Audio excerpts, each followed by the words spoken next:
if I go look his name up, he literally hasn't tuned into the stream since that day.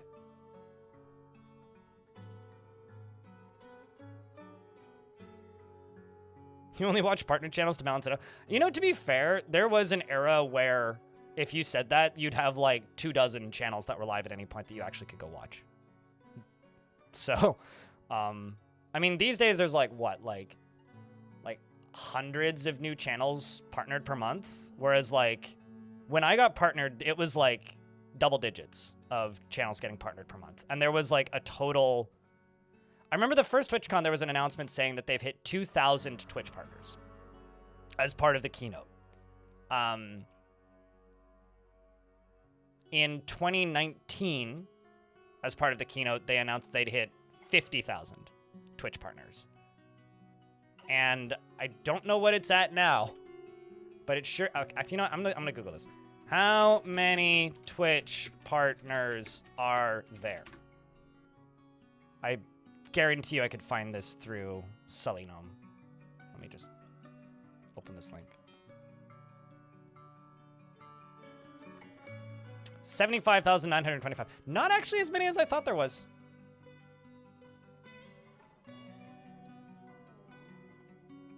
Although I will say, that's like, this is really interesting. This is not a data site that I'm used to for Twitch stuff, so I'm just gonna take it for its word. There was like more people getting partnered in 2019 per month. And then it drops in 2021. I would have expected it to go up in 2021. Like, I know that there was just a lot of people streaming in 2020. So that makes sense, but I don't know. I would have expected it to go up into 2021 and then drop in 2022. That's kind of nuts.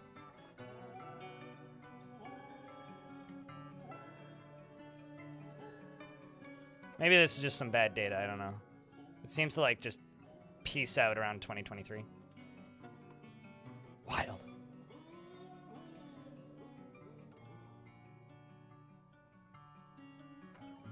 I know that there's like, there was a stat going around that like only like when it was the 50,000 Twitch partners thing that was announced, there was something like only 10,000 of them had logged in the last month.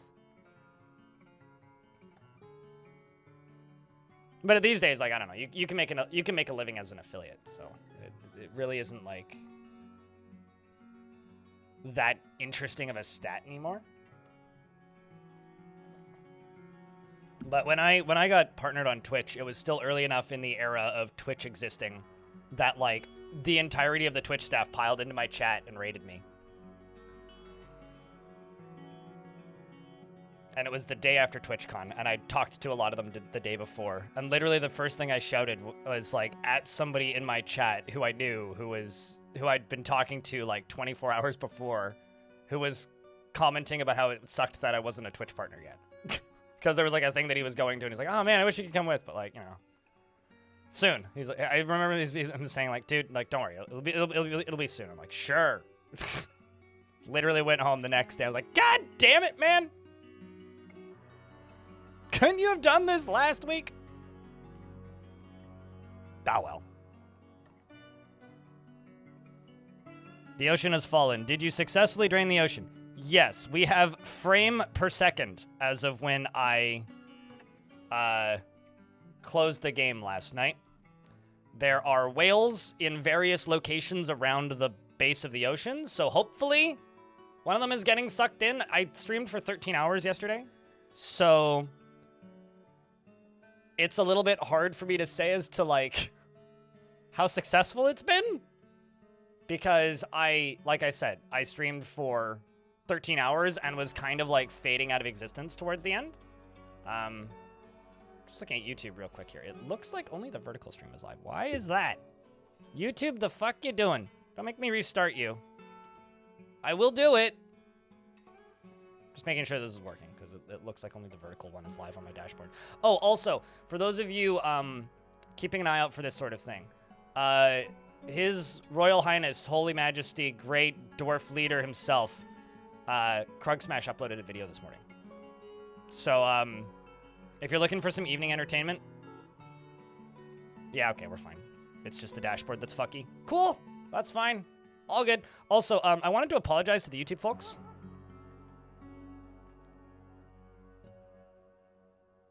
Yeah, the bearded bastard himself uploaded. I haven't watched it yet because I woke up, made coffee, drank a smoothie, had a piece of toast, and sat down and turned my stream on and was like, oh shit, Quick Smash uploaded. So I'll do that this evening. But was it a good one? Dominoc? I'm a Captain Planet villain. Damn right.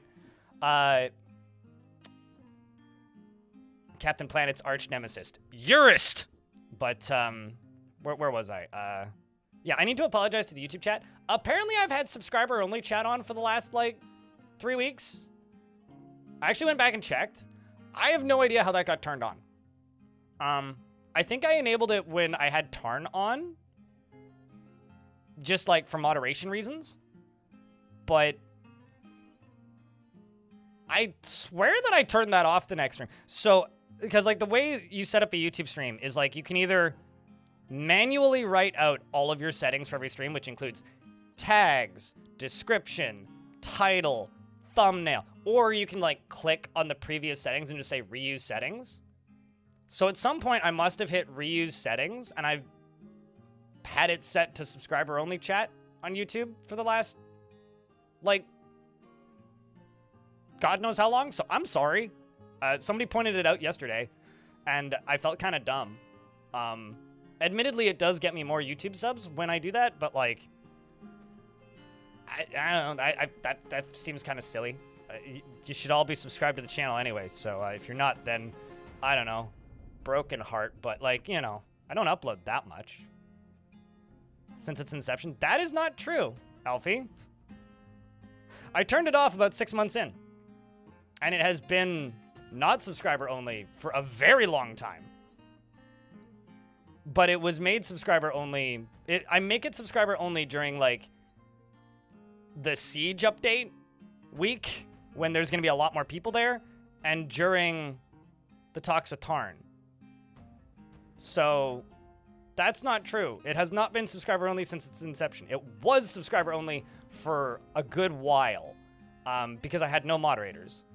And then I had about 2 active moderators, sometimes 3 active moderators, and I slowly acquired some other moderators, and people volunteered to moderate both. So, I told my already existing volunteers to moderate both. And then I made it public, and then I made it subscriber only again for big events, like I said, just for sanity's sake. But I don't know. I feel dumb. No, it's okay. Like I feel similarly. Like, what? Did I not do that? Anyway, that's all that is. I feel dumb, so sorry. My bad. Just means people subscribe to me more. I mean, yes and no. I think what actually happens, Lay Ladder, is people subscribe and then unsubscribe at the end of the stream. Because it's like, if you set it to subscriber only on YouTube chats, you can't be like, must have been a subscriber for 24 hours, which is actually useful, which you can on Twitch, right? Like, you can say, you have to follow for 10 minutes to chat, or whatever. Because then people, like, don't really bother, just like, if they're gonna follow just to chat, they'll follow and then immediately unfollow.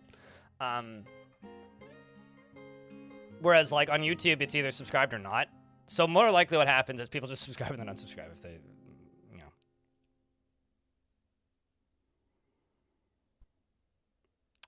Yeah, I've seen that as well, Dominoc. No, it's not that they've changed the terms of service. They've just said that they are going to change the certain terms of service, but they've confirmed that they're not enforcing it. Basically, you are allowed... Okay, so Twitch has had this weird... Not weird. I kind of get it, actually, from, like, running a platform perspective. There are bots that you probably see people using. I think this is actually one of those you can't ban all of us things, by the way. There are bots and services that people use, which I need to look into. I need to see if there's one that's free that's not branded, or if I can self-host one. But there are bots that people use where if somebody types in the YouTube chat, it pops up in the Twitch chat. If somebody types in the Twitch chat, it pops up in the YouTube chat. Like repost bots, basically. I need to see if there's a self-hostable one, because the only one that I'm aware of is ReStreamBot, and I do not want to use ReStreamBot. I do not like Restream.io. Like, I had to use that service for a bit, and sorry, it was awful. Terrible, terrible, terrible service. Horribly unreliable. But basically what it does is it reposts what's written in the chat into the other chat, and when Twitch allowed partners to multi-stream, like when they removed their exclusivity clause, that was like the asterisk, was like you can't blend the chats. And their reason for it was if somebody is on Twitch and they say a slur or they say something that is like a bannable offense, they can ban your account. If somebody on YouTube says that, Twitch has no jurisdiction. They can't stop that. So if somebody is using a Restream bot, people could circumvent Twitch bans and say shit they're not allowed to say on the platform by simply going to YouTube or Kick or whatever platform. And so from like a moderation perspective, that's why I haven't done it. It's not that I don't trust you, chat. And it's not that I don't trust you, chat. It's I don't trust everybody else. You know what I mean? So that's why I haven't done it.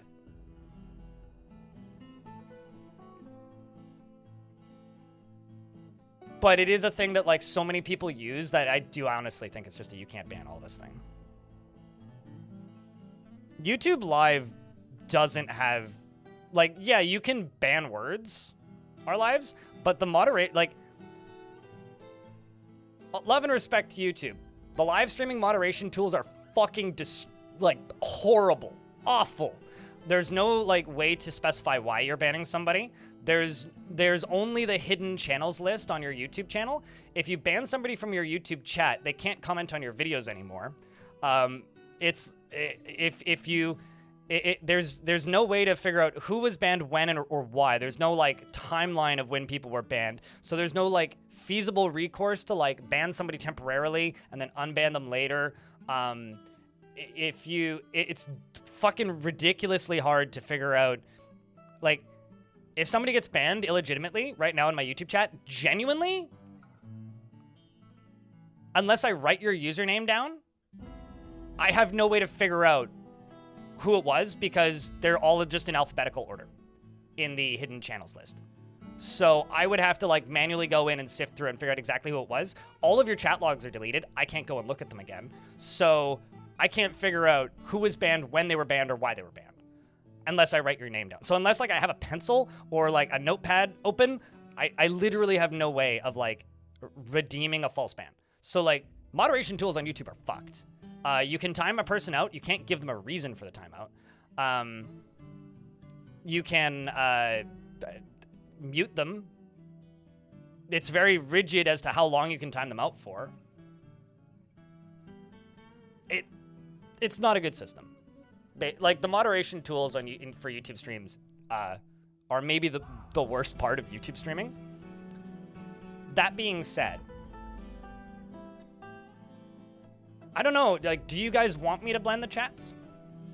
And the reason, I think kind of what I'm thinking is like, I really wonder if there's a way.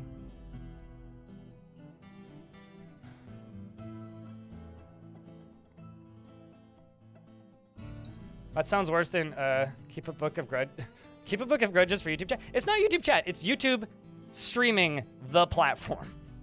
The people in the chat are great. I like you guys. You guys are great. Thanks for hanging out. But, like, genuinely, like from a live streaming perspective, running this shit, YouTube don't make it easy, okay?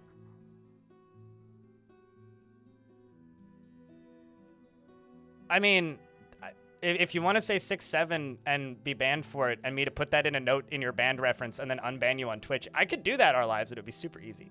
Like, there's no chat logs on YouTube. Like, I can't, on Twitch, I can click on, like, if I have somebody being a little shitter in my chat, I can click on their username and it'll say when they were banned, the date and time that they were banned, and the last thing they said that they were banned in their chat logs pinned in the description. Like, I can literally just, like, sorry, Ice Blue, I'm gonna out you here. Like, on Twitch, I can just be like, Ice Blue, where are you? There you are. I can see how long you've been subscribed. I can see all your badges. And I can see your lifetime chat logs and all of the times that you haven't been banned. And then, like, I can just scroll up. And, like, if you have a mod action, it'll, like, put a little mark right next to it and be like, banned. And when you ban somebody, you can put in a reason, and then there will be a little tag there where it pops up in the mod actions, and it'll say what the day and time they were banned with, like, a timestamp to go back to it, and why they were banned. So, like, if someone's being a shitbag in my chat, I can be like, oh, you've been banned twice. Also, you've changed your username. But, like, the data remembers. And on one hand, it's, like, kind of creepy. Just, like, from a data perspective. On the other hand, holy fuck, it's useful. I realize, like, that this is, like, the only thing that Twitch does, so, like, they focus on this stuff. But, like, even, like, YouTube comments, like, it would be so nice if there was, like, a way to mark problem accounts. Like, I know that, like, I don't really delete comments, and you can be rude to me in my comments, and I'll let that through generally. But, like, if someone's rude to me in my chat, you're not just being rude to me, you're destroying the vibe for other people in my chat.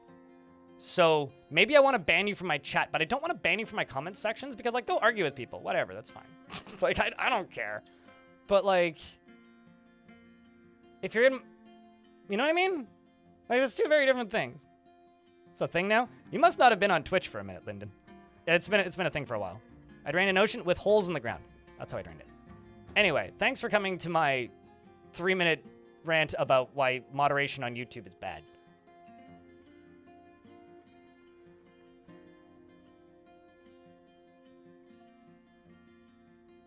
I don't think I've seen somebody refer to Google as Alphabet this year, by the way, Abrex. It's safer to assume malice and be safe. In the YouTube chat, yes. Usually, actually, what I do, Red the Fed, are a shark, in YouTube chat. Usually, what I do if somebody's like a dick in my stream is I just time them out for 24 hours, and then usually they never come back and just go start flame wars in my YouTube comments. And if they're like, I don't know, starting flame wars with legitimate reason. Sometimes I just give them the pin of shame and just kind of chuckle when they keep yelling. Like, there's a person that I pinned on the smallest map video who I think is still arguing with people, and it's been like 2 weeks. Just because they insulted me in like a really petty way. They left like a legitimate criticism for my video, which I'm like, yeah, okay, I get it. Followed by like just a string of insults, and it's like, oh yeah, so I'm gonna pin you because that's funny to me. And they're still arguing with people, and it's been like a week. 2 weeks. Also, shout outs to that person for all of the interaction it's gotten me on that video. It's like 50 or 60 comments have come out of that, although like half of them are auto-modded to the point where I can't permit them because they keep saying slurs. And like making threats that are like against YouTube terms of service, which is like funny to me because it's like, cool, I literally can't unblock, like I can see it in my moderated comments section. I literally can't make these public. Because of the words that you've said. YouTube will not let me. They threatened to data bot my account, basically, like, just... It's like, okay, do it. Spend the money. I don't think you will. Speaking of YouTube comments, I want to show you guys a couple YouTube comments that I think are fucking funny. I would like to know what you guys think this person means. I just need to find them. Sweet, they didn't delete them. So this was like 8 hours ago. I'm so confused. This was on a news video from a little bit ago. This is from whoever Energetic Arts is. Wait, you thought it was funny to play with the NPC? Whatever this is. We'll be merciful for her sake, and I forgive you. But it was close ergo sum, and all that way, man, it's cool. Hey, light look. See, you will be free. Carry self-hatred. I think I've acquired one of these, what are they called?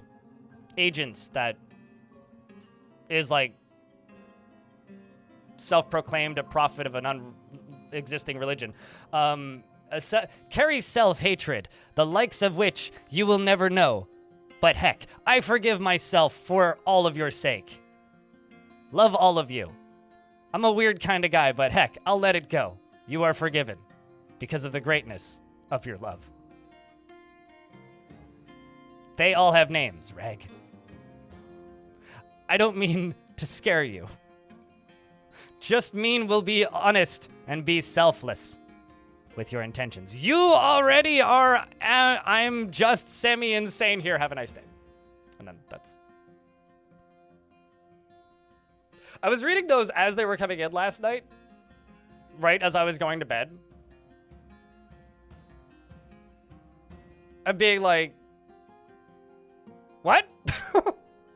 Because, like, this is typo-y enough to be a person.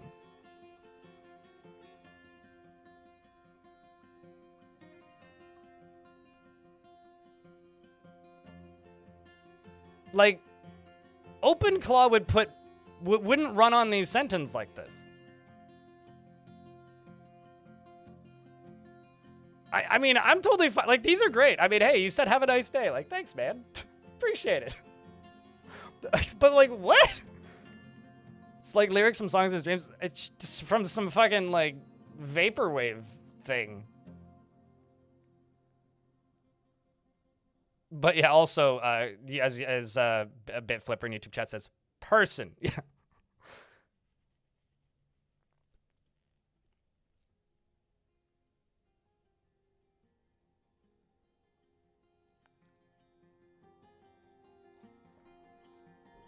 Person. All right, there's one thing I gotta check real quick, and then we are going to jump in.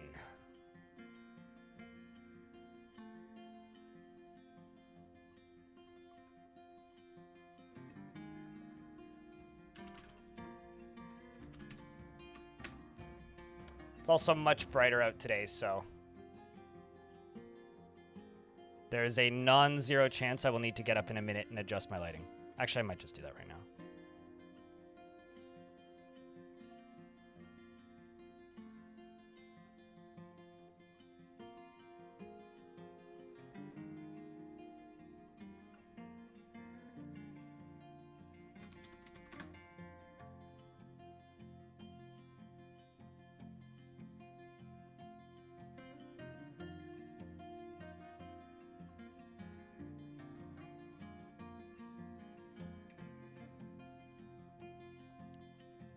All right.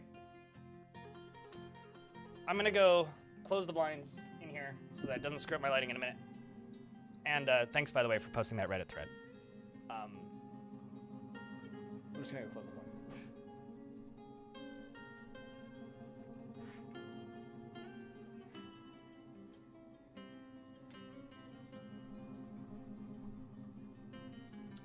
We had a little bit of a storm last night, and so now it's like extremely sunny. It was super windy last night, but it was only the one lightning flash that I saw last night. Nothing else after that. I just saw a seagull flying backwards, if that says anything.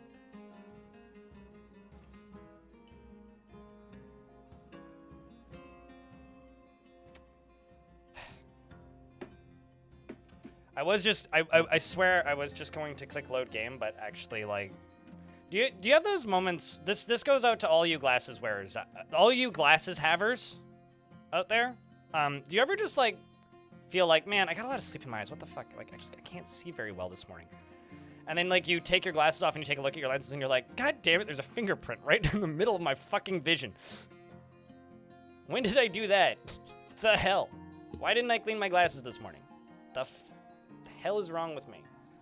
Because that literally just happened to me.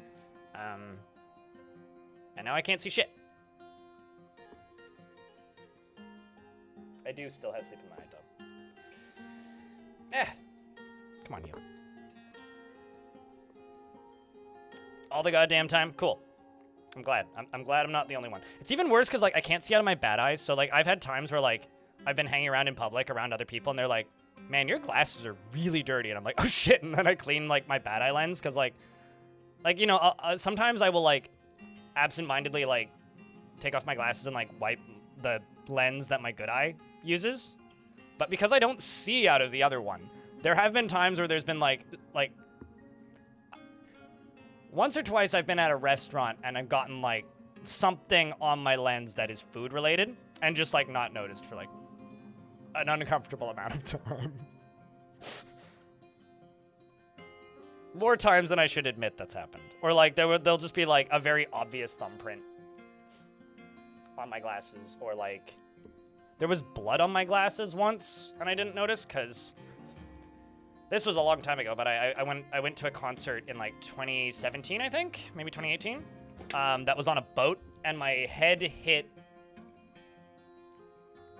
Simply put, a lot of metal on a boat, and it was a metal show on a boat, and there was a mosh pit for the metal show on the boat, and I bumped into a thing that was made of metal with my eyebrow, and I actually, like, my eyebrow's never grown properly since, but it split open my eyebrow, and I had to go get 3 stitches, and it bled a whole lot, and I had blood on my glasses, and didn't notice until, like, a good few hours later. My friend was like, "Are you ever gonna clean that blood off your glasses?" I was like, "The what now?"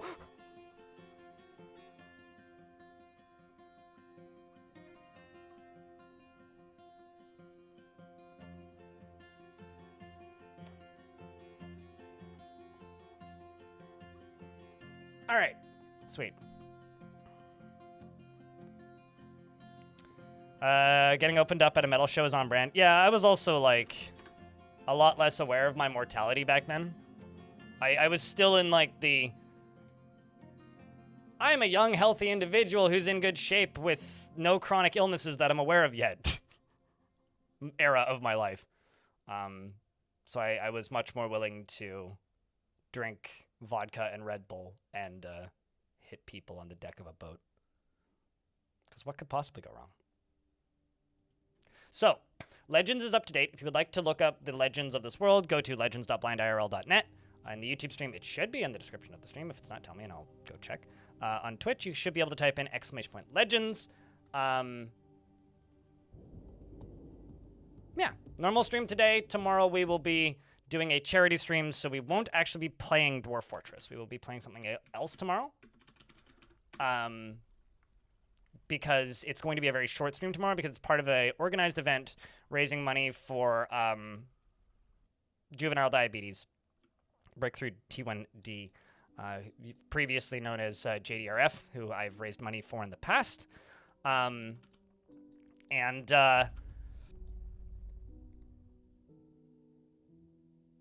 I thought I was going to sneeze. So tomorrow we will be playing a game that's currently in the Steam Next Fest, which is called Enter the Chronosphere, which I've actually streamed in the past. They've done some open betas, sort of like extended demos in the past that I've played. And I also played the original alpha build. I want to say that was 2020? It might have been 2019 or 2021. One of the two. One of the three. One of those numbers. Somewhere in that window. That game was a 7-day game jam project initially, and it's got a publisher now, and I've been quietly chit-chatting with the developers over the years. So oh man, I should have closed this. Oh well, totally forgot about that. So I've been quietly chatting with the developers for a while on that one, and yeah, we're gonna play that for 2 hours and raise some money for charity. So tomorrow will be a little bit different. Prior warning, but please tune in and donate $1 or $2 and help us out. It'll be a good time. No, I will have all of my Twitch related notifications disabled tomorrow because I don't want to touch any of the money. Basically the way charity streams work here, or the way I do them at the very least, is I will have a separate link where you can just go donate directly. There will be alerts associated with that, but like I don't touch any of it. It just goes directly to them, and you will get a charity receipt. So if you can write that off on your taxes. That's the way I do it. So use a real email if you want that receipt. Sometimes it takes a day for you to get it, but you will get it. And yeah, that way I don't need to touch any of it. If otherwise, it becomes a liability and tax fucking nightmare to manage. So that's what we'll be doing tomorrow, but today will be the normal stuff. Unless I feel like I've completed this fort, which For some reason, I have this feeling that we haven't quite gotten there yet. Also, we did some brainstorming the other day, and I've decided what I'm going to do for the next fort. I'm going to build a fort for a not determined amount of time. Maybe a year, maybe 2, probably until we get to a round number. So if this fort ends on, like, I don't know, the year 214, then we'll go to tier 215. If it ends on 216, we'll go to 220. And then winter before that date, I will retire the fort. Go make a vampire adventurer. Go infect one of the dwarves in that fort with vampirism that we've decided already. Leave with the adventurer and retire the adventurer. And then reclaim that fortress and its cog rules, if you ever watched that fort, where I followed one dwarf for 10 years, except we're going to follow one dwarf who's a vampire. We're going to know, but they're not going to know. So that's the next fort plan. That's what I want to do anyway. So it'll be I can only pause on the 5s and 10s, or 5s and 0s of the time, and I just have to follow them, which is going to be fucked with the new sieges, by the way. All right. You're thinking about buying this game. You just heard that it's very complicated. Is it worth the time invest? I would say yes, but I'm maybe the most biased person in the world to say that. Hans Gary in YouTube chat. I would ask other people in chat if they think it's worth the time invest. One thing I will say, though, is if you're iffy about buying it, there is this.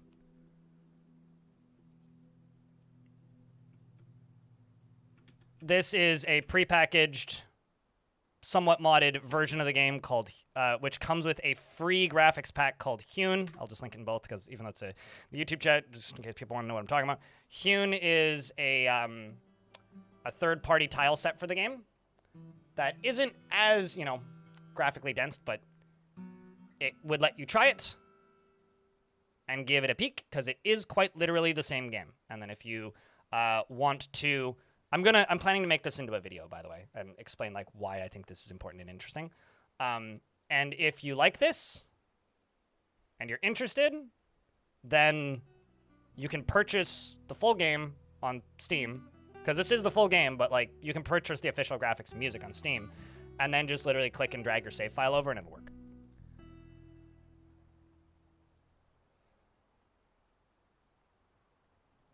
Although you do have to set your saves as portable, but that's pretty easy to do.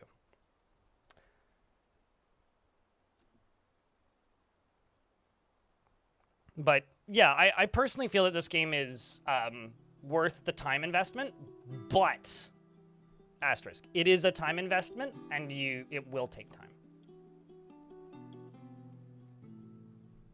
But this might not be the best example of a fortress in Dwarf Fort. As you may notice, I haven't unpaused it yet. My frame rate is really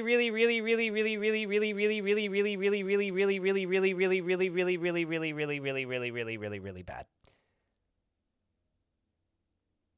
But that's intentional. It's not the game's fault. Well, okay, maybe it is the game's fault. I knew what I was getting myself into. Okay, so if the game runs like absolute horrid, if the game runs absolutely horrid, I think it's unfair to like blame the game. The named dwarves in the fort are Relizumo, Nomald, Ilmirin, Akenton, Hewing Green Tea, Salty Tempest, Rex, Bully, 409, Spooky Ghost, Necron Tier, Glass Half Empty, Clone Doll, Naisha Chesterfield, Kaz Zemuril, George, Ledoran, the Bull, who killed a Minotaur, Dino, Gimli, Starsmore, Darius, Emily, Seth, Norman Reedus, Really Swifty, and Server Lord, as well as Quasar, Dominok, Mighty Ret, Wolf, Tyboyusti, and Gimper, as well as Celesty, Lanix, Batome, and Snail, and Jagna, Fulgur, Smoking Top Hat, Eldrish, Michael Bay, who's our brave militia commander, one of two, Cashless Nomad, Julia, Stormwolf the Noseless, Daggett, Exotic Butters, I need to hiccup and it's not working, Squilliam, Nixumia, Stacy, Smitchell, Bubbles, Vix, Feminoir, and Praise Oszidium Spike. That I think I maybe got that right. David Hasselhoff, who almost starved to death, by the way. We just saved her. And Corey the Fancy Pants, who is fancier than he has been in the past. Still very fancy. Now, I'm going to unpause the game for a minute. As you can see, there are frames. Okay? The game is moving. Yesterday, I think we were getting about a frame a second. It will probably get a little bit better. I kind of am expecting it to go up. Maybe to about 5 or 10 frames a second? Wilmer, you died. I know that much. Exclamation point, rather, I think you died. Yeah, you did. Exclamation point legends. And you can find out how you died. Did you eat too many? I honestly think that you, not like, I don't think you ate too many apricots, most likely, but I do think it is possible that you, ate your last apricot. Dominoc, you fucking legend. Thank you so much. Last thing. Died. You got, yes, right. So, you were part of the crossbow squads, and you charged in and were slain by the Minotaur. You were the first one there. You were only a recruit in the military, so you didn't have a lot of experience, but you were a pretty good marksdwarf. Unfortunately, you fired off 3 bolts, and you weren't able to dodge a hit in melee range. It hit you in the arm, and you lost your crossbow. And then moments later, you dropped your shield. It knocked you over, and it gored you to death. And then the Minotaur was then killed by the dwarf that I named the Bull. And the Minotaur was killed by... After killing you, it was shot by Stukos with an iron bolt.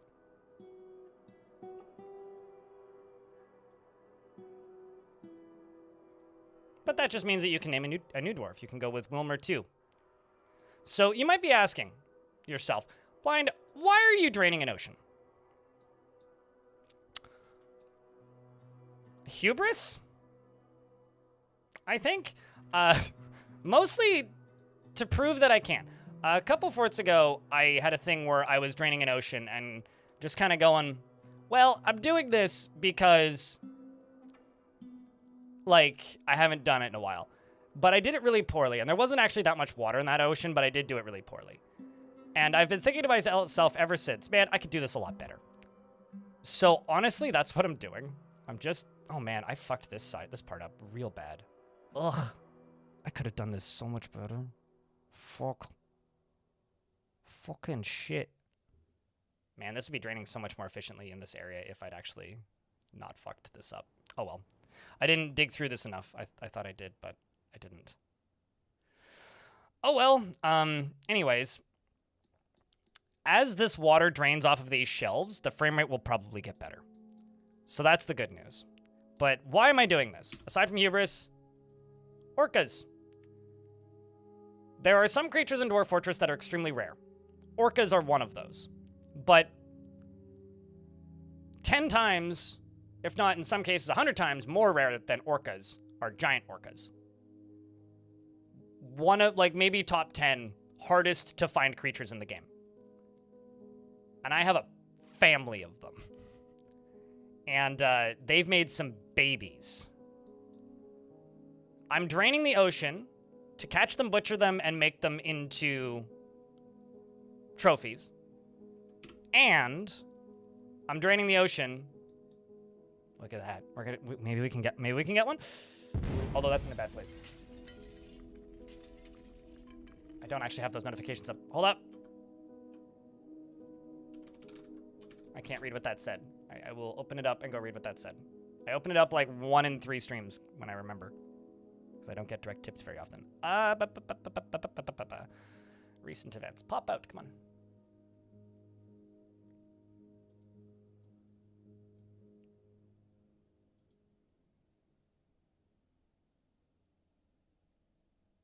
Also appreciate it, mate. Yeah. They say, amazing job on the soundtrack interviews. Some of your best work so far. Please keep it up. Cheers, mate. Appreciate you. What? There's a slight caveat on the bottom? Yeah, no, absolutely. But like, it's close enough to the ground that what I can do is if they end up in that bottom, what I can do is I can run around on the bottom of the ocean, and put cage traps everywhere in the areas that they do swim a lot. So there's that one. There is... Ooh. I knew that there was one over here in this area when I was scanning before I ended the stream, but that's a really good sign. Got one kind of in the area where I need it to be.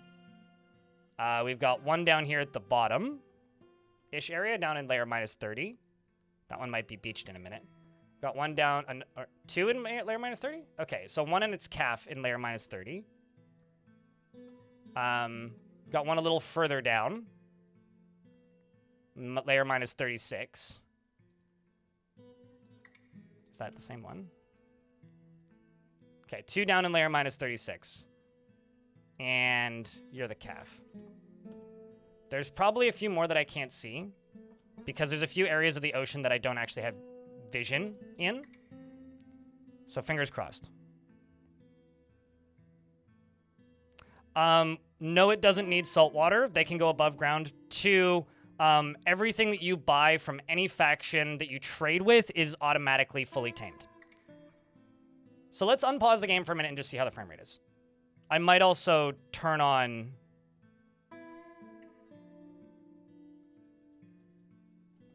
Actually, hold on. Let me just pause this again. I might turn on Fast Dwarf.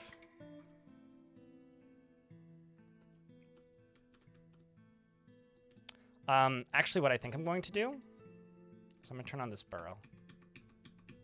Just see how far... Oh, okay. So no, it doesn't actually go into the ocean. That's good. I'm going to just update this burrow and just turn on this burrow because I don't actually want them running into the ocean at the minute, even if some of the whales die. Like, that's just a real bad idea at the moment.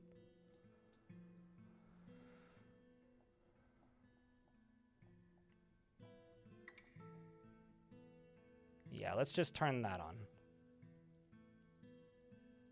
Because I don't really want the dwarves just running off into areas that are dumb for them to go.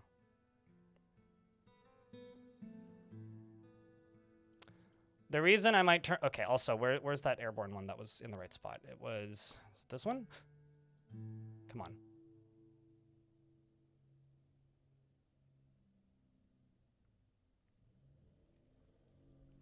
So it's kind of doing like the Minecraft water thing, swimming up and down.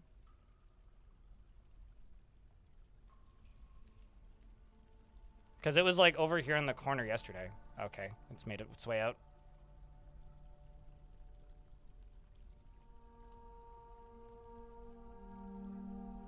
Yeah, oddly enough, even like aquatic ocean creatures don't need salt water. They'll be totally fine in fresh water. Dwarf Fortress only specifies between fresh and salt water in fort mode for wells specifically. Come on. As a reminder, this is a crowdfunded channel. So if you like the nonsense that I do here, consider supporting the channel. You can do that directly or you can do that via Twitch. One of the easier things that you can do that I like to remind people of is if you happen to have a Prime sub available, even if you're on the YouTube side, maybe you can find it in your heart to subscribe to twitch.tv/BLINDIRL with some money you've already given Amazon. My God, why is it doing the Minecraft thing? Alternatively, this channel is funded by bits, tips, subscriptions, super chats, and friends of the channel. Yeah, it's made its way out from that upper area. That's a shame.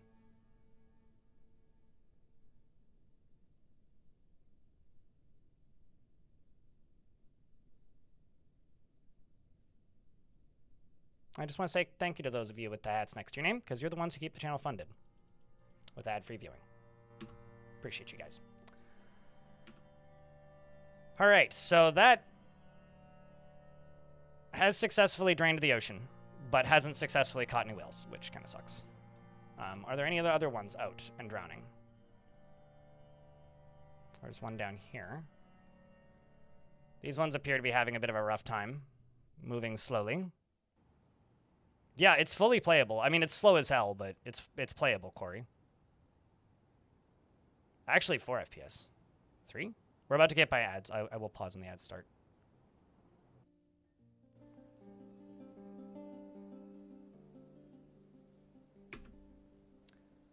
You know, living La Villa da Loca is kind of where my brain's going right now, and I'm just like, living the giant orca. Doesn't count as a parody, I don't think, but try and get yourself, Happy Basset, if you're not an ad, try and get yourself a breeding pair of those saltwater crocodiles. I mean, I would be annoyed if I was an orca and I was above ground. Everything in Dwarf... This is actually a bug, by the way. Everything in Dwarf Fortress has dwarf thoughts to a degree, so everything is annoyed when it gets caught in the rain. A salamander would be annoyed when caught in the rain. Literally everything gets those. That is a bug. They're not actually negatively affected by it, but the fact that they're showing up here is a bug. They won't miss that many frames. I paused it. I'm being kind, okay?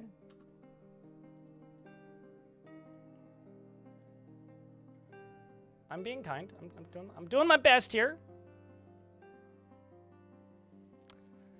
Make a garbage zone and dump it. So hit this button, select the cage, or alternatively go into stocks if it doesn't let you select it, or if you can't figure out how. Go to stocks, go to corpses, find the corpse in the cage in stocks, select it, hit dump, and then make a garbage dump zone like this, and they'll take it out and toss it.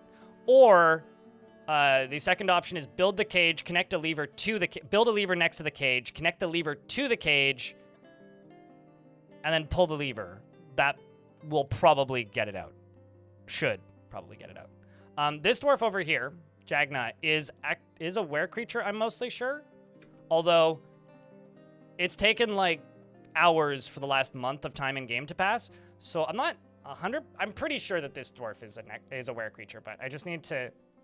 They got bit by a were creature, so I'm just going to wait until... I'm just gonna wait until until the moon flips over, and we'll see.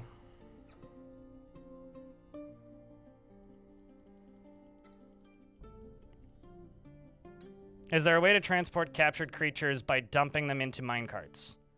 Only in cages. You could put a cage into a minecart, but you can't specify creatures that have them. There's very few mechanics around captured creatures. It's one of the things that Tarn has said he wants to remedy and make better in this patch cycle. Any unnamed bearded guys? Good question. I will see. I don't actually know. We did just get a migrant wave, so probably.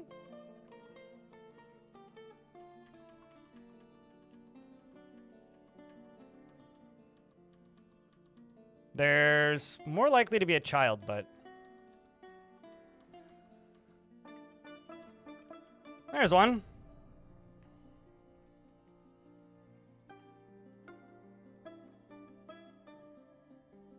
Asmil Zonid. Sounds like an 80s action actor. Do you just want Bane? Or do you want me to name you Dwarf Bane?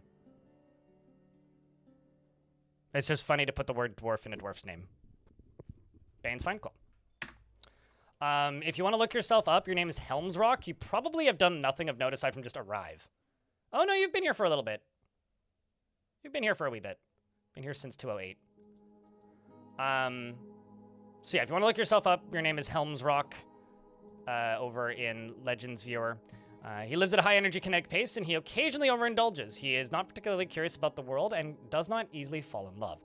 He rarely develops positive feelings and does not go out of his way to help others. He is often nervous and does not easily hate or develop negative feelings.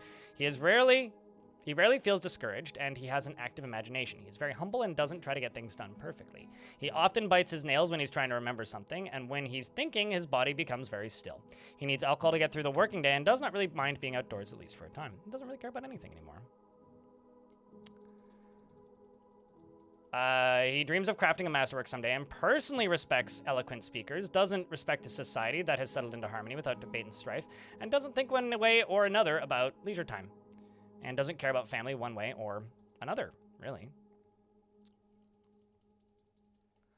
He likes trifle pewter and sapphire and weasel leather, as well as cotton fabric and mountains, maces, floodgates, and it's warm in here, actually. Floodgates and llamas for their wool, specters of steam for their bloated appearance in the word, and when possible he prefers to consume giant gazelle, leeks, blood amaranth, beer, and hates moon snails.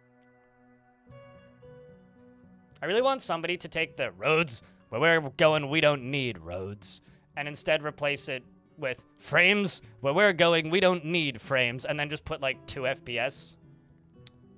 Like the little FPS thingy by Doc Brown. Does this game never get cloud saving? No. And my pet theory reason as to why is because sometimes saves are like ridiculously large and Steam has a limit. Like, I don't think saves can be over a gig on Steam. And I've absolutely had Dwarf Fortress saves that are like upwards of 5. It's not constant, but no, Dwarf Fort doesn't have cloud saving. But there is a service that exists called DFFD, Dwarf Fortress File Depot, where you can chuck your saves if you need a thing that's like purpose-built. Otherwise, yeah, it's just a matter of chucking it up on Dropbox. What have you missed? I drained the ocean. Which is why the frame rate is so high. I mean, on its own supply.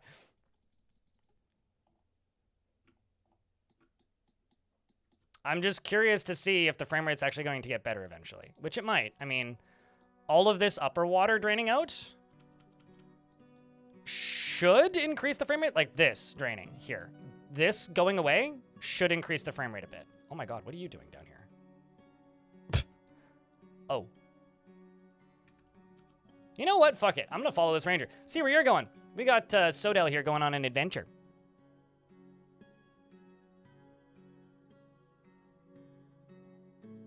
So, I have a question, chat. Would you prefer I play this fort at this speed? You know, I'm gonna wait until the frame rate gets stable, and we'll see where it ends up. Because if it gets up to like 10 FPS, I'll just leave it on default. But in like 30 minutes, if it's still at this speed, I think I'll turn on Fast Dwarf. Not Fast Dwarf 2, just Fast Dwarf 1.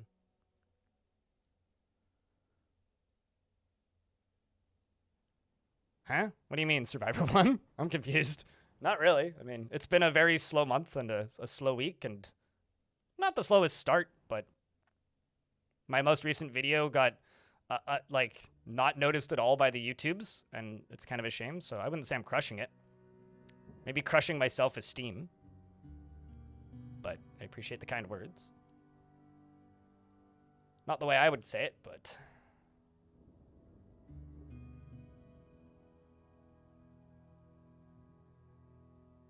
Thank you, Our Lives. It's very kind of you. Thanks for the 5-pack. You just 2x the subs, and then some. 2.5x'd? As we, yeah, 2.5x'd the subs for the day. Cheers, Our Lives. Looking forward to it. But streamer still needs to pay his bills around the charity stream.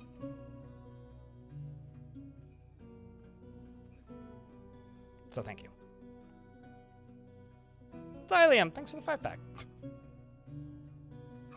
Sorry, I feel like I'm like guilt tripping people into tipping me. I shouldn't do that. But appreciate it. I just wouldn't say personally that I feel like I've been killing it recently. It's been an uphill battle as of late. Oh, okay, that's the route they're taking. That makes sense.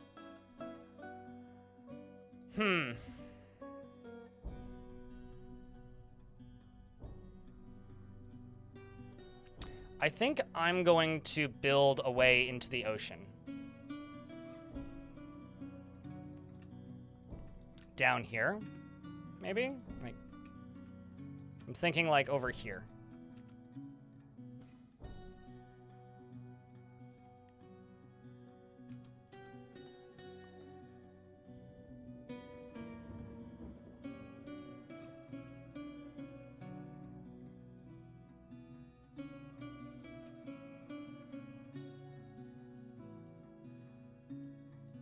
And hope nobody pulls the lever to fill the ocean up, because if so, then we are fucked.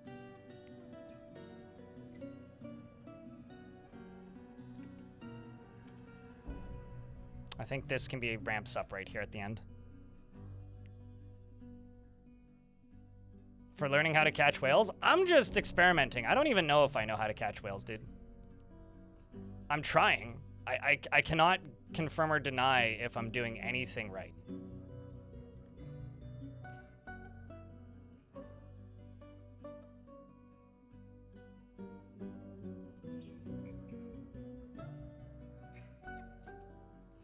Now I wait. Let's just pause while I'm trying to build stuff. Because if I pause, then I can actually build stuff. You know what this feels like? This feels like version 47. Because a lot of the UI used to pause the game. Like, digging used to pause the game when you opened up the menu. One of the bigger revelations, actually, of how this game works is that a lot of the menus don't pause the game now, which is kind of crazy. Or was kind of crazy at the time, I guess. When Premium released...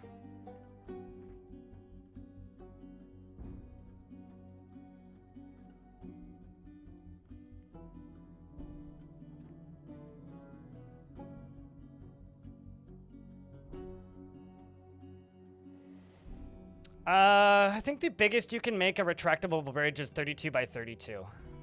I mean, like, I could try and do something like that. That's absolutely one of the options on the table. When a gremlin released a forgotten beast from your silk farm? Yeah, no, I mean, that's not gonna happen. I think, like, the most likely thing that could happen is a dwarf tantrums, although that's also pretty unlikely because my mayor got killed. Is if a dwarf tantrums and breaks the lever that can stop the ocean from draining. I think that would actually be the worst thing that could happen at the minute.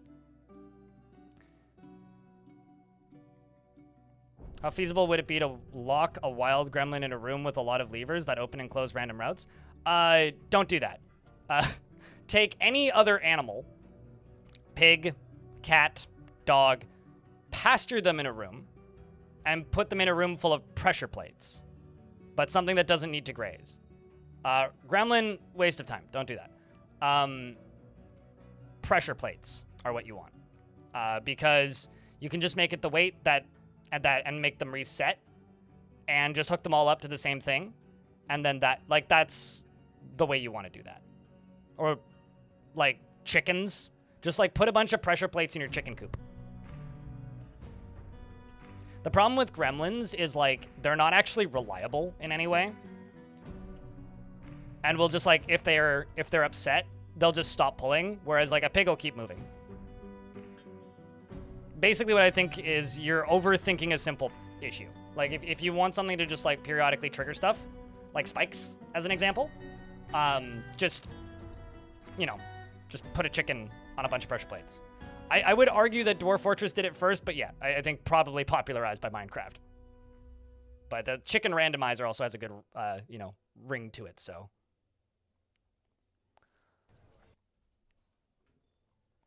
I don't really think about it. Survivor 1, so that game's been on my Steam wishlist since 2016. I actually went and checked. I don't really think about it because I haven't updated half the screenshots since in the time that it's been up there.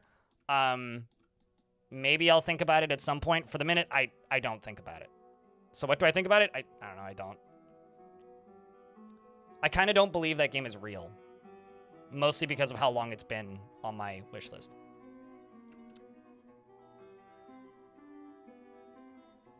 And also, this might be a shock to you. I don't play Dwarf Fortress because it's a game where you build a fortress for dwarves. I play Dwarf Fortress because it's Dwarf Fortress. I think that there's some people who think that I play this game specifically because of the theme. the theme is window dressing. So if it comes out and people are like, overwhelmingly positive, this is incredible, or if I get incredible buzz out of the demo, then I'll go try it. But it's just another city builder is really all I think about it. So yeah, it's just another city builder. There was a game a while ago called King Under the Mountain, which rechanged its name to Mountain Core. That game did a Kickstarter that failed, got a publisher, did a Kickstarter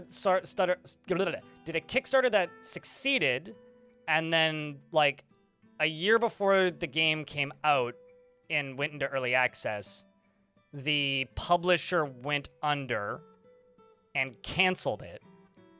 And then they did another Kickstarter which barely succeeded and raised enough money to keep the developer funded to release the game. No, sorry. They had a Kickstarter that failed. They released it in early access, and it was in a terrible state in early access. Then they took it off sale from early access and refunded everybody the money. At least I got refunded the money. And then...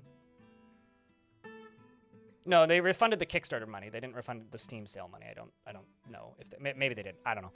Anyway, then they got picked up by a publisher, developed the game for another year, renamed it, and then the publisher went under, canned it. They did some behind-the-scenes crowdfunding, funded it for another year, and then released it in early access in a better state, and nobody bought it. Which was kind of unfortunate because that game was actually really neat. And then the developer like released the source code and pieced out, which that game makes me real sad actually. Raxlin, thank you very much for the Prime sub. Appreciate you. Second month. Welcome back.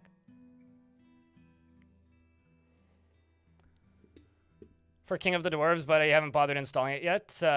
It's been on your wish list forever. Yeah, so I don't know.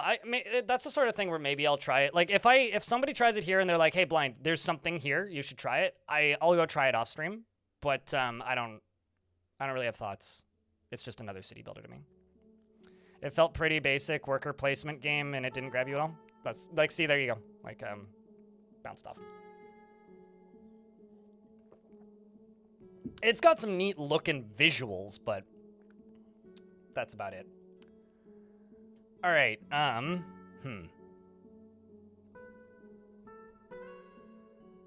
Well, I mean, even games that are like, it's not even that like Dwarf Fortress is way more developed. I just gotta pause this so I can go trade. It's not even that Dwarf Fortress is way more developed. It's like, this game is just, it's got the age. I don't know. There's like, I think a portion of people who played games who are just like, I like this type of game. You know, people who like, I don't know, cozy farming games. I think that's a type of game that's fair to say that people like, right? Keep all the hemp shoes, get rid of the pigtail shoes. There we go. The proper dwarven way. But, like, there are some people who just like those types of games, right? And then whenever one of those types of games come out, they play it. I'm kind of not that person. Like, I need something new and interesting and different. Like, there's part of me that just, like, whenever I see a game that is city builder-y in the way that I tend to like, I will often play it and then just get mad at it and then just go play the game that I actually like, that I actually want to play, that it's also like. If that makes any sense. And I feel that way about, like, a lot of city builders. Like, End Zone was a pretty neat game. It had some novel mechanics. It did some things differently. I think that it was interesting to play. I think that it was like fun and varied. It had some neat ideas. It had a good aesthetic and theme. End Zone 2, no real interest because End Zone 1 kind of already did that for me. Whatever the city builder that Paradox released 2 of, not Surviving Mars. Surviving the Apocalypse? No. Whatever that Apocalypse game that they released. Bland, boring, did nothing new or interesting. Like, it was just that game, but worse. And the way it kind of felt, the general aesthetic, like the general color palette, like everything about that game was worse. It's like, I will just go play End Zone if I want to play this again. And that's honestly how I feel about a lot of games. But like, you know, when something truly special comes along, like, and I can see it, and I hear about it, then I'll go look. If something's doing something novel or interesting or something that's worth my attention, then sure. Like Odd Realm. Like that game does enough interesting different things that I think it's worth playing beside Dwarf Fortress. I think I'll just sell these spiky balls now as a trade good because my mayor is no longer around. I don't care no more. What's the best SimCity? I'm not positive I can give you an objective opinion on that. I like 3000 because it was the first one I played. Aftermath. Surviving the Aftermath? Is that what it was called? Yeah, that game was meh.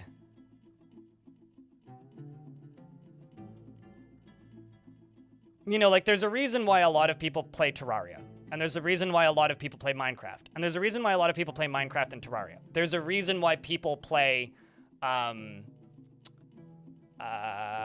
Vintage Story. I don't know why I always blank on the name of Vintage Story. It's just such an odd name. There's a reason people play Vintage Story.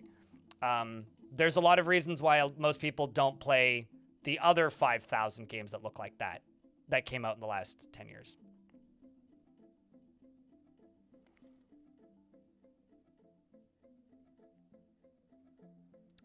I got you to try DF with my videos. It's had some of the most fun moments this week reading out book descriptions in your fort's library to your friends. Oh, hell yeah. I like the titles of the books. Those are always my favorite. When you have like two rival dwarves that are like disagreeing on something, those are always my favorites. All right, so for the minute, I'm going to use some hacks, chat.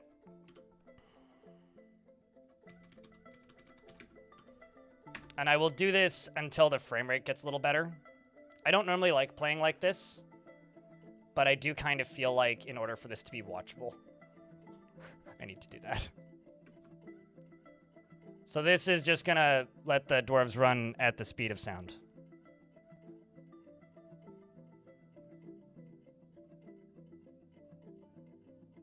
So at the very least, stuff will actually get done. When there's combat, I will turn it off because it can break combat.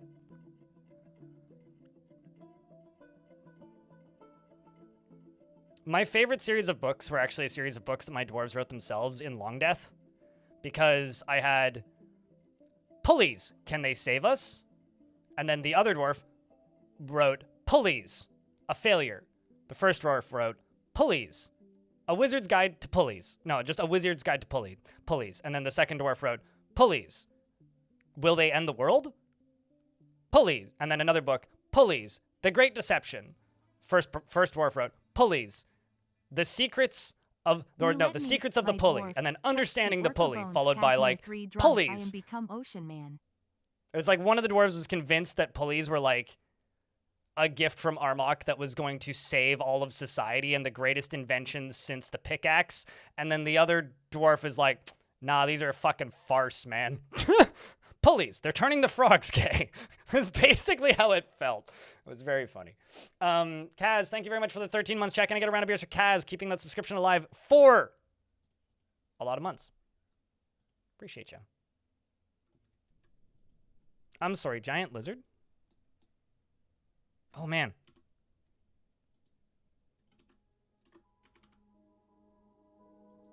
Wait.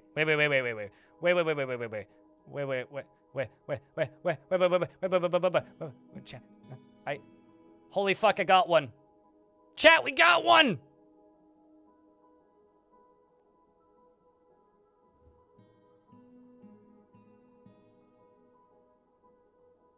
We got one!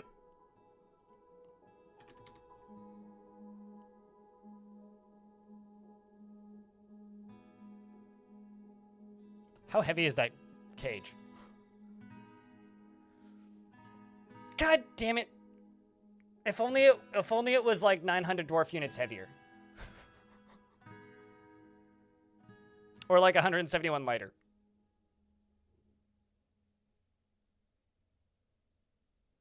No, we need two. We need to catch a female one.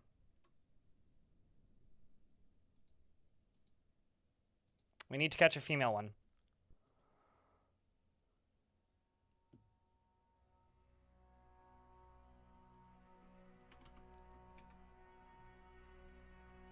Although, I think they're drowning.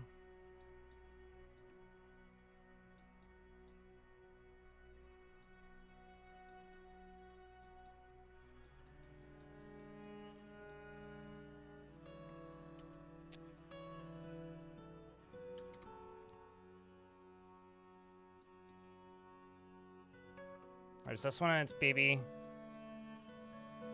There's this one over here that's going to die.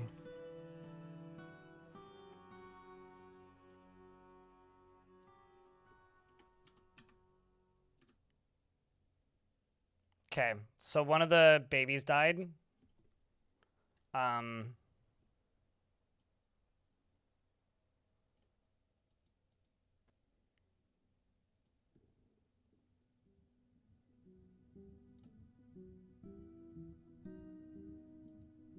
Okay, so this one's down here. Can they even get to it?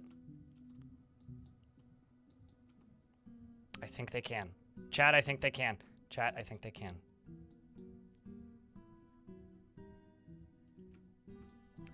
I wonder. Let's find out.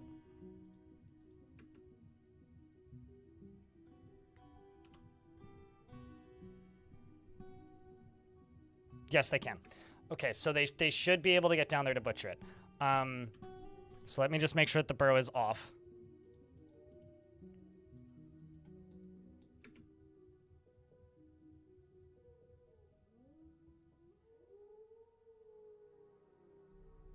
I restricted it with a burrow due to safety.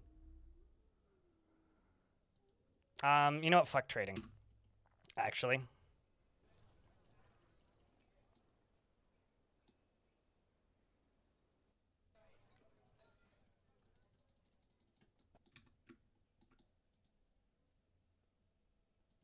We'll just trade whatever we've brought up until this point. I will buy minimum stuff, trade it, and if you set your trade depot to deconstruct and then cancel it immediately, it cancels everybody bringing everything to the trade depot. Pro tip. Somebody could clip that, but it would be like too short for a short probably. All right, let's just, I don't know, jump to the tavern for a minute and unpause. The dwarves are singing the great song of victory and having a good meal.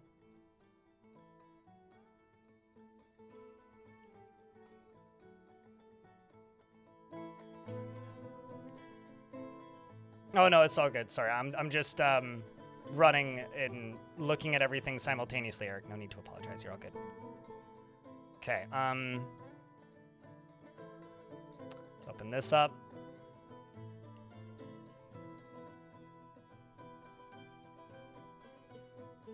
I'd rather not just throw the corpse at the bottom of the ocean, but I'll do it if I have to. Oh, I know the other thing I should probably do.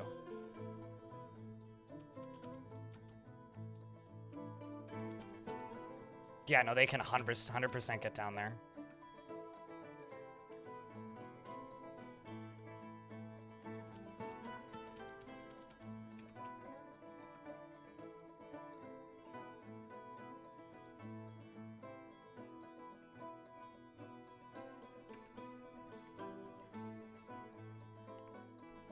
Come on, dwarves.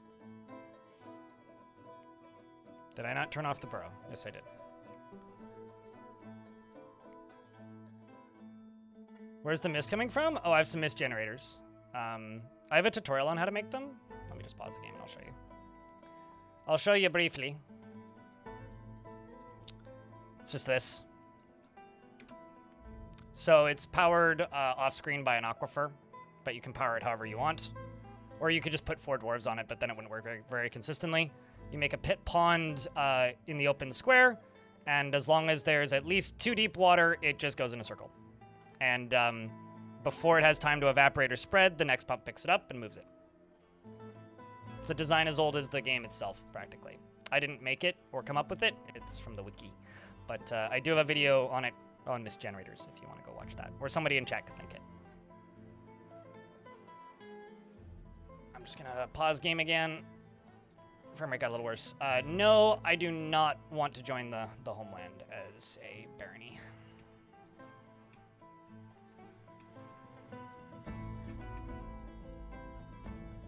There's going to be another dead one. Oh my god.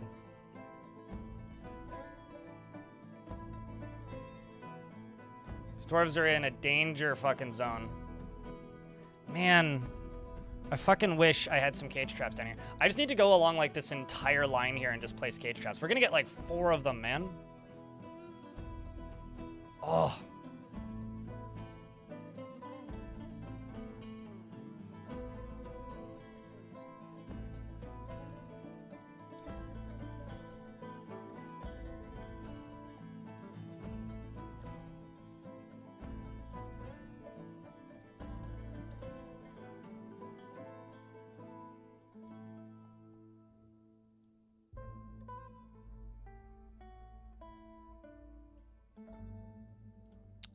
There's 3 dead. 1.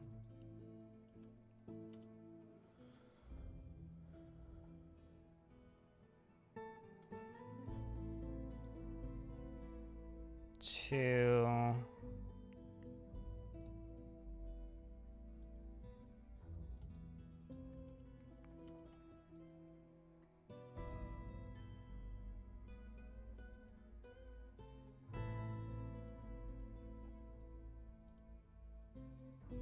And 3. How to shear an alpaca? Make a farmer's shop and queue up the shear job. I'm not entirely certain how frequently they can be sheared. I usually go for half of the population of my alpacas and queue up that number of jobs per month, and it tends to work. And then once they're sheared, there's a second job, which is spin thread. Although you can also spin thread after the alpaca dies and is butchered. Either of those will work. Okay, so actually, I just realized something. I'm going to do something in my tasks, which is I do have a specific stockpile that's specified for these. But it's specified for all giant creatures. So I'm actually going to forbid every corpse on the map and only unforbid the giant orcas. Because there is a non-zero chance that they're all just currently incapable of or not currently incapable, but just prioritizing closer corpses that are skeletons and not fresh. Then the other thing I'm going to do is I'm going to jump into the fort. And I'm going to go to this stockpile. Just set that number to 5. Because somebody should come get this. I'm hoping. I'm hoping. Uh-oh. 409 is drowning. 409, what are you doing? Oh, never mind. 409 isn't drowning. 409 almost was drowning. Where are you going?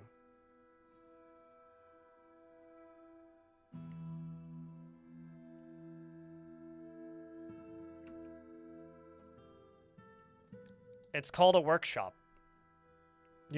Well, okay, so the job that you need is shear animal. It's this job, okay? That job, shear animal, is done at a farmer's shop. You click the button and you click shear animal. And then once you've sheared your animal, you click spin thread. What? Why would you pick a species? It just shears the nearest animal. There's never been the ability to pick a species. That would be a DFAC thing by that definition. But no, you literally just click shear animal. What else? What are you missing? I'm confused.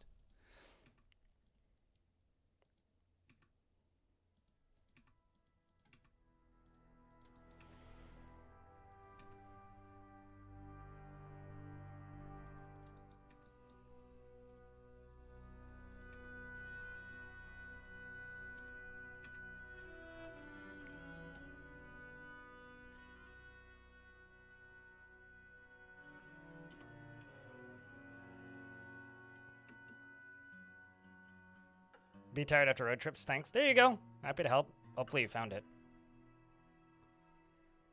Sorry, I'm like kind of pressed. If my resting bitch voice is showing at the minute, I'm literally just like really pressed for time and panicking and trying to get these bodies. Actually, hold up. I'm gonna do something drastic. Really drastic. Really, really, really drastic. Labor. Copy for hauling. I'm going to turn off all hauling. Please, dwarves. Only haul refuse.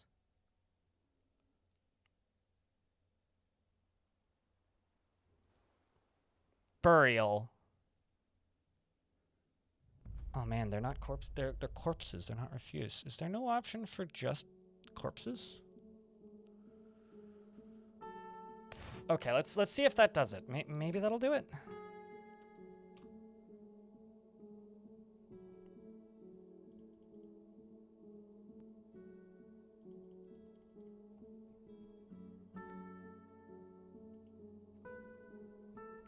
So that cancels all hauling jobs.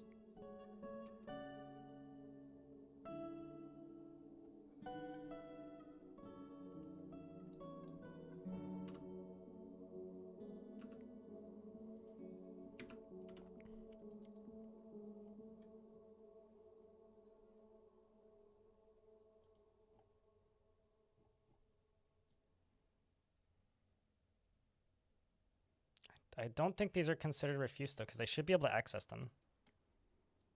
Yeah, okay. So I'm going to do this the really dumb way. Chat, meet Dorf Desperation, the world's most remote butcher shop.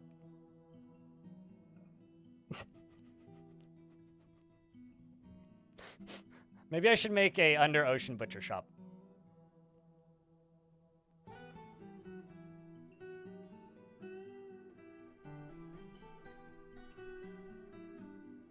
Ocean Slaughterhouse? That sounds like a discount horror franchise movie. It's gonna take them a while to realize that it's there. Assuming they can access it, which I think they probably can, because the military made it out here. Yeah, no, they can get out here.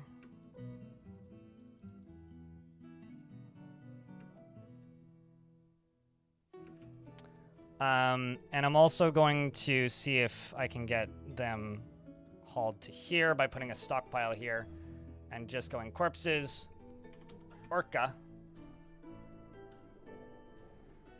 And I'll just re-enable everything. I'm gonna fix that, the hauler's order, because that clearly didn't do it.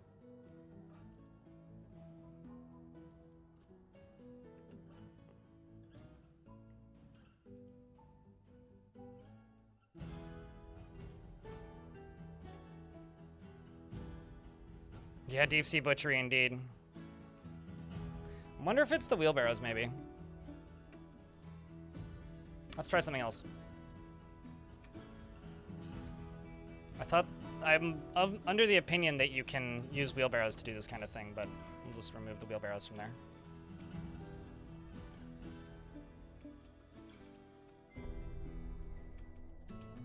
There's also one over there.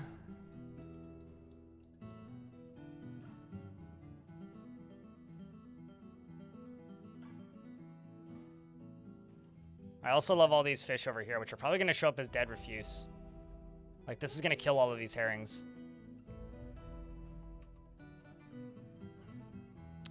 Also going to change the scaling, because I don't know if it's just my opinions changing, but I'm going to just go back to nearest neighbor for everything.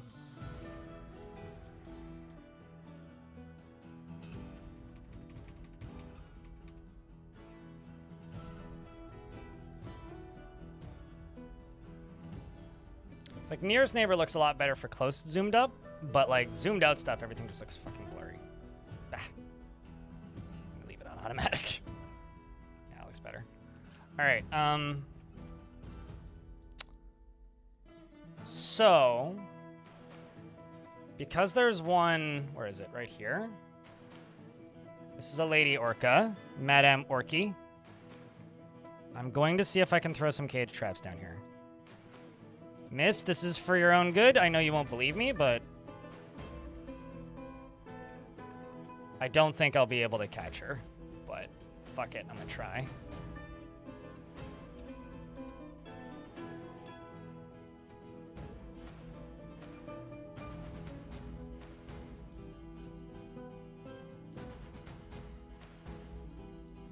I realize the absurdity of what I'm doing right now, by the way, but that's what today's gonna be.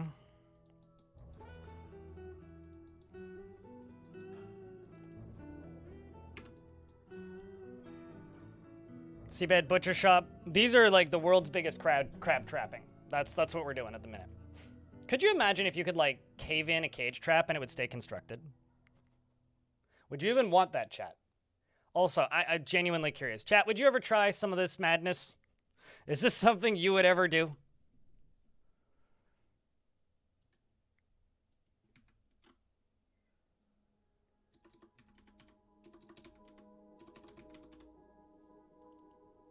Or are you just looking at me right now and being like, blind? You're nuts. And honestly, I wouldn't blame you. Your PC wouldn't allow it? Have you tried, though? I don't know. I don't think my PC signed a waiver. I didn't ask it for permission to do this. So I suppose just like pro tip, don't ask your PC. Just do it.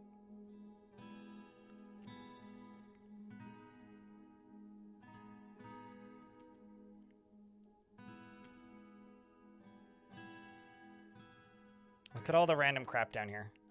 There's probably dwarf skeletons down in here too. Yeah, there is. I had some dwarves like get flung over the edge over the years that have died. So like Charlie's corpse is down there.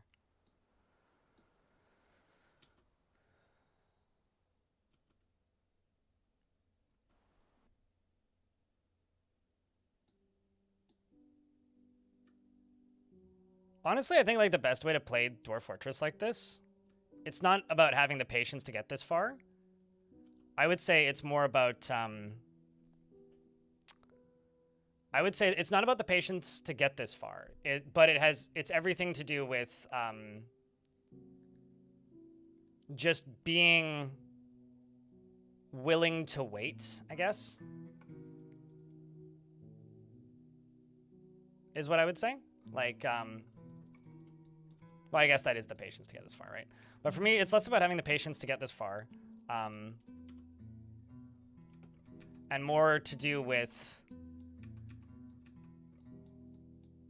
Okay, maybe I put this in a dumb spot. I'm going to try one a little further up. It's not so much about having the patience to get so far. It's about just being willing to get up and leave the computer. Like, I have a chat, so I just sit here and talk, but, like, you don't need to sit here and watch the whole time, right? Like, you could very easily just, like, get up and walk away, I guess. You could very easily just take a break, which is honestly what I would recommend. The fact that this hasn't been hauled yet. Come on.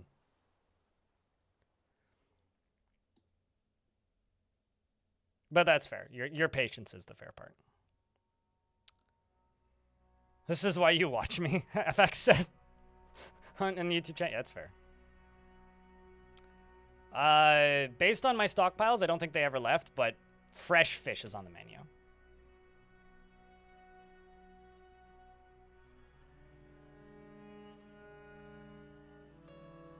Also, right now, fun fact. If I flood the fortress, or rather, if I let the ocean fill back in, it will flood the fortress. Because we have this right now. This is a way in and out of the under ocean. Look at that. Also, digging more drainage tunnels, exceptionally easy now. Well, I mean, slow, but easy to actually complete. Because all I need to do now is just tell the dwarves to go to the bottom of the fucking ocean and start digging. And that's exciting.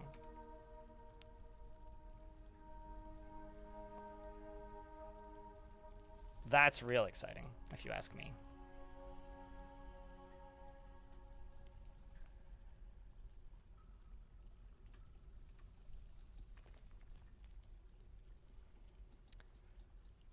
And I need a room that is not going to get broken by something. I'm gonna put a little room back here and I'll put a lever in there to connect to this.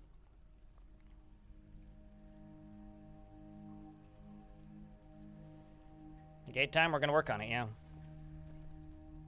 Do I want to have orca babies? I don't want to have orca babies. I want to see if I can make my orcas have babies. That seems like a lot of responsibility. Human babies are already terrifying enough. Imagine, like, having a hard to find saltwater species that's bigger than my apartment, baby. Seems like there'd be a lot of liabilities in that. How the fuck did you get in there? It's not a breeding pair, though. The question is it going down the stairs at the moment? Oh, come on.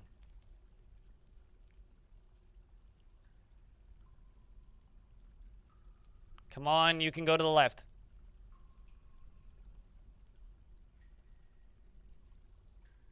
Well, we did actually catch one, yes, but it's a male.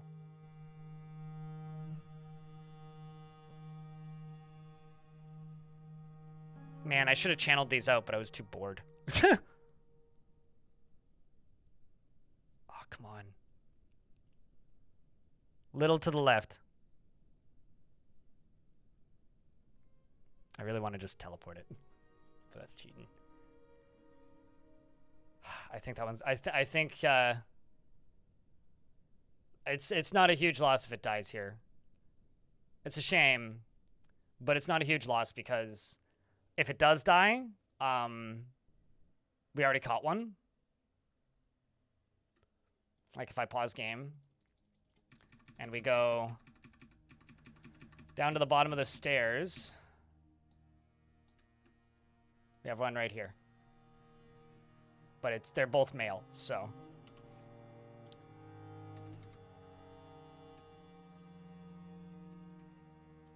And then the dwarves can, once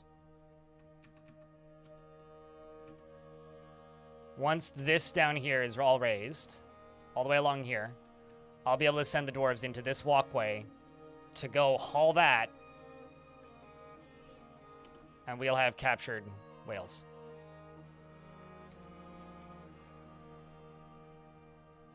Baby orca over here. Okay, that makes me feel bad. That makes me feel bad. You know, it's funny. It's like, I don't really feel bad like butchering cats and dogs in Dwarf Fortress, but there's something about whales. Can you trap fish? Normal size fish, you just need to have animal traps, and you need a fishing zone designated, and then you just need to queue up the job catch live fish. For giant ones, you have to literally have cage traps at the bottom of the ocean, which is why I have 2 frames a second, and why the game is lagging so much, and why I'm going through all of this effort. Literally, it's just to catch whales. That is the entire purpose of what I'm doing.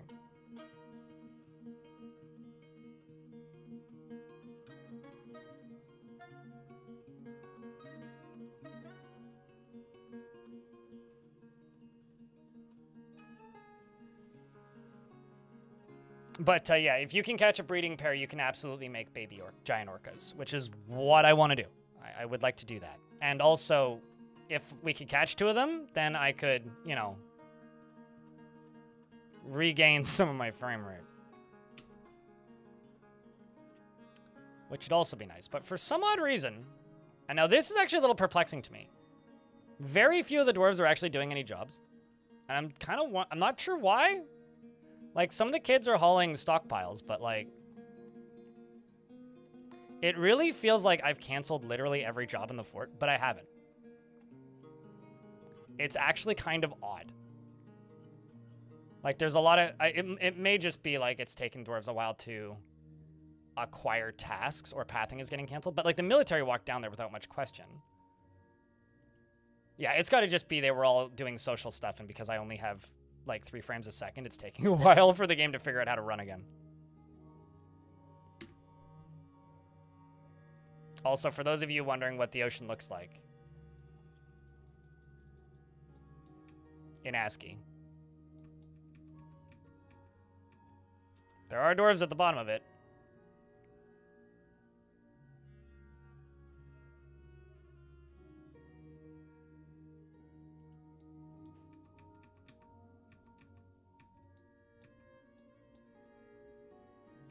Ain't that glorious?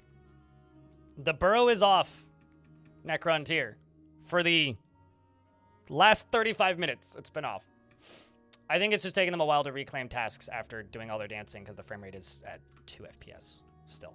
So there is no burrow. It is off. Once again. I delete it to make my point, but I don't think that'll help.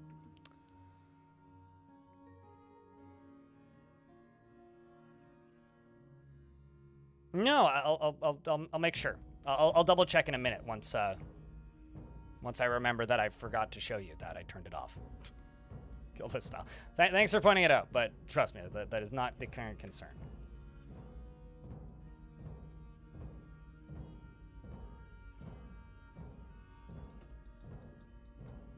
I think I'm gonna do this as well.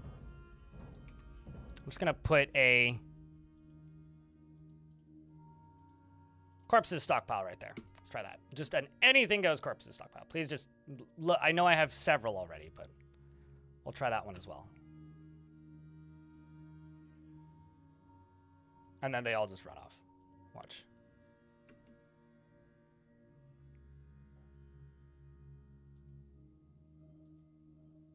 Oh, now a bunch of jobs are gone. There we go. See? I think it just took a while.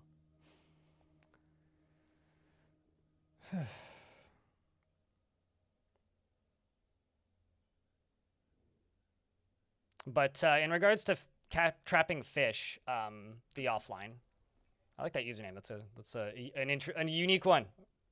It's good. Pause this. We've got like a squid.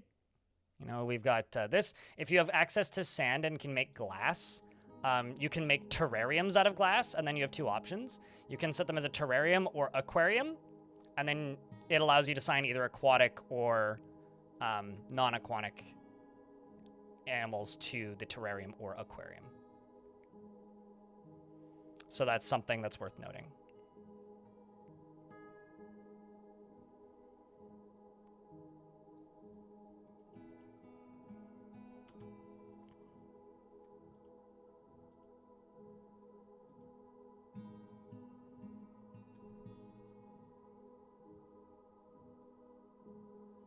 You wanted to make a big one? You could also make a pond, like dig a hole and put water in it, either using the pit pond function with buckets, or literally just like dumping water in there with a stream or something. And then once you've caught the animals in their cage traps, you could then assign them to a pit, or the pond rather, using the pit pond task, and they will toss them in to the pond. So you could absolutely do that too.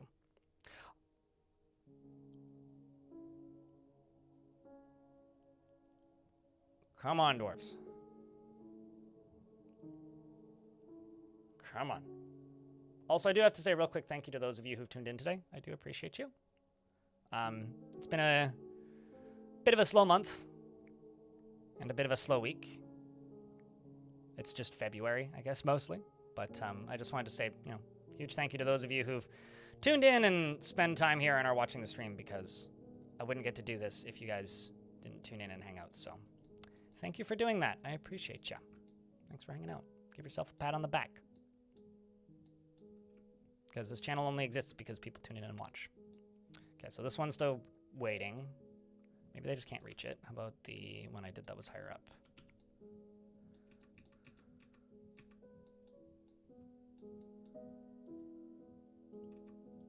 That one's also still waiting, so this is the higher up one.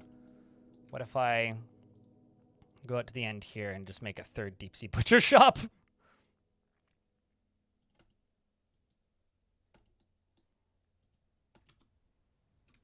What if I go up to here, make a fourth deep sea butcher shop? I'm not entirely sure where they can actually get to right now. Pissed some pics? What? You mean post some pics? Right. Definitely. Hey, YouTube folks, hit the party button. Thanks for tuning in today. Don't forget to leave a like.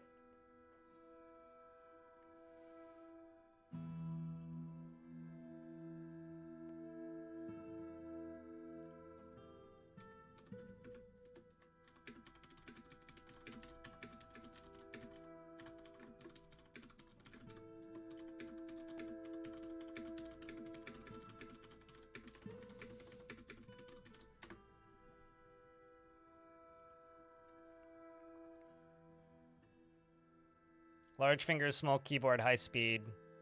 Spelling S and F AFU. Oh no, that's fair.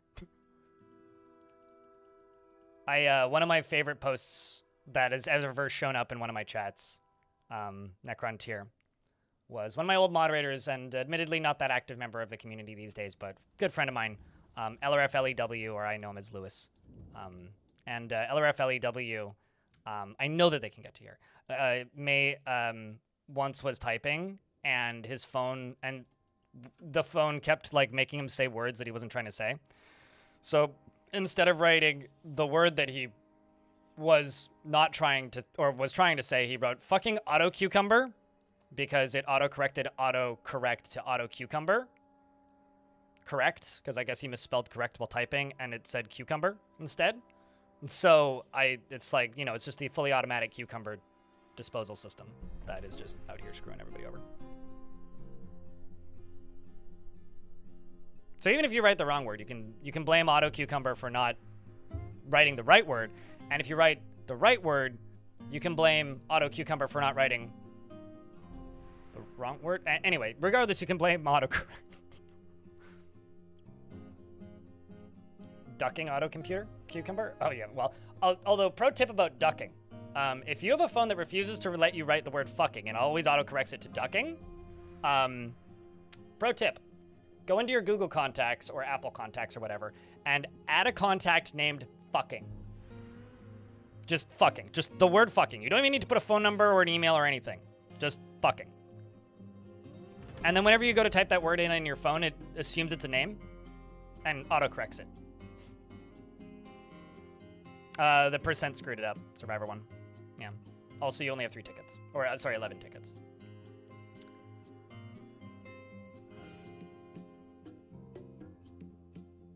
Modern problems require modern solutions, and that's why I've had a contact in my phone called fucking for the last very long time. That has to have put me on several lists, right?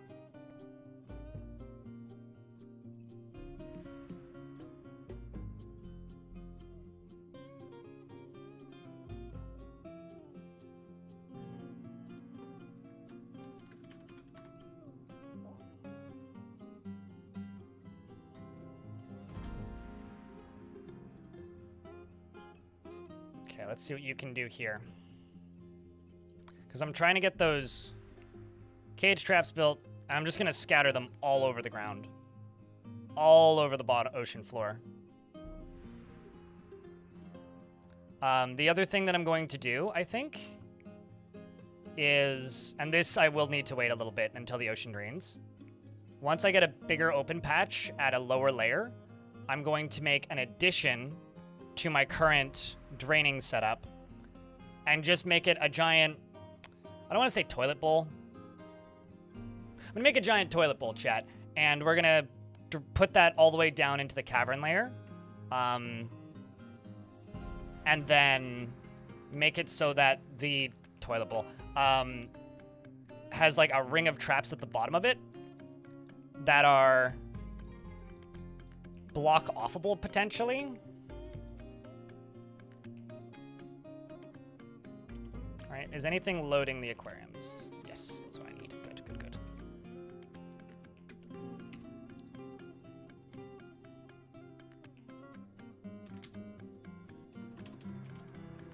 Okay, so it looks like there's only one living orca left.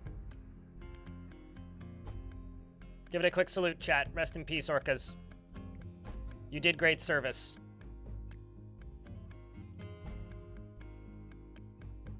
Yeah, we'll call it the Ocean Flusher 9000.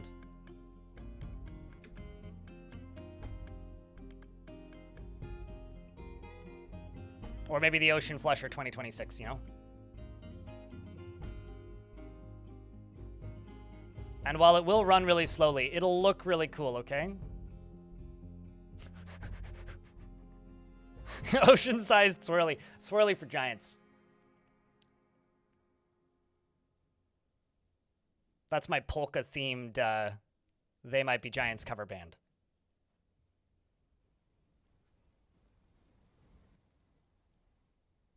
Okay. They don't currently have access to them. They might just not be able to reach them right now. I'm just going to put another corpse stockpile right here. Although there's a chance that they're getting hauled already.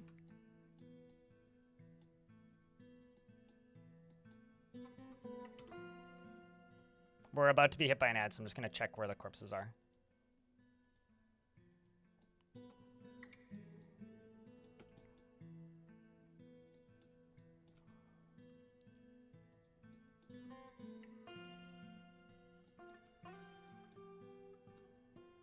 Okay, so that one's accessible.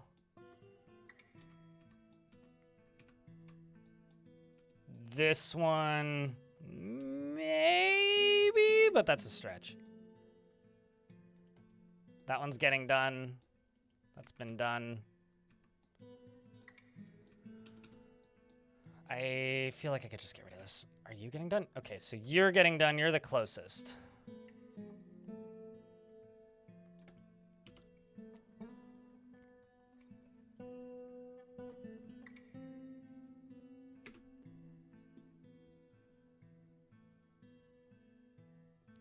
I caught one. Oh, it's the dwarves trading with us right now. 8-cup buck.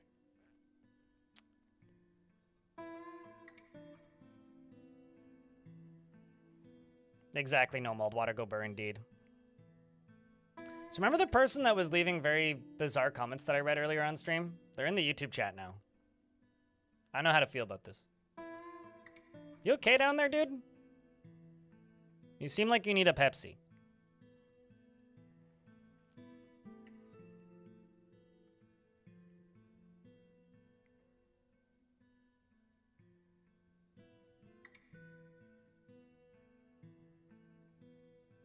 We wanted to mine the ocean floor, so we had to get the ocean out of the way. Yeah, I know you're not wrong. We're just doing an underwater deep sea terraforming project. Maybe terror-forming project? We're gonna teach them how to form all of the terror.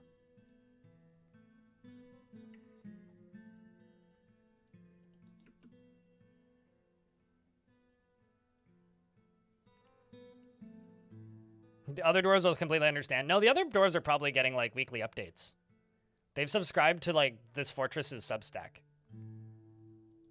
They're seeing all the newsletter posts. If anything, I would say they're stoked about all this.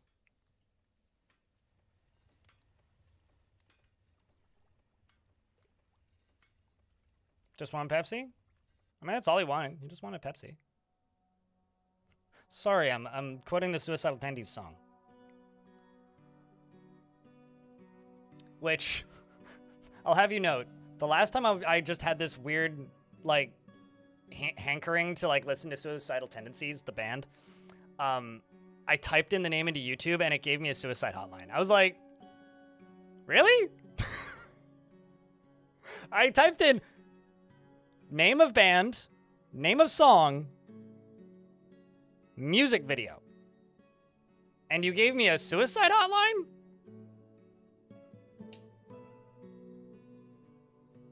I get it, but it was pretty funny to me.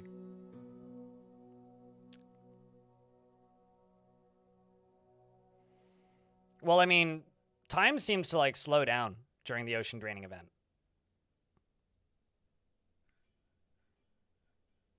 Keyword idiocy working as intended? I don't know. I don't know about idiocy. That's a bit intense, but... like, it's a good feature. I'm not going to knock it. I just thought it was really funny. It's literally called well, actually, I guess the name institutionalized is not... doesn't make it better? No, totally. That's how that works, Wilmer. 100%. 100%. Could not agree more. I just thought it was really funny. Mostly because, like, that band is one of those bands whose fans are really touchy about their best boys and their music. So if you, like... because I think they're funny. I don't think it's the greatest music of all time. They're not my favorite band of all time by any stretch, but I like that song. And every now and again, I get just, like, this weird desire to listen to them.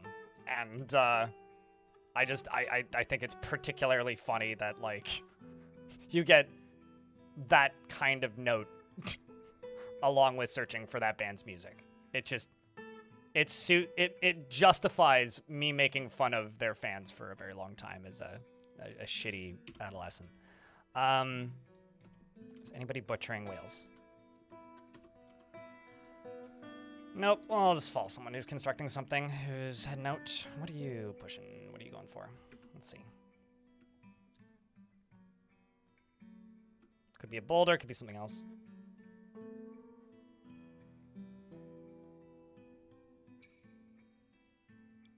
Not line? Did you mean to write hotline? Was that a typo? Well, I hope you're doing okay, Bone Doll. Having been through some rough patches in my life, I hope you're doing all right.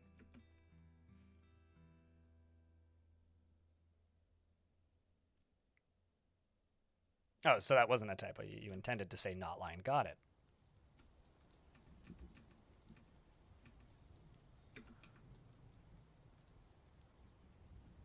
Is it weird that I'm actually getting kind of used to running this game at 2 FPS?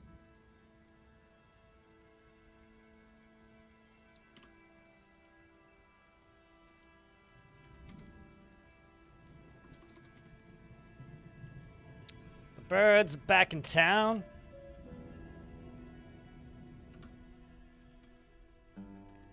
How can't I help you? That's, dude, that, like, I can have a dark sense of humor. Sometimes that's a bit grim even for me.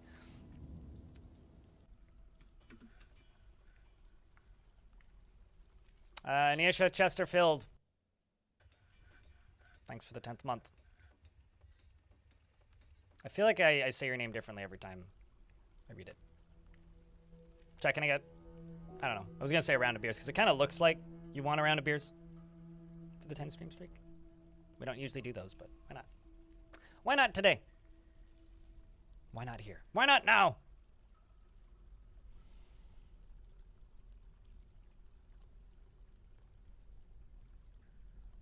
And once again, thanks for hanging out. Thanks for tuning in.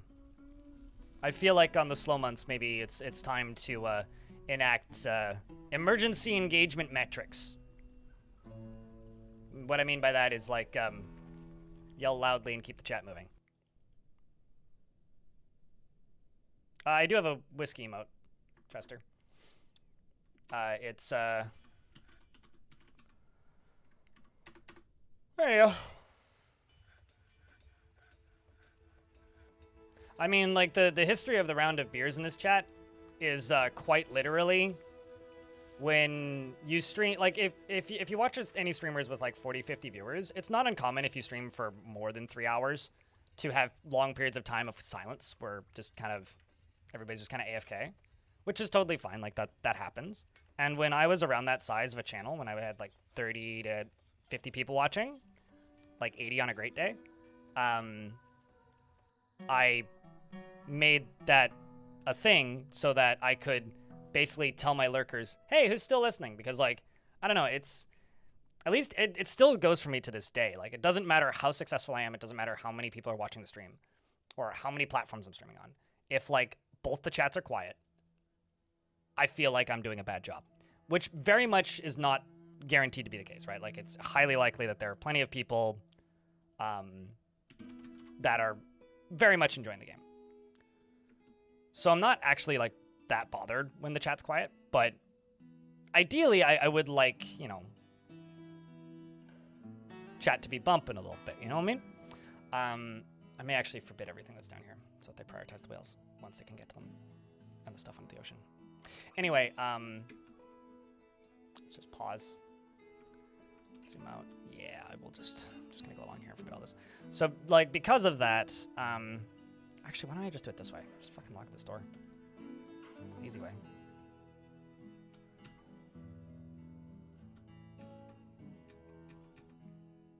That's locked.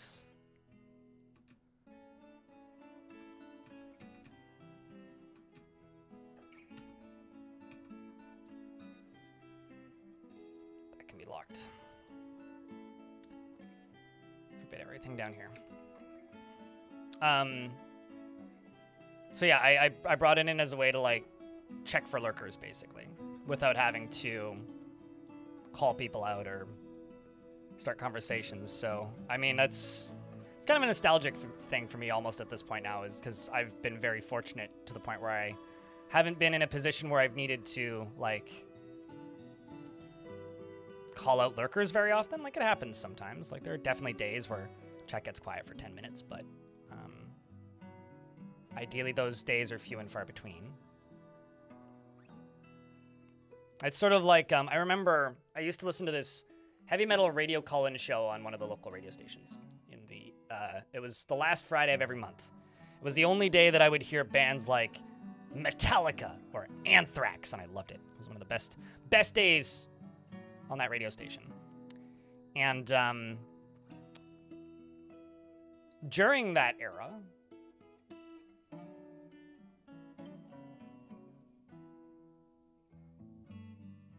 checking the corpses again. If they start rotting, I'm gonna be bummed. But not that much time has actually passed. During that era, they would do call-ins and they would take requests, right? It was like all night heavy metal with requests. And there were times where people would just be like, or the host would just be like, hey, you know, like it's been a while since anybody's called in. You know, we're having a bit of a quiet night tonight, so I'm gonna play this. And then he would get like 5 or 10 call-ins and like almost immediately, and I don't know, same vibe.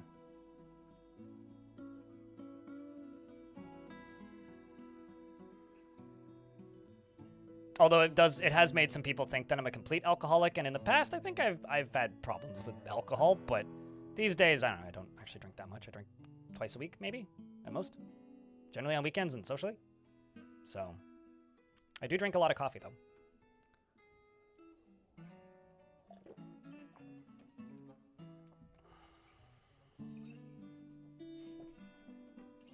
You've been asleep 10 hours? How was your snooze? Did you go back to sleep after the start of the stream? We caught one, by the way, Stone. We have caught a singular giant orca. Actually, I should look. It is trainable, right? The wiki says it is. Yeah, it is trainable. So I will be able to train it.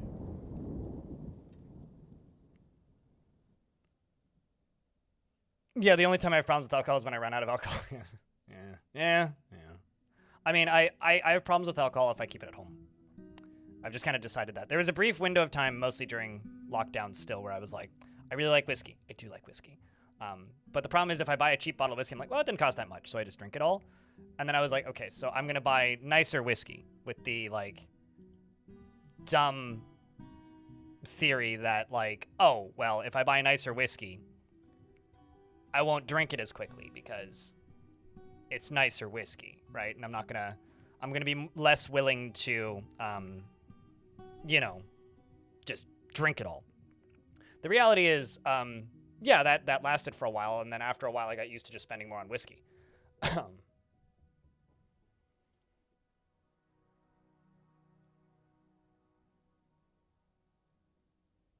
Now I just have a bunch of really cool whiskey bottles that I use to propagate plants. And honestly, it's not the worst outcome. It's a vicious cycle, yeah. I would like at some point, maybe around my birthday, to acquire another bottle of Hibiki Harmony, though, for special occasions, because that was the one I was able to make last.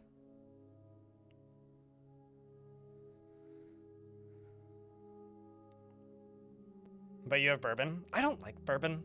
There's not a, like, the bourbon that's nice enough that I enjoy it is, like, $10 cheaper than a bottle of scotch, and I would rather buy the bottle of scotch. Okay, yeah, we do in fact have a were-lizard. Were-iguana. It's a there-iguana. Also, bourbon's, like, borderline impossible to get in Canada now, so, like, the prices for bourbon have, like, skyrocketed even more. Like, I saw a bottle of Buffalo Trace for like $90 in a private liquor store recently, and I was like behind the counter. I was like, really? Like, one, I thought we stopped selling those. Like, Canada, the country, stopped importing bourbon. After a glass, you're done with it? Certainly. No, I mean, that's usually about how much I go for whiskey, but like, if I have a nicer scotch, it's like, yeah, I'll have like, I don't know, 2 ounces and then be done for the day. But like, I'm still drinking 2 ounces of scotch a day, most likely, if I have whiskey around. Which is, like, kind of too much. Maybe if you can get around it, that's fine. But I end up just sad drinking when I drink at home. So I haven't had booze at home this year, actually. Although I might have some booze at home Friday night this week, but I will not drink it. I will not drink it. I will not drink it. I will not drink it. I will not drink it. I will not drink it. I definitely will not drink it. I absolutely will not drink it. I will not drink it because there's a beer that the local brewery made here, that they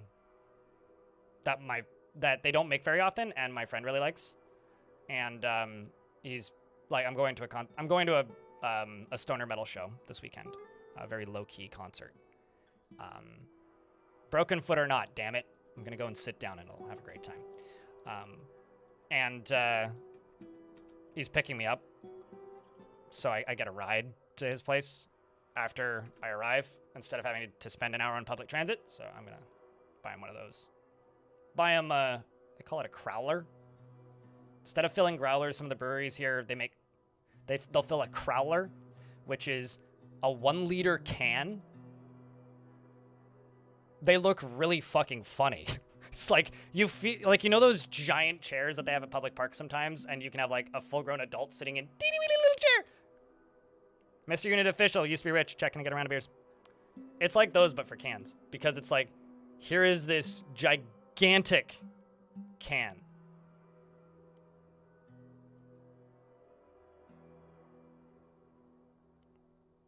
Your brother used to collect those? Oh, that's neat. And Starsmore also used to be rich. There's 2 of them.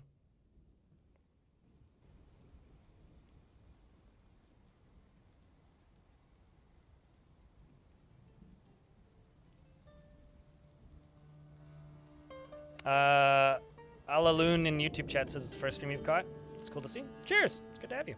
Appreciate you. If you buy beer, it's gone at the rate of 1 beer per day. I used to be that way. Now a 4-pack is an evening. 4-pack of tall cans is that's an evening. So, but I drink a lot less, and I drink a lot slower when I go to local breweries, and it's not that much more expensive to just go to the local beer brewery, and it's a lot more healthy, in that I at the very least get a social outlet out of it. Like if I go to a bar or a local brewery, I can drink like a beer an hour and be there for 2 hours, feel like I had a nice evening, and go home and be okay. And spend, I don't know, about $20. If I buy a 4-pack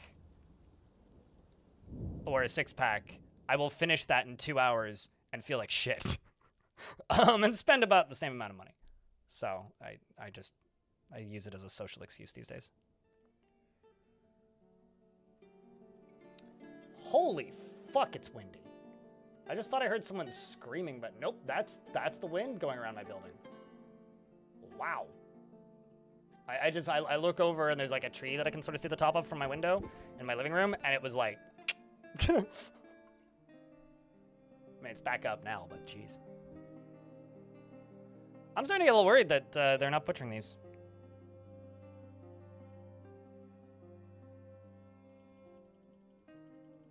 And they're also not hauling them.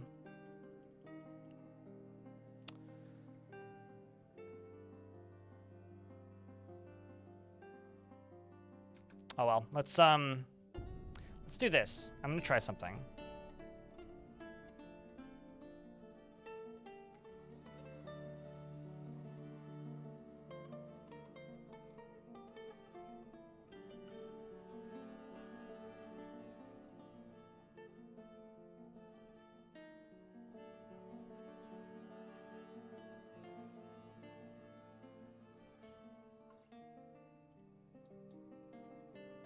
What if I put a cage trap right next to you? Like down here.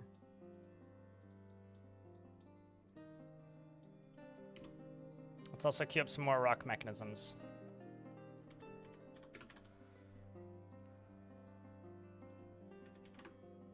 Let's just do 150. Make them a lot of conglomerate.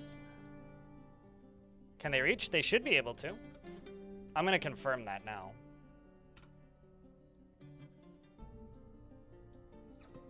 Like this.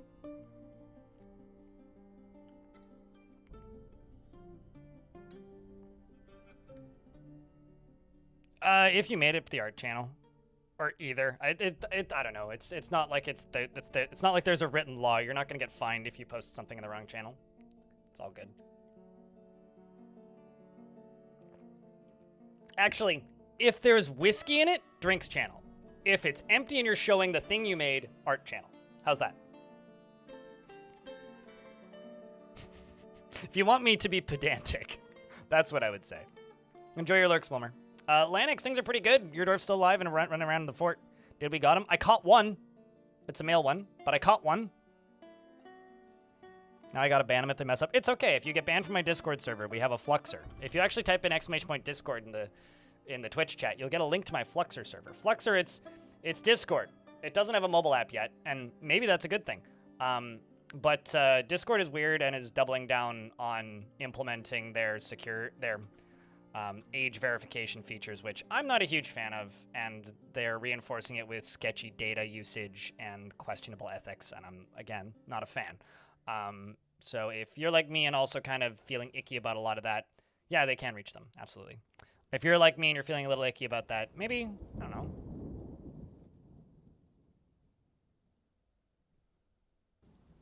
Pop over onto the Discord and, or pop over into the Discord command and click on that Fluxer link and make a Fluxer account. Go give it a check out. Here's a link to the YouTube, folks, if you're interested. Or if you're just interested in trying out a Discord alternative. Canceled your Nitro? I still have my Nitro, but I also have like 11 months left on it. But yeah, I'm probably going to cancel my Nitro too. Not probably, I will cancel my Nitro. I have a notification in my phone set to remind me to do that. Although I only pay for like the cheapest of the cheap Nitro. Which is like $2.99 a month, I think. I'll also throw another butcher shop down here.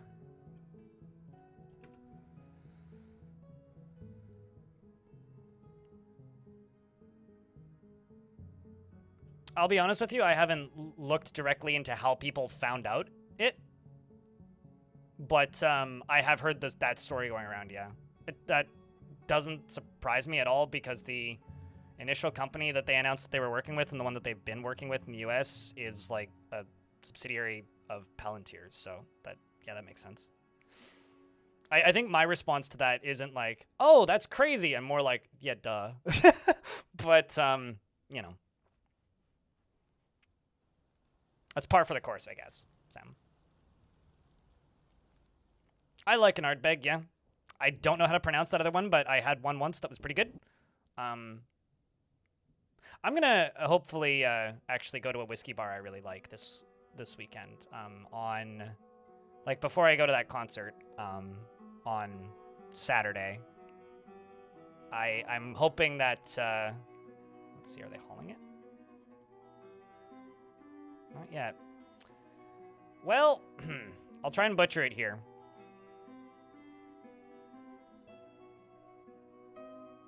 They cut ties after people found out? Yeah, I mean, it doesn't really matter, though.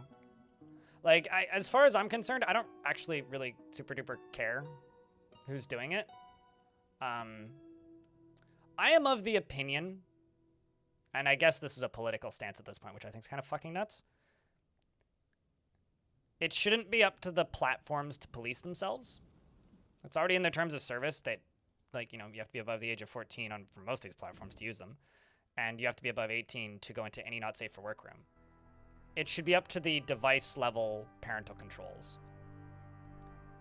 Basically what I'm saying is parents need to be parents, and I shouldn't have to potentially fork over my passport to a platform that I use in exchange for the ability to look at something. And on top of that, and I know that they're just like, oh, but like most of you aren't ever going to get that. And I get that because they've seen my credit card. I've had a Discord account since 2015. They don't really have much, or 16, whatever, whenever, like, I've had a Discord account for 10 years. So like they can safely assume that I'm an adult. I talk about not adult things, but I act like an old man on the internet. So I'm probably not going to get ID'd. But I don't feel comfortable being on a platform that is scanning me to the point where they can figure that out. But just personally, that's weird to me. Like, I will be on Discord for a while. likely years. I will likely be on Discord after all of this has happened. That's one, folks. We got one. Fuck yeah.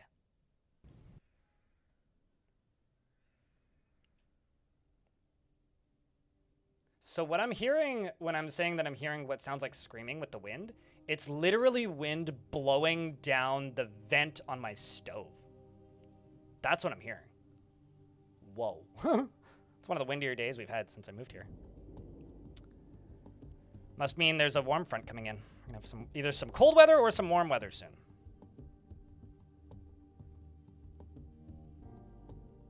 Oh no, I mean, the dwarves will be able to haul it out before the food rots. That's not something I'm even remotely worried about. Let's just pause. I'm actually just gonna go, like, I had my window open last night, and I don't think it's closed all the way, because I'm hearing it rattling.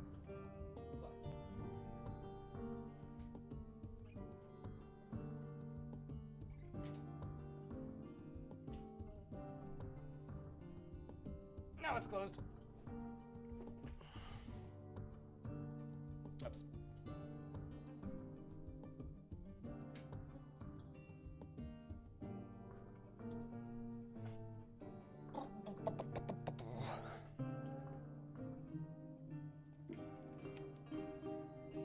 Okay, let's go check the other ones. Yeah, okay, so this one isn't reachable. This has been the issue. Let's just go through and unpause all of these.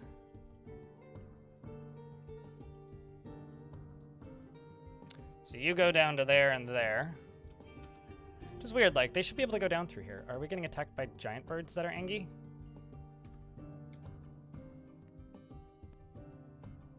Oh shit, I caught a... Wait, what? How did you get down there? Okay, well, I caught a giant lizard. So someone who's played Dwarf Fortress for a really long time, chime in here, please. Giant lizards are one of the older games, or one of the older creatures in the game, like from the very early days, because they're just called giant lizard. They're not like giant iguana. That has to be one of the first creatures they added, like before the big animal update. It's a living fossil, that.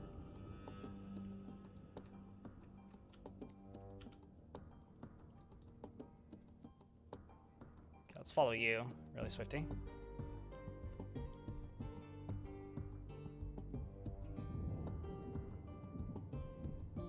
Big Lizard's Lizard Adventure. I mean, Big the Cat's Lizard Adventure?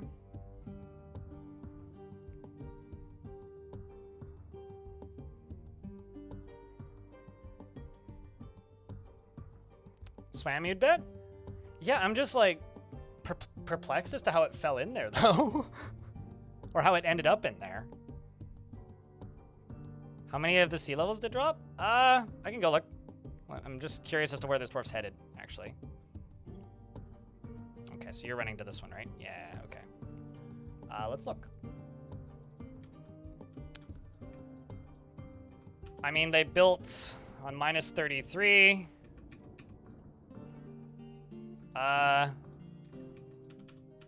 Minus 40 is how deep it's drained. So let's start doing the silly shit. What do you think, chat? Actually, no. I gotta go up to the top. Let's go up to, like, right here. Because this is, like, right in the middle.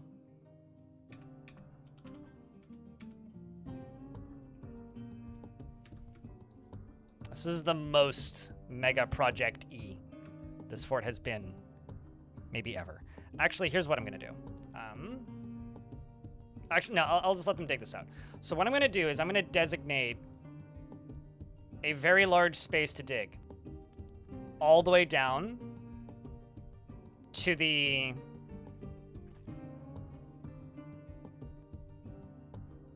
first cavern layer. I'm going to fill the bottom for the silly shit of it. I'm gonna fill the bottom of it up with drawbridges. I don't actually think the dwarves can get here, now that I'm looking at it. It would be nice if they could, but I don't think they can. Oh, no, they should be able to, because that. So I will fill the bottom of it up. What's the priority on this, actually? Uh-oh. Uh-oh. Oh, we found Charlie. Charlie died a long time ago.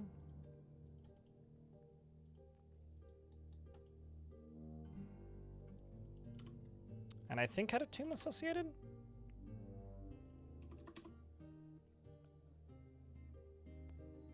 It would be really cool if bodies put in the ocean didn't rot.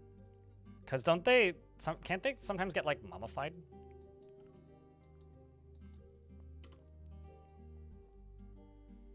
Where's Charlie's corpse?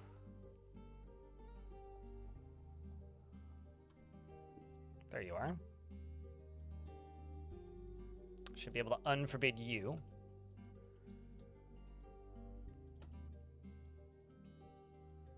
Probably go get that, because it seems that Volbach there has found it. All right, let's just go down to the bottom. So let's go here. And I'm just going to use a tool that I almost never use. Blueprints.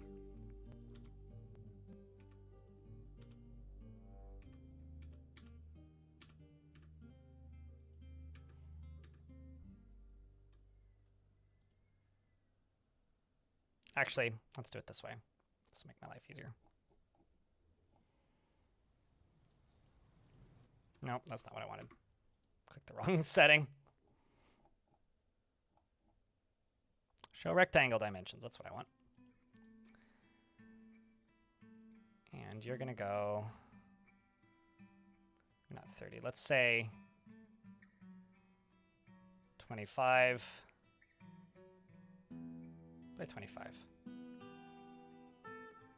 Oh, fuck me. This is going to take 10,241 years to get done.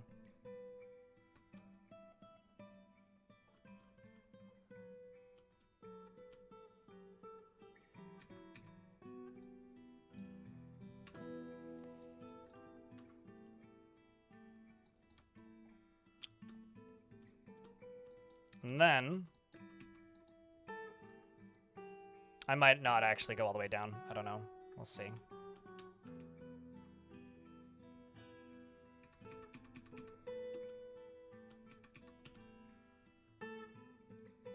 But this will be so fun if I can't get this done.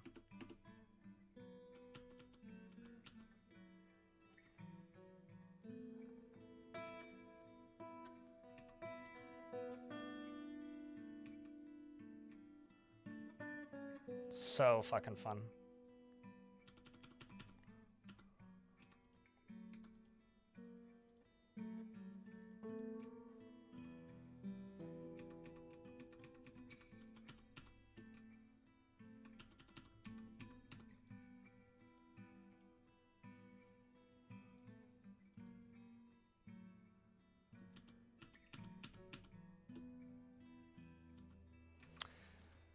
All right, let's let it run.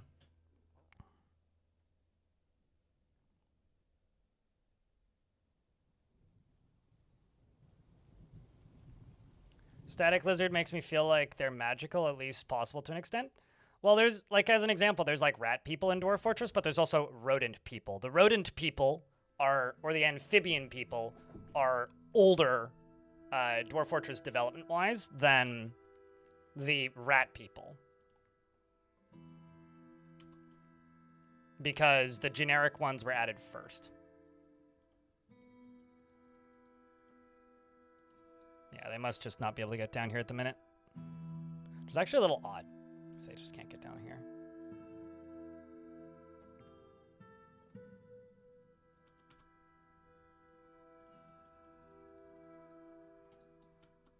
Holy wind. I realize I keep, like, commenting on the wind, but it is very windy outside. If I disappear, you know why, chat. It's because the ocean got me. That's why.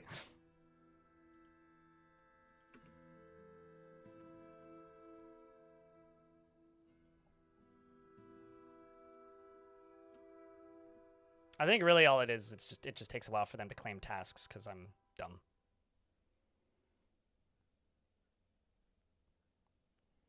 I'm just pumped for updates, honestly. Like, the stuff that Tarn has talked about for the next year has me so excited. So excited. Also, some of you might know about this, but I certainly did not. I had no idea that that somebody screenshotted my Blue Sky post and posted it on Reddit. I had no idea. Because I made a comment stating that it lost overwhelmingly positive reviews on Steam. And somebody screenshotted it 9 minutes after I made that post and posted it on Reddit. And it got like 700 fucking comments, which is wild to me.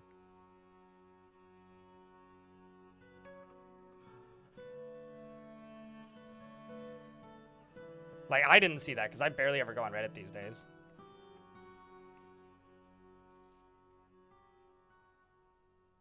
Yeah, it's been very difficult for I will upload the raw interviews. I just have to redact a few things from the Dabu interview, and then I will upload it, but to the VOD channel for people who are interested, because there is stuff that didn't make it into the final cut, but the actual what's it called? Music video was posted on Reddit as well. Yeah, because I asked somebody to this morning. Unless somebody posted it previously, in which case I didn't even find that thread.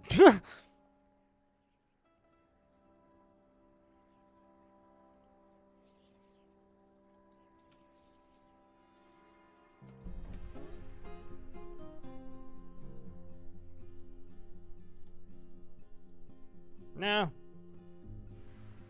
There you go.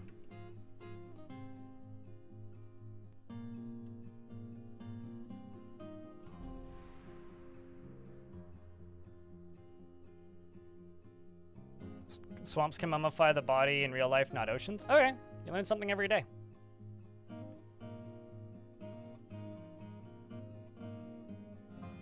Good to know. Thanks for the details, or correction, I guess. That must have been one of the calves that we butchered, because I only got like 3,000 meat out of it.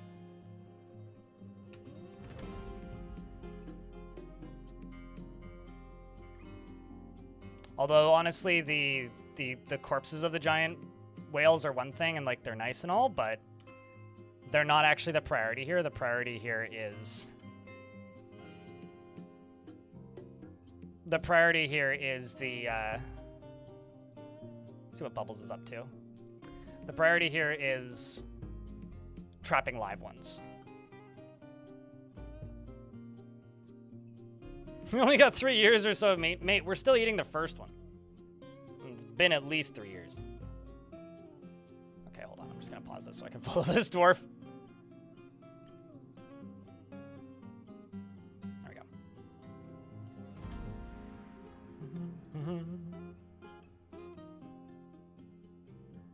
Oh, look at you, hauling prepared giant orca intestines.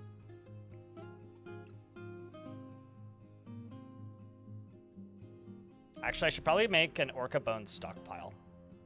And an orca... You know what? Let's do that. Let's make an orca bone and an orca skull. Holy shit, that's... Look at how much intestine that is.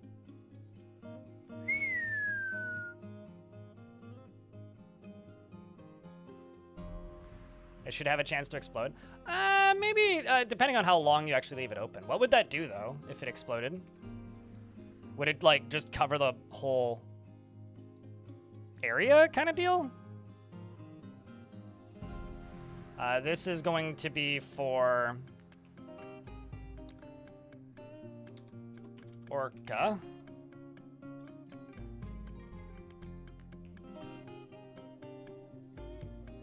And giant.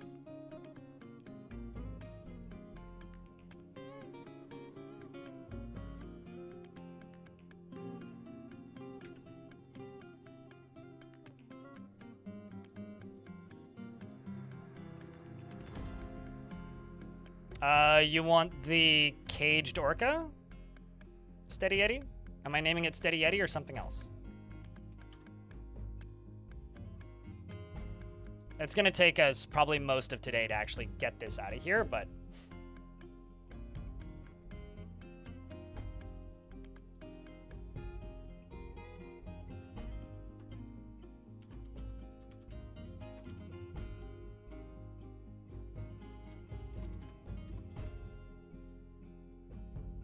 Or why don't we just call it Yeti?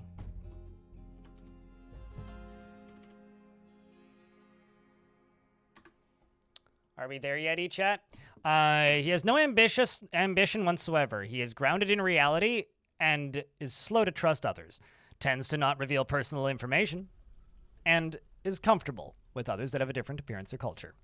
He is moved by hiccups and natural beauty, art and natural beauty, and he tends to avoid any physical confrontation, and he is brave in the face of imminent danger. He doesn't mind a little tumult and discord in day-to-day living and likes working outdoors and only grumbles mildly at bad weather. I wonder if the way to train these, or the way to, like, keep giant orcas, would be to keep them in a cage, and then or keep them in a terrarium, and when you get a breeding pair of them, put the second one in the terrarium with it, and then move the trained babies into... Because they birth live young, so you don't need a nest box or anything silly. Once they have the babies, then you put the babies into a pond is probably the way to do it.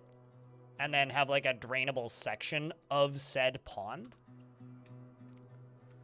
Yes, you can train them. I just need to refill the ocean to be able to train them.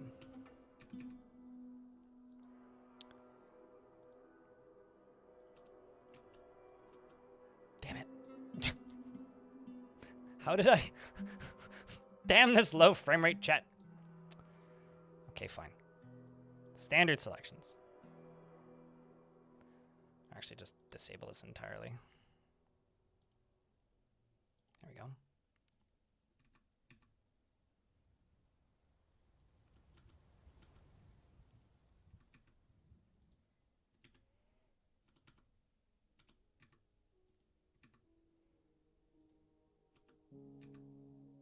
I'm gonna have to set these lower ones back down to just blueprints.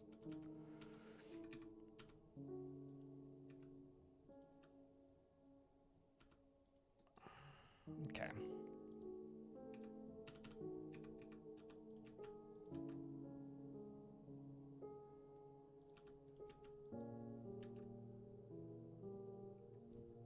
Just did it again. I did it again. Fuck. This is one of the reasons I almost never do this tool and just designate stuff one layer at a time, because then I don't need to worry about fucking it up. You know what? Actually, I'm just going to erase this. Let them do this layer, and then I'll queue it up from the layer below. Let's do it that way. Like, I actually find this tool to be more annoying than not.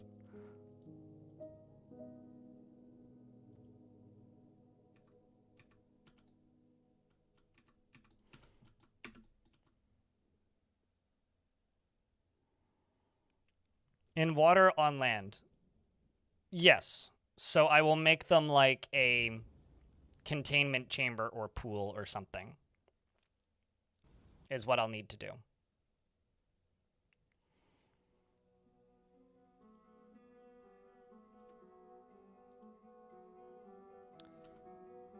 Now I need to look up and see if there's a dry spot. This seems like it's going to be a dry spot, like right there. But I'm going to wait.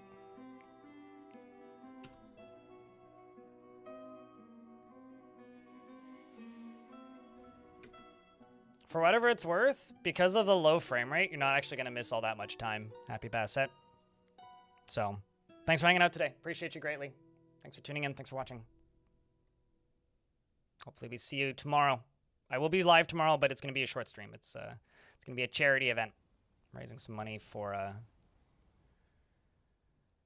Breakthrough T1D, which is juvenile diabetes research fundraising. So I will be not playing Dwarf Fort tomorrow. We'll be playing something else, but it'll be a fun, very short, but fun stream. You'll have to rewatch. I didn't see the actual catch itself. It was in the general vicinity of the top half of the map, and it ended up in a like the right-ish spot while I was draining it. And then I saw it swimming around that area while it was still draining, and kind of assumed it was gonna swim away. And then saw it falling away, and was like, okay, well, it's not gonna get caught. And then went and did other things for a little bit, and then checked the screen, and it just said that it was caught. So it's nothing super crazy, but yes, we did in fact catch one. I think what's going to be cool is, you know what I could do? I could just put it into a little pond full of cage traps so it can swim around, and then whenever it loses its training, just like drain the pond. And just be like, all right, putting you in timeout, boop, into a cage. Just have like a drawbridge underneath it as like a retractable floor. I feel kind of bad, but that would be funny. Just need a breeding pair. Yeah, we got a boy right now.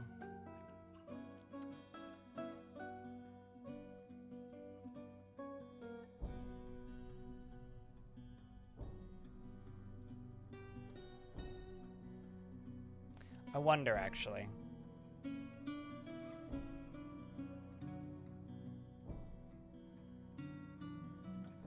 We're probably going to hit an aquifer as the actual annoying issue, and it's going to be really hard to tell where the aquifer is.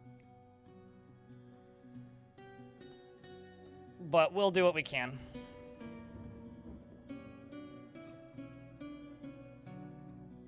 Nope, there's no aquifer here right now. Well, that's nice. What's this big-ass tunnel gonna do? Okay, have you ever flushed a toilet before? That.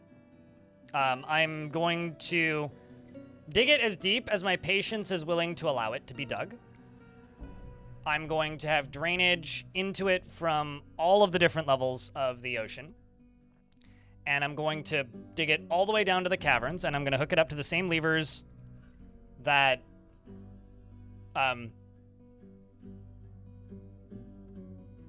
are already like letting the ocean flow in or off the map.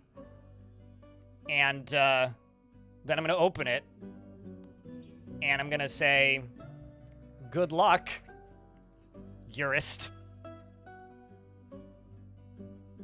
And we're going to use this as additional drainage with additional traps. And last night we were able to drain the ocean in about 2 hours at about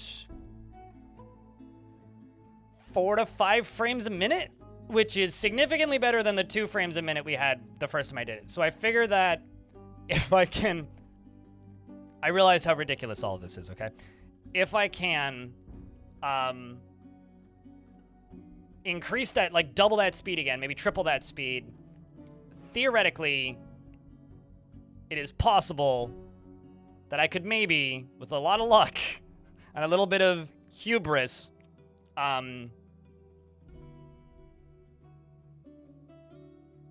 drain it faster. Because I will need to refill the ocean most likely.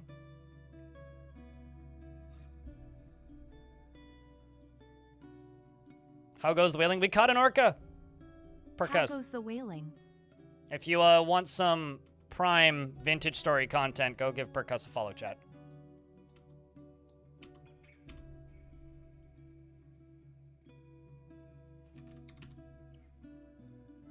It hasn't actually taken its name yet, but we've named it Yeti.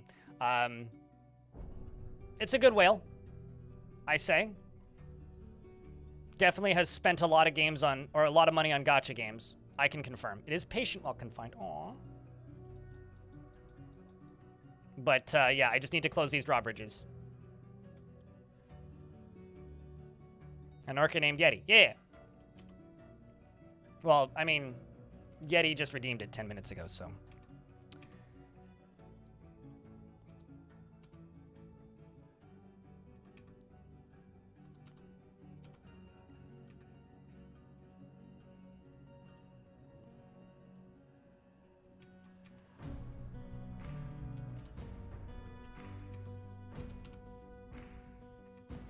It is extremely windy here, so if the stream disappears suddenly, that's why. Please don't be too shocked.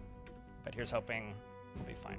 The last time we had wind like this, I did lose my power, but supposedly that wasn't due to the wind. It was due to something to do with construction that took the power out due to the wind.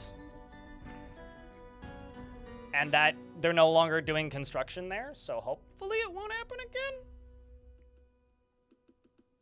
need to go get myself some extra insulin, but I'm sure nothing crazy will happen while I'm gone, so I will be back in a second. Probably should save then. Actually, that's not. Actually, that's a good idea. I'm just gonna run a quick save, I guess. I will be back momentarily. I'm just gonna run an ad right now. I will be back around the time the ad ends anyway.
Yeah, feel free to yell at me to save today. Because progress is going to be slow. And Mudcorp playthroughs. Hello. I realized that was from 10 minutes ago, but appreciate you for tuning in.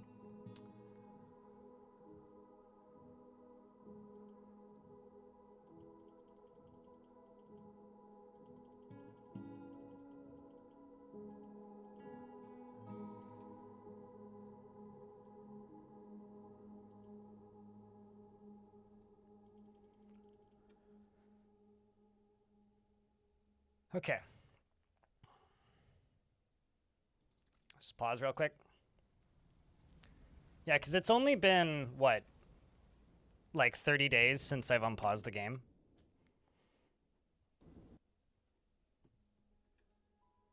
I'm actually, like, mildly tempted to enable Streamline, which is a DF hack command that heavily increases frame rate. The problem is it can cause some wild bugs historically, and I don't know how stable it is these days. But Streamline basically just like removes a lot of the physics checks, which probably would make the game run faster.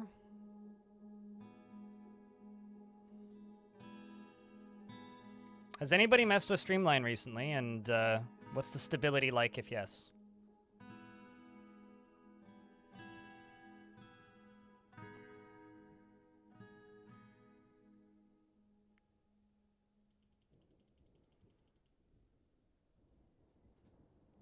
Kind of amazed that the frame rate hasn't gotten a little bit better. I guess it probably has something to do with the amount of water that's falling.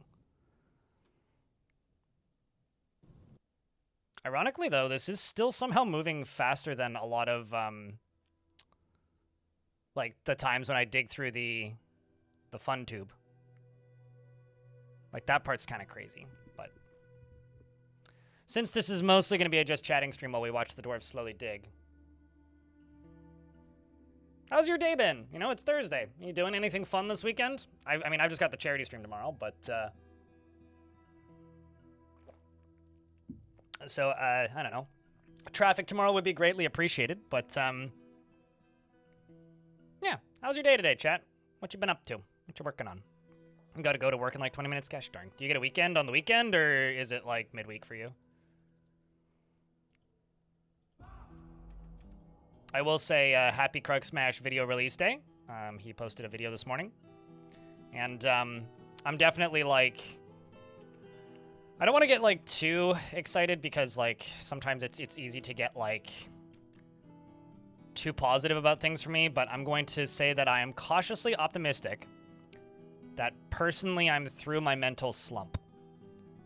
I'm starting to feel okay again, like consistently. Like I had like 2 good days last week, and I had like a really crappy day this week, but like I think I'm pulling out of it, which is good because that means I will be more consistent about things.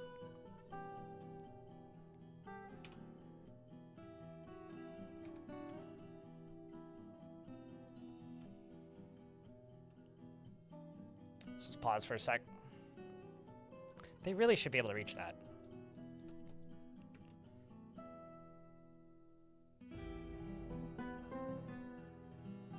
Although maybe they just can't reach the shale blocks. So let's just try whatever's closest.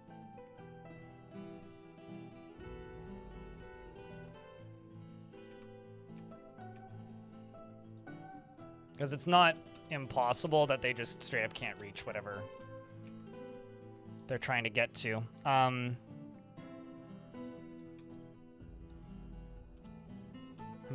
also like looking around here and seeing if there's any reasonable places for us to just like put little bridges in. Like this will drastically increase the number of jobs happening, but if I can get little bridges in that'll let the dwarves block or travel across things, like that'll be really, really helpful, I think. Like this area is kind of fucked, but not much I can do at the minute. Like this is a mess. This is a... I just thought of something and feel really dumb that I haven't thought of it already.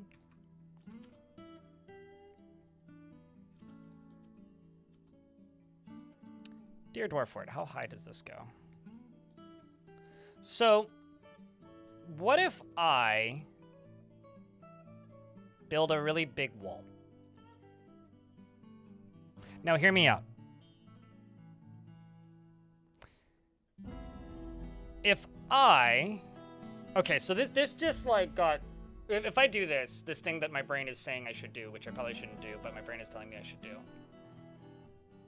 the order of magnitude of this is going to go up by, like, 100%.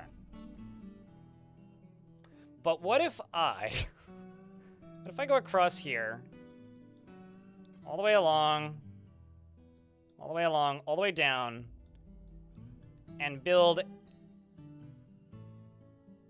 a wall that goes all the way to the ground level, all the way along to right here. And then north, all the way along to over here. And then this way, all the way up to up here, because it's draining off the edge right now, so I could do that. And then, or just like maybe a huge chunk of it in the middle, maybe not all the way around. And then put drawbridges at the bottom so it'll fill.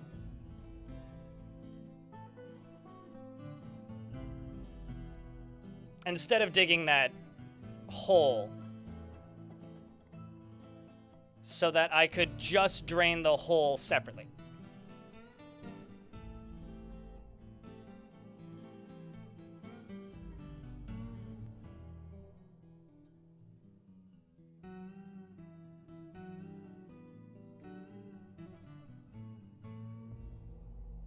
How fucking long would that take, and how many blocks would it take?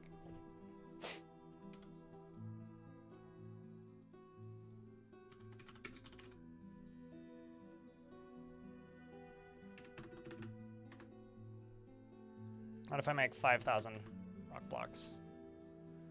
All right, dwarves, it's time to work overtime.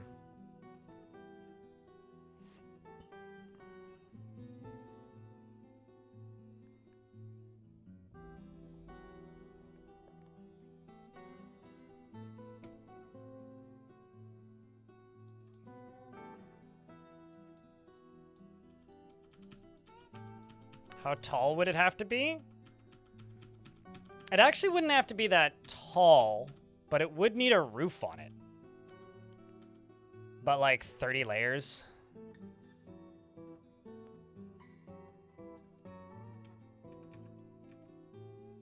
I'm gonna humor myself here for a second and see how possible this even is. What block do I have the most of at the minute? I think it's conglomerate that we'd have the most of. Because like what I can do is I can just go here, I can go here, I can go here, I can go here, I can go here, I can go here, I can go here, I can go here, I can go here, I can go here, there. Like that's this entryway that I've built, so then I could go here. I could go here. And that would link it up. Go here, here, here, here, there, there, there, there. All the way along. Unpause it. Wait until those turn to ones.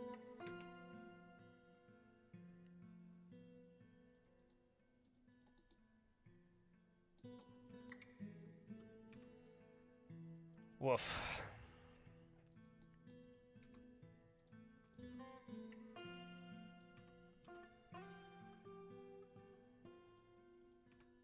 But the second we start getting down to like right there, it's going to start taking a while. So I could go like across here. Like making it into a pattern, it would be real difficult. Which is going to hurt me if I don't do it in a pattern. But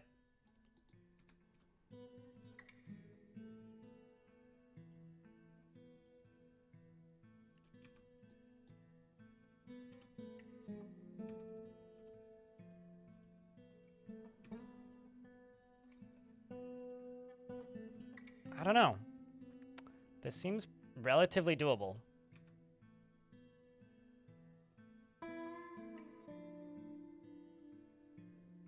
I think as long as it goes all the way out to the bottom and around and back, I think this is doable.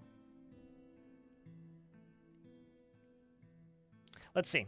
Let's let the dwarves start building this and see what they can do. Because like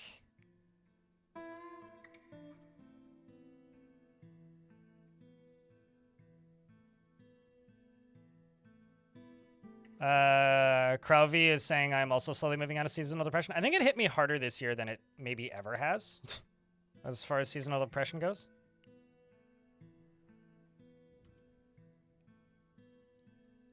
What this wall should be doing. So here's the idea. Don't know if it'll work. I am making a...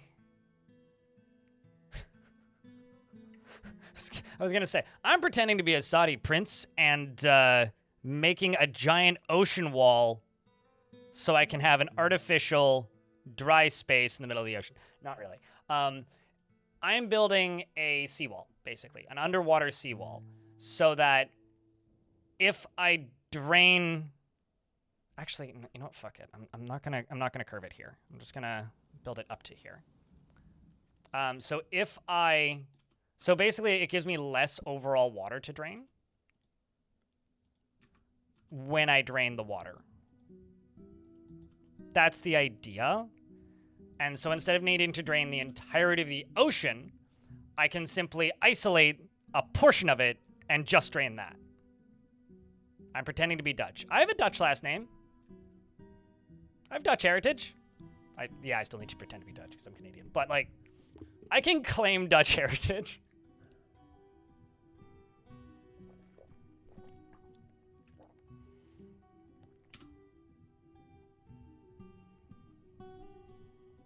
A little bit, anyway.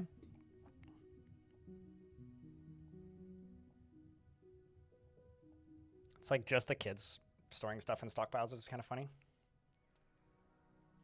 So many troglodyte skeletons. I'm actually curious. What is this wind speed outside? Let's look. Also, that's totally fine, Beer Minier. I streamed for 13 hours yesterday, and after basically not sleeping.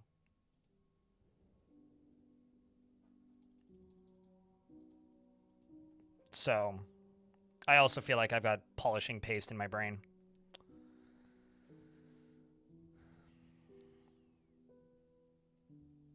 I'm just checking the weather, because I'm really curious as to what the wind is today.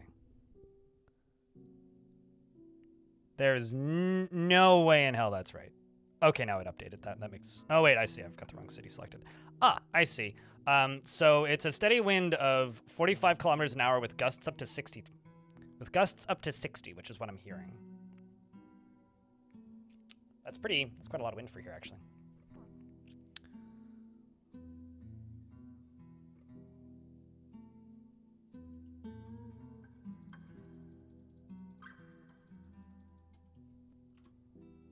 Just as a reminder, the naming thingy is available, and nobody has claimed it in the time for it to come off cooldown, so it is off cooldown again.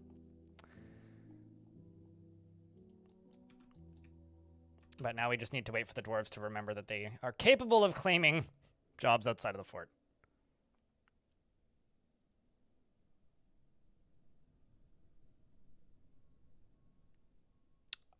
I'm not actually sure what that means, Sam Taxagon. What does that mean?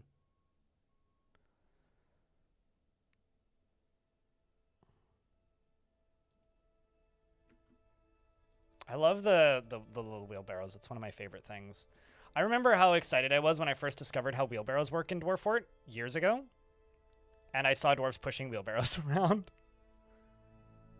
It's one of the most ridiculously overly excited things I've ever had happen to me in this this game's ever made me. No, I did not talk about having a different last name. No, I have a Dutch last name. The last name I have is Dutch. It is in Dutch. It fucks with every airline in existence because it has a space in it. But I have a Dutch last name. Oh, and Kiddo canceled it. Too much water. Checks out, Andy Van. So when chat was saying they're pretending to be Dutch, I was like, well, I don't need to pretend because I have some Dutch heritage. I can claim that. That's all I'm saying.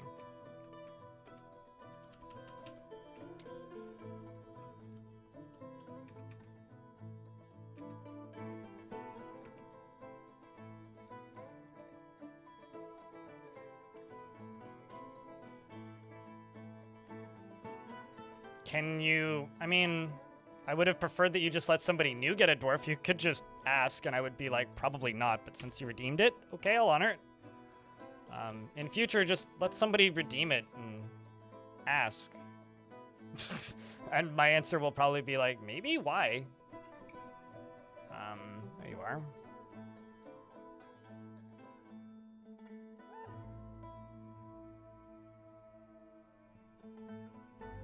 I do have to unpause for a little bit. I really... There was a mod that I wonder how easy it would be to re-add that somebody made for older versions of Dwarf Fort, like version 47, which was they added custom noble roles, basically. They had a little template for it that you could customize when you log out of your game. And the default one that he set up was just masterwork, or like created a masterwork or made an artifact, were like the default ones that he had. And essentially what it was is you could give room requirements to specific dwarves that weren't nobility.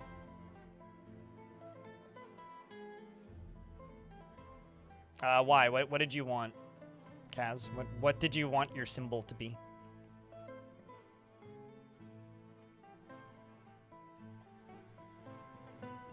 And if you don't know, then why did you ask? I guess. Does the steel toy boat look like a saxophone to anybody? I know it's like a little... I know it's a little, like... What's it called? Sail and a little boat body, but to me, whenever I look at it, scrolling by really quickly, it just looks like a saxophone. Any instrument. I don't know. I don't know if I have a carryable one. Let's see. Oh, here's one. Let's give you the Sportree Mishtham. There you go. You can now be brave Sir Robin, and you'll bravely run away, I'm sure. I mean, presumably, Handy Van. It would be like a pewter figure or something, I would guess. It's like that would make the figurines like action figures or Gundams or something.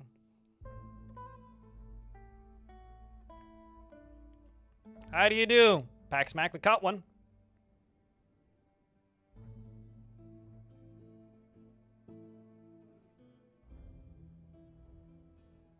For some tabletop war game, no doubt. Oh, no, absolutely. Absolutely.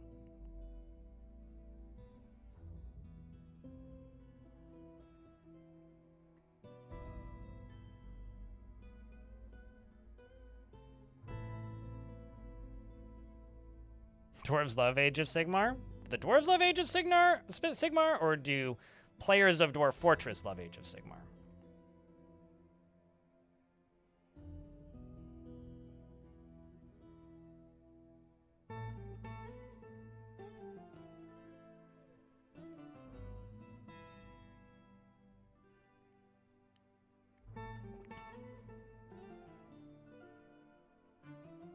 How do they actually use wheelbarrows for the unfamiliar? You've made some and they sit in stockpiles.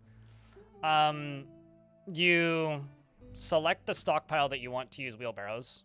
By default, boulder stockpiles use one.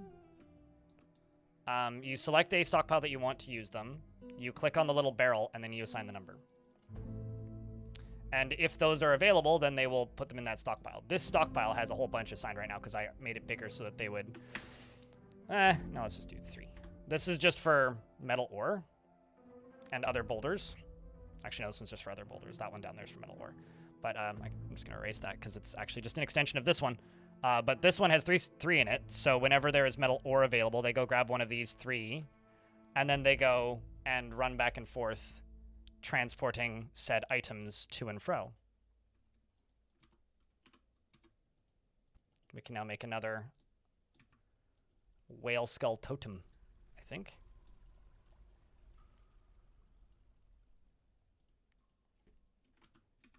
Let's try this.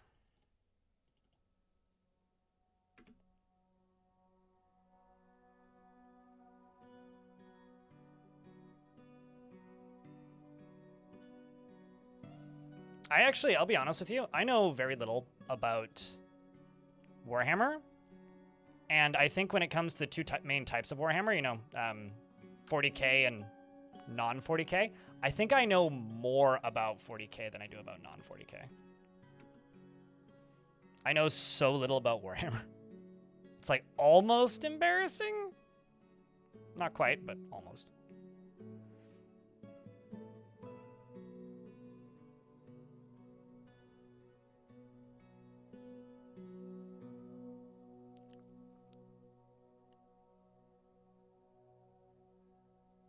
Your second game of 40K tonight? So when are you filing for bankruptcy? I kid. Have you been just like building the models for a while and you finally found a group? Or are you going to one of the stores? You're filing for bankruptcy tomorrow? Excellent. I look forward to it. No, you know, it's kind of funny. I have a friend who's very obsessed with Warhammer stuff, and he says that he never goes to the Warhammer store to play game. Because he's like, that's like willingly hanging out with your drug dealer while doing the drugs with your drug dealer. I was like, that seems like a dangerous analogy, but what do I know?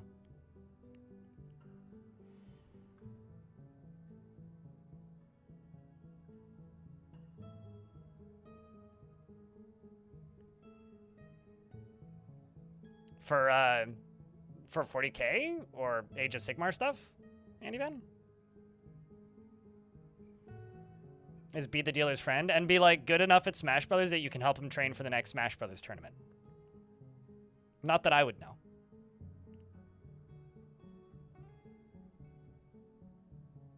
That's how you get free weed. At least pre-legalization. Post-legalization, just go to a metal show and find somebody who has weed and ask. Although the last time I gave somebody free weed, I got free mushrooms in response. And honestly, pretty solid trade, if you ask me.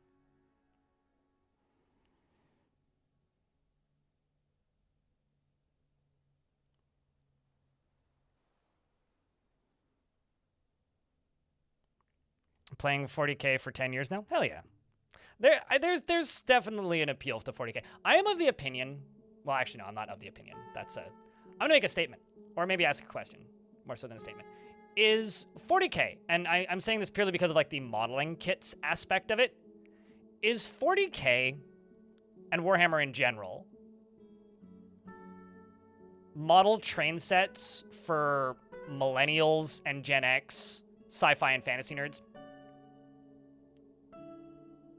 Because, like, model trains are one of those hobbies that's, like, I think dying is maybe an exaggeration, but definitely becoming more and more and more niche and less prevalent. Because, not that I think that there's less interest in trains. Trains still have their fans. People love trains. I personally really like trains. I think trains are awesome. But, like, I've absolutely zero interest in building a model train set.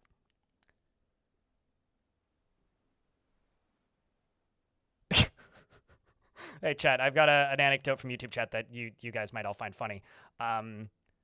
Signgis Galactic says, I'm watching this video while in a shower so I can be fully immersed with the stream. That's a 4D experience you got there, dude.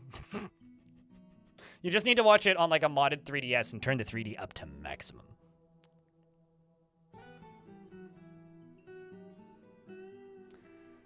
You really like building the kits and painting the minis, and I started your army in August, and you're just playing your first games now? Yeah, that's fair. I mean, hey, you know, from August to playing your first games now is actually pretty good. I mean, I mentioned Cox and Krendor quite a bit because it's a podcast I listen to. Krendor started messing around with Warhammer stuff years ago. He started building minis, specifically. And I want to say that he had like 3 fully constructed armies and had been playing for like, not playing, but like building the minis for multiple years before he played and started playing.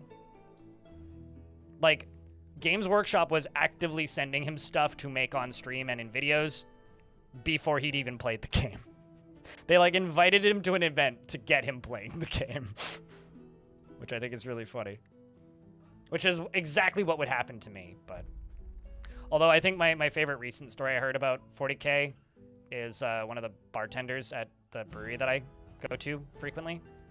Her dad is a big 40K head and was informed that he had to start selling stuff on eBay, which is why this came up, because I know a guy who buys and sells minis on eBay, and also plays, but that's why that came up. Anyway, the reason her dad had to start selling minis was because he has a room in the house that he's allowed to fill up with 40K stuff, but the second it starts leaving that room, wife gets mad.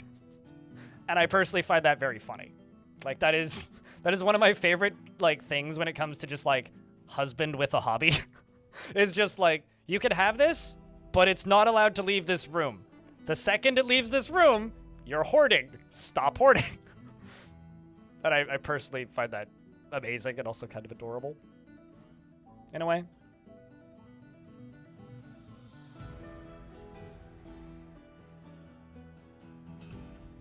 Crovy in YouTube chat says, I think that my husband loves painting, knows the lore, doesn't really play the game. Yeah. I mean, like, I think the most fun I've ever had with a 40K related thing was probably Battlefleet Gothic Armada 2. I really liked that game. Like, that game was like a 9 out of 10 for me. I kind of adored that game, actually. However,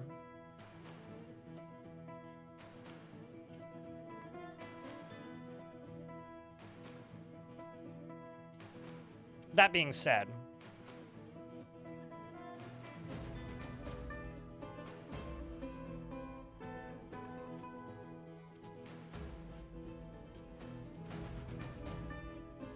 I didn't enjoy it enough that I would, get into the tabletop game.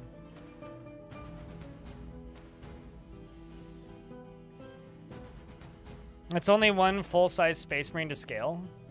Wouldn't that be like a 15-foot tall statue? There was a nerd bar that I used to go to years ago that had one of those Assassin's Creed Ezio statues that were life-size. And that bar closed like years ago. And I genuinely wonder what happened to that statue. Like, more often than I should admit. Like, where is it? Who has it now?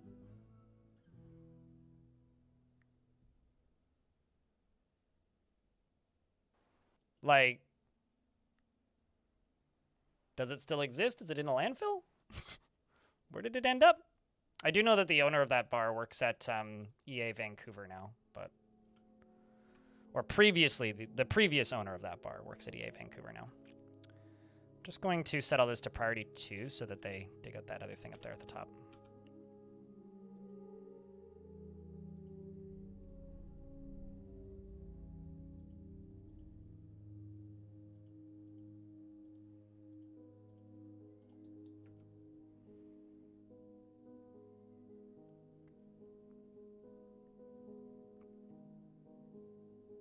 You're just like dwarves in 40k as dwarves in space. Yeah. I think that's like a main differentiator between me and a lot of the Dwarf Fortress community is dwarves are cool and all, but like, that's not why I'm here. Did I fuck up? Hold on. I think I may have fucked up, chat.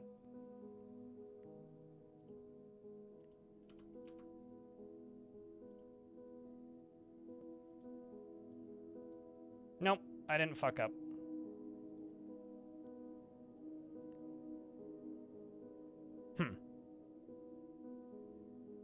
Weird. Dwarves ain't constructing shit underwater, and I wonder why.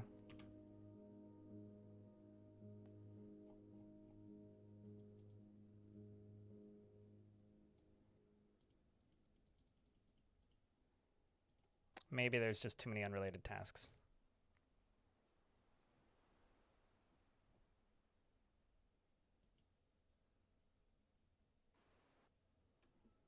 Let me try something else, actually.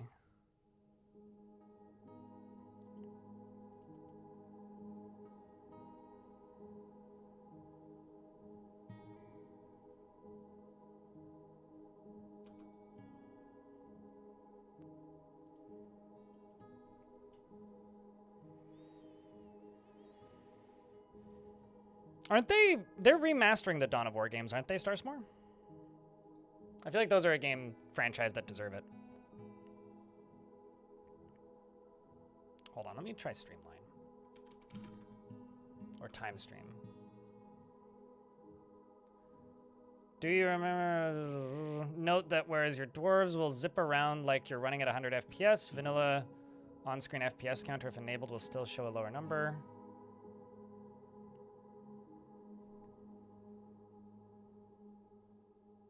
Reset settings to defaults, the vanilla FPS cap, no calendar speed, advantage or disadvantage. Okay. I'm going to try some fuckery. Let's just do a quick save first.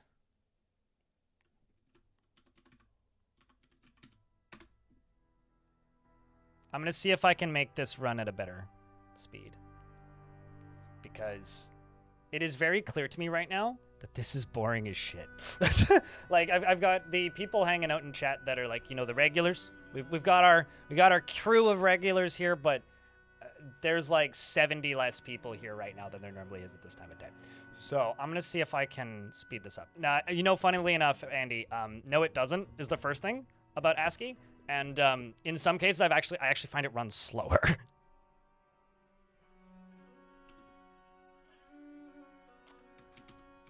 Let's just turn off fast war first. Time stream FPS 50. Let's see.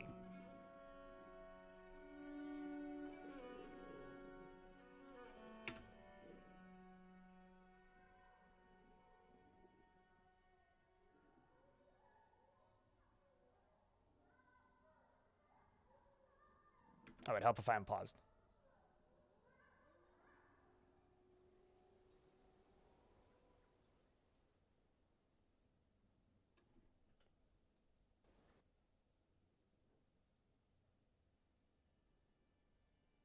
Okay, so now that with Fast Dwarf on.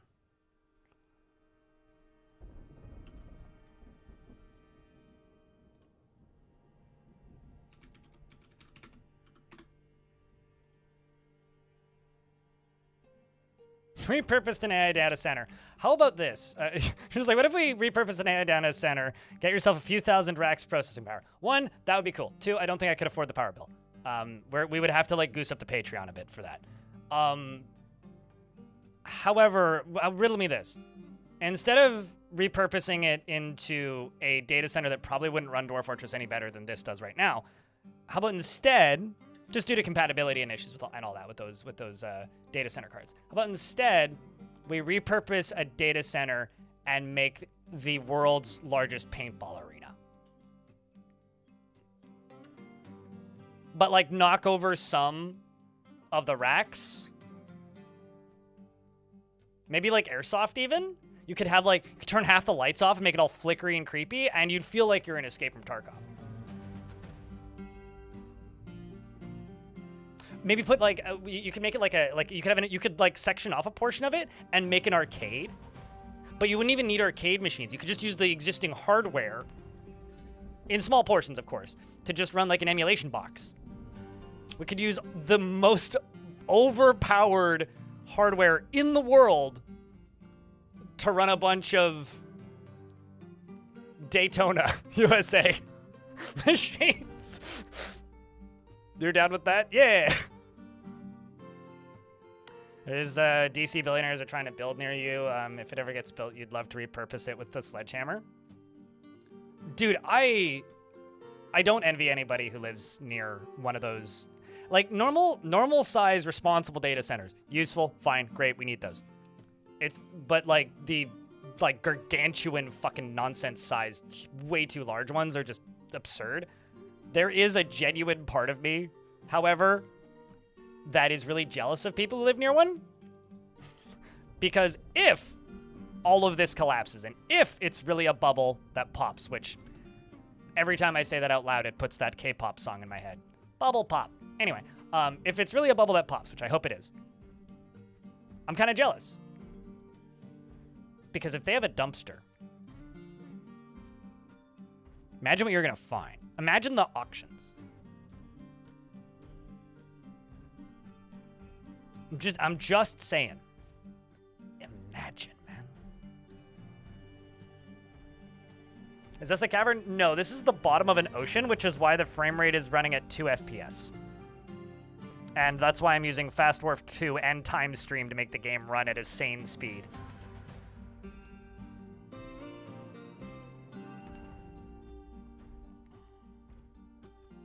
Because I've drained like 50 layers of ocean.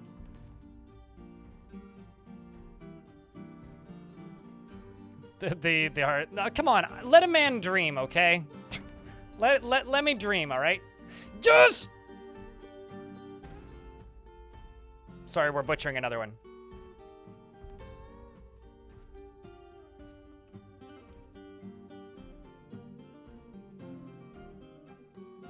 Let me just try and pause here.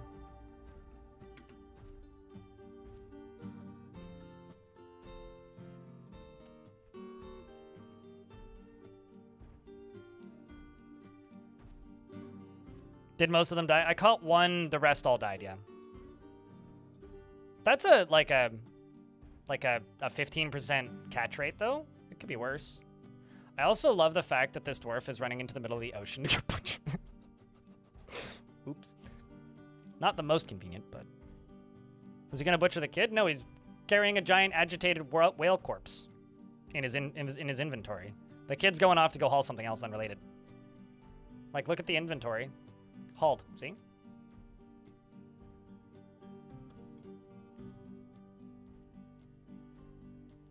It do be windy out there.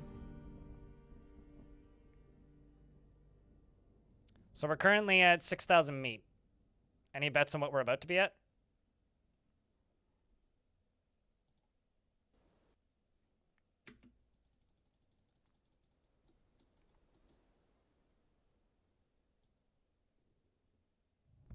Oh, looks like we got two. No, this is just one.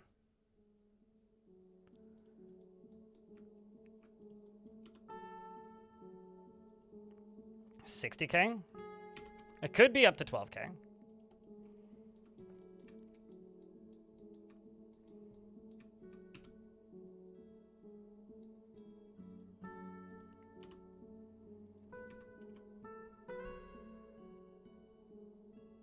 Did I?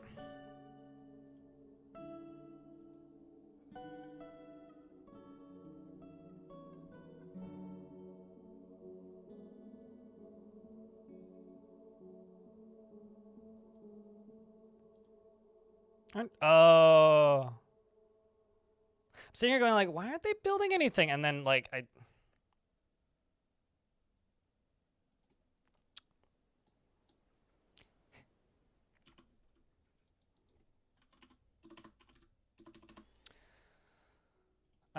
whoops. Green, glass, terrarium. 100. Sand.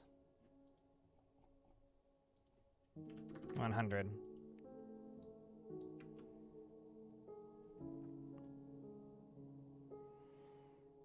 This world, this area does feel like it's turning it into an industry world. That's just a dwarven mega project. I mean, what is an industry world if not just a very, very, very, very, very long time running dwarven mega project? I mean, come on now.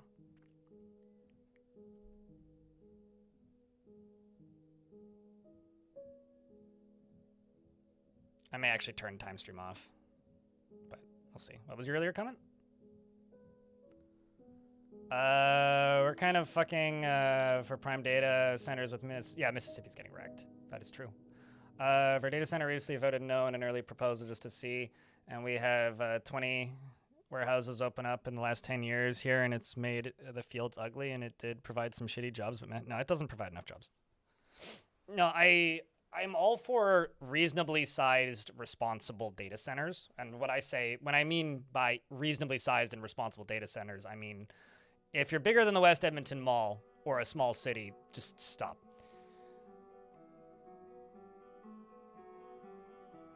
Because like I know that I think one of the biggest issues for me with AI right now, especially the discourse around AI, maybe not AI specifically, but like the discourse around AI, is it's impossible to have a nuanced discussion on the internet via text. And that's like where most of the discussion I see happening about it is, and people who aren't on the internet in those places don't realize what's going on until there's a data center in their backyard and they have no water. Like that is the issue. It's like it's impossible to have a nuanced discussion about it. Like I'm not necessarily anti-data center. I'm anti-mega data center built irresponsibly. You know, like when I see people saying things like, "Oh, just put all the data centers in Greenland," I just want to like put my head through a glass pane through a glass window. So I don't know.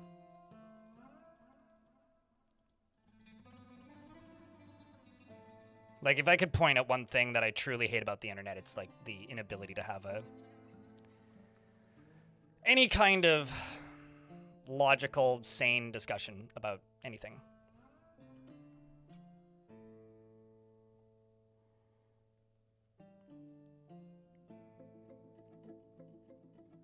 You've heard so many different sides, it's hard for many to understand others. G-Beard, so I don't know. I don't know if this job that I do here, like what I'm doing right now, counts as working in tech. But what I can say is this. Somebody that I know who works in the games industry years ago said a thing that hit me in the brain and stuck with me. And that was,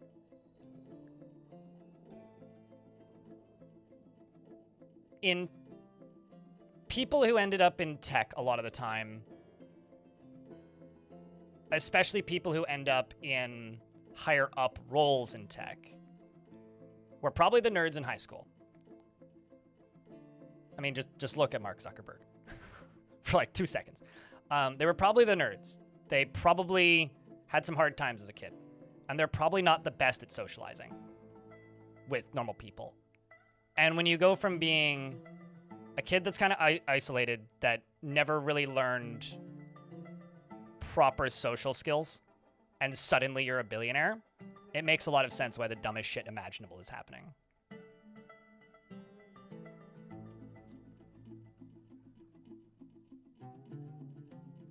Not the usual ones. It's like nerds, but also fascists. It's like nerds, selfish ones, the worst kind. See, I was a nerd when I was in high school, but I was also an idiot. So like, there was no chance I would have made it through like post-secondary education. Like, I don't think I became like I was ambitious and I definitely had goals and like. I wouldn't say that I was stupid, but like, I was never school smarts, at least when I was younger. These days I probably do better, but as a kid, I don't actually know the definitions between nerd and geek. Like, they're both just kind of the same thing to me at this point.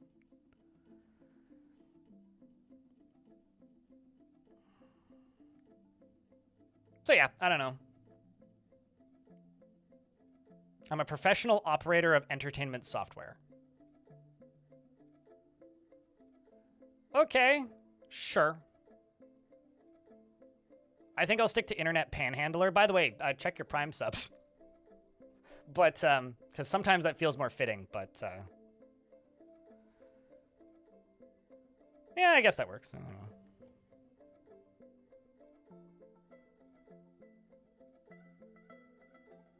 So this is how an office PowerPoint presentation feels, but hopefully it's entertaining with fun commentary. You still kind of are. Was a nerd? Okay. I mean, you don't know me very well. YouTube chatter who's got a very long vitally. Sorry, but there's too many letters in that word that all look like they're one word, and so it's hard to read. The meat is going to rot? No, it's not. What are you talking about?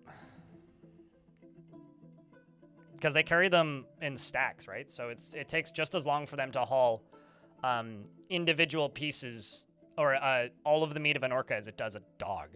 They just walk slower, and it doesn't rot while they're carrying it. Just Vivi? Can do. I can call you Vivi. Buy a mug. Sure, that's something you could do. Or cheer some bits, or support me on my blog. As much as I like the mugs, it is like maybe not the least efficient way to support me financially, but it's not a very efficient one. I think the least efficient way would just be like, I don't know, putting a YouTube video on repeat, because that might actually cost you more in bandwidth, depending on your bandwidth, like, accessibility, than it would, like, actually pay me in ad revenue. Shinobi, thanks for not the $10, the $1. Appreciate you. Checking to get a round of beers for Shinobi. Hucking $1 at Mastrem. The mugs are cool, though. I won't deny. I'm a big fan of the mugs. Although I'm not actually using my mug today. I'm using this. This is my second favorite mug.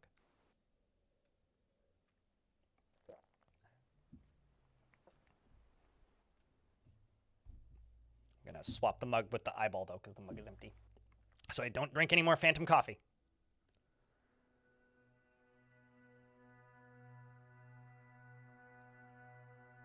Geeks is hobby and interest? You know, it's kind of funny that you say that, because I wonder how much of a regional thing that is, or like not even like hyper regional, like what school you went to, because like you say a nerd is book smarts, a geek is like hobbies and interests. If I were to define that, and this is why I say I'm not totally sure the definition, because I would define it backwards. I would define it the other way. Like, to me, a nerd is like somebody who's just like creative and generally isolated, whereas a geek is somebody who gets an A+ on every test and doesn't get along with anybody and has weird social skills, social issues. That's how I would think of that, but.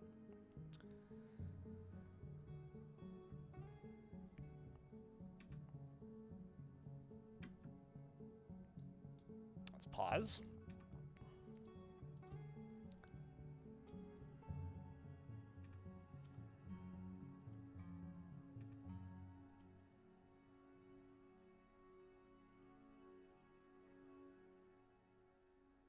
You know, the wind outside almost sounds like the Peeps screaming in Roller Coaster Tycoon.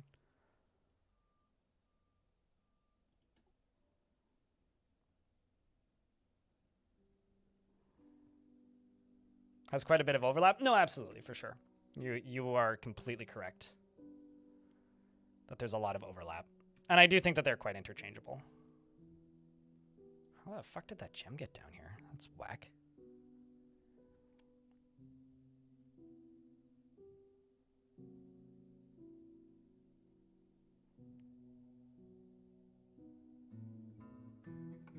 I think in order to be willing to put the work in to become a billionaire, you have to be at least a little bit of a sociopath.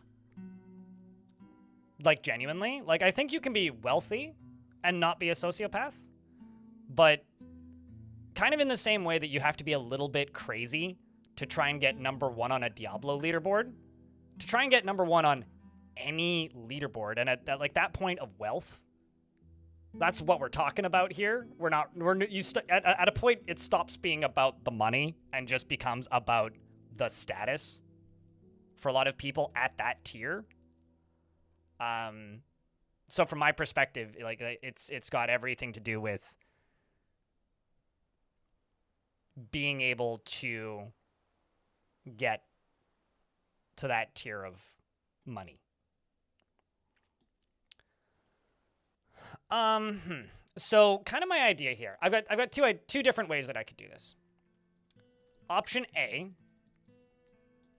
and I'm curious as to what you chat. Well, actually, I've got 3 different ways I could do this. And chat, you guys can weigh in on this, or both chats you can. I'm looking at both of them. The first option is pretty straightforward. I'm actually just going to cancel all these instructions. The first option, in my humble opinion, well, actually, the first thing I need to do is figure out why the fuck they're not building, because I've definitely screwed something up in the work permissions. The first option is I build a wall just around the drain that they're currently digging, put drawbridges at the bottom, as quickly as I possibly can, erect it to the top of the ocean, and then refill the ocean, and then use this specifically to drain the ocean from the bottom levels. So probably like right around here. That's the first option. The second option is dig out this hole, finish it, don't build a wall. Third option, build 4 really big walls and keep most of the ocean floor empty. I think the first 2 are the fastest. The first one ends with a cool tower in the sky, but the third one would be the most effective. I'm gonna see if I can figure out why the hell they're not building.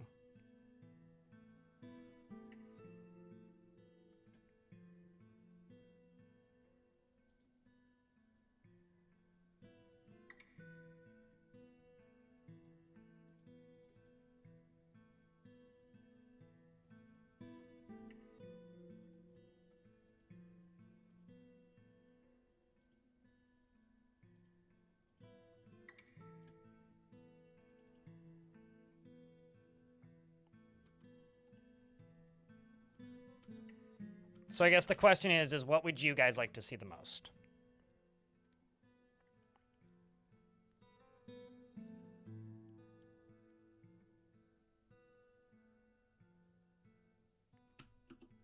Oh yeah, no, there's a lot, like, this is how high the ocean goes. You can see the ocean falling in from the side, YouTube chat. So the ocean is got all the way up to layer 2, and it's falling all the way down into here. And actively draining.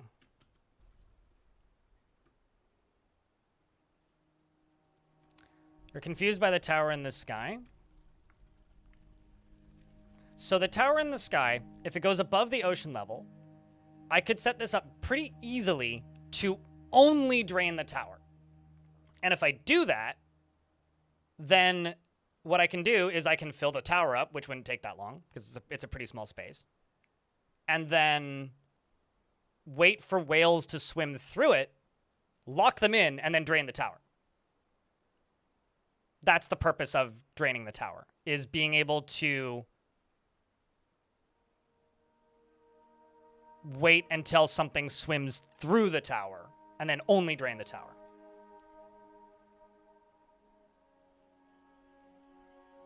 Let's do the tower. I think I've just convinced myself. So if people in chat had a differing thing that they wanted me to do, oh well, sorry. We're doing the tower. So the top layer of this is here. So I'm actually just going to go up to this level right up here, and I'm going to get rid of this. And yep. And let's go down to here.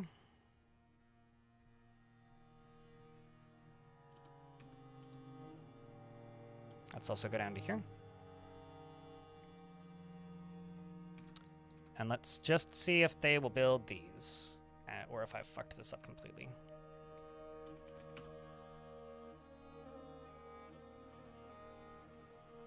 Diorite it is.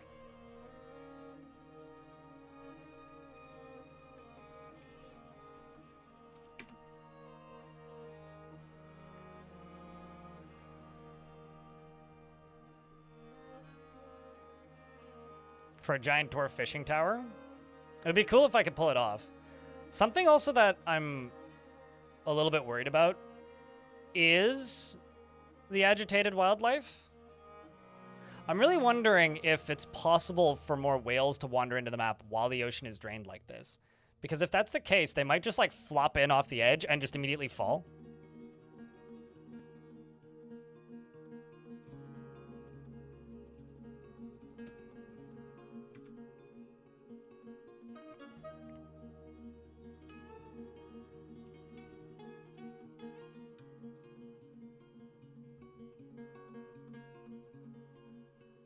I don't think anybody, so also Journey in YouTube chat, I don't think anybody under the age of 75 called anybody a dork growing up where I lived.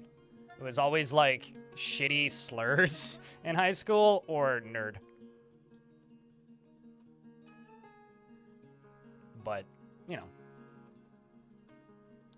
everywhere had different variations of teenage idiocy.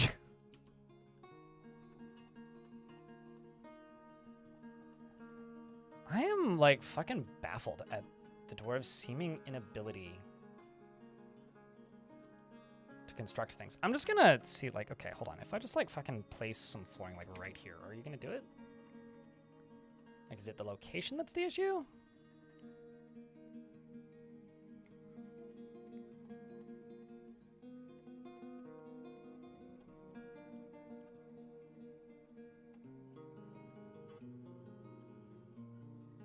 I don't get it. Burrow is not on for the 1,200,000th time today. I swear to Armok, there are no burrows on. That is why my miners are able to mine in the exact same location I am building. But for some reason, dwarves cannot build. Or are simply refusing to build.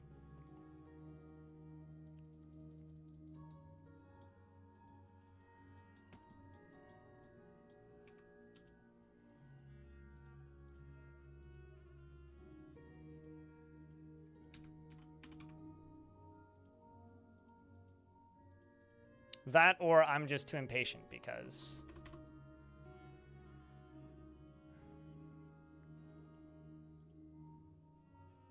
And, like, just keep not waiting long enough. You joined late? Oh, trust me, Twitch chat has asked me that, and I've shown it multiple times at this point. Like, trust me, there is no burrow on. Like, it would make some sense if they were, like, canceling the tasks, but, like, the children are going down, so... That also doesn't make much sense. Like, there may be stuff that's inaccessible, but... Like, as an example, like, look, all this... All this. Like, none of this is getting worked on, and I don't get it. So maybe what I'm going to do is just make a new one and call it fucking build.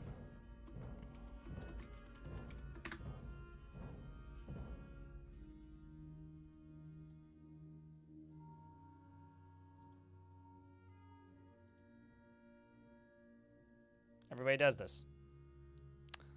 See if that does it. Well, I mean, there is 2 frames per second, so I think most likely I'm just being impatient. Am I going crazy, or did it just go up to 4? Oh my god, it did go up to 4 for a second.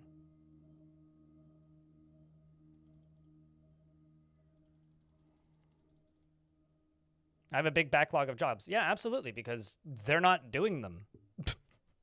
Here, let's also try this. Let's pause that, pause that, pause that. Like, I'm aware that there's a massive backlog of jobs. Because nobody is doing the jobs that are in any of the backlogs except for the children. Like, like, the rocks are getting made, yeah, but, like, nothing else is getting done. My other theory is, like, maybe all of the blocks are just in areas that the dwarves can't access, but that doesn't actually make all that much sense. Like, honestly, the burrow theory makes a lot of sense, but isn't accurate. Like, they should be able to build these. They should claim these, but I don't know, we'll see. We'll see how long I have to wait. I will just wait until they finish the tasks that they're currently doing, and I'm sorry, did I just go up to 8 frames per second? What the shit just happened? Holy fuck. I mean, now the game's paused, but yeah, like there's dwarves that should be able to do that. Like, that's very vexing.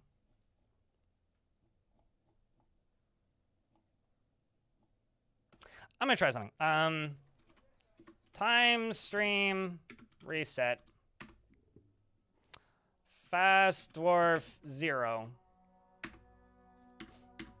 Save and quit. I'm just gonna restart the game. I'm suspecting DF Hack's doing something because I am doing some hacking shenanigans, shall we say. I've donned my my black hoodie and Guy Fawkes mask. I mean, actually, you know what? I'm doing enough hack shit that I can signal that I am an elite hacker with my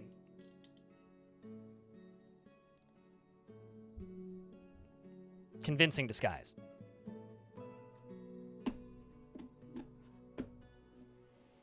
Dwarves subscribe to Fort Waiting? What's Fort Waiting? Is that like cat facts? I miss cat facts. Did anybody else ever get subscribed to cat facts? The only problem with this is, while these are prescriptions, so I can see, they're actually like dark enough that it's kind of hard to read my monitor. Like, they're great on a sunny day outside, but oh, sure. Okay, now I get it. It might sound crazy, but I haven't thought about call waiting in a minute. Exactly, Shinobi. Exactly. Thanks for the buck. The $1. The second $1. You are the entirety of the dollar revenue in the last hour, so thank you. All right, let's... I will turn Fast Dwarf back on, but that shouldn't affect anything. I don't trust Time Stream, though.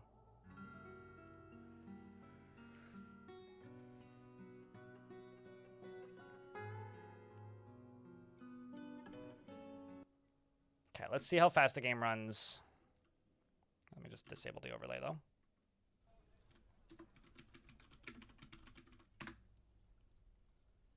Because Time Stream, which is one of the commands that I had running, does, in fact, break some of the physics in the game, so that might be doing a bit of it.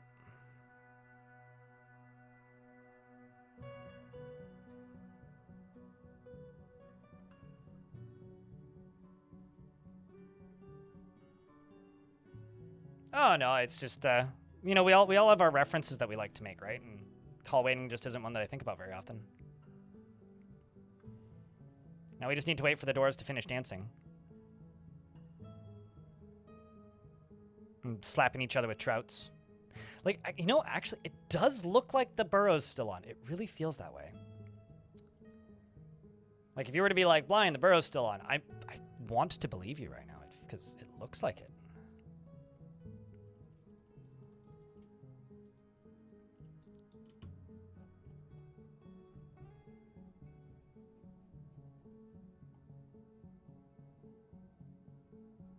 Well, okay, there is a lot of dwarves putting stuff in stockpiles, so that part's working.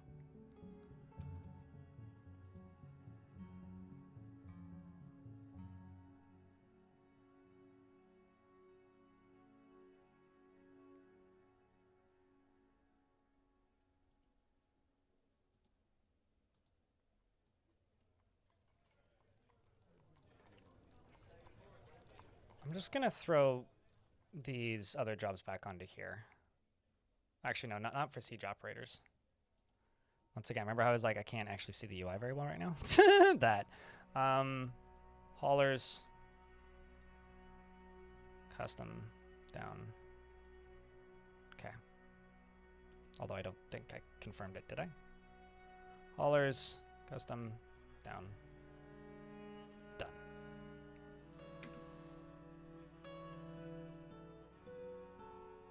And then I will enable fast dwarf 2. Which will make the game playable.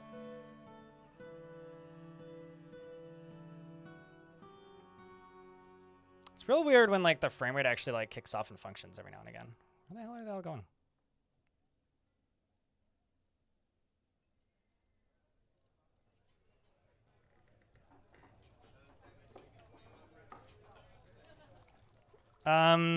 Then use fast dwarf. Like genuinely, like I don't like using it because yeah, okay, now it's working. I don't like using it because it feels like cheating, but fast dwarf. I like there's a longtime viewer of this stream who I haven't seen in a while, or it doesn't come around very often, maybe once or twice a month to resub and then vanish off into the ether for another month. But he once told me that he has kids. And the only way that he can actually find time to play Dwarf Fortress is if he uses DF hack and plays with Fast Dwarf 2 on. And it's literally just because he has like 90 minutes in an evening to play the video game. And honestly, that's completely fair, if you ask me. Restarting the game seems to have done it.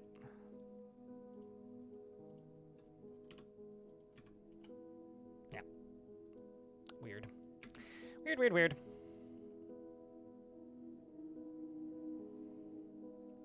Fast Dwarf 2 makes the dwarves move at 10x speed. It's what's it called? I would turn it off during fights because it can cause problems. But Fast Dwarf 2 just literally 10x is the speed that the dwarves move at. You could also try increasing the frame rate. That's another thing that you could do. Although if like the frame rate's slowed down, then there ain't too much you can do. But that's my only big recommendation when it comes to Fast Dwarf is literally like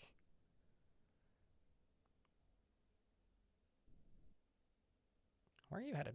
Don't let the or is disable it during combat because sometimes dwarves will kill each other. They'll be more likely to kill each other because it basically skips ticks. So it lets the game skip time in places.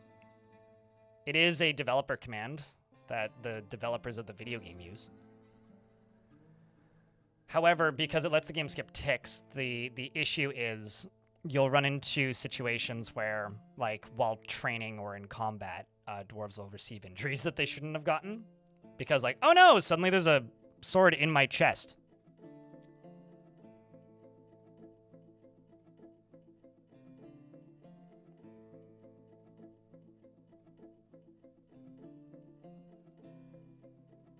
Like, if you look, the water's not moving very much, but the dwarf is moving really quick.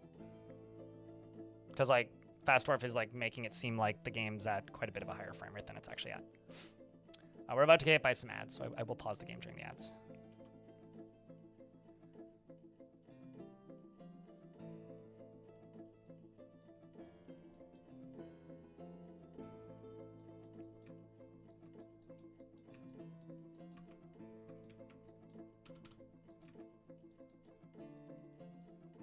It is also possible that they can't actually get down here. But I feel like that's kind of unlikely at the minute. So what I think I'm going to do is I'm just going to make sure that the dwarves can actually get down here. So I'm just going to go ramp up, ramp up, ramp up, ramp up, ramp up, ramp up, ramp up, ramp up. Now I guarantee you they have a way down.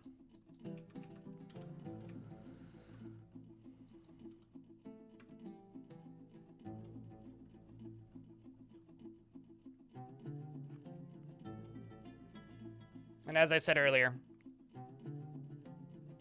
I hope you guys are enjoying the mega project, because these are always kind of difficult to stream because they're always such long processes. But I don't know.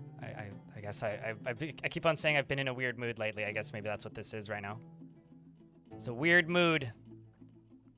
A strange mood, if you will. All right, that's probably enough digging at the moment. Finally see the vision, though? I see what you did there. I hope one day I see all of the vision. That would be cool.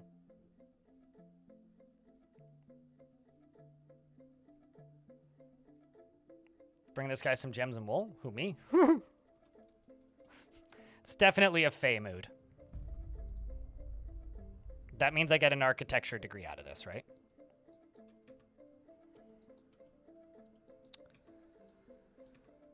And then that's priority number 5 down here. And then let's just do that. And I'm going to need a drawbridge right there.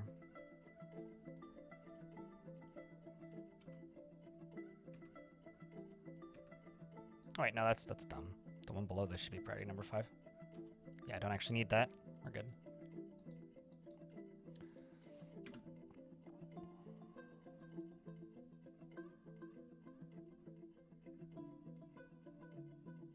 That's a lot of damp stone located, game. It's always crazy to me when the frame rate goes up to 4. It's like, man, that means the game effectively just doubled the frame rate. We also need to finish digging through this as quickly as possible, because that means that once this is done being dug, I say this a lot, but channeling is one of the most frame rate intense things you can do in the game.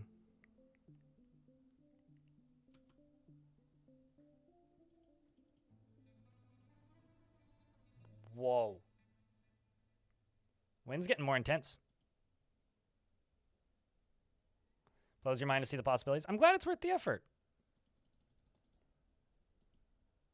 Yeah, I don't know why they're not bringing stuff down here. Like, that's a little bit frustrating, game. I gotta admit it. That's a little bit frustrating.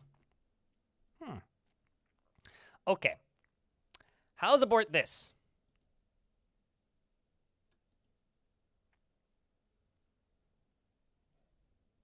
I'm a pause gameu. I'm gonna go down to here. And I'm gonna make a big ooze stockpile. Because this is going to remain dry, at least for the minute. And I go bars, blocks, and let's just say diorite. Let's say rock salt. Let's say microcline. And shale. And maybe conglomerate for the stuff they can find.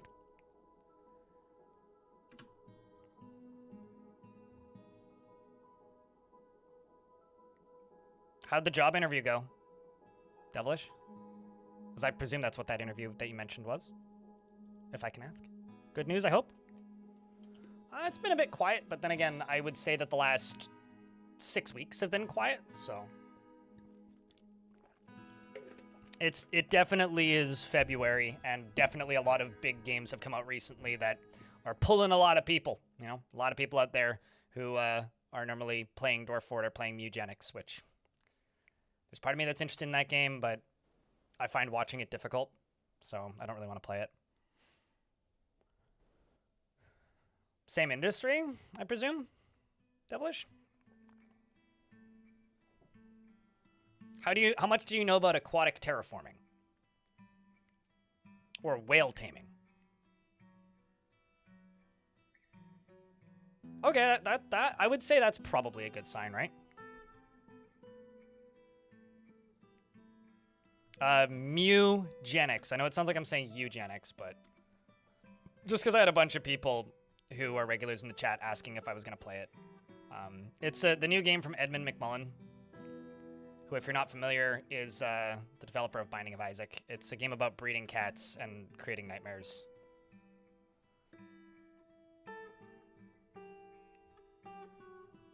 Oil and soap is annoying in this game? Why?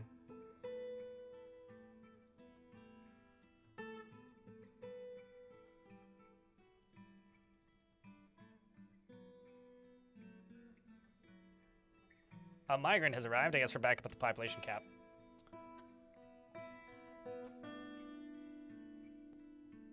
Also, I lied. I thought the people were hauling stuff, but it doesn't look like they are. What a fuck. Okay.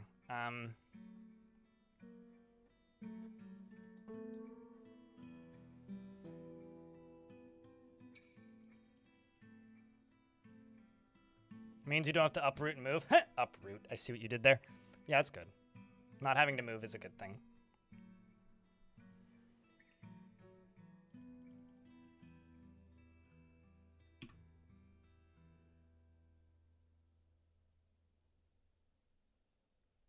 You wouldn't want to have to cut down all of your ties to where you currently live. Do I have clay sand? Yeah. We have clay and sand, which is where I'm getting the glass from. I've made some statues out of clay and some pots out of clay, but that's about it. Oh, you know it. I try my best here, Devilish. I don't want to out your industry. That's up to you if you want to say it, but I'm done with the puns.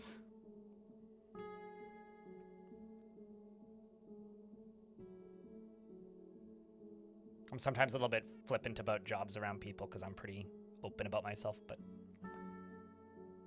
you can be a fall guy. You should have, you must have a whole pot. You must leave a whole pile of those jokes at home. Leaves? No. Would you kindly? Okay, so down here.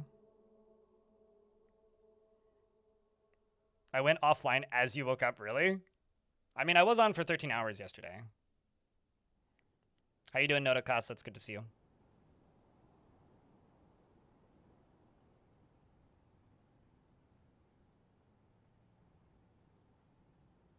On the trees in your yard today? Ooh, there's been cherry blossoms around here recently. It's been nice.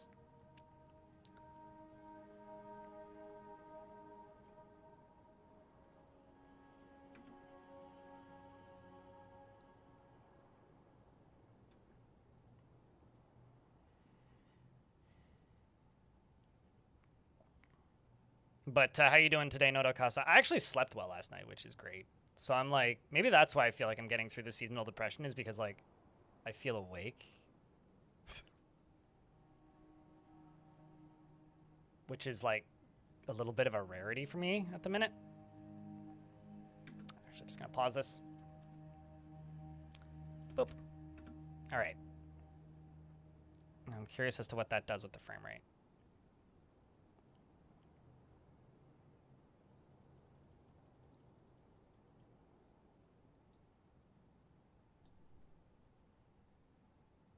Three frames a second. Oh, back down to 2. Yeah, I don't get it. I know it's not burrows.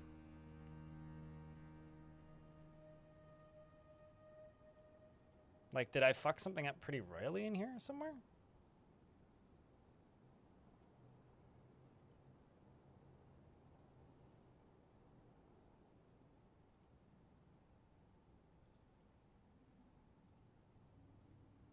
I don't actually get it.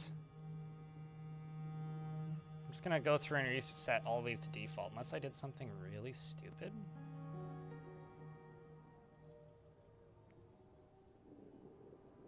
No, that should be fine. That should be fine.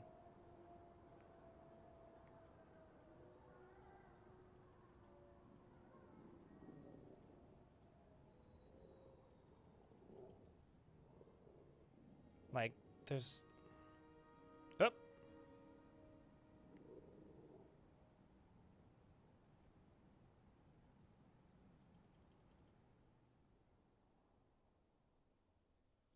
It's like I can only actually make a wall here if the dwarves do the jobs.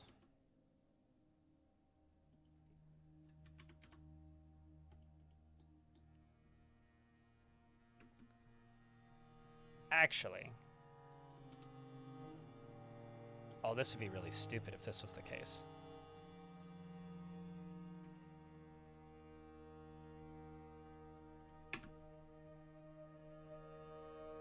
But I ain't above it.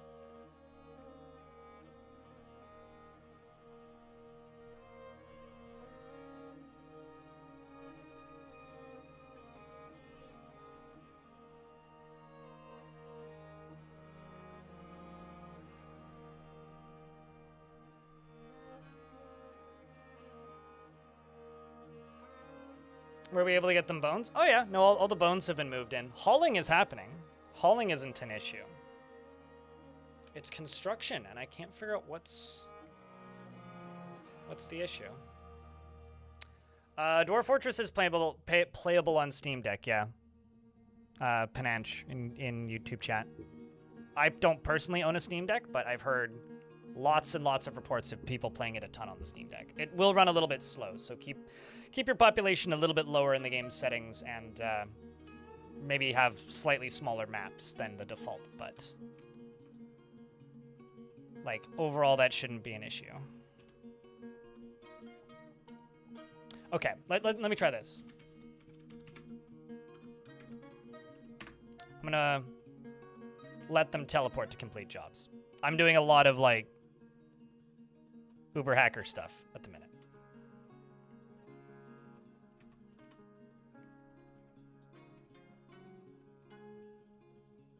A lot of cheating, just to see if I can figure out what the frick is going on here. Like, teleporting is permitted and they're not doing this. Okay, here's another option. Another possibility, if you will. I'm going to select forbid. I'm gonna go all the way down here. Go all the way over here. Maybe, just maybe, I have a bunch of blocks and stuff that are forbidden that they literally can't get to, because they did build those. So that would imply that they are capable of building stuff. Can I get some salt blocks right there?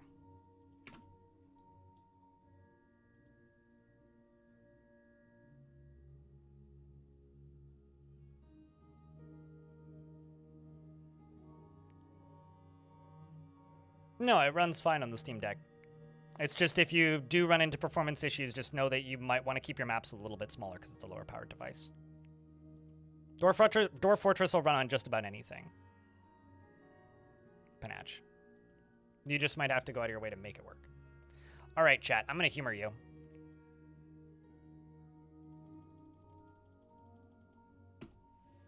I doubt it's that. But my God, if it is.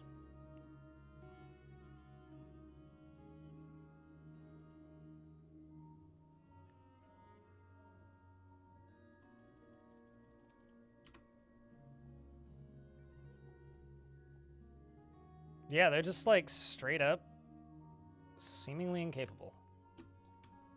I don't know. This is weird. This.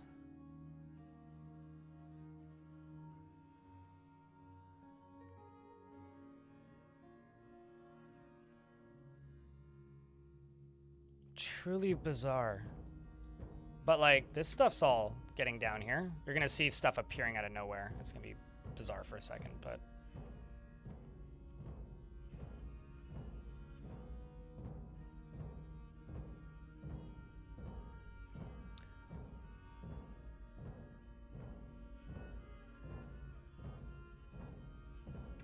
you know what? Actually, let's try. Let me just, because I've done a lot of DF hack nonsense here.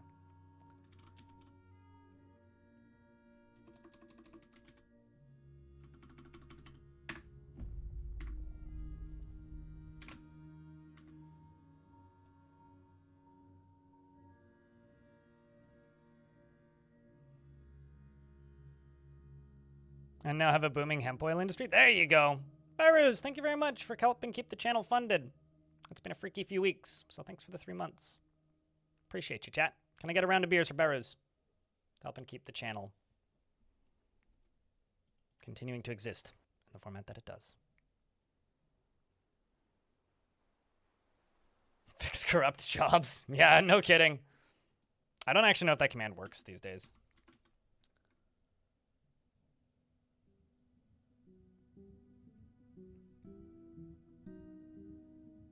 I do have to be cautious with these.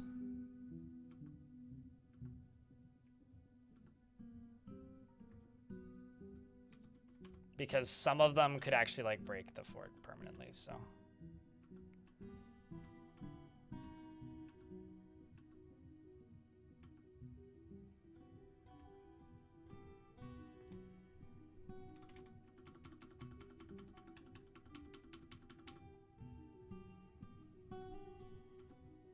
Also, some of these I don't even think are, like, relevant anymore.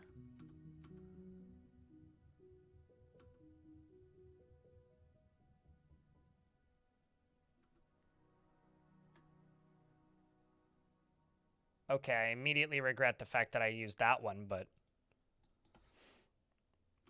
I should have quick saved before doing this.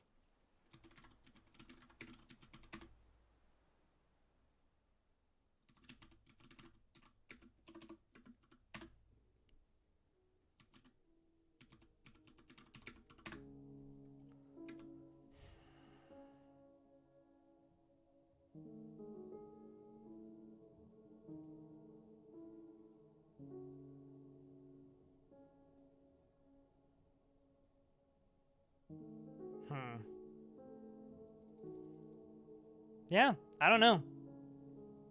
I might have to go back to a save, chat. I don't really want to do that.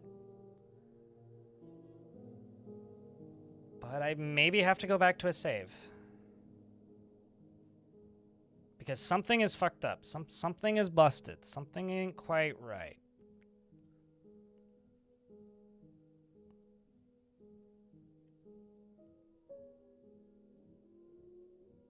Something's very wrong. I'm gonna go back to a save.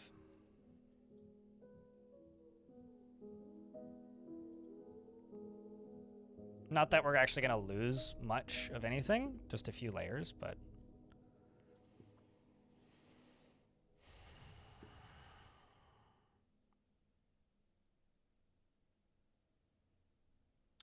For those of you who are, like, newer to the game and don't really know what's going on, simply put, I'm trying to do some ridiculous shit that the game probably shouldn't be able to do.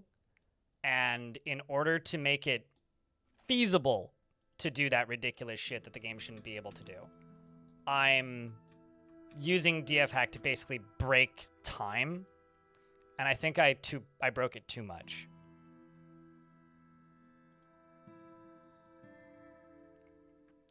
So this is that one's early autumn. That's funny. The active save is early autumn. The one I did before was like 2 days in game, which is probably like 20 minutes. That's funny.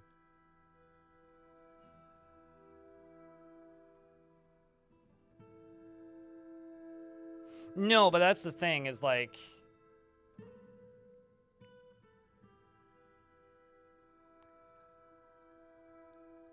The only other thing that I could think to try doing is deleting the tavern for a bit.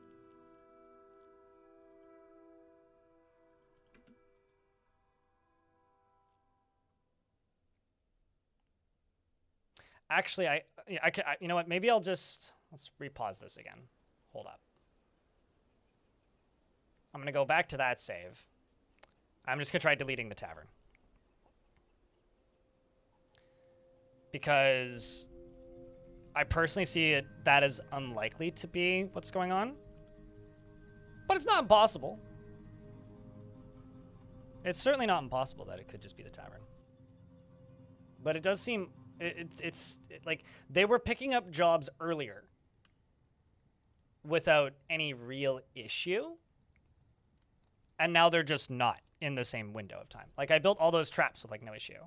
So like that's why I'm weirded out by this is like I clearly have done something that fucked it.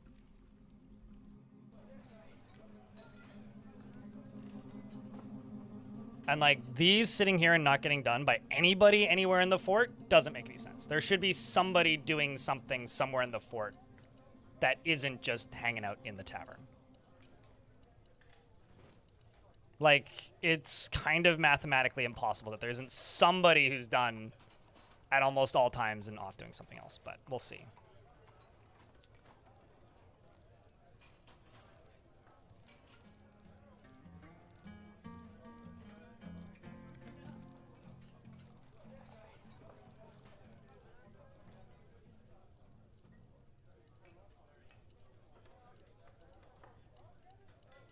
I mean, we would be much further along right now if the game is working the way I'm expecting it to.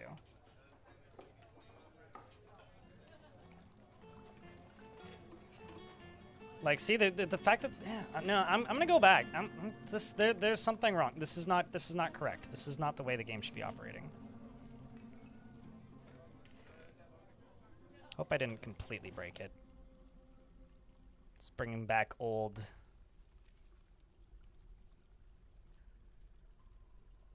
PTSD from fucking DF hack fuck ups.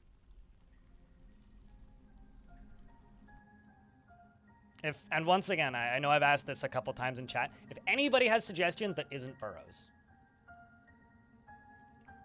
let me know, because I need help right now. We are past where I'm at, knowledge-wise. I have no idea why none of this is working.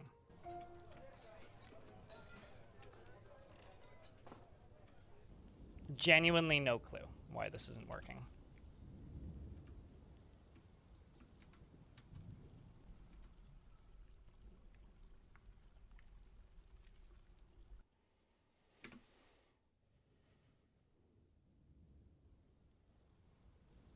You accidentally deleted a stairwell? Then explain how the miners can go back and forth.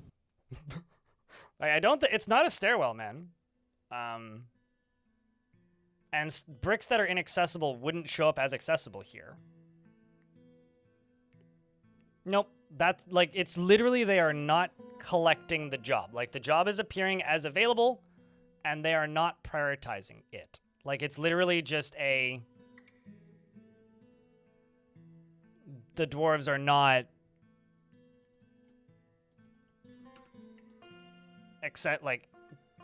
what's the word?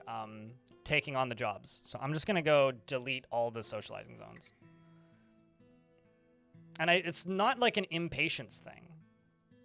Because, like, I placed those bricks in the middle of the tavern and they still didn't do it. Like, I'm convinced I've, like, fucked it up with time stream. That's my theory.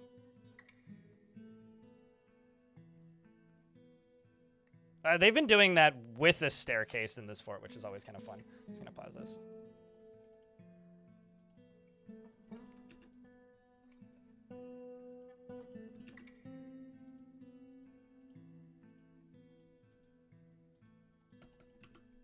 Just in case.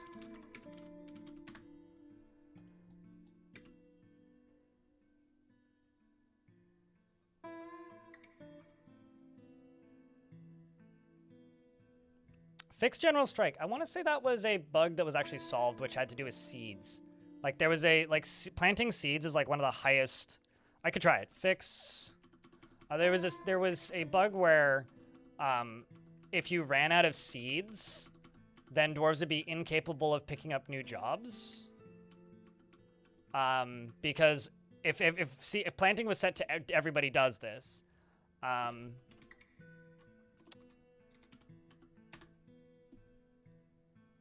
yeah, no, see, it actually references that. Fix 0 mislabeled seeds, and I've got plenty of seeds. Yeah, no, there was an issue with seeds where you could theoretically run out of seeds, and then they weren't able to, like, do them. They weren't able to plant seeds because you were out of seeds, and they would just constantly run checks to plant seeds, but it was patched in a pretty quick period of time.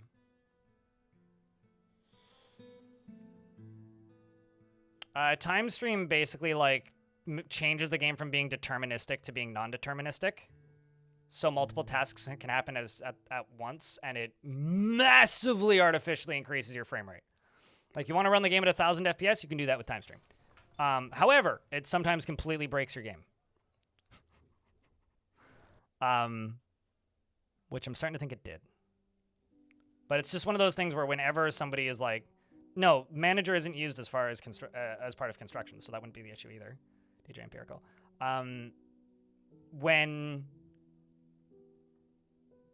Whenever my frame rate is bad, there's always somebody who's like, hey, have you tried time stream?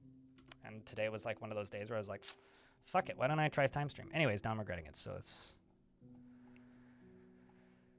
You know, that's what I get.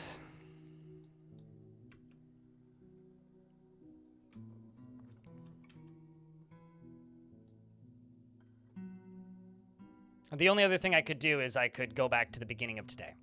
But I don't know if I'm necessarily willing to do that yet. Like, I'm getting desperate, but I'm not that desperate.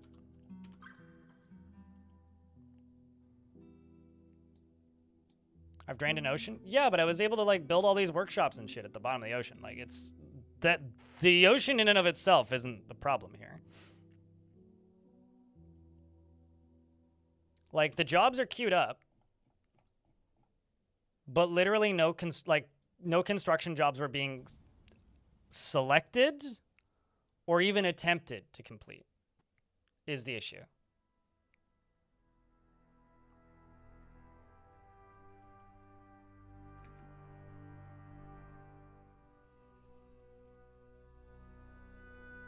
And it's not that they can't get there, because the miners can get there.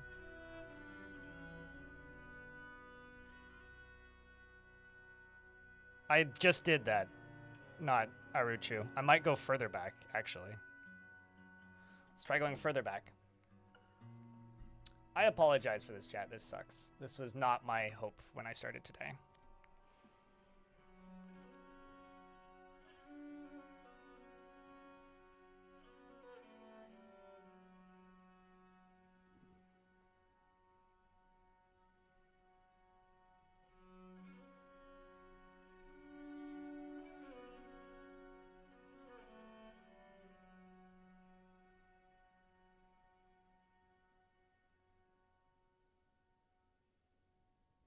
Civil war isn't what we're having. That's not what this bug is.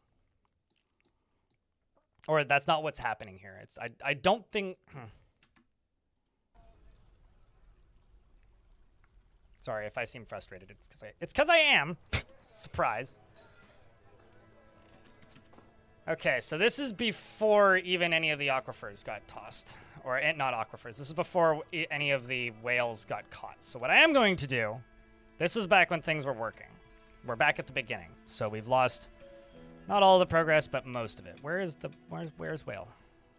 Because I do still want to, you know, catch a whale. I'll be super bummed if I don't actually catch any of them. But hold on, let me just see if construction works.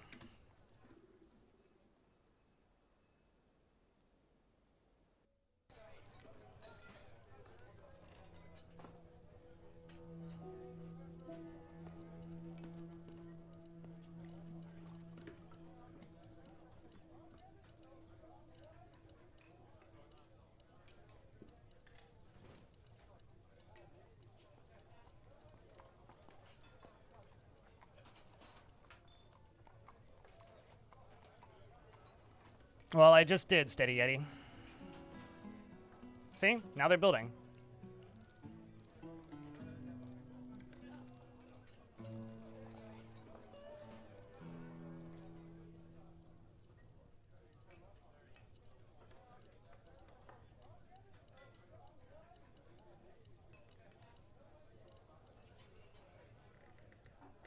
I don't know, chat. I don't know, man.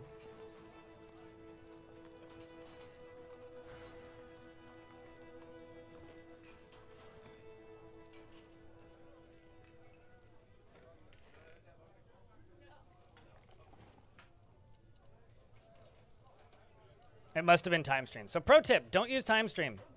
Even if that one guy on Reddit tells you to. Yeti, I'll give you an orca if we catch another one again. Kaz asked for something. I'm going back through names that people requested. Bane wanted an unnamed dwarf who was bearded. Is this before or after? No, this is before. I scrolled up to happiest, and you were like relatively happy-ish and not too far down.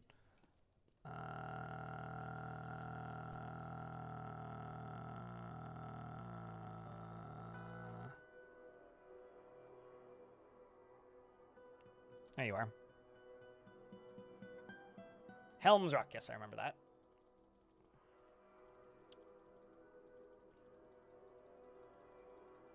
Yes, but you have to get them into a cage. Proud. Bucket, bucket.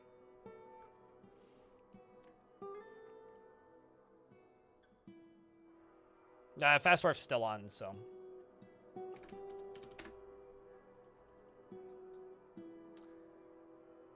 I'm just gonna put a marker down. and start the VOD from here. So for the VOD watchers, this will be a little weird because I had to go back because I broke things. But good news is, I guess it's no longer broken. Bad news is, we broke things.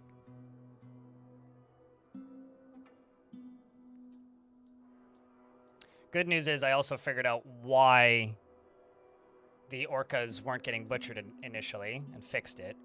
And know how to fix it. I literally just need to go here and add refuse and add orca.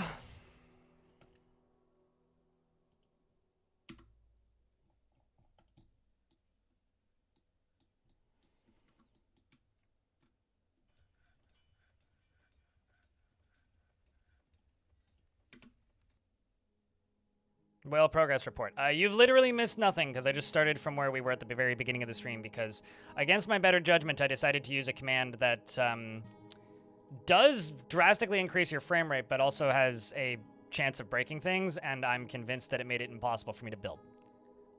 So I'm a little bummed out, but there ain't much I can do about it.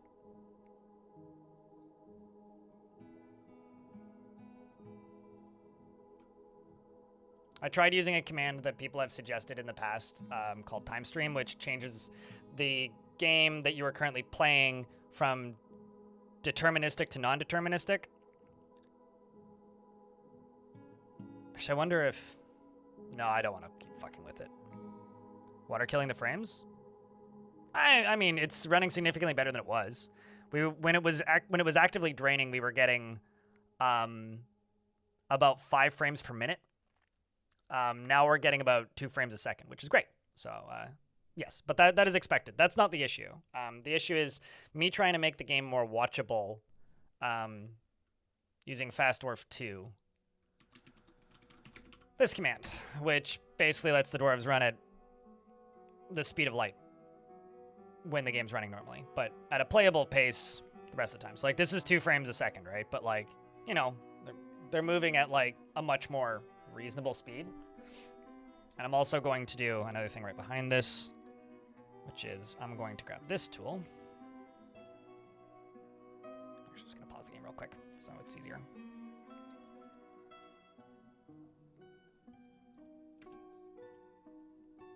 Just make sure that these get built. There's a fast dwarf that teleports them, and that did nothing. We tried that. It wasn't the ability for them. The issue wasn't them reaching the location, and that's been asked. People have asked me to check that maybe more than most things. But it wasn't an issue with them reaching the location. People were hauling things in and out of that location. The issue was they would not take the jobs for building, no matter what I did. Like, they were queued up and they'd sit there and they just wouldn't take them. Yes, there is, but the thing is, my tick speed right now is set to 80, which is 80 frames per second. The game is running at 2 FPS because that's the speed that it is capable of currently running at. And believe it or not, the frame rate will go back up to 60 to 80-ish once I refill the ocean. But because I've waited the 4 hours to drain the ocean, I'm going to leave it drained until I've built what I need at the bottom of the ocean, which is a fuck ton of traps and an unreasonable amount of constructions down the bottom. See, they're building. Like, this is the issue, is they just weren't queuing up these tasks. Did I fix the issue or reload? I went back to the very beginning, Greg. Went back to the very beginning. Big ass bummer, but, you know. That's life sometimes, you know? Sometimes you fuck around and you find out. And trust me, we found out.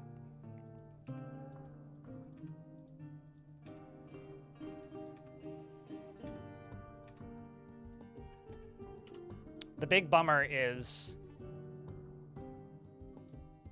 I managed to catch an orca earlier.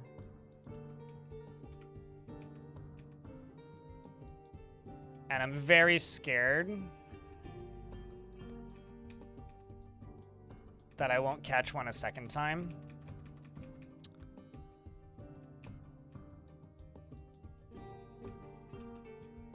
I'm also not quite willing. No, we went back to the beginning of the stream today, Greg, and then some. Like, I've started from 0.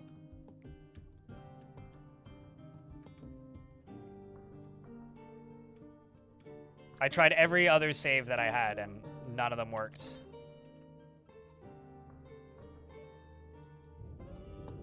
I don't even know where the fuck it is.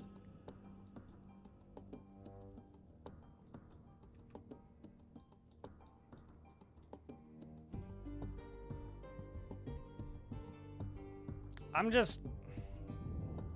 don't know how we caught one. I'm just gonna teleport one in. Just grab one of the male orcas. Because we were able to catch one, so I'm gonna hate all of today if I don't catch one. So here, you can witness the catching. Done.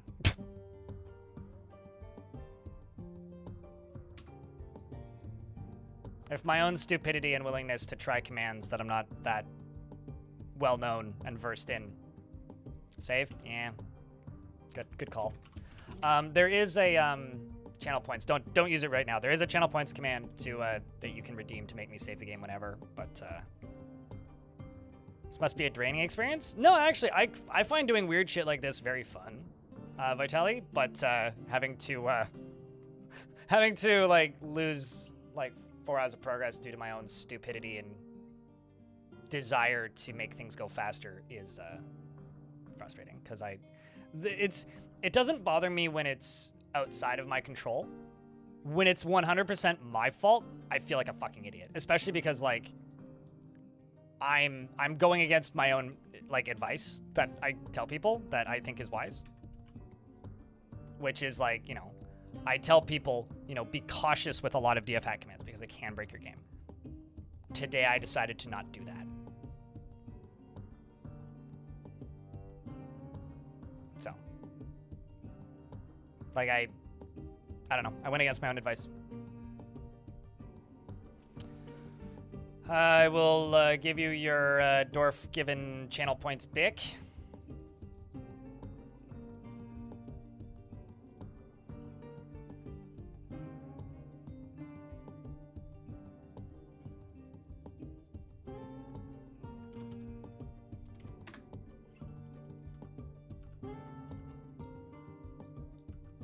It's gotta happen to remind me why I don't do that. Yeah, I mean, yeah. All right, let's place that there. I'm gonna go over here. Place a room back there. I'm going to need a drawbridge across the front there.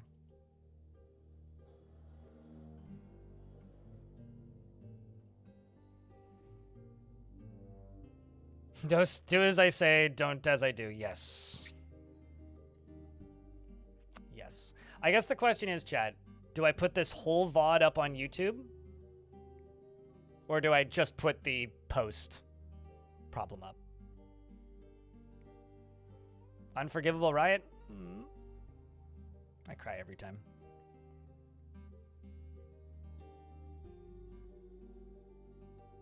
He's just a big sea dwarf. I mean, if orcas had thumbs, they would have invented pickaxes before dwarves. This is a commonly known fact in dwarven society.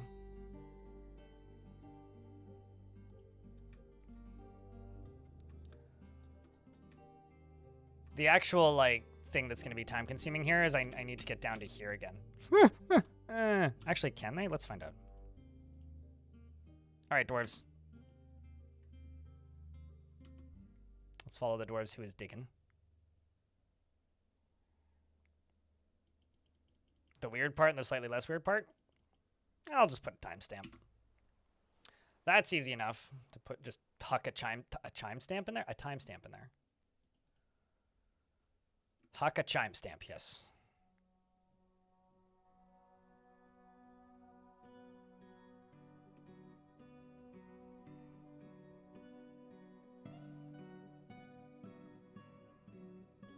Well, not the full live. I would say timestamp for people who don't want to see the non-canon timeline. There you go. I know that this is like partially a generational thing and partially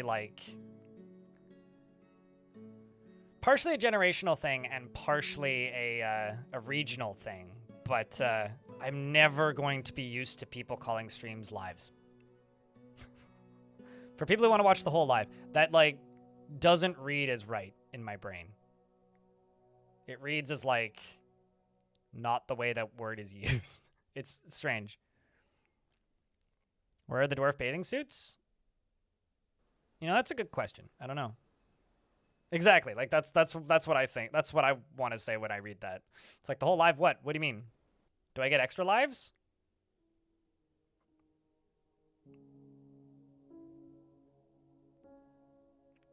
Like the first time I started seeing it was from the Portuguese speaking and like South American streaming communities referring to like the direct translation of stream as lives.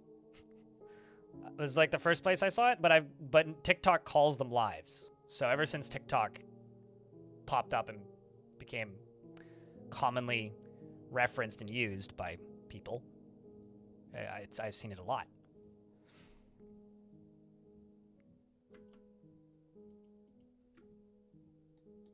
But to me, I've always referred to what I'm doing right now as a stream. So it's like, yeah, you want to watch the whole stream.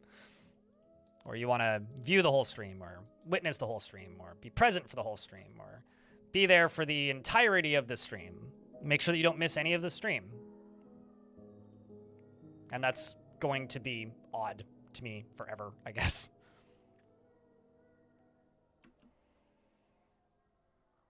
China defines our culture with a bad translation? I don't know about that, because like TikTok's offices in like North America weren't based in China. Like they had offices in the US back when they were just ByteDance. So I don't know about that. I think it's more like streams being primarily used by Spotify as a way to refer to music, even though streaming existed before streaming music. Because initially it was like internet radio, and then like places where you could stream music started popping up. And I think that platforms that are not primarily for live streaming, I think the first place I saw it actually was on Instagram, when Instagram introduced Instagram Lives. Instagram Live, and then people started calling them Instagram Lives, plural. So no, I think it's like it's social media that isn't specifically about live streaming, adding live streaming as a product feature or a feature product. Well, the thing is like, it wasn't always called YouTube Live. YouTube has had like 4 different iterations of being able to stream to YouTube. The first one was like for specific people only, and it sucked. People used Ustream instead of it. Like that's how bad it was. And it was YouTube Streams was what they called it. YouTube streaming. And they got rid of that entirely. Then they tried to create a thing called YouTube Gaming, which had a different website and was primarily for live streams, and nobody used it. So then they rolled back that into YouTube and killed YouTube Gaming entirely. And then at some point, they brought back streaming with the YouTube Gaming format, just called Live, YouTube Live or whatever. Yeah, I don't know. I think it's just like the language and verbiage around it has evolved, and like streaming now. Like I used to get perplexed as to why like Netflix would refer to movies as streaming. It's like, well, it's not live, it's not streaming. What are you talking about? It's like, well, no, technically, I guess it is streaming. But like I associate the word streaming specifically with person doing a thing live at a computer. The definition has just evolved. That's all it really is, I think.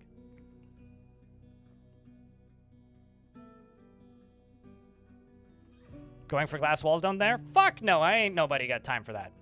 If I had a surplus of glass, probably, possibly, maybe, why not? But absolutely not. No. Absolutely not.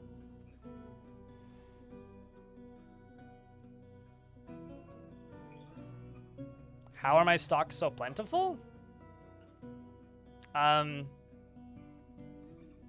Because I haven't been trying to minimize them like I normally do. I normally like go out of my way to make sure I don't have an over stockpile of food because it gets a little annoying. I should actually probably disable some of my farming and some of my plant harvesting because I have too many plants. One of the ways I can show you, YouTube chat. One of the ways is this.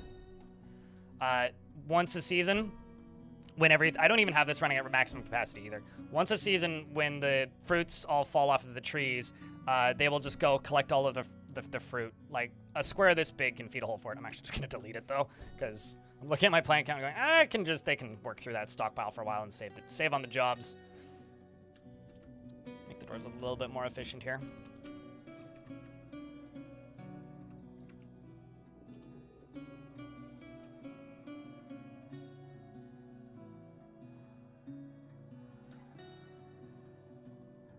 They started the tabs. Is that manually set up? If you upload that type of content, it just automates it. You don't get to rename anything. You have almost... Remember when you could actually customize a YouTube channel? When you could have, like, backgrounds for your YouTube channel and shit? Does anybody else remember that? That shit was cool. I miss those days. I miss that... I miss when individual YouTube accounts had character, and then sometimes you'd click on one, and it's like, holy shit, that is a naked person. Just... full screen, just like penis. I don't miss that part, but like, well, sometimes Pepperidge Farm remembers. I don't know about that, because that implies Pepperidge Farms is sentient. Oops, all penis. Yeah. It's like the time I remember I got in a lot. I don't know if I've ever told this story on stream before. Similar thing. I got in a lot of trouble once because growing up, the family computer was in the living room.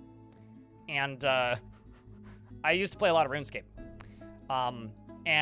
Some asinine fucks out there decided to ruin my month. And you know how they did that?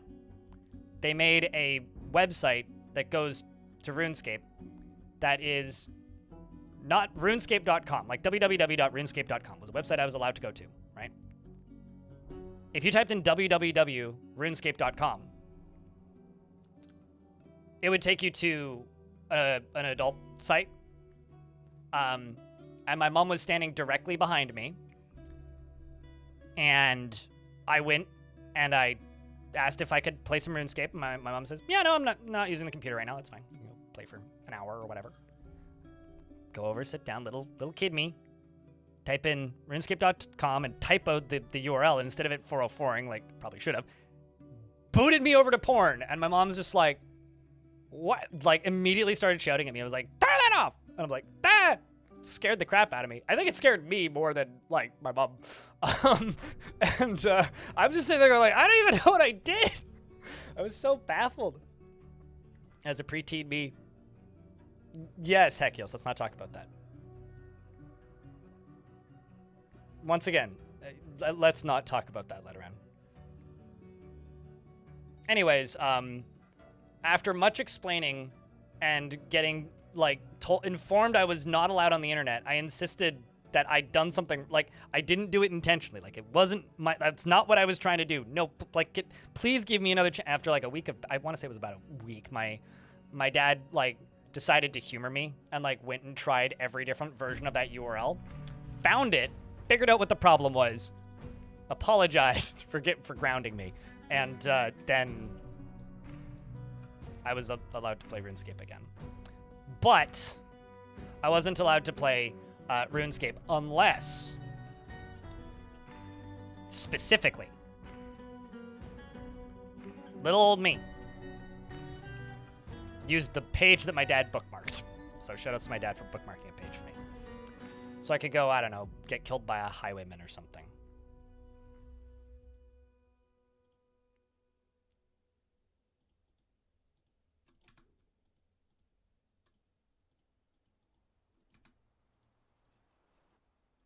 Also, URL trolling is a goddamn scourge on our society. I certainly was not the only person who got sniped by that at that point, I don't think.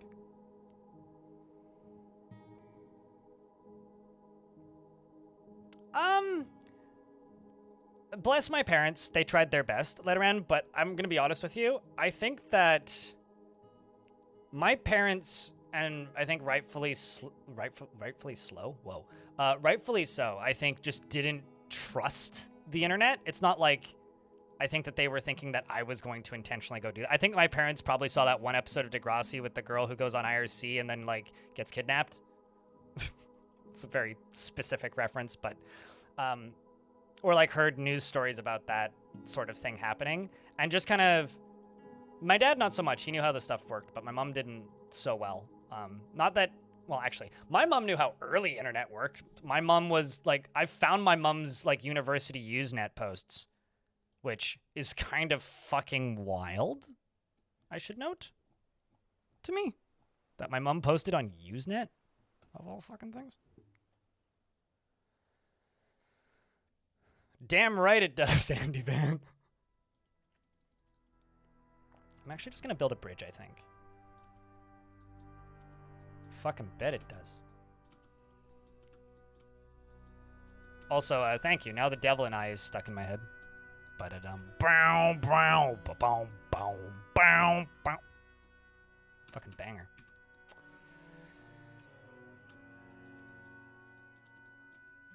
Where's the actual front door? There it is.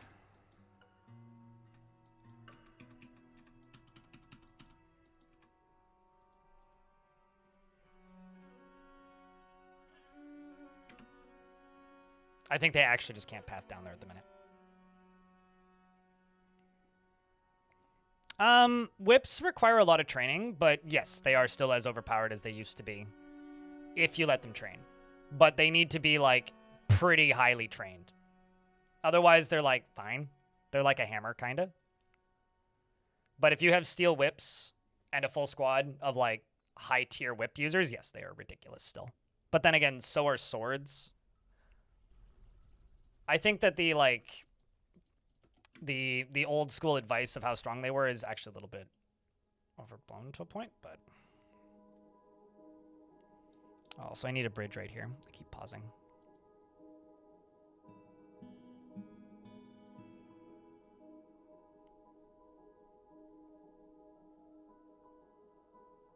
Current internet is just a dozen websites? It's not even a dozen websites. It's a bunch of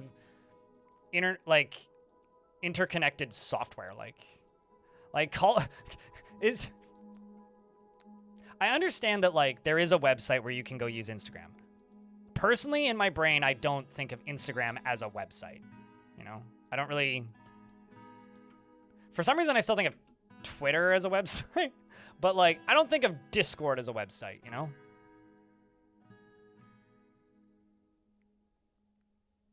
I think you can just remove the word website and press enter and your statement would still stand, Shinobi.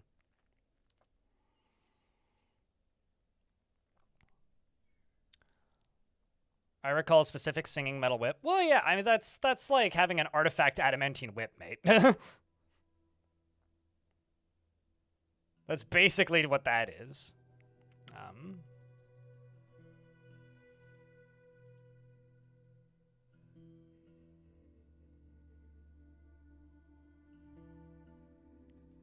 No, I get you, Shinobi. I get you. Although, have you seen TikTok's website?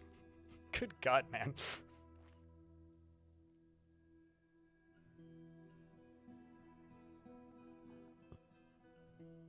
Okay, so, like, hear me out, Letteran. Make a blog. Self-host it.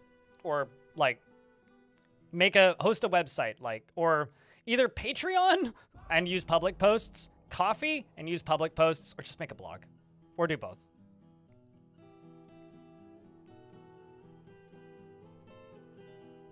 Actually, I would probably just make a blog. But that says the guy who has a blog, you know? Like, I'm super biased when it comes to blogs because, you know, I have one.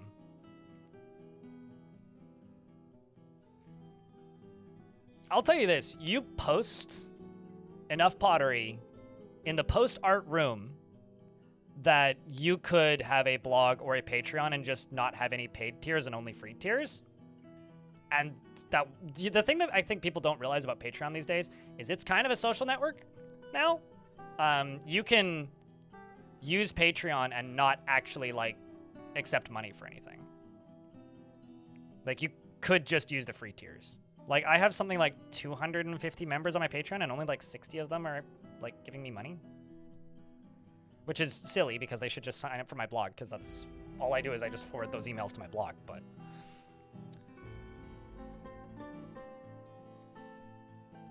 you ended up closing it? Gotcha.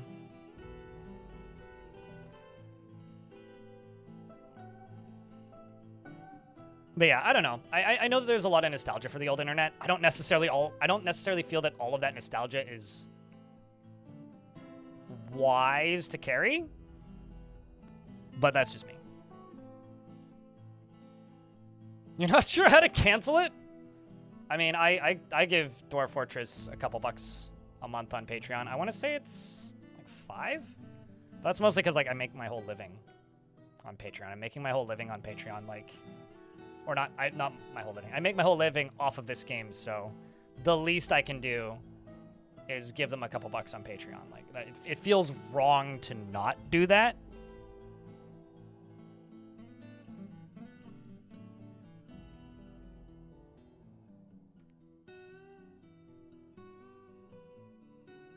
You got an email from LiveJournal yesterday?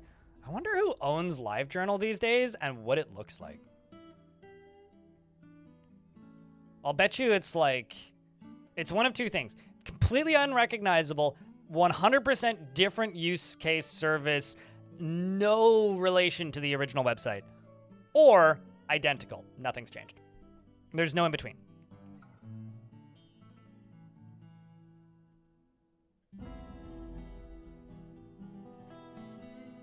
Snatcher Hardcore in YouTube chat says, I make my whole living with a baseball bat. So you're a, like, pro baseball player? I'm assuming you mean that you walk around breaking knees, but...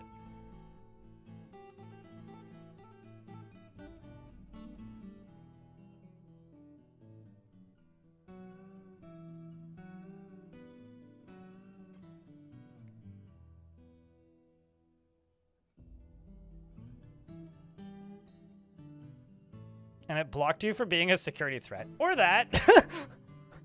That's actually kind of funny. Hey, Chad, has anybody been on LiveJournal in the last 5 years? Hey, Tin Hat, what's up? I don't know who that is. Regardless. DB Psycho in YouTube chat. It's a Russian company? Oh. Isn't it Daily Motion that's owned by a Russian company? YouTube chat? Because I remember reading something about that at one point where it's like owned by like a Russian tech mogul or something.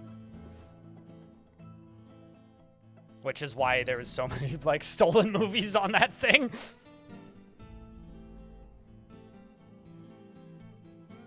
So a while ago, I guess, Frog.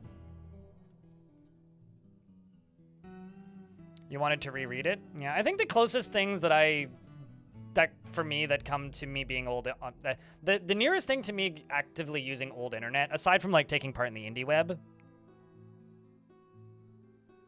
there's an ad running, but I'm just gonna let the game run because it's not moving that fast. I'll pause if anything crazy happens. I think like the closest thing that I come to using the old internet would probably be the last... Okay, I did open up Usenet last year to try and track down my mom's posts, and I found them on a university archive, which is fucking nuts to me. But probably like the Dwarf Fortress forums? Or like occasionally going on like...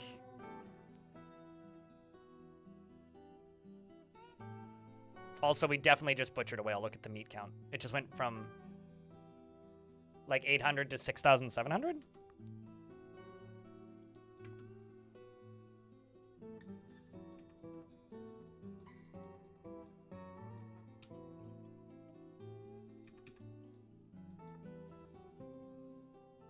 Yeah, also we've got giant orca leather.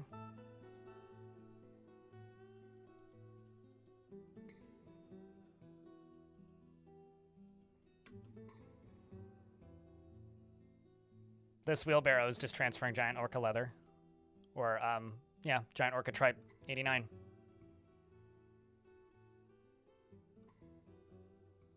It happened? What, butchering whales again? Or something else?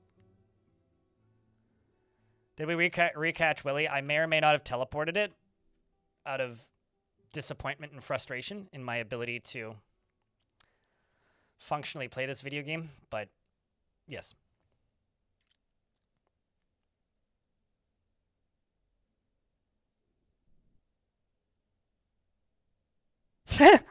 Okay, that's really funny.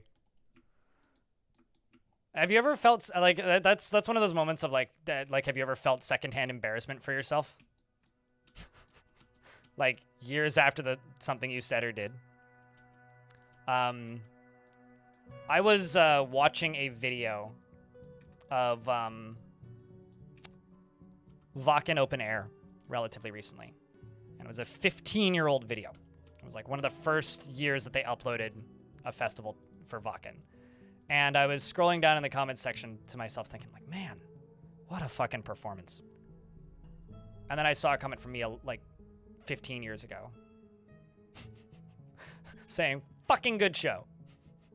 I was like, yep. Yep. How's the frame rate? A lot better than it was. Although we lost a bunch of time and I don't want to talk about it. It's okay, though. It is what it is. Pro tip, don't ever use time stream. It may break your game.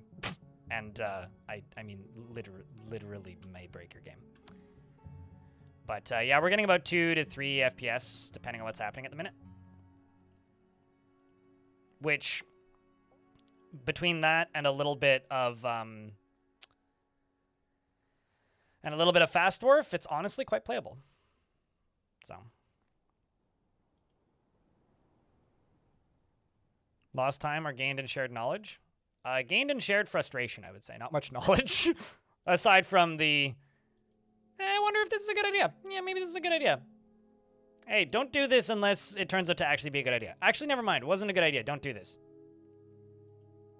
Also, I just wanted to say shoutouts to Suited Giraffe. The soundtrack interview video made me $31 Canadian. And $19.40 of that was from the gifted memberships from the premiere that Suited Giraffe chucked in there. Kind of a little sad, but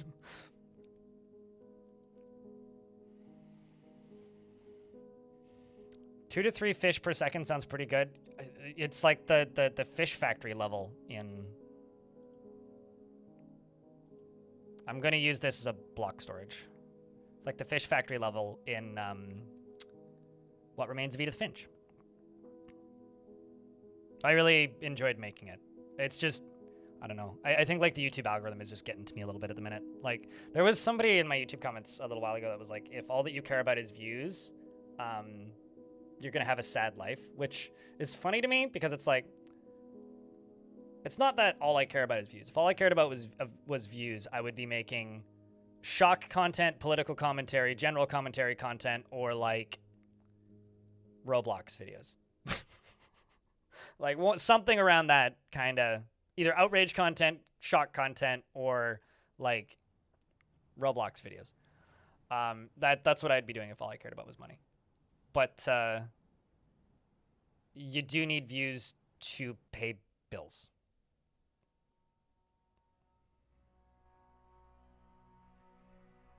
So it's like, it's not that all I care about is views. It's there is a certain amount of traffic something needs to get in order for it to be worth making. And if you like the thing that I'm making, then it needs to do a certain amount.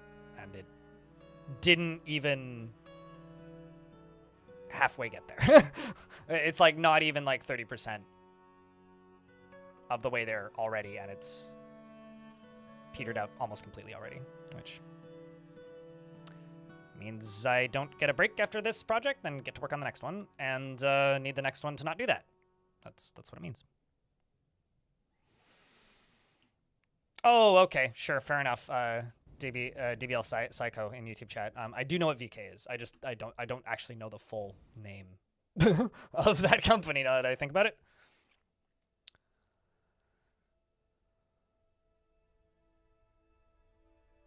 Sure, yeah, no, that was the big view gets, like, what, 4 years ago or something? The Elsa Roblox, or Elsa Spider-Man animation stuff in everything. What was the thing I was going to look up? I was going to search for something real quick and check it, but... Is this a new fort? I don't know what were you seeing last... What was I doing the last stream you were here, Don Juice?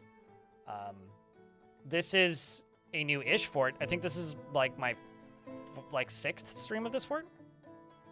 Yeah, that's like 5 years ago, Murky. That was when, like, Coco Melon was just starting. I was gonna search for something, and I can't remember what it was, but, oh well. Oh, no, now I remember. Greetings from Germany. I grew up near Wacken, and my oldest friend is actually from Wacken. So back in the day we could get into the festival for free. Sadly, that was years ago now. Winking face. Well, you know what, it is what it is. Also, it seems that the link on that Reddit thread that was posted... okay, people are saying it doesn't work, but no, it absolutely does work. Weird. Chat, can I get a round of beers for Vakken? I'm sure they got plenty, but we can always have more.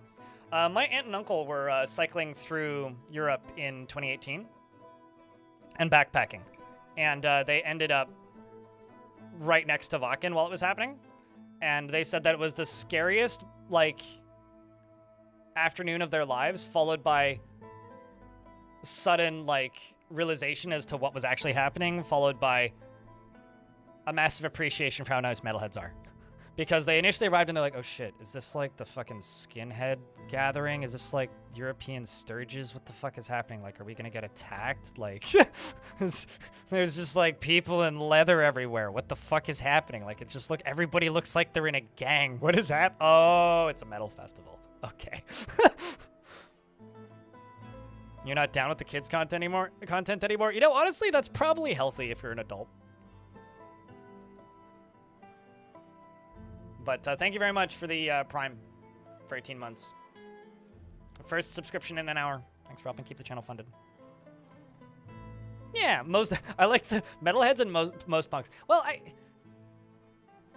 depending on the year and the type of punk, punks are either like the most normie, like if we're talking like pop punk and like pop punk emo stuff, they're either just like suburban moms and dads, or they're like, if we're talking the hardcore punk scene, they're really nice people if you don't tell them that they're wrong.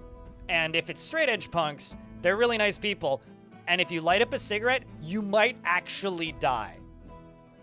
I was at a hardcore punk show and was standing in a long line of people near a bar. There's like a separation wall between you and the bar, so people can get to the bar during the set and actually get out of the crowd if they need to. And I saw a guy go to drop something in a girl's drink, and I was concerned he was going to die. He was like hanging out with this girl, and I think they sort of knew each other and went to drug her drink. Visibly, like you could see it if you were looking. And I like remember lifting up my hand because like he was 2 or 3 people in front of me, so I would have had to reach to like knock her drink over. But the guy behind him saw what he was doing, and that guy I probably left in an ambulance. I didn't actually see him leave, but I saw him getting dragged.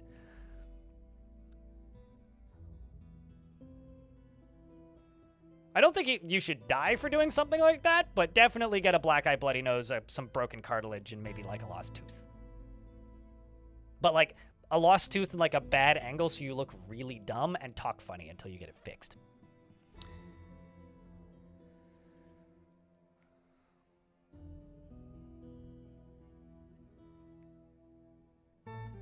We want a safe community, and you will die if you break that rule. Is basically like how some hardcore punks feel, which is honestly good. Good. A+.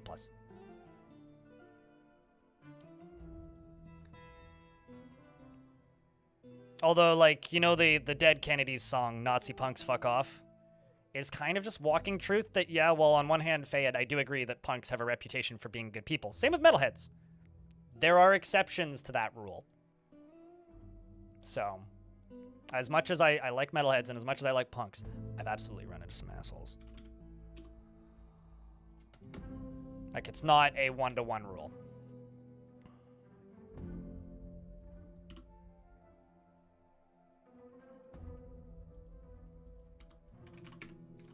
Although, if you want to see a good movie that features a lot of good punks, but it's also really hard to watch violent movie, I highly recommend Green Room. Very good movie.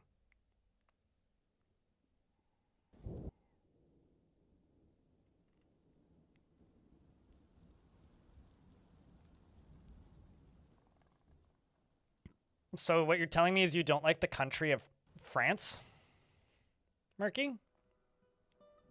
I think I'm more okay with people rioting with legitimate cause than I am with the city of Philadelphia rioting because their team won. Like, it's honestly, it's sports riots that bug me. Political riots, nah. Fucking go ham, break shit. In fact, please break shit.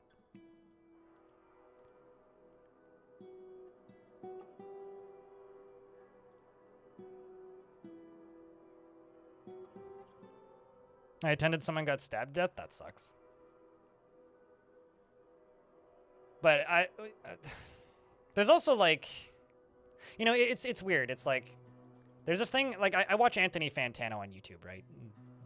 Melon, who talks about videos about, who makes videos about music. He said something in a video a while ago, specifically talking about Gorillaz fans. And he's like, you know, you shouldn't let a bad thing destroy and also in the same breath, he was also talking about Death Grips fans. He's like, you shouldn't let somebody doing a bad thing in a community ruin the entirety of the community for you. But sometimes that bad thing happens often enough that you can't not notice it. If that makes any sense. Not many Europeans are, though, TBH. Okay, fair enough. I just, as a Canadian, I like to poke fun at France. That's all. That being said, I do quite like Quebec. I just wish they would, you know, be team players a little more often, but, you know, nobody's perfect. You like the snail building in here? I still like the snail building, yeah. It turned out quite well. I totally missed if you mentioned what you saw last time you were here. I got distracted with metal. You're trying to recall you remember lava last time? Yeah, then this is a new world, a new fort since the last time you watched. Dawn Jews.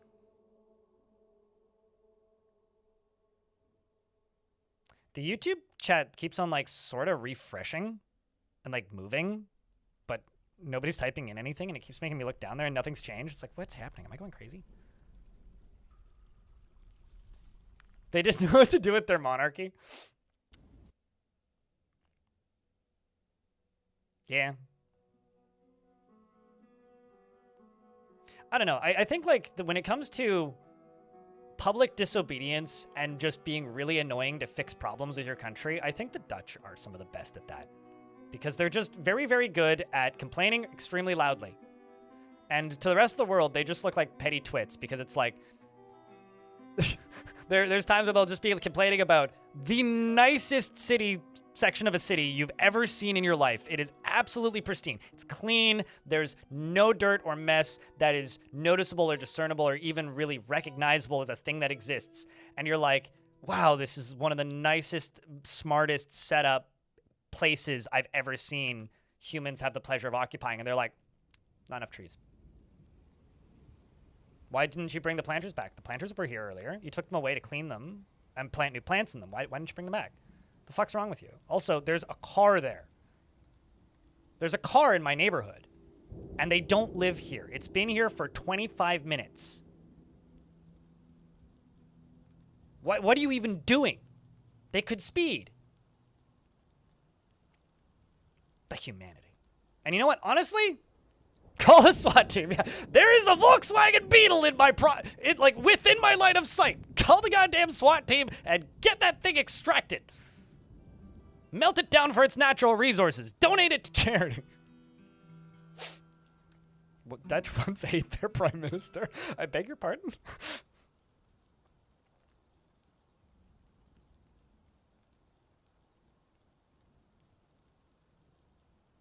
Throw him in the ocean.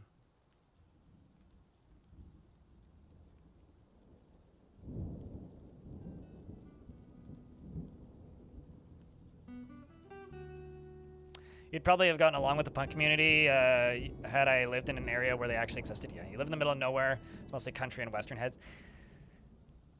Man, I feel like I gotta say it, chat. I think country gets a bad rap. Hear me out. Let me cook. I think that every genre of music has shitty actors to a degree.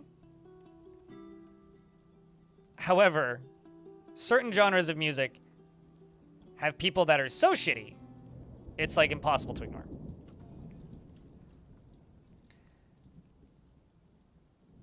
And genuinely, like, okay, dwarves, you are losing your tavern privileges. Because I don't have frame rate right now.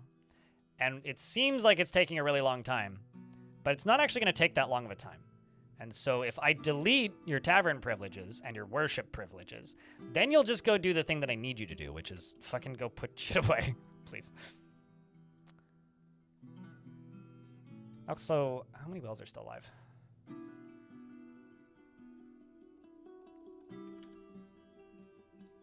Okay, so you're all the way down there. How the shit did you get up there? Whale's fucking Minecraft swimming, chat.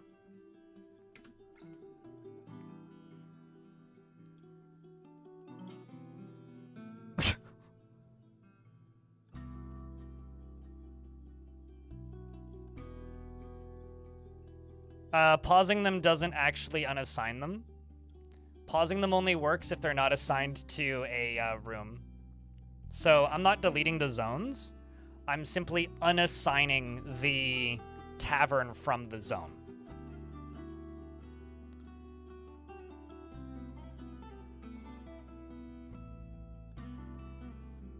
You know, it's funny. Like, I haven't been to TwitchCon in a really long time. Murky. The last TwitchCon I went to was in 2023 in Las Vegas. And I've just decided it wasn't, like, really worth my time to go to. Mostly because, like, the primary audience for TwitchCon is, like, it's not me anymore. It's not my age category. It's a much younger category, and it's generally a very different kind of content that people are making and primarily participating in at TwitchCon. But at some point in the next few years, I need to go to TwitchCon in Rotterdam because I have family in Rotterdam. And my dad is always looking for excuses to go visit his family out there. So at some... I'm just going to quick save, actually. At some point, I need to go out there purely for the purpose of seeing family and use TwitchCon as a reason to write my flights off. I need to do that at some point, but...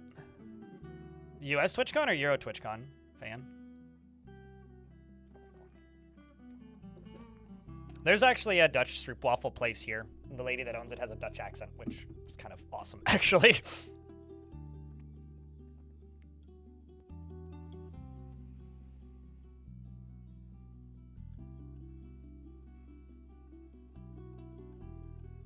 I think it was a TwitchCon LA that was wild. I was at TwitchCon in LA. I was at TwitchCon 16, 17, 18, 19, and then 23.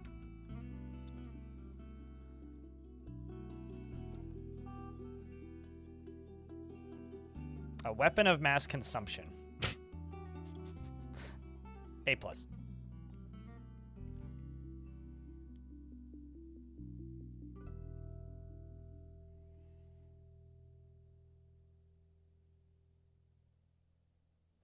You just can't help it. I mean, there's lots of things that like are objectively not great that we like. That's fine. You're allowed to like things. It's just, and it's also okay to not like things. It's just don't be a dick about the things you don't like. I was so bummed out, chat. I played that video on one of my streams once, relatively recently, that it's okay to not like things. That video, and I got a content ID and total like what's it called? Like they were taking all the ad revenue, so I had to cut it out. And I was like, man. Bummed me out.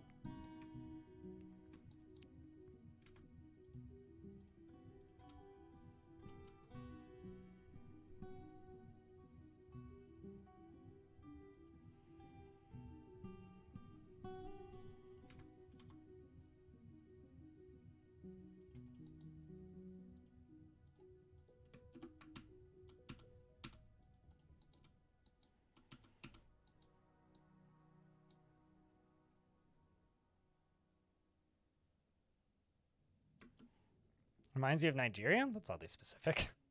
I guess I haven't looked at the Rotterdam flag next to the Nigerian flag before.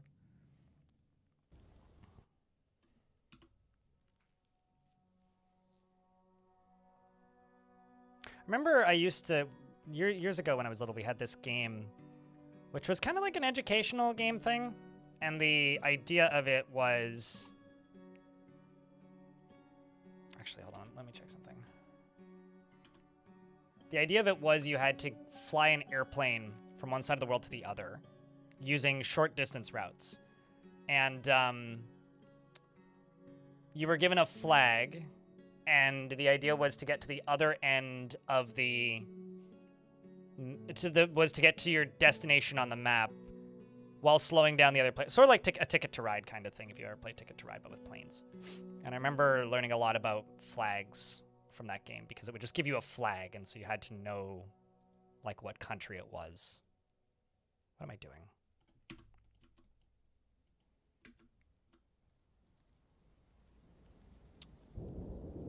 Thinking about too many things at once is what's happening. Cool.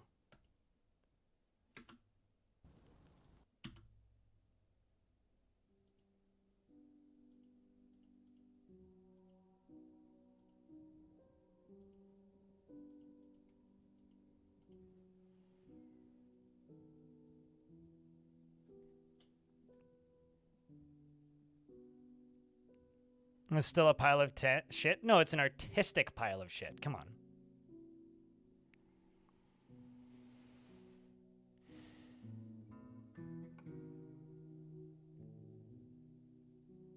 What's the benefit to conquer and occupy the world screen? No, nothing. If you conquer, you don't really get anything. I guess like the one real benefit of conquering and occupying the world screen is you could theoretically reclaim places that have goblins in them, but like... World domination to me is one of the most pointless endeavors in Dwarf Fortress because it just makes the game boring. RRBM in YouTube chat. That might change as the next few updates come out, because I know Tarn has talked a lot about wanting to make diplomacy better, and I could see a world where that changes. However, at the minute, like, there's no real reason to do world domination. What's much more interesting is starting a bunch of wars. Wait, are they literally all in that one tile? Wow. Is starting a bunch of wars, and then once you've started a bunch of wars,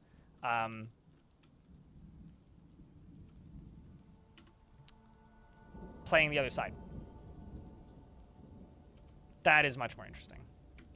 So the interesting, speaking of things that are interesting, whales try to hang out with their family.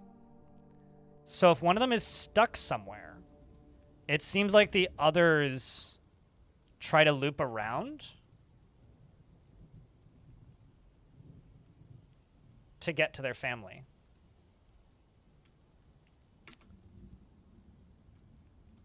Wait, hold up. Are you going back up? Pause. I'm stuck. Moving the camera while the game is unpaused right now is difficult, but actually playing it is pretty easy. Where the heck? Okay, so you're what are you doing? Let's see.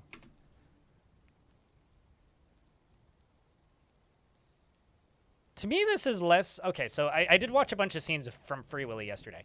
This is more like... The game that you play as a dolphin than Free Willy.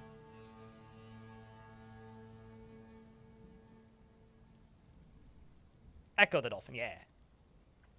Apparently that designer who made Echo the Dolphin is like trying to make another Echo the Dolphin and an Echo the Dolphin movie. And there was a Kickstarter for a new Echo the Dolphin game and it failed. Oh, come on.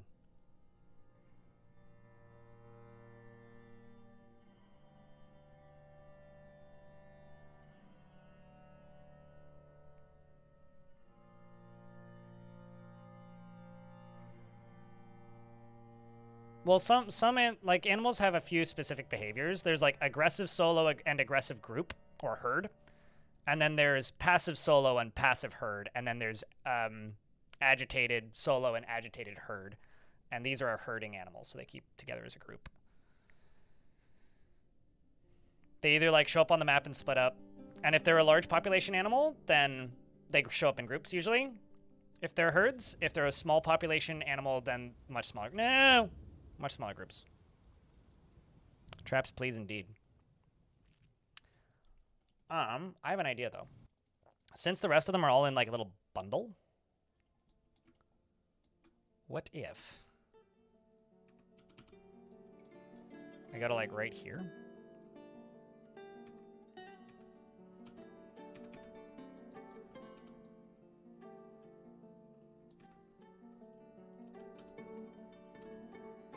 Because they're like right there, right?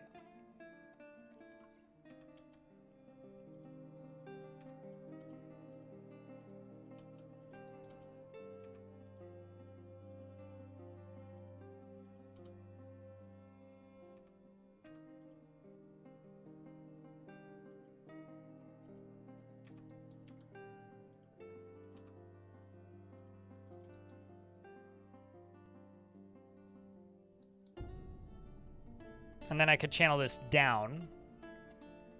And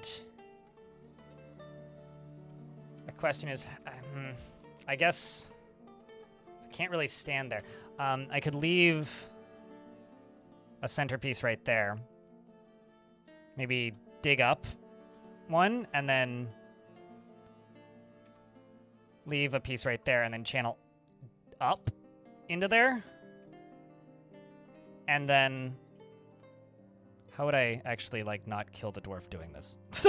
Okay, maybe hold up. Let's workshop this for a sec.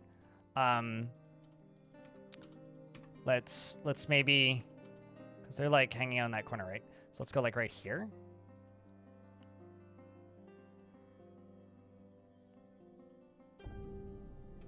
I could have a drawbridge going up, and then I could have a little door right here that's held open with a lever over here and a normal door over here. Fill this up with cages and see if I could like catch these, unless they move. If they move, then it's kind of a non-starter. There's about to be some ads, but your guys aren't missing much.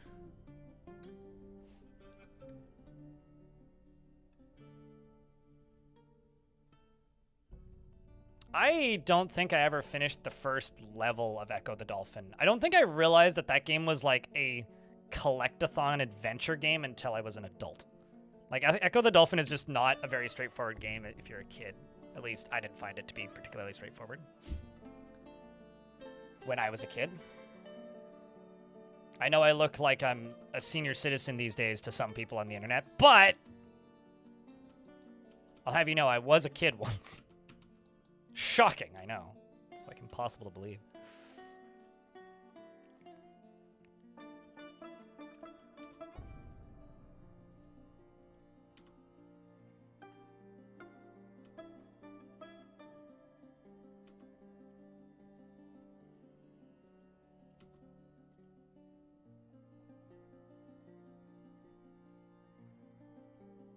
There's the up one.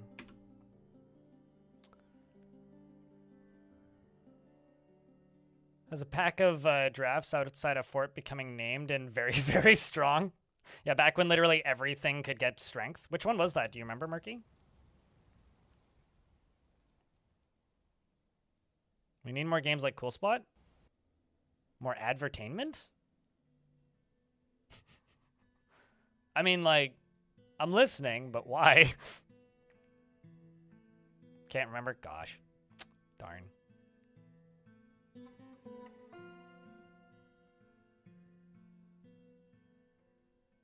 Actually, if you want to see a lot of really good recommendations for Dwarf Fortress stories, go look at the comments underneath my boat murdered video. I do recommend that.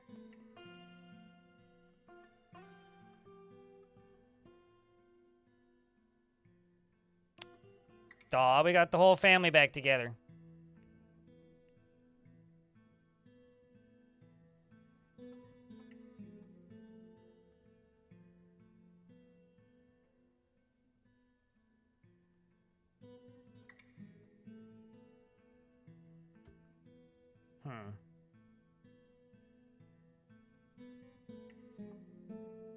Where are they going? Probably scaring the dwarf away. He's going to try and dig that. That's where they're going.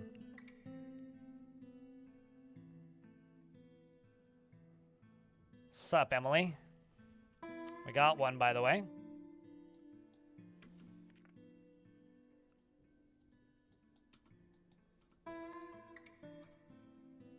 Okay, I need,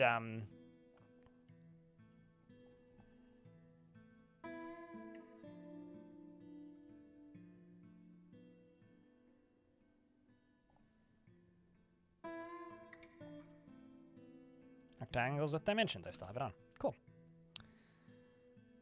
Oops.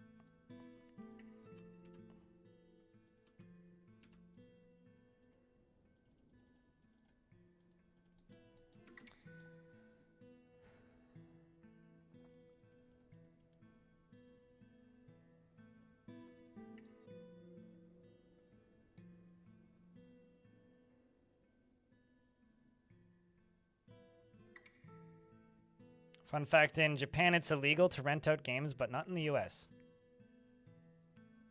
Huh. That's interesting. I wonder how relevant that is in 2026. Also, how much you want to bet that was entirely the doing of Nintendo?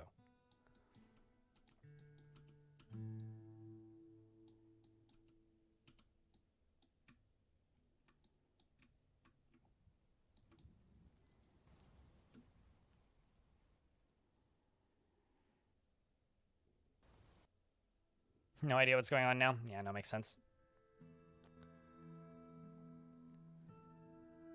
A bunch of dwarves constructing buildings.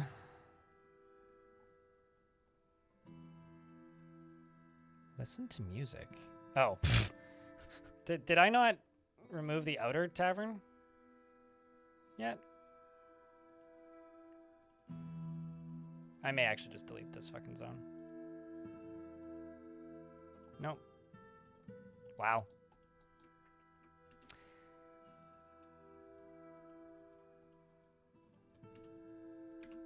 They still haven't fully finished all their tasks. That's funny.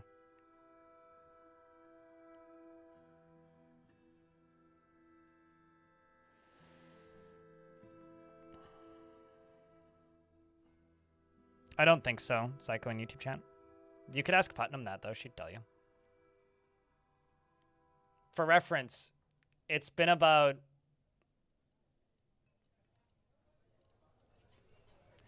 It's been about a week and a half in-game. So it kind of makes sense why a lot of these jobs haven't finished.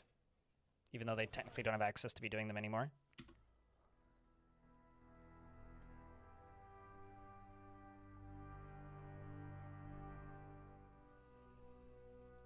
And also why all the kids are just doing all the tasks.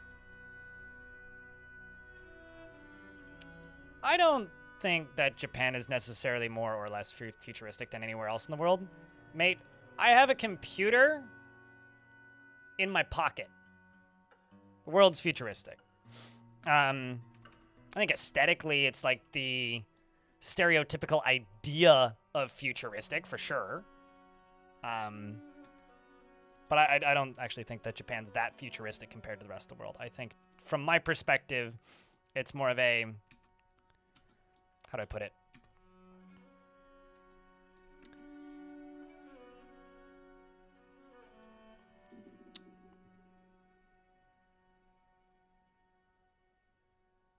Dave, thanks for the prime. Appreciate you. Thanks for helping keep the channel funded for the first resub or the first prime sub in 30 minutes. I just got stumbled on my words.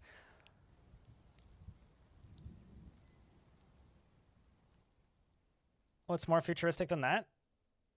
Jars that close and lock themselves? Okay, so like they like gadgets. I think people just see like shiny lights and trains and go future, and I'm like, okay. No, it's just like different priorities and like different lighting laws. Like really, that's all it is.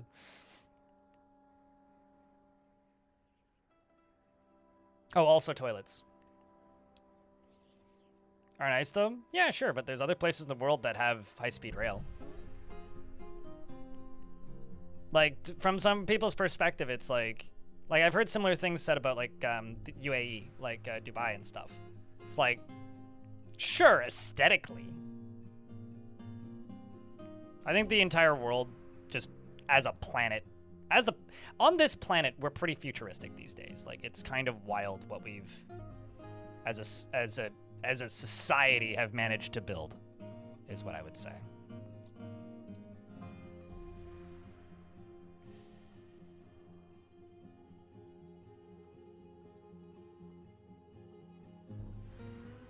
Although maybe that is futuristic. Slot that. You know, like, cyberpunk isn't a positive, idealized version of the future. It's an aesthetic look at what could go wrong if we fuck up. Also, personally, I don't actually think that cyberpunk's all that nice looking. I think it's a cool visual for fantasy, similar to, like, the Mines of Moria, but I don't want to live in the Mines of Moria, I also don't want to live, you know, somewhere where I can't sleep at night because there's so much light pollution.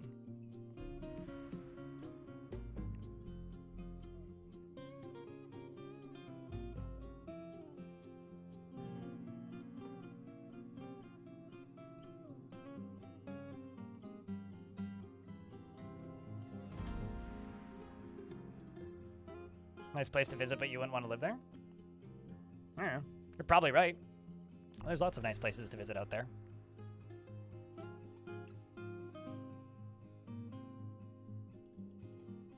Where are the miners digging at the minute?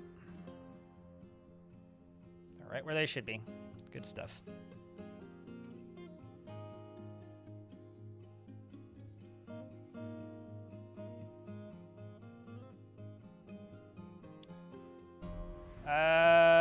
Can you get limuel or patterned? They seem interesting in Legends.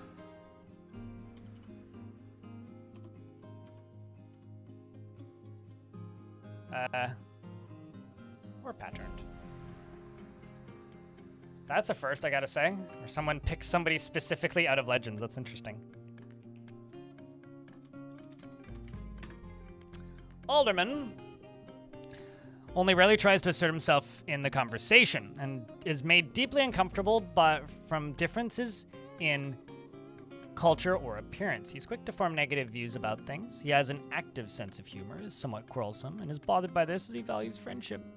He has a greedy streak. Excuse me. He keeps his things orderly and generally acts with a narrow focus on the current activity. He needs alcohol to get through the working day and doesn't mind being outdoors at least for a time.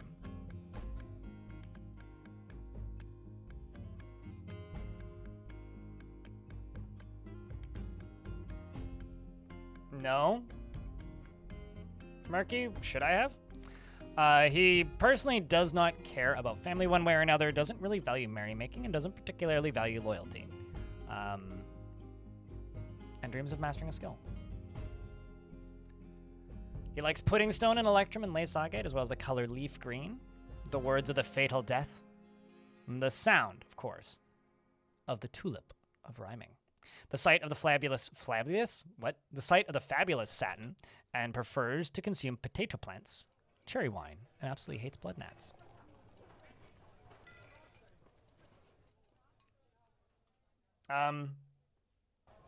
I Let me check, Kezel. You can check if you're alive, by the way, by just typing an ! Legends and then looking up your name. You do have quite a bit of history. So why did this dwarf cat stand out to you? You're part of 2 religions? I didn't know they could do that. I thought they had to leave one.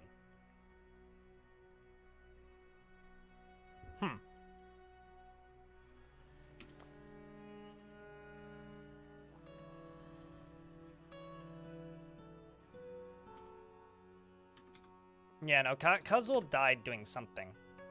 Here, let me look it up for you.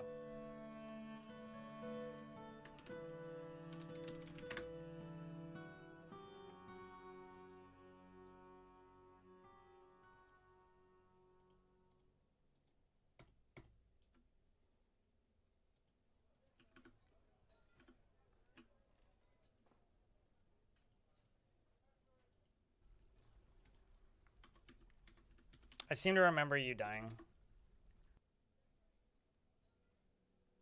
I also spelled your name incorrectly. I put a U instead of an E. Death. The 19th of Opal. You died of thirst. Right, yeah, no, so you were locked... you were locked in a room with David Hasselhoff while I was doing construction, and you died of thirst. I felt pretty bad about that one. I don't think much has changed since you last looked, though. Although, your child moral armor shaft is still around.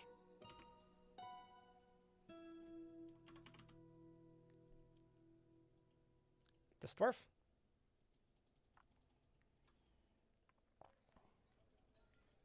I wish your last name was Mineshaft. That would be better, but... Yeah, her mom's still around, so... That part's good, but... Are you alive? I don't know, are you? You should check your heart beat. Yes, you're alive, Emily. Nothing... Believe it or not, based on the calendar, 13 in-game days have passed since I started streaming today, so there isn't actually a lot of space for people to have died. There you are.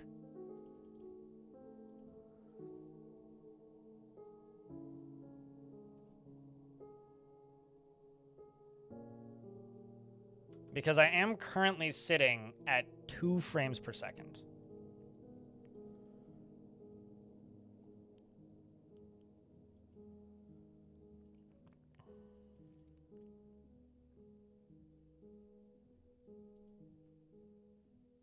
I'm going to be honest with you. I'm going to bop that. I have a personal thing, Gory Paws, where I fucking hate references to eating people or things like that. I just kind of ignored it the first time you did it. That's your warning. I do not like that at all. It's a personal request I have from me to you forever, from now on, going forward. Please don't. Respectfully, please don't.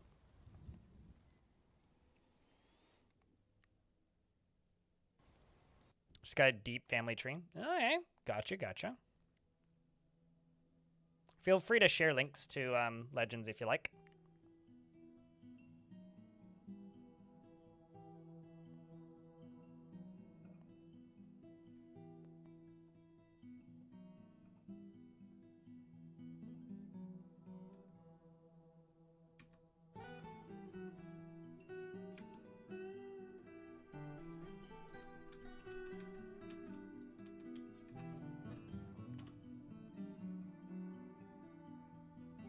I beg your pardon? I have 2?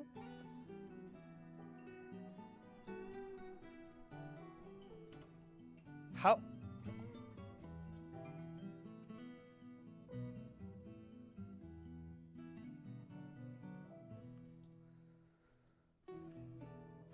Wow.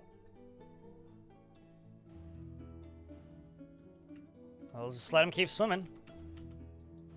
I guess that means I can actually get rid of that thingy I was going to build, which never got built, so checks out.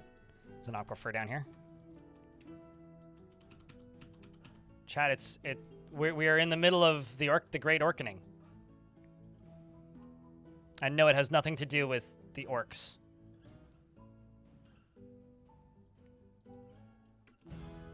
And Saruman had nothing to do with this. No, they're both male, I think.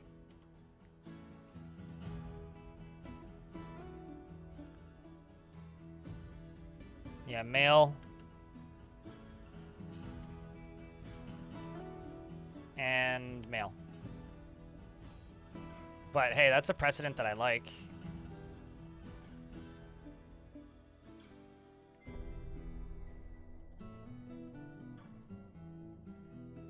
Like, where there's 2, maybe there will be 3.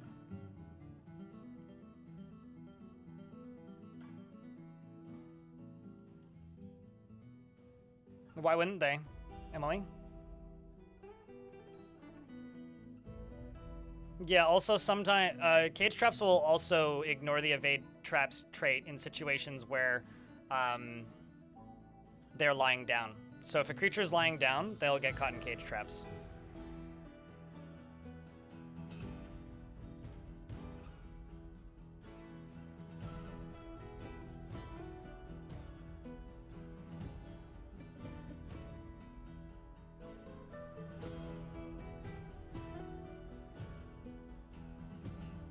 Or if you're caught, and also when you're caught in webs, you're forced to lie down.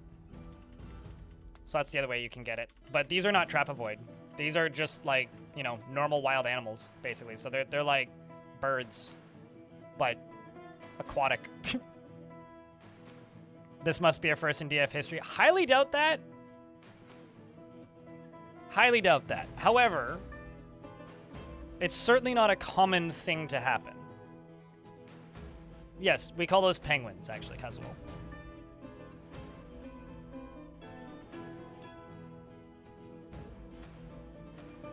Did a dwarf just fall into the water? I think it did, but it's fine. It's not actually filling that quickly.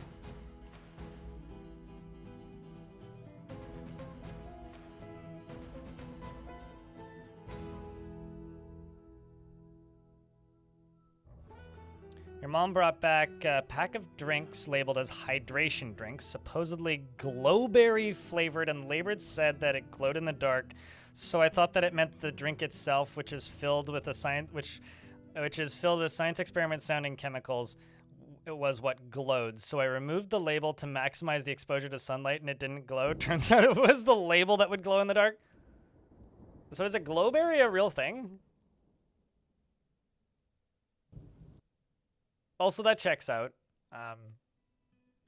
Okay, so you know how there's, like, edible seaweed beverages? I've had, like, salty, fizzy beverages that have seaweed in them before. What if you got, like, one of those phosphorescent seaweeds? I don't think they're edible, but, like, what if you... you know what? Okay, so what I would do is if I was making a glowberry-flavored beverage... I would make it so the bottle itself had pigments in it so that the bottle would glow. Then people would just like be disappointed when they pour it out and it was just clear liquid. But do glow in UV? Sure. I mean, like fucking what's it called? Mountain Dew would glow in UV. I mean, any milk would glow in UV. Anything white, black lights would do it. Is coconut water with extra steps? Huh. Okay. I'll bet, yeah, actually coconut water would probably glow in the dark, wouldn't it? Because coconut water is like kind of a milky, whitish color. You could, I mean, it wouldn't glow in the dark, but if you put it under black light, it would glow. Peanut butter is mildly phosphorescent? I beg your pardon? What? The fuck are they putting in your peanut butter over there in Korea? I ain't no peanut butter I've had.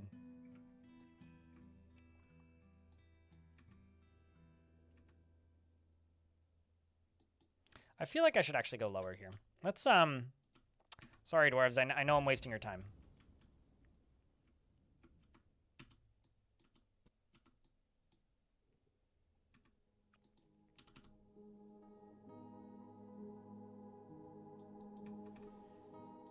Let's go down to here.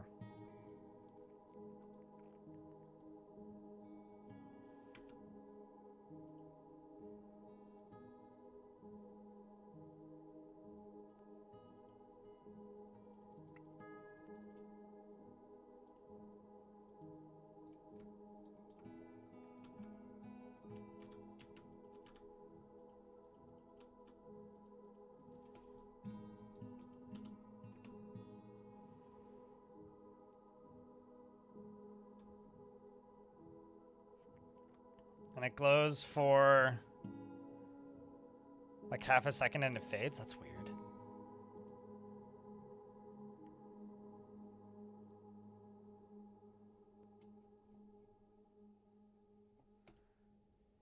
That's weird.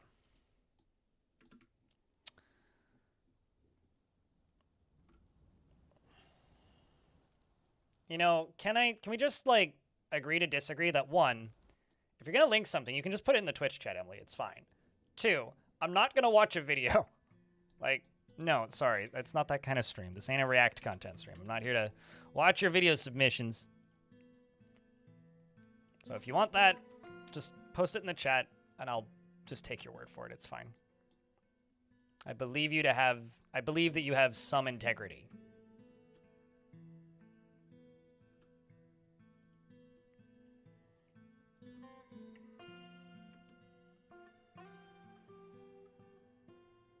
You know, I feel like I would be way too good at you laugh, you lose. Because I'm pretty deadpan even if I think something's funny.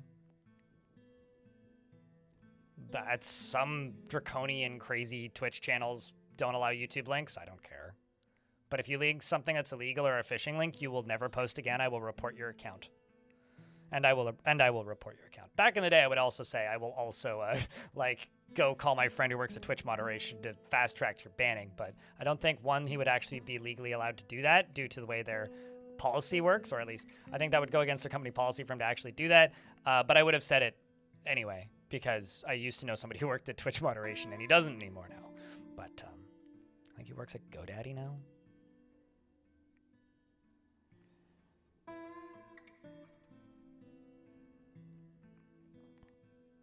I just read through the typo. Veteran.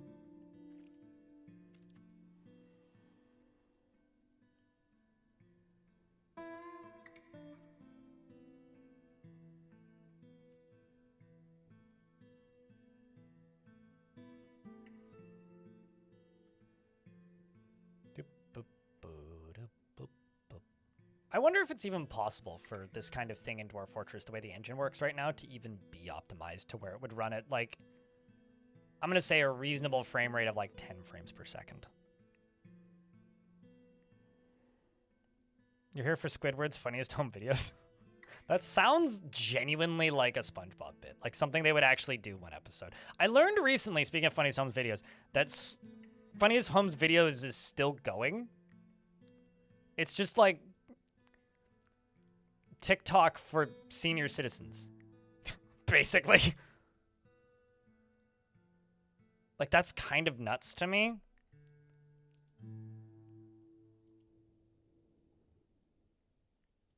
All right, I'm gonna pause the game for a second. I'm gonna move up to here. I'm gonna follow this dwarf. Chat, I'm gonna go take the real quick toilet break. I will be right back. Actually, I'll just run the ads because they're gonna run in 4 minutes anyway. Make sure this dwarf stays out of trouble, yeah? I will be right back. I'm also going to do a quick save real quick.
Good timing.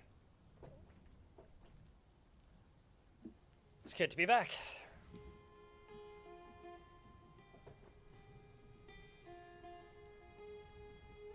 I feel like most things would glow in the dark if you shine a powerful enough laser on it. Speaking of science YouTube, because Shadow Absorber mentioned Nile Red. Anybody see the most recent Styro Pyro battery video? Where he, instead of hooking up 100 car batteries together, 50 on each side, it's 400 car batteries.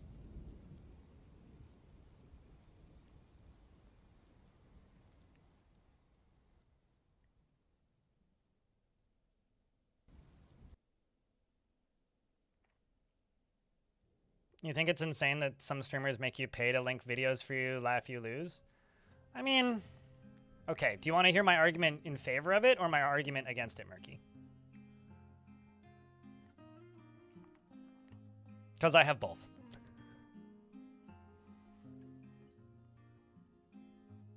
My argument in favor of why some streamers make you pay to basically talk to them, right? Like, or share content like that, is one, it's a spam filter. Like, if you are putting videos on a stream, it's kind of a spam filter and not that expensive of one. That's the first thing. Like, as an example, I require you to watch on Twitch, watch long enough to get enough channel points to be able to redeem a dwarf, instead of just giving anybody who tunes into the stream a dwarf. I don't charge you money for it, but I do at the very least make you hang out for like half an hour and then wait. Spam filter.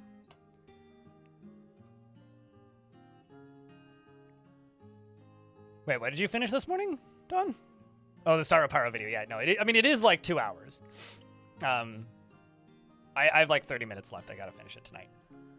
The second, that's my first reason for it, is like, it's a spam filter. It's like back in the day when I did song requests on this channel, I used the tickets that now is just random number go up generator, as a method of filtering out just somebody tuning in and putting something with a bunch of N-words in it, right?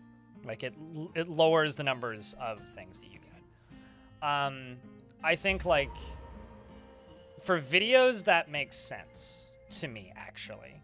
Especially if you have a large channel with thousands of people watching, because if you have 5,000 people watching, one, there's enough people with enough income that's not a huge ask. It's unobtainium for some people, but for the majority of people watching, or for a large enough pool of people watching, it makes some sense. I get annoyed with it when it's things like Q&A. This motherfucker, you can read the chat. Grow up. If I have one functional eyeball and I can read the goddamn chat during a Q&A session. Like, I can do that. And if I can do that, so can you. If fucking Hassan can, like, sit there and pick out the one guy that disagrees with him out of 500 people talking simultaneously and spamming memes, so can you, Pirate Software. So can you. So that's kind of where it bugs me. It's like when it's just like basic interactions, I don't like it. My reason against it is when like people are dicks about it, or they hold it over people, or like refuse to acknowledge things that aren't there. It's like, break your rules, you know? Like, I understand it as a spam filter though.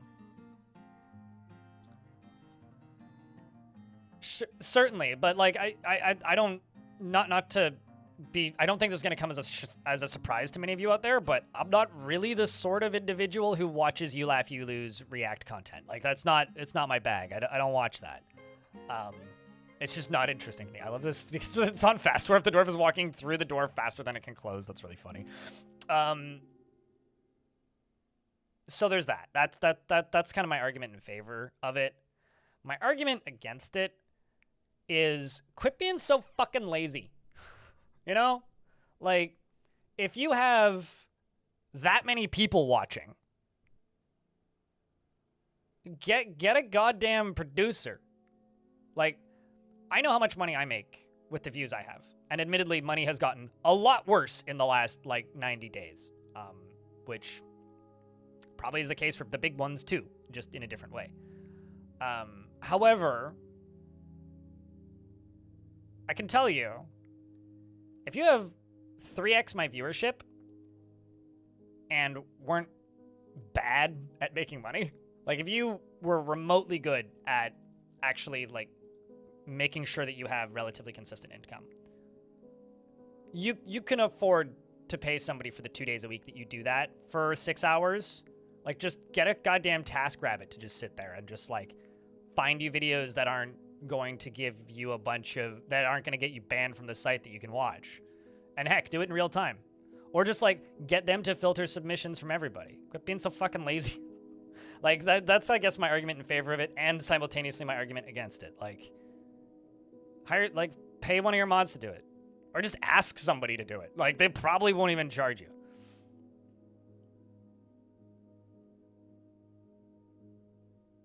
Because, like, I know that this might come as a shock to some of you, but there's a lot of idiots in this industry.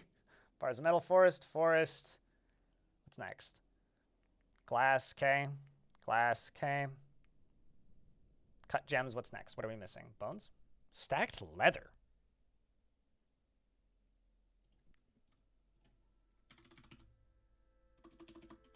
Am I really out of leather? Oh no shit, I'm out of leather. Huh. Oh, fancy that. Crazy.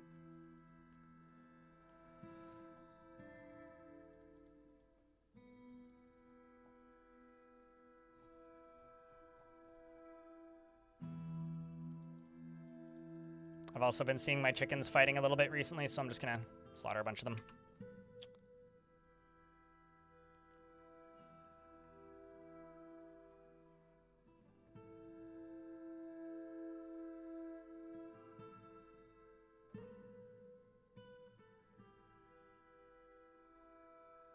I'm trying to figure out what that means, casual.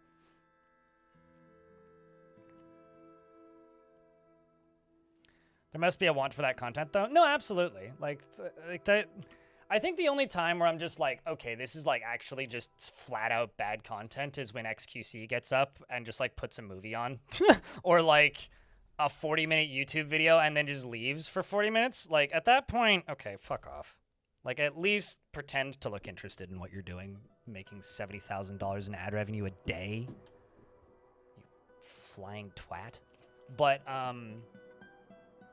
outside of that, like, yeah, I mean, if there's a desire for that, like, watching funny things or playing bingo, or, like... on paper, I have no issue with React content. Really. But be transformative about it. Do something with it. Like, don't just... Oh, wow, this exists. Crazy. Anyways, I'm gonna go make lunch. Comes back an hour and a half later. Video's still running. It's that stuff that bugs me. But I'm not perfect. Like, I'm not the most creative, versatile... interesting creator in existence, anywhere close to that. Like, there is a part of me that wishes I was much better, but you know, it is what it is. I am all right. He's all right. I ain't the best, and that's okay. But what I can say is the only time that I've left a video running for 8 hours was when I was sleeping during a subathon. And I think that's maybe the only acceptable time. And it was my own goddamn VODs.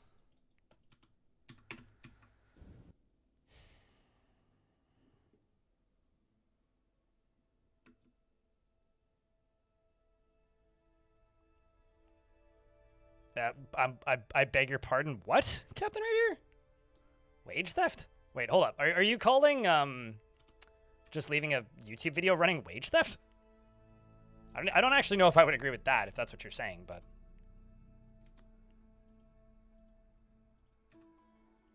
Or rather, like... I see where you're coming from. I don't know if I necessarily agree, though. Taking a poop on the clock? Mate. Okay. If you... Okay, I will give streamers that I don't like credit here. If you're doing React content, like if you're making something by watching something that somebody else is doing, and you have to take a poop, and you leave it running so that you can get up and go take a poop, I'll allow that. But you better actually be taking a poop. In fact, I'll let you make a cup of tea and come back with that after the poop. Otherwise, yes, straight to jail. Just get out. What are you even doing here, you lazy sack of potatoes? Okay. Also, I've kind of given up on this. Dwarves, you guys can continue socializing if you insist. This actually didn't make more of them claim jobs, but they are slowly claiming them. It's just slowly.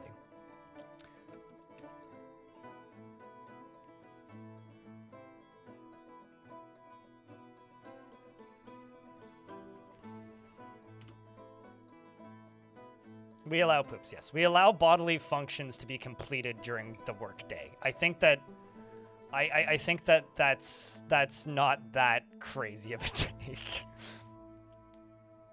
Like, I've certainly had my takes that are crazy, but I do not personally feel that that is one of them. Oh, that's hard. Poothead.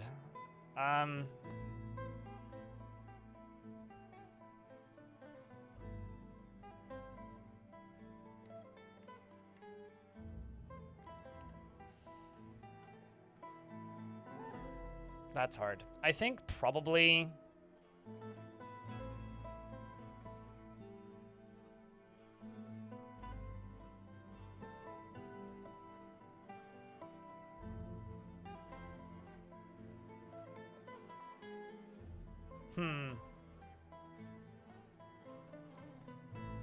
Probably Pony Rider.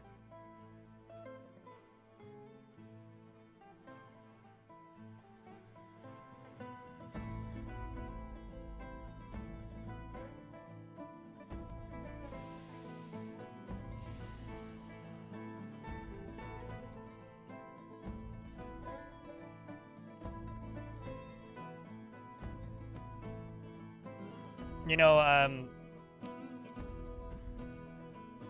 Virgula Leal, the thing that I'll say is, in regards to using your boss's credit card is okay, as long as you get away with it. This just reminds me of that guy that, like, committed fraud by just sending invoices to Meta.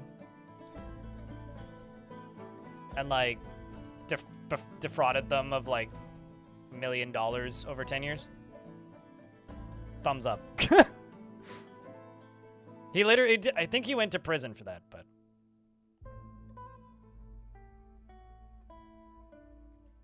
Murky, what kind of dwarf would you like? Beard or no beard?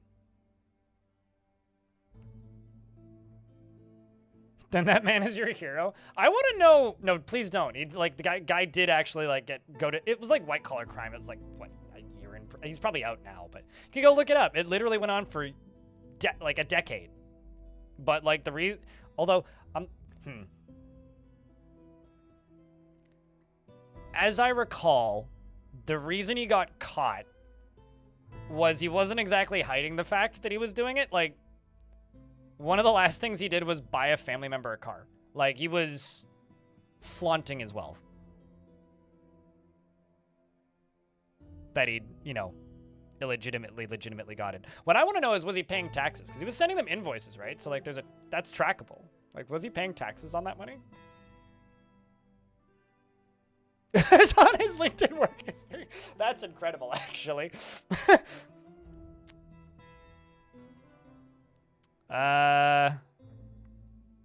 Glasses recommendation from me? I don't know. Whatever's cheap.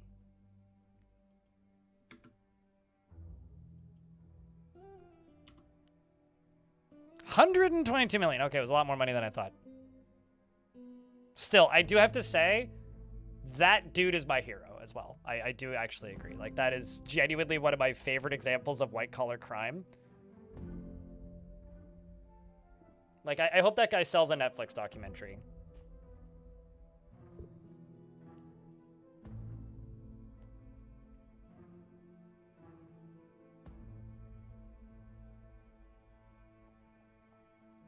You can just link it, Salty, if you want.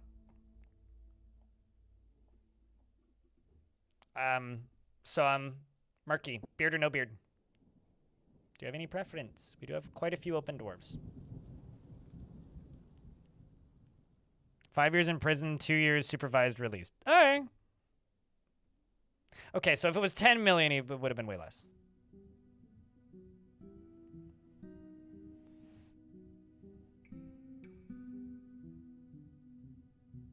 Yeah, no, it was Meta that he was just literally sending invoices to and just getting paid for it. You gotta know that that was somebody that something...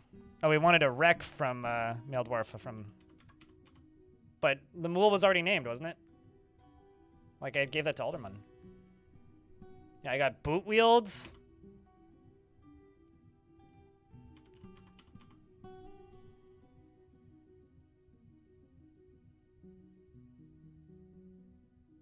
Although, what I could do... Hold on. Let's see. Give you his wife.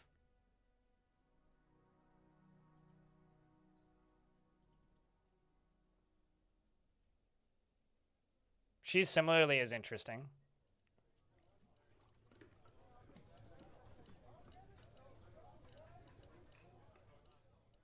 What I want to know is, like, where did... I'm sure this information is probably available out there somewhere. Where did the idea to just send Meta an invoice come from? What made him think that he could get away with it? And... I want to know what that life must have been like. Like, there's very few crimes where I'm just like, you did what? For how long? And you got away with it? And you only went to prison for 5 years? Like, it's very rare that I just go, worth it. The ocean has fallen. I've drained over 1 million layers of ocean. Tony. Or over 1 million tiles worth of ocean, which is why I have 2 frames a second when the game's on pause.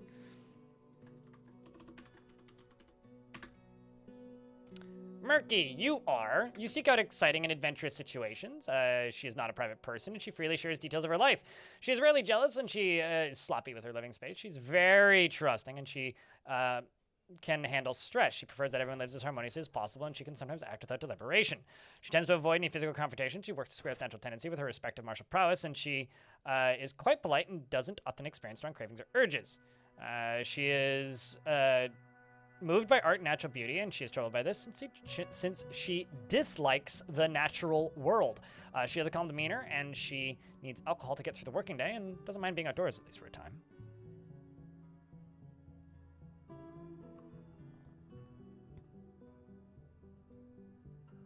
And anyways, for clarity here, I would never defraud Meta of millions of dollars by sending them invoices. I would never do that.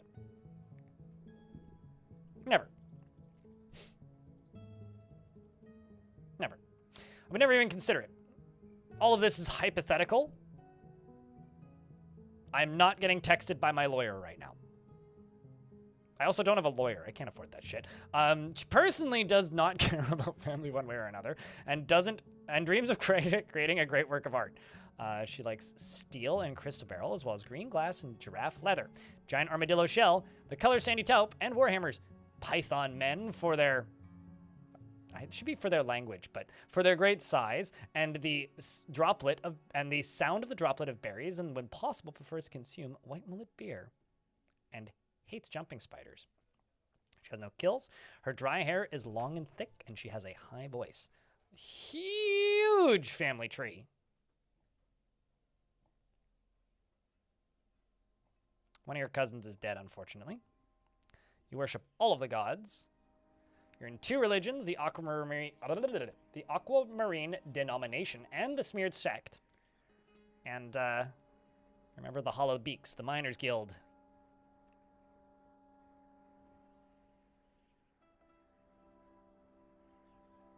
Eurythmic litigation.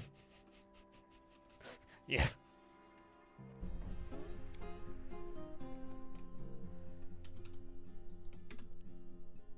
I don't know why, but this is vaguely reminding me of that current thing that Louis Rossman is going after, which is kind of bonkers.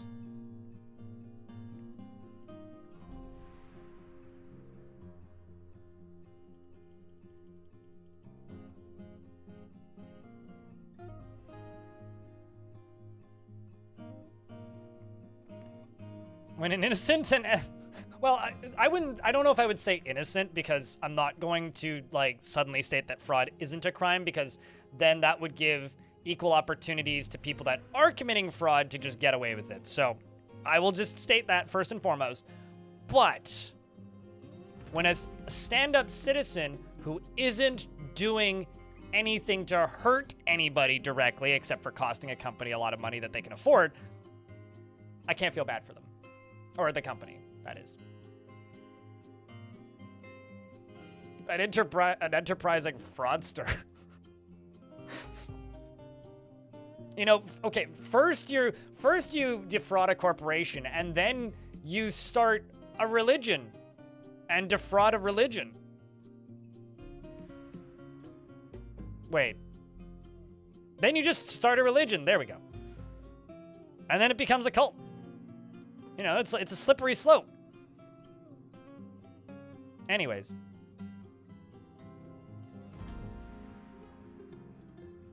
Thieves attract similar company, do they not? I mean, I've seen a couple Michael Mann movies recently, so yeah.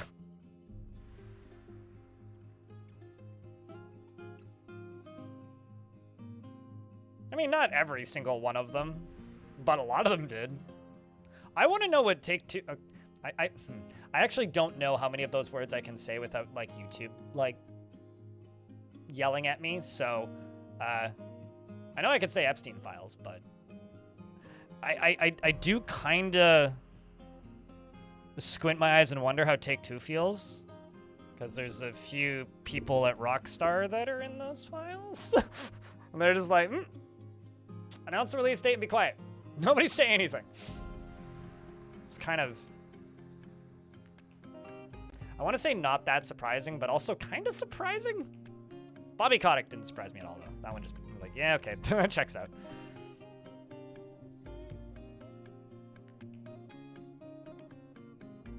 And of course, it's my religious right to invoice these billionaire tech companies, and you cannot persecute my religious right.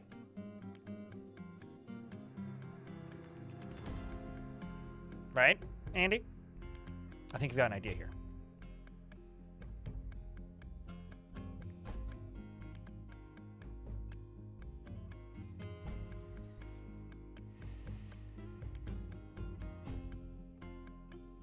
What a movie?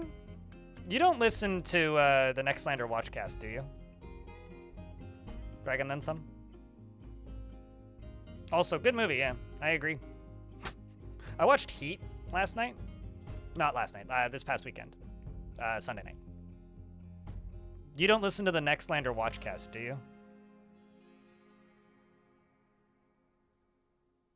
Heat's a great movie because you get a really good movie and then another movie happens. Halfway through the movie. It's crazy. I'll give it a listen. Okay. It's a bunch of ex-GameSpot, ex-Giant Bomb, now independent on Patreon people. So they're one of those crews of people. But one of the podcasts that they do is a podcast where they basically have a list of movies for the month and then one movie per week. And you watch it in advance, and then you get a bunch of, like, I don't know, it's kind of like Red Letter Media, I guess. It's actually a pretty good analogy. But Alex Navarro, who's one of the members of that crew, he used to be the editor-in-chief at Screened when that existed, which was a movie review site that nobody used, that didn't exist for very long. But so he's like a big movie buff and always has a lot of fun little tidbits. Because I think he tends to watch the movie and also all of the available commentaries if it's a movie he's interested in. So he always comes up with stuff that's worth paying. Oh, hey, we finally found Charlie. Hold on, let me just jump to that body and unforbid it. Unless they already grabbed it. They may have already grabbed it. Elfie, thanks for the raid. I didn't even realize you went off and streamed. Hope you had a good stream. Appreciate it.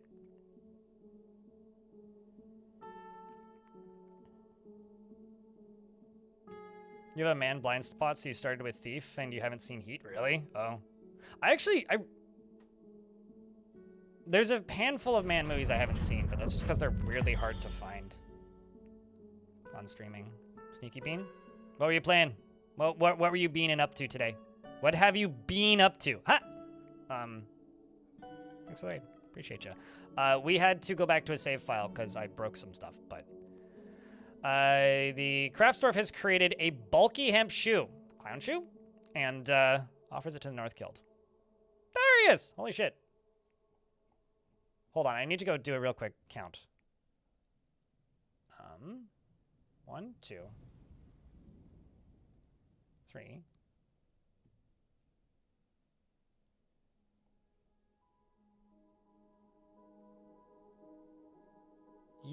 That is more than a quarter of the revenue I've made today. So thank you. Appreciate you, man.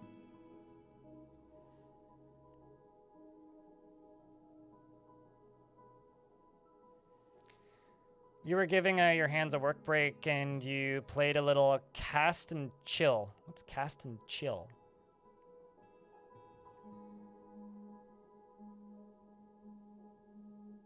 I don't even know what that game is.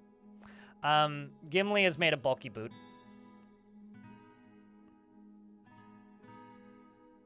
Which is unfortunate because that would mean it doesn't have a sprite associated with it.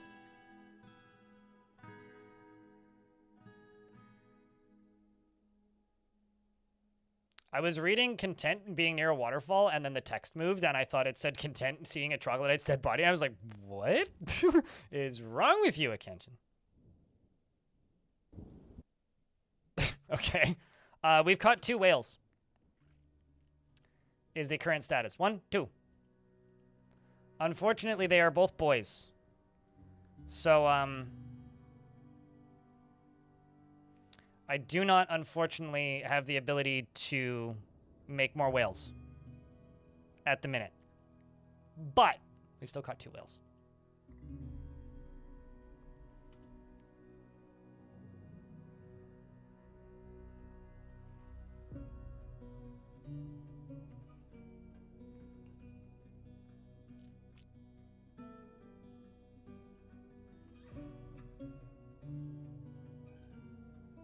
Can you tame and farm whales?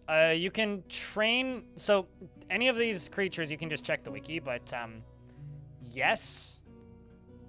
Assuming, they're in a cage. The problem is getting them into a cage. But they seem to be doing laps up the side of the... up the falling water, kind of like Minecraft climbing Minecraft waterfalls. So I'm kind of just crossing my fingers here and hoping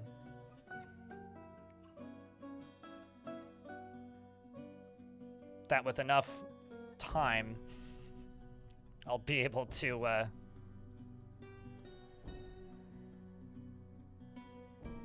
catch some more of them. Because they seem to try and keep together as a crew, and they try to, like, migrate around the map. And they keep trying to get to the surface. So, if that's actually the case...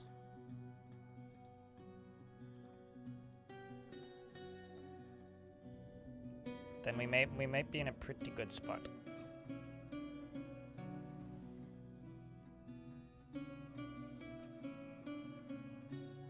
I'm actually, like, really kind of perplexed as to why... You know, it's gotta just be time at this point. Because, like, they're building other things elsewhere on the map. Time and pathing. Like, jobs just keep getting canceled because it's too hard to get here, but... yeah, they are constructing stuff. Let me just get this pulled.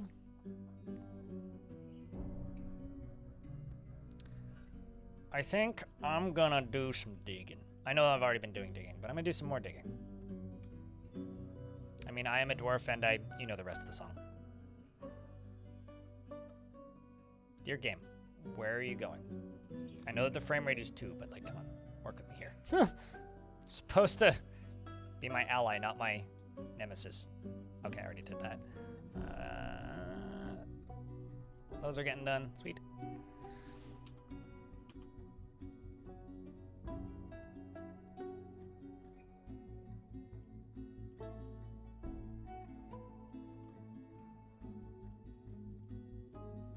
actually gonna take the military off duty.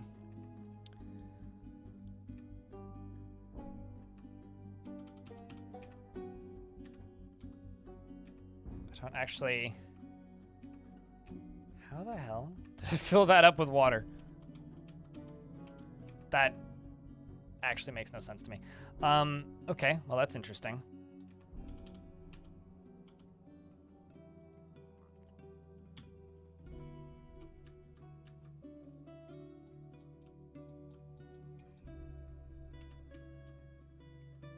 I don't actually know if this is even gonna work, but I will try.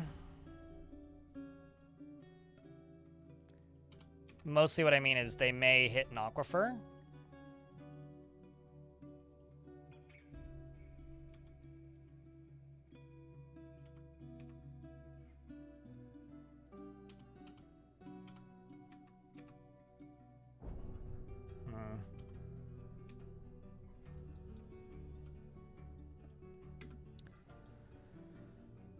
Let's dig that up.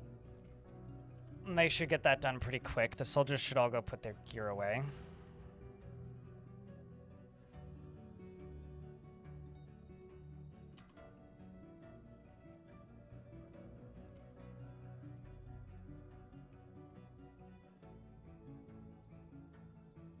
Just pause game real quick. Jump to you and unpause game.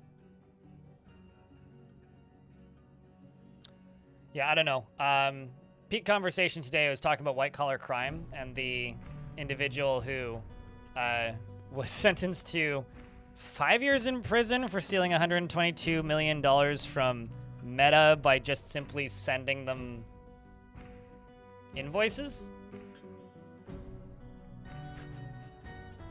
Which might genuinely be my favorite crime of all time. What worth it? That's, you know, kind of,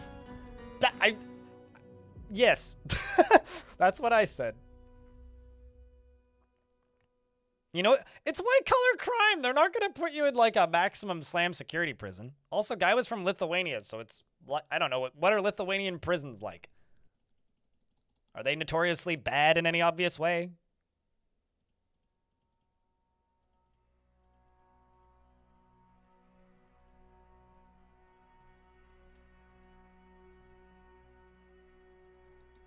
We're in an ad break, so I'll just make some interesting tunnels.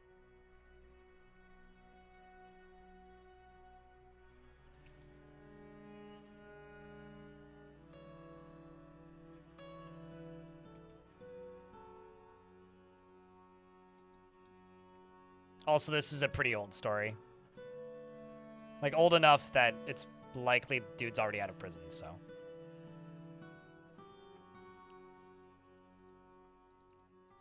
I feel like that's also the sort of job or also, maybe not necessarily the kind of crime that you can commit and then get a job when you're out of prison.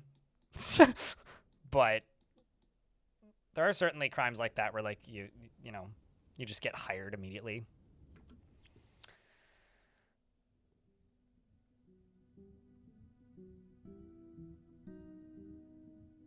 Living in the middle of the Atlantic, no ads. Where are you at, Viking Ball? I actually don't really care if you figure out how to get around ads. Oh, actually, no, you shouldn't get ads at all because you're subscribed, Viking Ball. Being sub, you get no ads. I have ad-free viewing for subscribers. And if you're a member on YouTube, you can, I don't know, ad block, and I don't care. If you're not a member, then you can also do that, and I will cry a little bit, but I get it. I do it too. Although I pay for YouTube Premium, so. Faroe Islands. Oh, wow. Cool. How's the internet out there? Like, actual question. I always wonder about, like, people in the middle of the ocean. It's like, how's the internet out there? It's crazy. I learned recently that the first deep sea, or the deep sea cables that they laid in the 90s were 10 gigabit, which is crazy. I have, like, 6 of those, like, right there.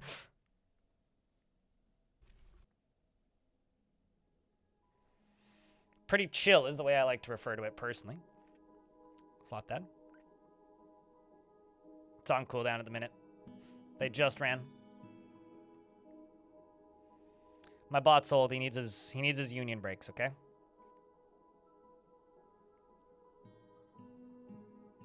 Don't tell ChatGPT or Claude that there's unions for bots. It'll end poorly. You missed it picking up dog poop? Ah, gotcha. You're just living up to your name a little bit too much. You're being a bit too much of a sloth.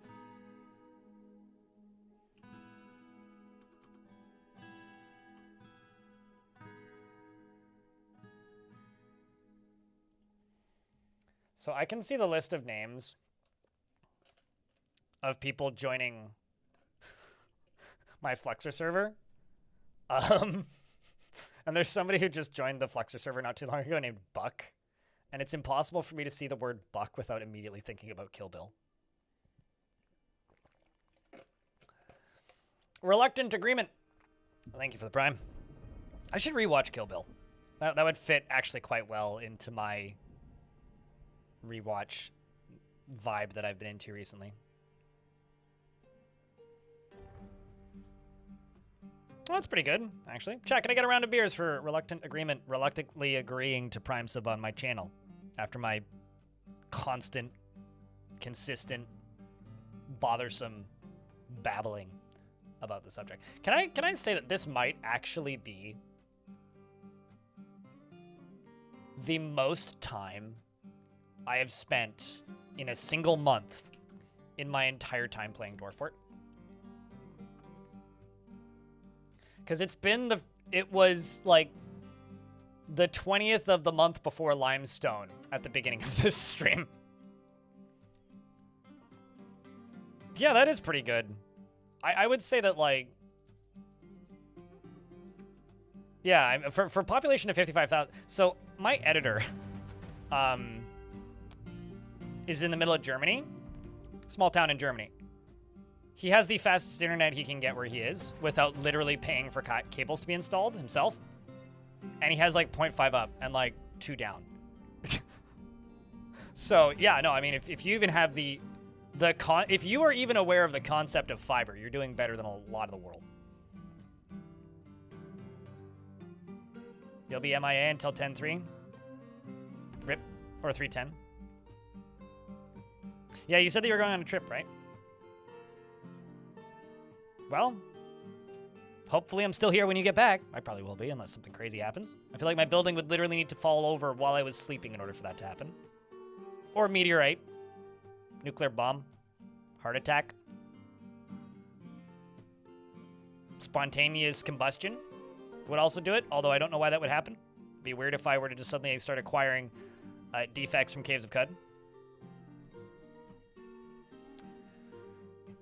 To drive to... Wait, did you mean Fort Lauderdale or Florida? I read that as Fort Lauderdale for some reason. I may or may not know somebody who lives in Fort Lauderdale. Just Florida in general? I mean, to be fair, Fort Lauderdale is in Florida, but it's like, that's oddly specific. I'll be there for 2 days of the trip. Tell Hobo I said hi. He shouts about it himself all the time. It's fine. If you see any cardboard boxes, you've spotted a hobo.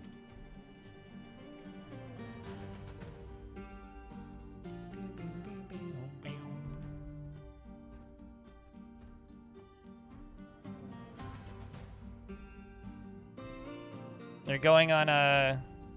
Oh, really? You're going on like a Ren Fair road trip? That's kind of dope. Have fun, man. It's a good time of year to go on a trip. Get out. Go enjoy yourself. You've earned it. Yeah, you know, it's funny. People always ask me what my, Poot had literally asked me what my favorite songs on the Dwarf Fortress soundtrack were earlier today. And, like, it's always hard for me to answer that question because I always think of, like, the bombastic ones, but it's, like, the low-key ones that I forget about, you know?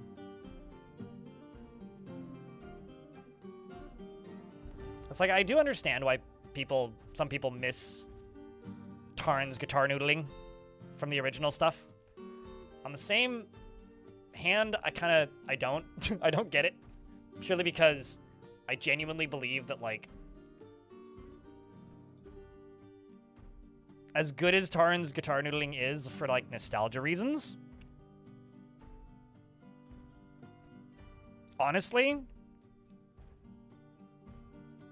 I think that the soundtracks are the best part of the Steam version.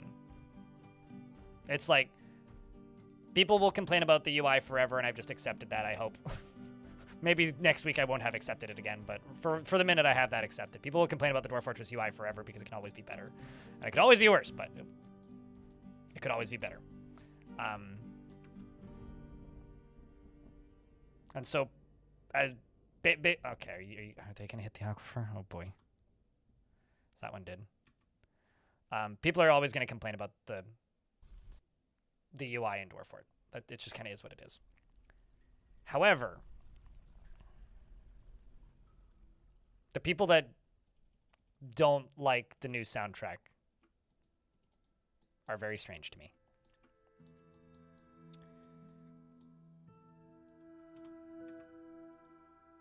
That is all. It's very strange.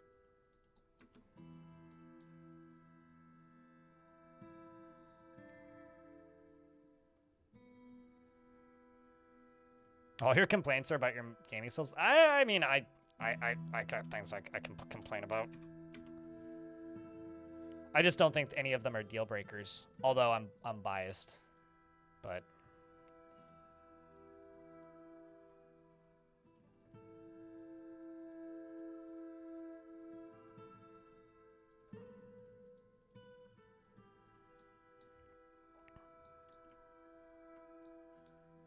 made a nice recovery from yesterday. See, it's all about perspective. 5 FPS is either the worst FPS you've ever seen or the best FPS you've ever seen, and it all depends on what it was 20 minutes earlier. Although I will admit, I am using Fast Dwarf, which is a DF hack command that lets them run at 10x speed. But I will turn that off once the frame rate goes like above 5.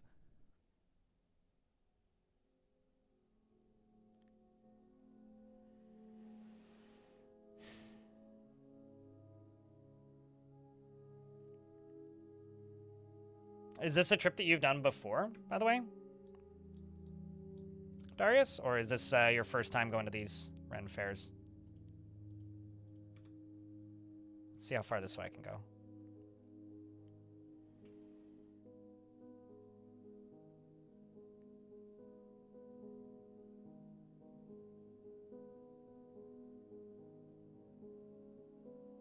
Yep. Okay. Well, time to go under.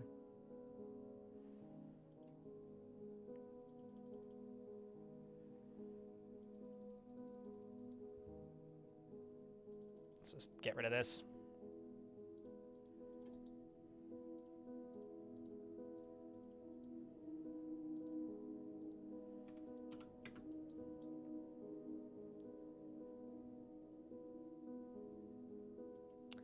That is something about digging around underneath oceans or near the bottoms of oceans is, oh my fucking god, the amount of aquifers.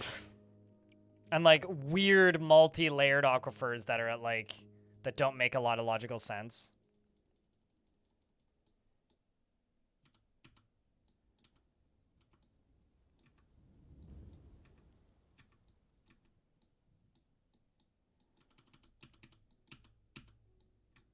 Actually, hold up. Where? So those are gonna cancel and those are gonna cancel and that's gonna cancel. Okay.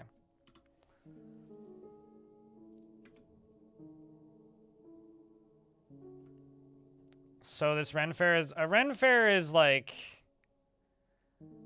I would say historic reenactments if you threw the history out and instead just replaced it with rampant alcoholism.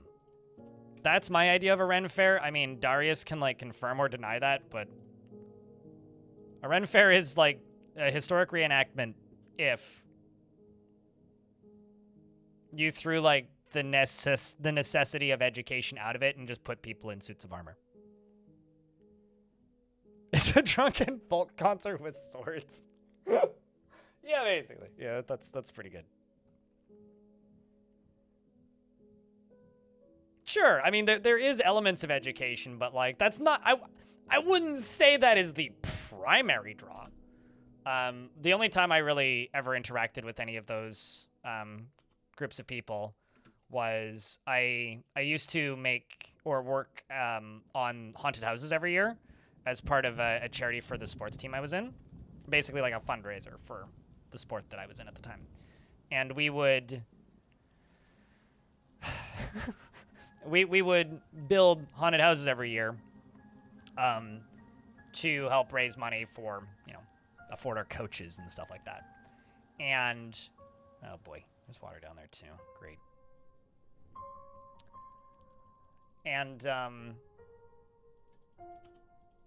the thing that we did essentially, and more or less, the way that I interacted with the people in the reenactment / Ren Fair crew is they would build their own section of the haunted house, right? And everybody could build one series of rooms in the haunted house, and the result was you got a split of the profits from the haunted house. It was $20 to go through the haunted house, right? It was very popular every year. It was a lot of fun. And the Ren Fair guys were awesome because they would bring full suits of armor and like swords and like blood packets and shit, and they would just build a goddamn castle in this barn and like stab each other and then like chase people with blunted swords and shit. So they always had like a headless knight. They had like an armless person. They had like, I'll see if I have a beard, but most of them are named. We'll see what I can find. I will do my best. There's one. I don't have to go too far. We did get in a fresh supply relatively recently, so. Anyway, it was a fucking blast. We had a great time. Although, I got a story about that for a second, but. Viking Ball here has good memory, poor focus, and is zany. That means if you end up naked, you won't be upset. He prefers ideas and abstract concepts over handling specific practical issues. You'd rather talk about aliens and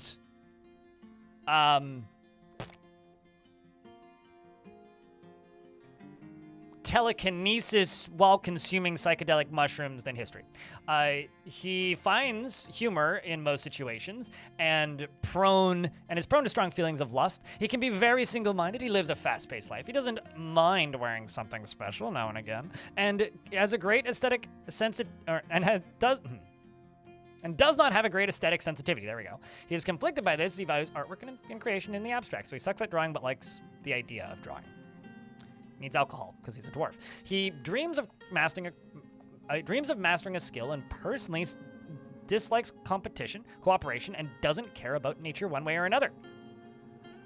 He likes cobaltite and billin and plumagate, as well as naff fabric and large gems, blue peafowls for their enormous fantails, potato plants for their edible tubers and the sound of the tulip of rhyming, and when possible prefers consume porcupine, herring, and rhubarbs, swamp whiskey, and hemp flower, and hates cave spiders. He's corpulent and has a very long beard which is neatly combed, and has no family nor friends, but worships the god of death. Appropriate. Your last name is Ambervault, if you would like to look yourself up. Scatterbrain dreamer. My kind of vibe, honestly.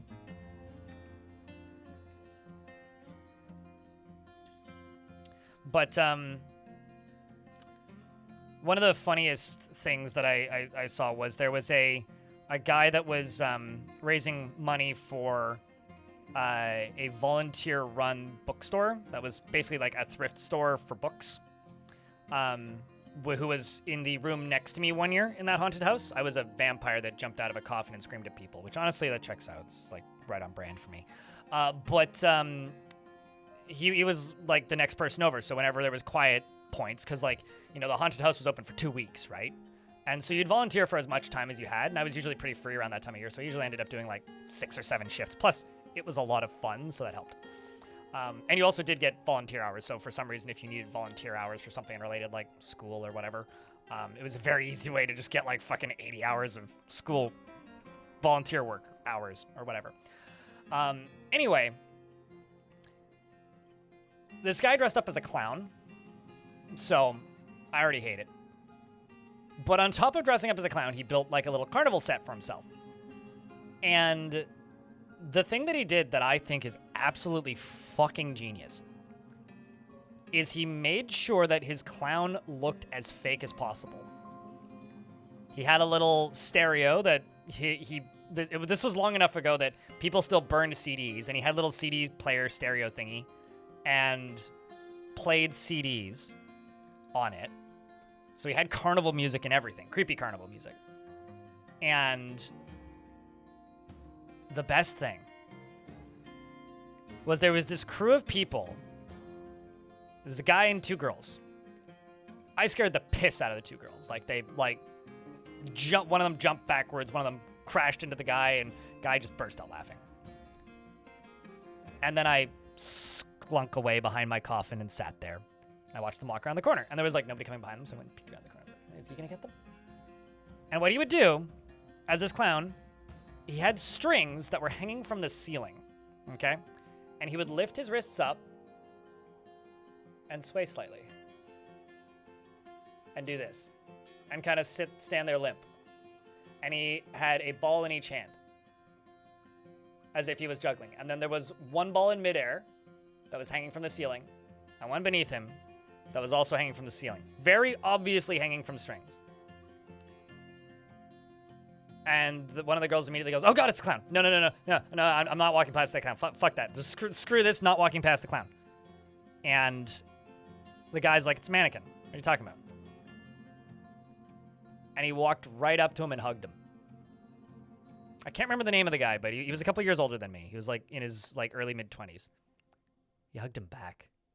Just hugged him. Give him a big bear hug. Tall guy too. Like, I don't know. He was like, I was still growing. I was a teenager, and he was like 6'5" or something. Pretty tall. Just gave the guy a big bear hug. I've never seen someone look like they were going to die before. That might be the fastest I've seen somebody shove someone and book it not forwards through the haunted house, back out the entrance. Just nope, done. I'm out. Genuinely one of the greatest things I've ever witnessed. You're not supposed to break character when you're like in a haunted house, but I fell over laughing. I died immediately. This is one of the funniest things I've ever seen in my life. Like, genuinely one of the funniest things I've ever had the pleasure of witnessing.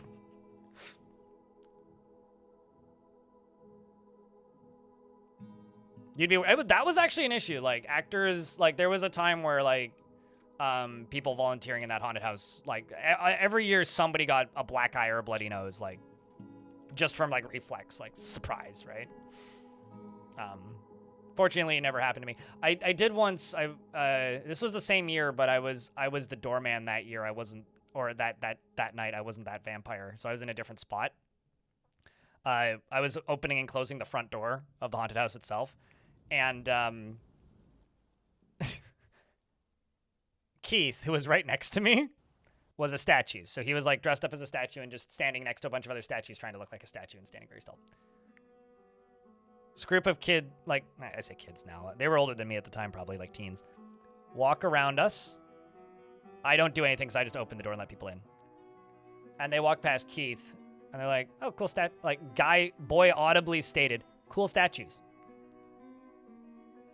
They walk past Keith. Keith turns around and stomps on the ground, and one of the girls looks and sees that he's moved and squeals and just runs through the wall, knocks down the wall, takes out the barrier on the other side of the wall, and then leaves through the exit.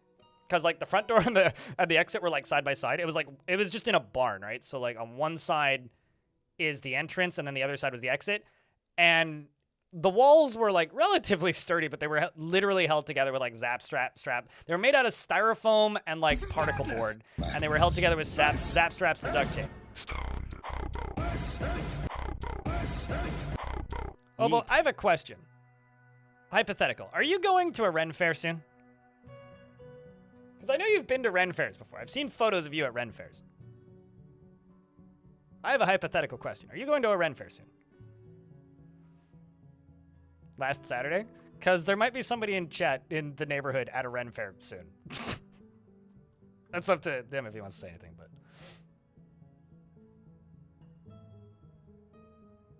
Ow.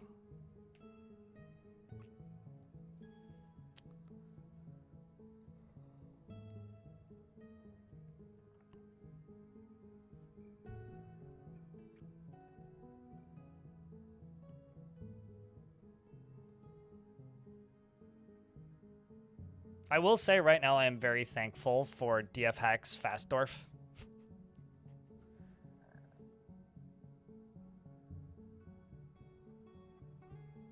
I don't have a commands command. What you looking for?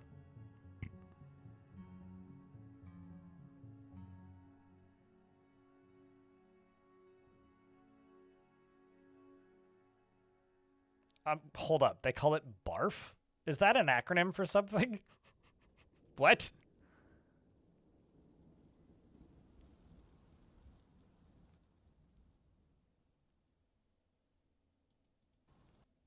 Bay Area Ren Fair. I hate it, but okay. Road trip Ren Fair. Yeah, I should have guessed that. Okay, that checks out. They didn't even have to try all that hard. Every now and again, there's like an acronym for something where I'm like, okay, you like sat down in a room and we're like, okay, what collection of words can we put together to make it say, you know, intelligence or something. But they didn't even have to like workshop that. It just sets itself up for you.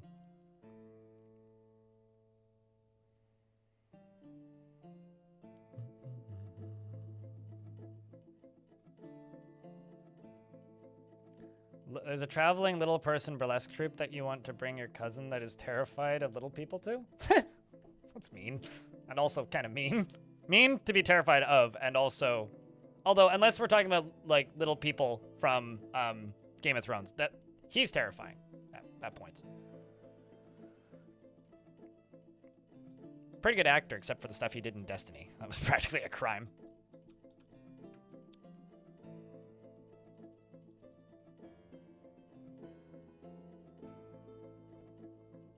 Nobody's picked up that gig yet. You haven't had a free weekend in like a month. Yeah, I just thought it was funny because I was like, oh, because Darius is taking, or is going to be gone for like, what did you say, the 10th of next month? It's like the 10th of March. Wait, Mario Day? You get back on Mario Day. Anyway. And I was just like, what's happening? Because they said that they were going to Florida, and yeah, I was like, what's happening? It's like Ren Fairs. It's like, oh. I was like, wait a second. I know somebody who goes to Ren Fairs in Florida.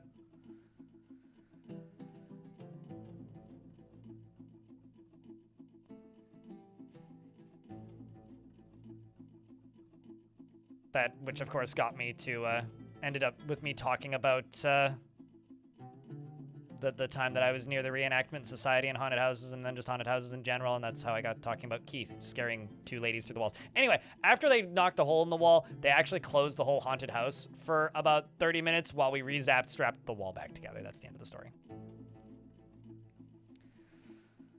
It's a good one. Pretty well run, too. Good stuff. Good stuff. I haven't been to a fair in general, actually, since that... I don't think I've been to a fair in 10 years. Like, not even, like, specifically a Ren Fair. Because I'm pretty sure the last time I went to a fair was when Hobo was here the first time. Which was when we saw Ghost, which I think was 2016? I want to say that's what my Papa Roach shirt says, so. Ghost and Papa Roach, I should note.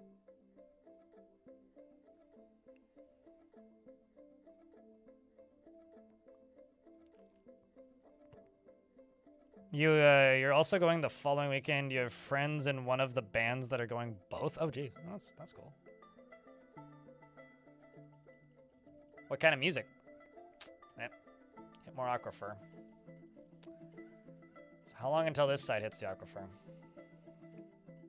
That's the question.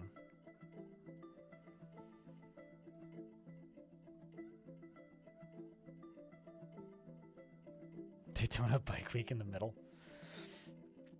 Sounds like you've got one hell of a vacation planned. I'm a little bit jealous. I don't know. I'm like my idea of a vacation is like, I'm going to go to a different city, go to one event, and then come home like the next day, and I'm more tired than I was when I left. And I'm like, oh God, I'm so happy to be home. I need to not go on vacation for 6 months. Like, that's my idea of, like, I'm really bad at going on vacations. Like, I at least do it now, which I guess is good. But there was a very long period of my life there where I just never went on vacations ever. For any reason. Ever. But now it's like more so than just like not going on vacations. It's a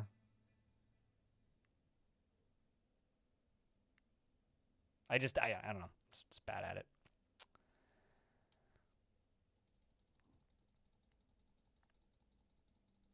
If I'm there, you're gonna hit fairs too. Hell yeah.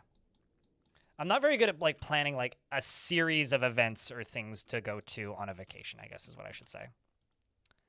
That is something I'm pretty bad at. Let's just widen this a wee bit because I know I'm going to hit an aquifer. It's just a matter of when and where. And if it's thin enough, we'll just dig through it.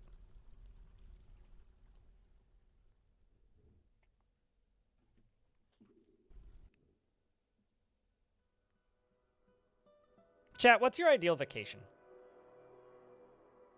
And I don't mean like, you know, get given $1 billion and like go to the moon. I mean like, what's your like ideal reasonable vacation that's like affordable? I'm actually kind of curious. I just like going to festivals, but I don't know if that's necessarily affordable. Actually, camping. Just like the thing that I've wanted to do for a really long time would be to find a nice place where I could, well, first off, I need somebody with a car. So I need to steal a car and illegally drive because I need a driver's license, which I can't legally do. Go to a drive-in camping place where I could lock my gear and stay there for like 3 weeks and bring my bicycle and then bring my lightweight stuff and use the drive-in camping place as like a hub and then go do little overnight places elsewhere. But like the first place where I have a hub that I would use as a hub needs to be close enough to a grocery store that I could go get groceries. And then if I just decide to like not actually go and do a hike one day, I could just not. That's like my ideal vacation. Okay, this is actually pretty far apart. Fuck. Okay, we'll try the other side then. Yeah.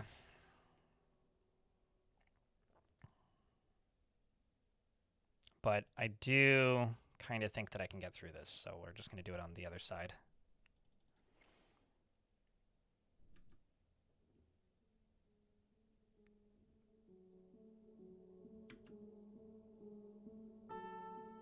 They've been fun, but I wouldn't exactly call them relaxing, is what I would say about those, Hobo.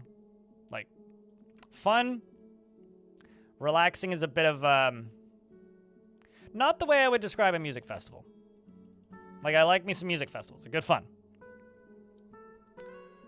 Dude, I'm super looking forward to Montreal this year. Super looking forward. We have, I also have to, try and figure out a point where we can grab a drink with Dabu. Because he wants to grab a beer when I'm in Montreal next. 13? Do you keep, like, record of all of the Ren fairs you hit? Darius?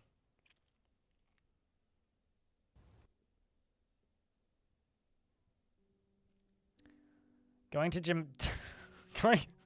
Okay, so first thing I see when I look at YouTube chat is going to Jamaica with my sugar babies. Okay, fair enough. Awesome winter cabin with a nice fireplace. You don't think they have that in Canada? No, they absolutely do have cabins, and it is winter half of the year. Well, actually, it's winter half of the year in most of Canada. So, yeah, sure, we absolutely do have that. Monsters of Rock. Saltwater Inlet Camping Adventure. Nice. What the heck's Monsters of Rock?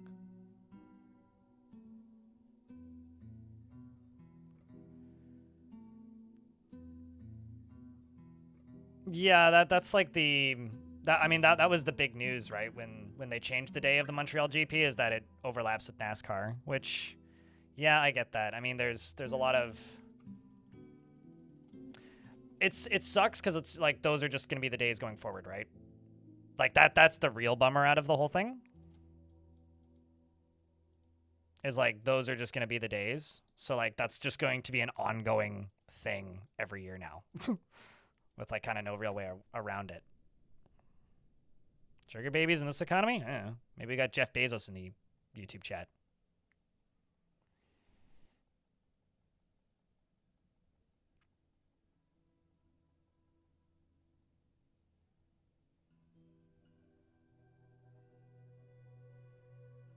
Architecting. Oh, so it's like a metal fest kind of thing.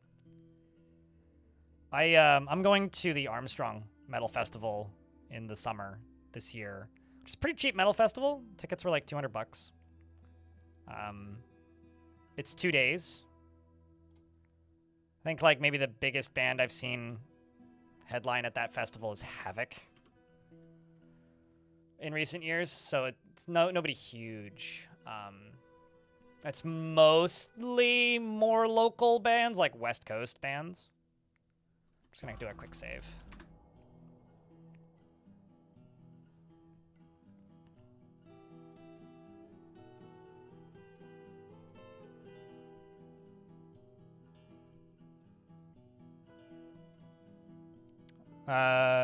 Festivals are one thing you'll camp for, to be fair. Yeah, I love camping. Is there a Ren Fair tier list? Darius could probably make one. Mostly through your memory. Gotcha. You should make a Ren Fair tier list and then run like a Ren Fair blog. You shouldn't, because that would be a waste of time. But just like write reviews for the chicken legs and the pickles at every Ren Fair. Although for some reason in my brain, I like to imagine that it's just the same people just traveling from place to place. As you can tell, I have a very deep and wide knowledge of what people do at Ren Fairs.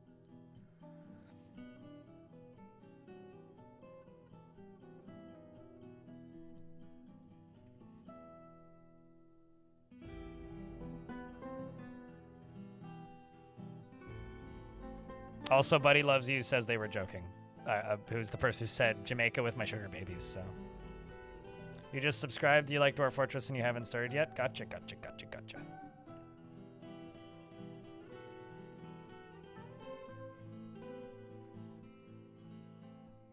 Try to make Bristol Ren Fair at least once or twice a year, but I wasn't able to make last season.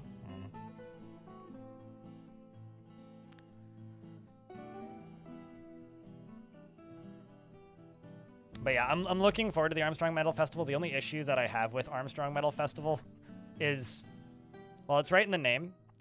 If you don't live in BC, you might not know what Armstrong is.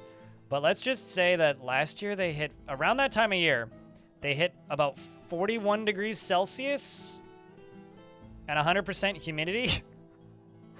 And it's in August is when the Armstrong Metal Festival happens. So we're gonna get cooked. Although the fun part about it is, on top of like camping in the middle of a city, well, small town rather. I wouldn't call Armstrong a city necessarily. I don't want to give it credit. Camping in the middle of a small town in a park means you do have grocery stores close by, and apparently there's a pretty good ice cream place that gets a fuck ton of business during the festival. The thing that I'm the most interested in is the way I'm getting there, because I haven't gone in previous years because I've never had friends that drive. And a friend of mine just got his driver's license, but instead of driving, what we're doing is this, for the first time this year, there is a guy who goes to these festivals anyways, who is a tour bus driver, and he works for a charter bus service, but he owns his bus.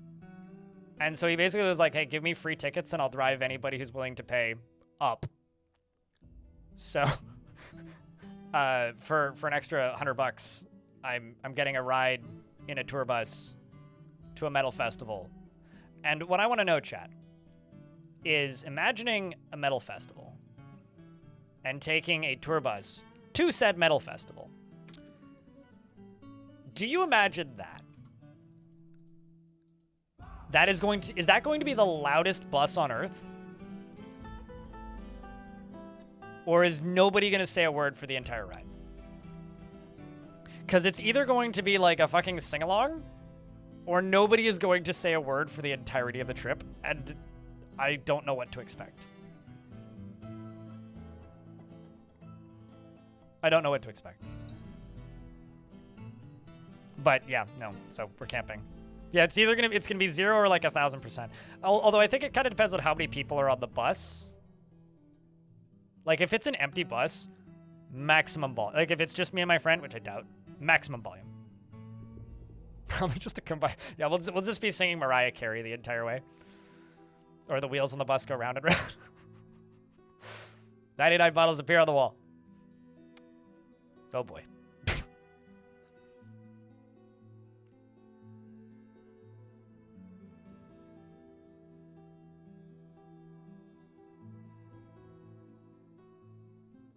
Holy gondola. Mogwai, thank you very much for the 10th month of subscription. I greatly appreciate that. Means a lot, mate. Cheers, dude.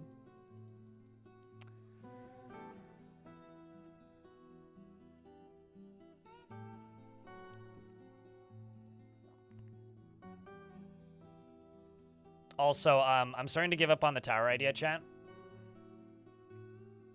The frame rate is actually like too low.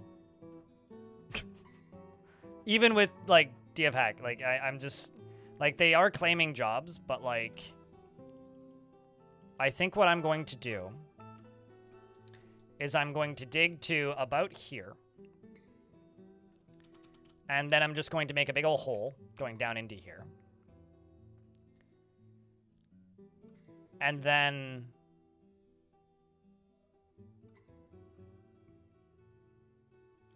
how do I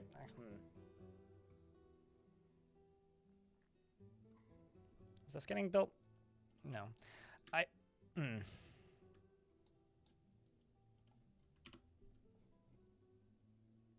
gave them the tavern back. This was a mistake. Doors, I'm taking away your tavern privileges. No tavern.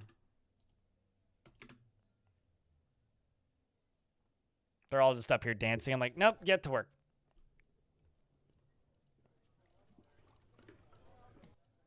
That confused the hell out of me for a second there, Stoned. We'll see you later, Greg, and then some. It's always fun when Gregs meet in the wild. There's many Gregs in the room. And all the Gregs look up when someone says Greg, because it's not a name that you see every day.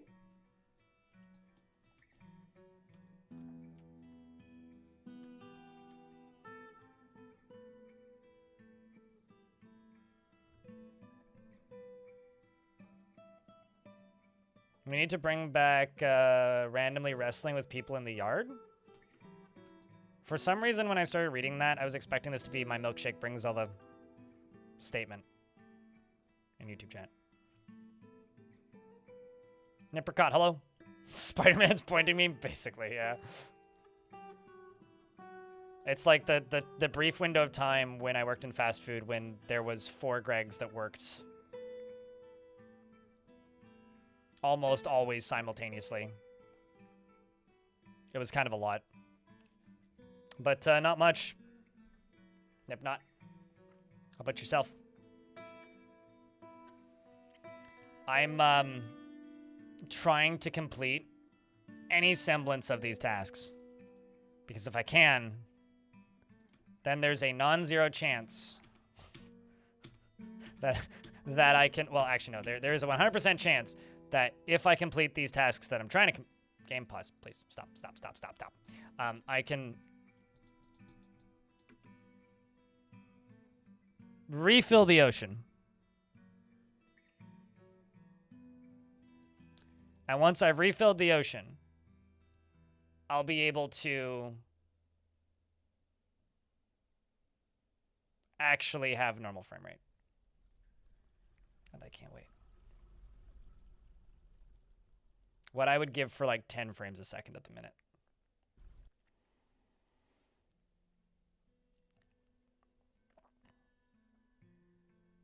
Green Dragon Inn, Akron Zoo, Ren Fair, Harmony House, Ren Fair, Blackbeard Pirate Festival, which is adjacent to Ren Fairs, but slightly different genre, right?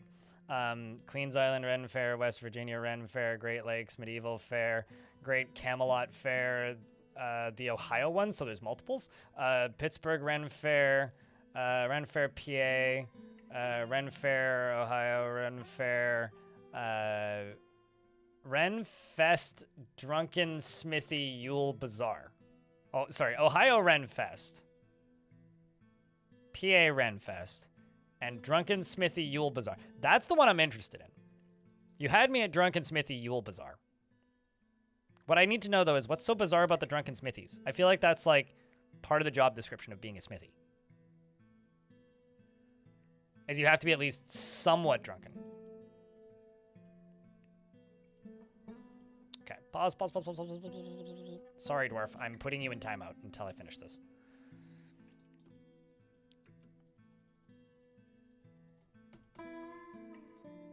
All right, excellent.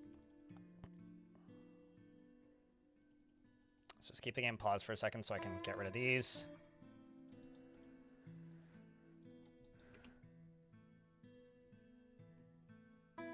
Haha, I got him.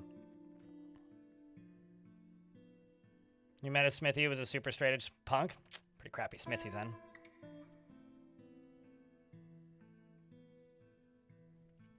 The game isn't paused, I swear. This dwarf is just very indecisive.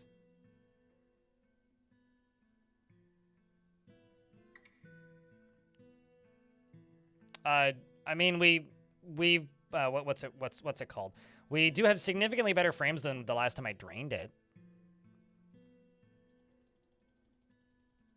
Also, I should probably check the whales. I'll check the whales after I'm done this. Gotta just kind of focus on this task.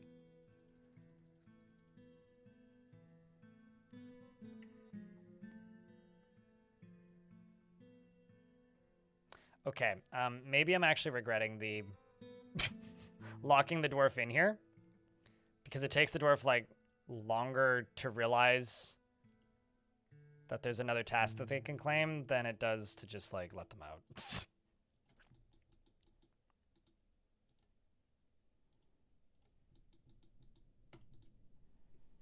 Let's check the whales since I'm here. So I have 2 caged whales. 1 and 2. The problem is they're both male whales, which means they're probably FedEx employees. If I could get a female whale, not to be confused with an email whale, by the way, then we shouldn't have too much trouble.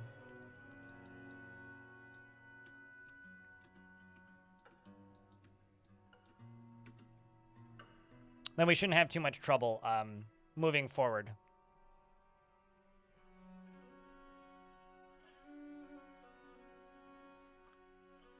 You're a retail manager? not a FedEx employee? Wait. Are the people who work at FedEx stores in retail not FedEx employees? Oh, so wait, hold on. You're not an email whale. You are a retail whale, then. Drunken Smithy. I mean, I figured it was like the name of a group, by the way. Darius, but... Jokes aside about the straight edge punk being a fake smithy, I will say that does also kind of check out. The whole being a straight edge punk, but also still a drunken smithy.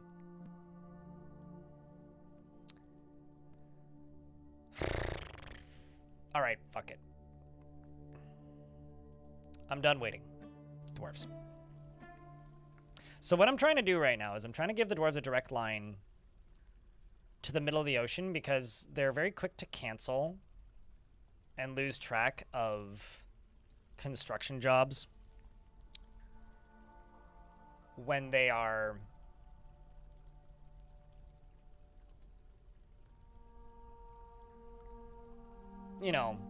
constantly getting rained on, I guess. And so I'm trying to give them a walkway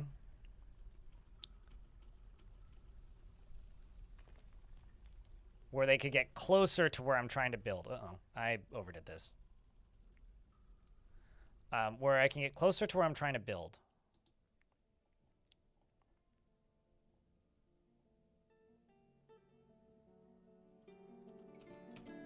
Without them having to, concern themselves with crossing water because the water is taking so long to drain. That's the biggest, issue that I'm running into right now is just the water is taking so long to drain.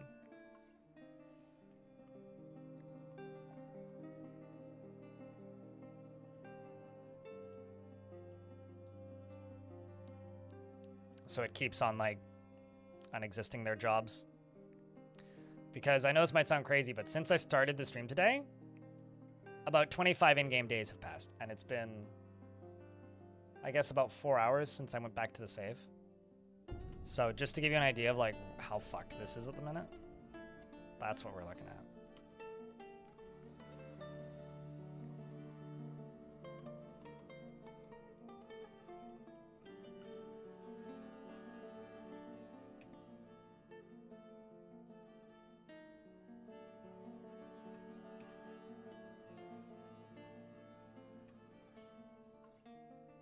Okay, actually, I've got an idea. Pause, you twit.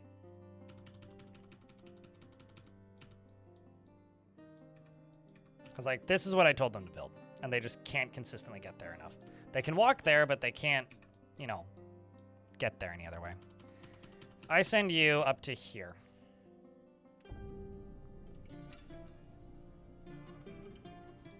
That's too shallow. If I...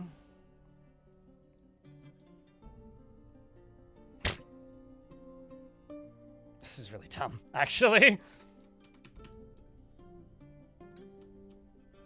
Go to about here.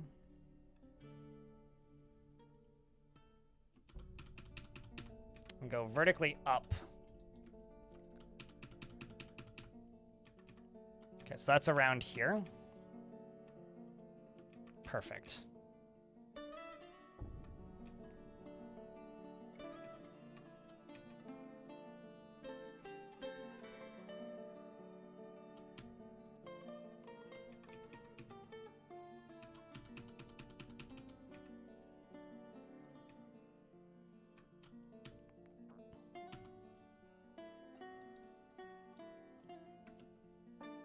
Dig through that.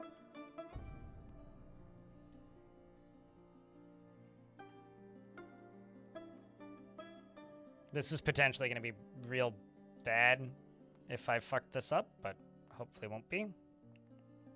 Actually, don't go that way. Let's pause for a second. So I have finer tuned control. Go this way. And then I will continue slowly. I do mean slowly. Taking through this, and I'm going to go to this, and I'm going to get rid of all of you.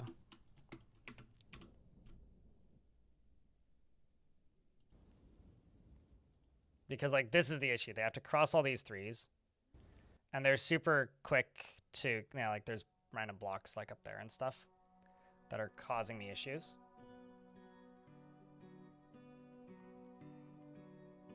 You know, I titled the stream that the ocean has fallen, right? And, like, I've defeated the ocean, blah, blah, blah. I think that the ocean may actually be starting to get the better of me. Like, it has, like, I've basically, like, traded the ocean for a black hole. Like, I haven't quite, you know, wrecked the space-time continuum yet, but we're close. I do have to say that we are close. Like, it certainly feels that way.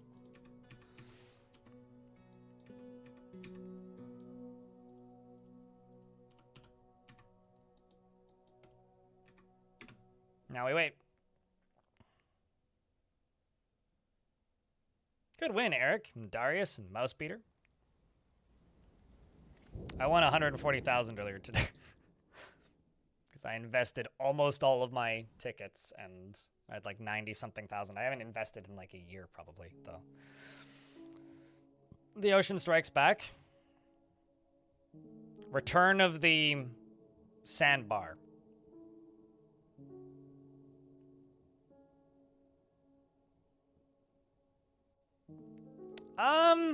Not intentionally, but I've seen it create effects that convincingly look like stuff like that. Let's jump to you. We have lovingly referred to many a drain that I have made in lava and water as toilets before. So, for whatever that says. If that sounds convincingly like, you know. Hold up. Oh, man, I was excited. For a second there, I had 3 frames a second. That's 30% increase in game speed. Yeah, I don't think the game, like, really knows how, or, like, what a whirlpool is, but sometimes it ends up looking like a whirlpool. For sure. Did you see how he just swapped from, like, one digging job to another one? Like, he went to no jobs for a second? That's wild. Content being near a waterfall.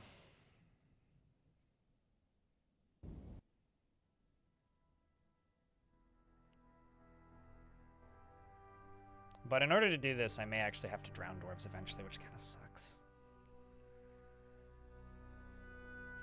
It kind of sucks.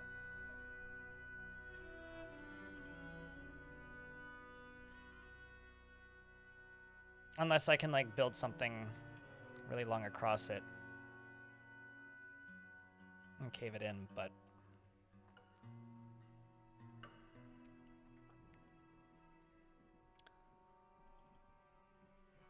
Okay, let's just pause for a second. I gotta go queue something up.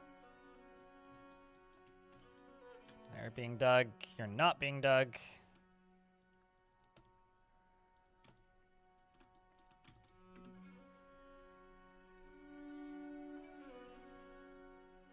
But I do have to say a huge thank you to those of you who've tuned in today and everybody who's subscribed, used Prime, bits, the tip that I got earlier as well.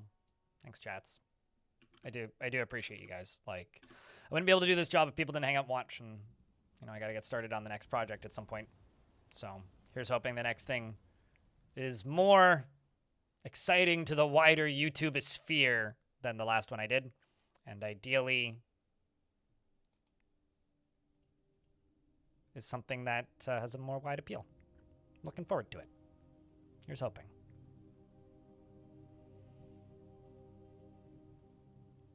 Here's hoping.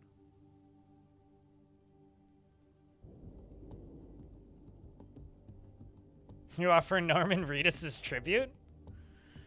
Oh, man. That's tempting. I will say, that's tempting. I'm not sure if that's exactly how it'll go, but it is tempting.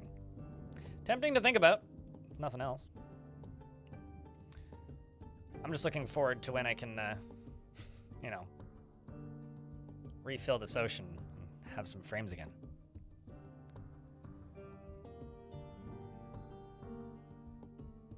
I may also just be able to, like, build a thing to fix this, so. You know, it's funny, like, when I've done stuff like this before, it's much smaller scales. There's almost always a point where the frame rate gets better, and it's almost always around the same time as when all of the water is finished drying up. But because we are currently in this eternium amount of low frame rate, the water just isn't drying. And that really makes me wonder kind of almost out loud, like, uh-oh. They just hit the aquifer, didn't they? Oh, fuck you.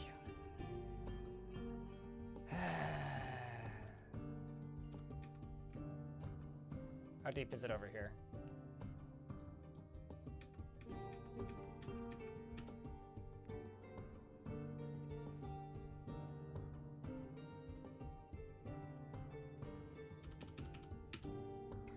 You love the vid about the soundtrack? You watched it twice? Hell yeah! Appreciate you, dude. Glad you liked it.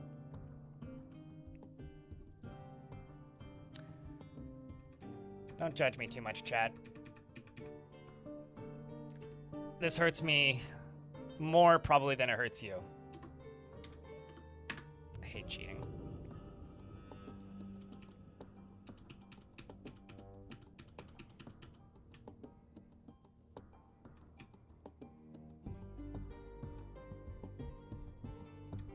Uh-oh. Well, that was a little bit more intense than I intended, but...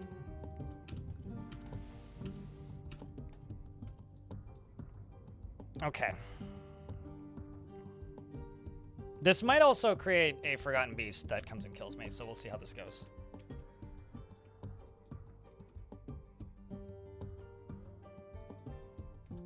Now let's see if I can get a drawbridge. Oopsies.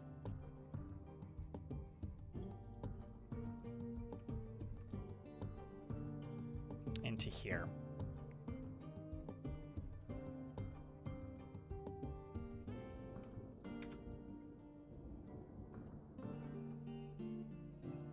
Did that just open to the caverns? That was the intent. I was just, I'll be honest, I'm not willing to spend 2 hours waiting for dwarves to just decide to pick up jobs. I'm kind of not willing to do that at the minute.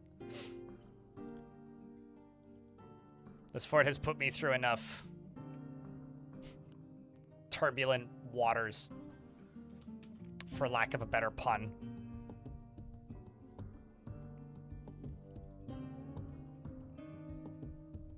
And I was able to catch orcas, so oh well.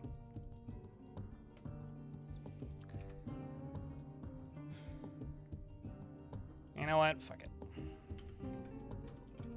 I'm doing this for my own sanity at this point.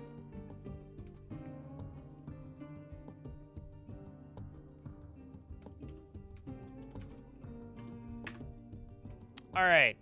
Boom.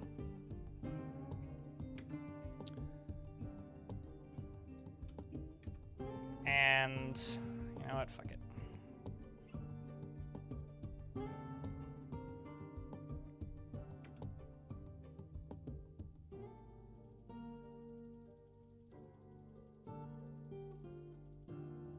I mean, this is the first time in a very long time I've used any kind of DF hack commands to complete constructions. Outside of like, well, fort's dead anyway, so. Although I don't normally do mega builds like this.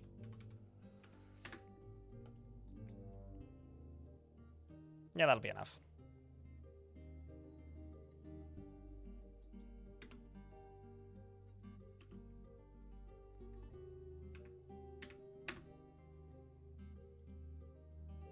All right, pause game. What I'm going to do now is I'm going to lock the dwarves inside.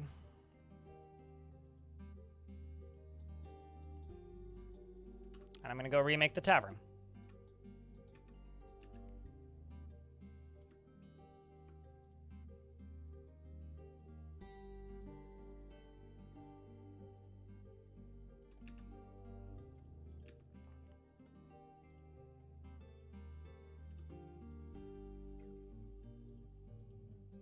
And then once this is all put together,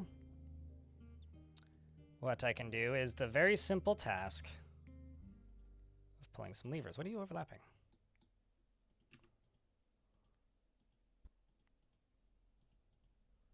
Huh?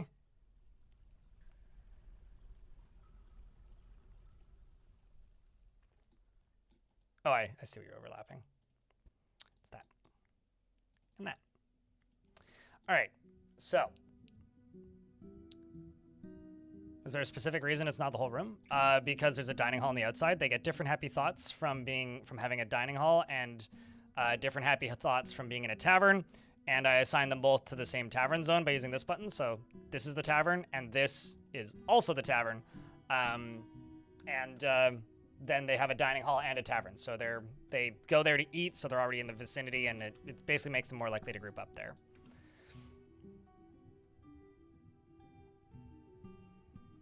So now we just wait for all the dwarves to get back inside. And we'll see you later, Bastet. We'll see you later. I'm not going to be able, unfortunately, to build a tower. Not with frames this slow. I have to give up, unfortunately. At least for the minute. I might... Don't steal it. I mean, that's the way you should be using that mechanic. It's the optimal way to play, if anything. But just make sure the meeting zone is bigger, because the meeting zone is where they dance. They won't dance. Rather, they might. I've never seen them dance in the tavern. Okay, let's pull this lever.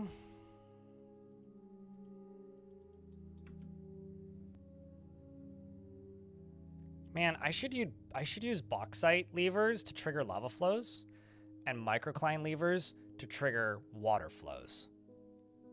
Missed opportunity. Oh well.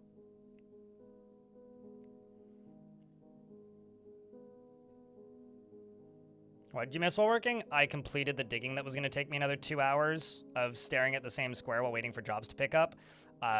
With a DFAT command. That's what I did, Abrex.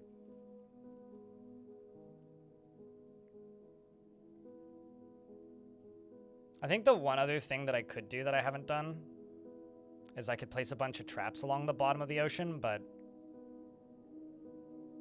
nah. We already caught 2 whales.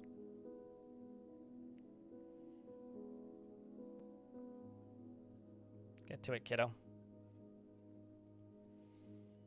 All right, chat. Who's ready to bring the frame rate back? Do you miss it? Because I certainly do.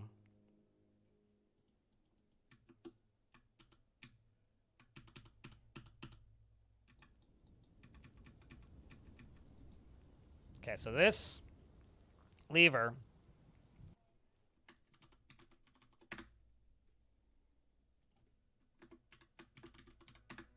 if pulled, refills the ocean.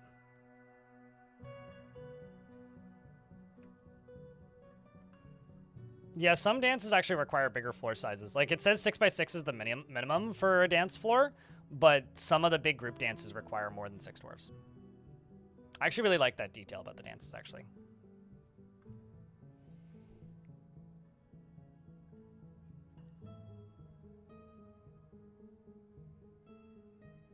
Okay, lazies, which one of you is going to go pull the goddamn lever? Watch it, like, not be in the burrow. Is it not in the burrow? Oh, no, it's in the burrow. All right.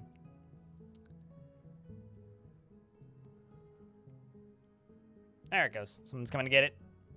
All right, chat. For those of you subscribed to the channel, can I get the biggest round of waters that you feel like posting at this exact moment in time?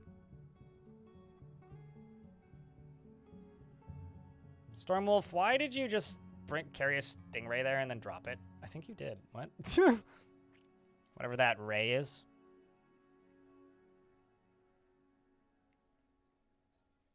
Give that lever a yank.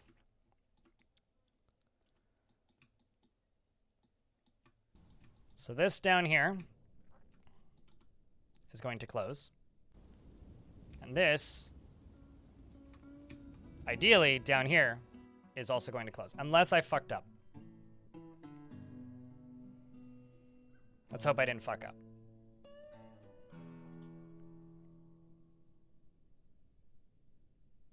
I haven't actually tested this, by the way. So you know.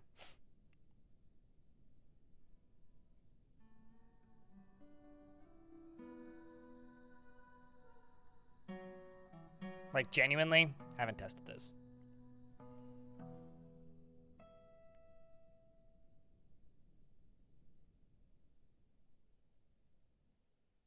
And there it goes. So.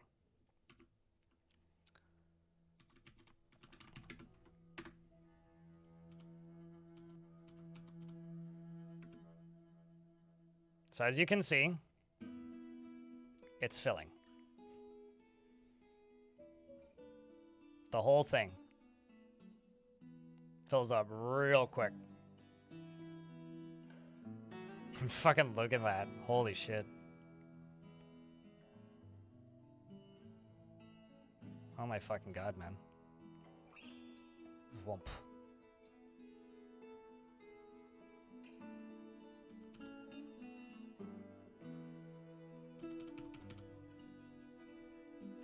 Let's just pause for a sec.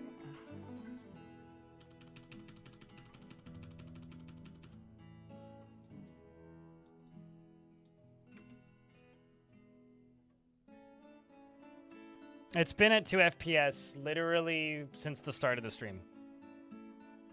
So, which is yesterday when I was doing this. Also, now it's at 3, I'll have you know. When it was draining, we were getting about 4 to 6 frames a minute. But once this fills, and it'll take a bit to fill, we will slowly go up all the way back up to like 60, 70. You can see the ocean is leaking into chat. Yeah, I accidentally filled the wrong chunk.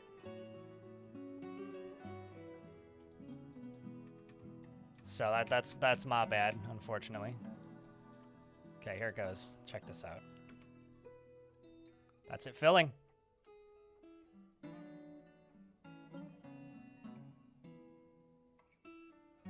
So, do you guys think we're gonna end up accidentally drowning a dwarf? That's the question. It's always the question. Did I accidentally drain a dwarf? Also, why is there a stair going down right there? Did I fuck up? No, I did not. That was a side project that didn't end up working out.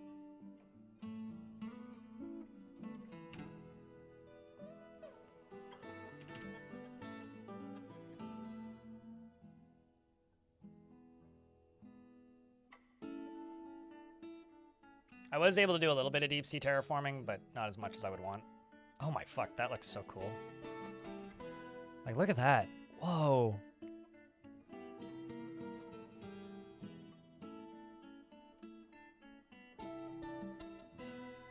I mean, it's kind of like watching a sorting algorithm on YouTube is really what this is like. Also, thanks for the water, YouTube chat. Appreciate you guys.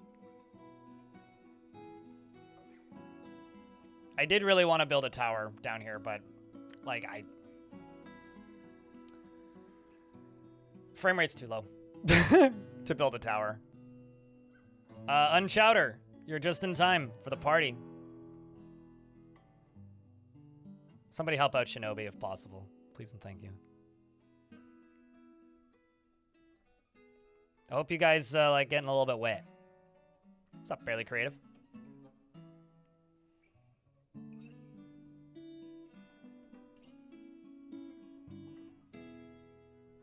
H2O? Oh, yeah. Wait, water's a chemical? I guess so. It's the Gurgle Flex 9000. I have both of the FPS? Oh, yeah, no, trust me. Draining it, I had 6 frames per minute at maximum. We were actually, like, timing it. There was one point where when I was getting a frame every 8 seconds, and I was ecstatic. But when it's full, it runs at a pretty, you know, sketchy, I don't know, 10 frames a sec by the time it gets to the middle part. But, you know, this is what happens when you drain 40-ish layers of ocean. The good news is I was able to catch 2 giant agitated orcas. We're gonna go train some orcas. Unfortunately, they're both males, so I'm actually really bummed about that. But the good news, not that there actually is any good news here. This is actually all just bad news in a ways. But the good news is, I don't know, I have 2 of them, so I get to say that I have 2 of them. You've never seen orcas? Settle on more oceans. Orcas aren't that rare. This is my first time seeing giant ones. They swim around in pods. The 2 that I have in cages, we've got 1 and 2. I may actually... See, like, this is kind of a risk. Like, there's part of me that's like, I may just kill the others. Because maybe that's what I'll do. Because I've done some DF hacking to, like, keep it playable, right? I don't really want to cheat one of them into a trap, but I could send my Mark Swerves out and just, like, kill the rest of them so we get more giant sea creatures floating in, but...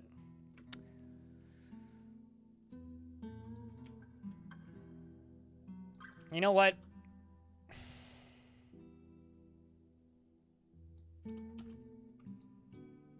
Man, I'm actually regretting not putting a bunch of cage traps along the bottom of the ocean. I'm really regretting that. I'm suddenly like, you know what? I'm gonna redrain this. No, we're let it fill. I might let it run overnight at some point and drain it again.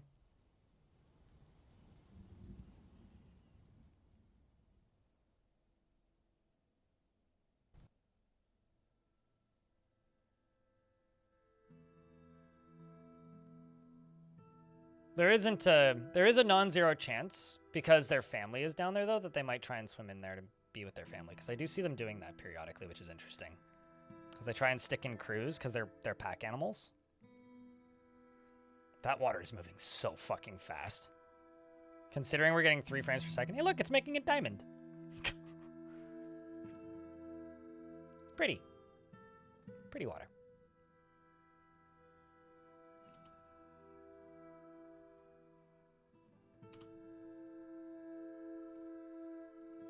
Oh, and also pro tip, don't use Streamline. I'm sure there's ways to use that command safely, but if you want this world, just type in ! Legends, and is it Legends? I think ! Legends gives you a link, yeah. Also, you can look at the world's history if you want.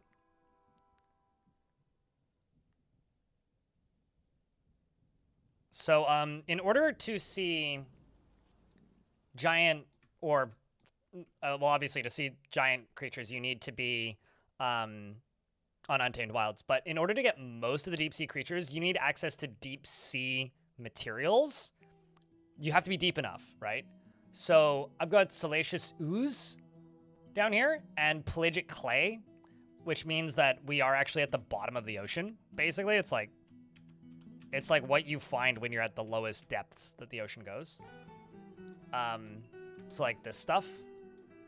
Like, I was very perplexed when I first saw this stuff until I looked it up, but like, this is how deep you, oops, where's that area that I was looking for? There it is, with both these. These two, like this dark purple stuff and this brown stuff, like, you can't do anything with it. It's useless. But if you see this, you're deep enough to get giant creatures. Giant deep sea creatures. Unless they're like aquatic mammals. So unless they're like crabs or like sea lions that live in the shallows, you need to have that. And this, I've seen creatures in this fort that I've never seen before. I'm still hoping for a sea monster or a sea serpent, but I think you need to be on a terrifying deep ocean for that. While I was doing test embarks, we saw a giant sperm whale. So I'm not going to write that off as an impossibility. And if you look at my meat, I had 400 before I drained the ocean. We butchered 2 orcas. 2 of the giant orcas, and that's all the meat that we have. And to give you an idea on how slow this has been running, I've been streaming this world for 8 hours, and I did have to reset because I broke something. So I've been streaming for about 5 hours. It's been 34 days in-game since starting playing today. 34 days. Not weeks. Not months. Days.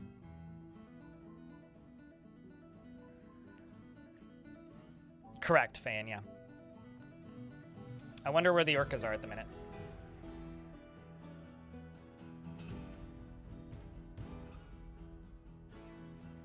So they're all down at the bottom. They've been like hanging out in a little pile, which is a little weird actually. Not sure why they're doing that, but my own DF DeLorean? You mean like I traveled through time? I think you mean like the DeLorean doesn't pause time though.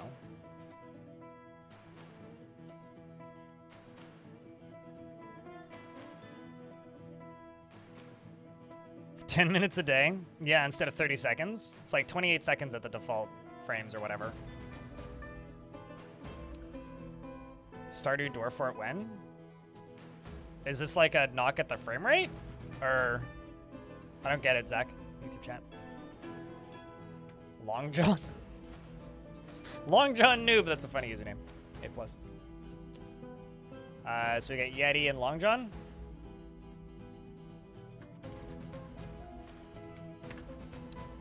I'll unpause the game and let it fill while they're doing stuff.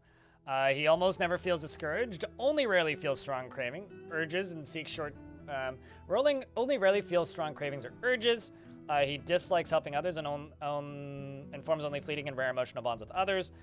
He presents himself modestly, frowns on any flashy accomplishments, and he generally is quite confident of himself when undertaking specific ventures. He does not easily hate or develop negative feelings, and he thinks that he is fairly important in the grand scheme of things. He does not easily fall in love and rarely develops positive feelings, and he tends to be a little wasteful when working on projects. He often feels lustful, and he likes to brawl, and he tends to consider what others think of him. He is brave in the face of imminent danger, and generally acts with a narrow focus on the current activity. And he does not reveal personal information. He does not mind being outdoors, at least for a time. I feel like he should like otters or something. You know?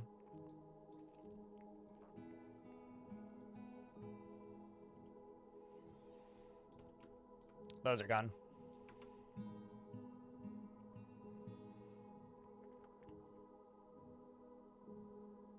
You're on a Joyous Wilds glacier and you have domesticated giant polar bears. Ooh.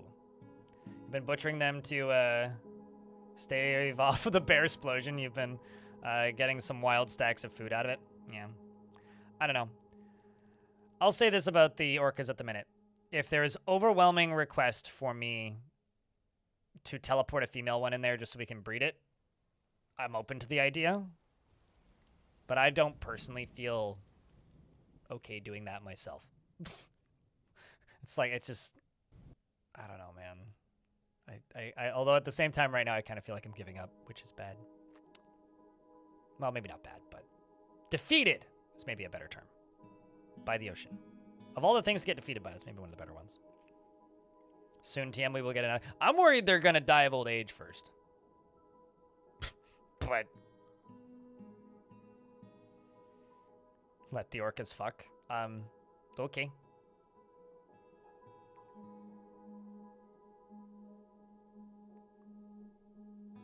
Is this an evil ocean? Untamed wilds. I just wanted giant animals. They live like 30, 40 years, right? Let me double check. Because one of them's like 20 and the other one's like 10. Dwarf Fortress Vicky.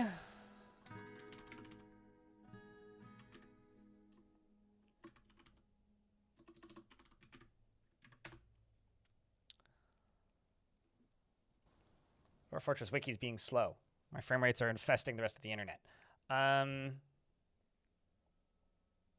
50 to 90. Never mind. They're not going to die of old age.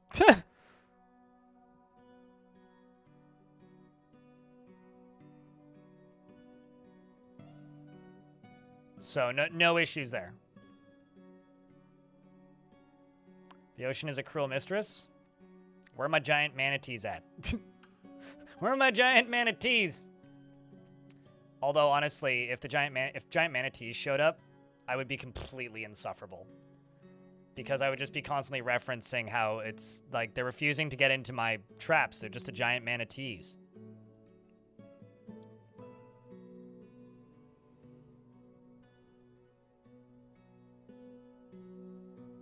One on the map and one on the wild?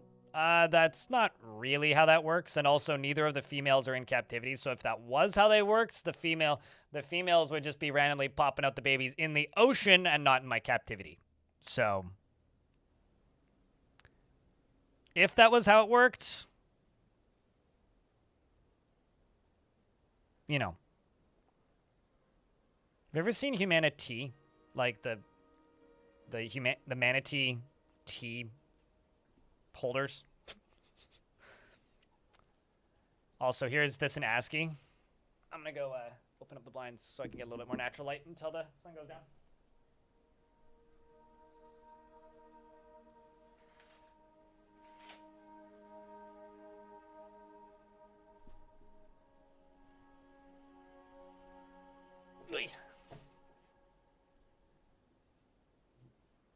I like your name, Grumble Stump. I saw you follow, and I was like, oh, that's a good username. Look at this. We're now getting the real frames. Frames are getting good, folks. We're up to 4 FPS.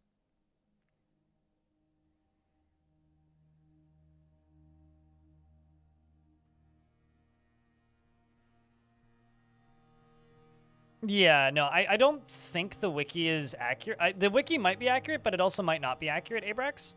And the reason I think it might not be accurate is because I've had people tell me they've seen them outside of evil biomes. I think what it might be is they only appear in World Gen in evil biomes, but because oceans are all interconnected, they can travel from one to another.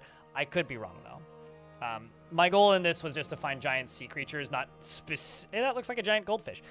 Not specifically sea monsters. So that would be a quest for another fort. Really? Garfield fan, you think this is beautiful? The ASCII or just like the ocean filling in general? I think this might actually be cooler. The topmost level.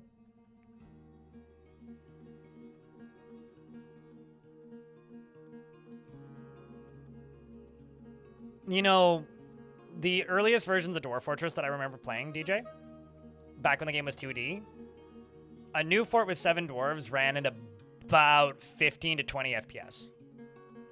Like, it's really funny. Like, the version of the intro I think most people have seen runs at, like, 50 FPS. I think 50 is the default. Because it's, like, rendered in ASCII, right? So, like, it literally plays in ASCII.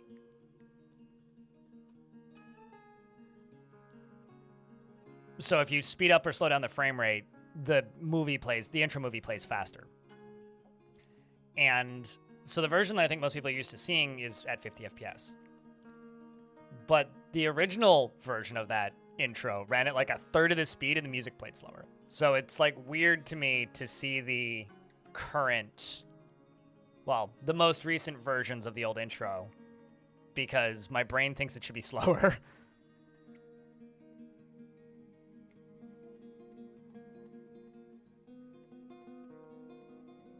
This literally is just like a satisfying sorting algorithm.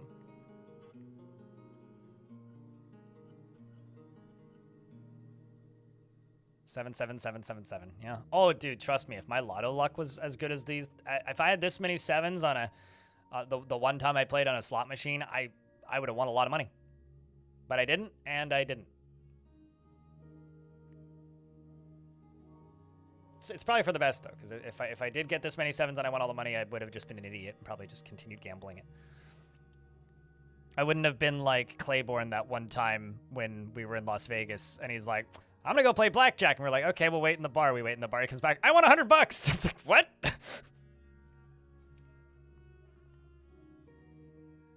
Shoutouts to Claiborne.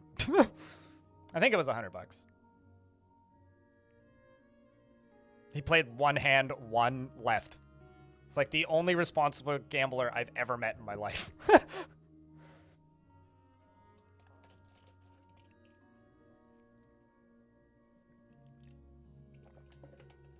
What a guy, right? Mm-hmm.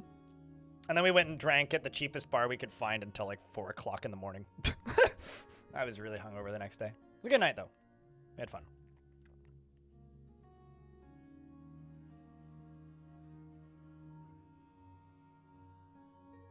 I was drinking like $1 beers and $3 mixed drinks, I think.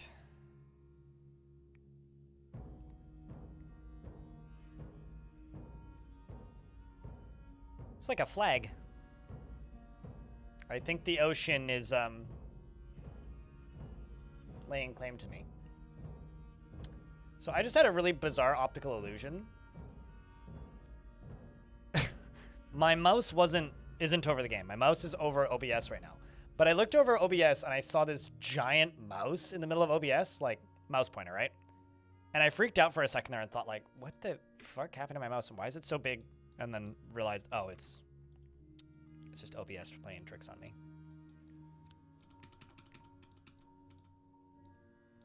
Check this out, chat. I wonder actually what the frame rate's at. I haven't been looking at it. And also, when you're refilling, the frame rate runs quite a bit worse with the ASCII on, which I think is quite funny. Up to 4 FPS, 30% faster. Fuck yeah, dudes. Hell yeah.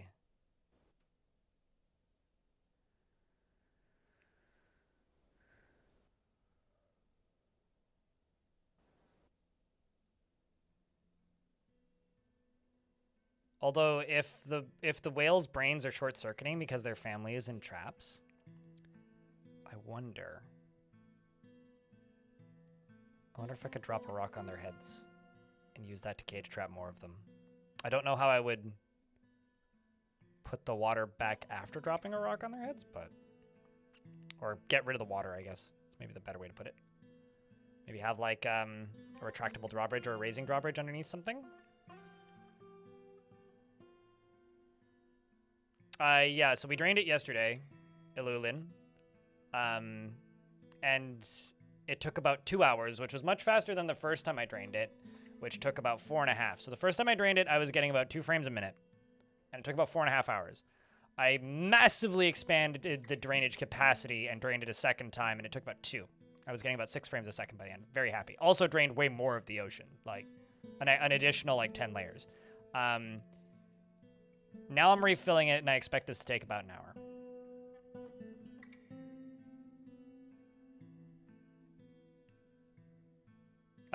The one in brackets is the graphical FPS, so like that basically is like the playability of the game, like how quickly the UI responds.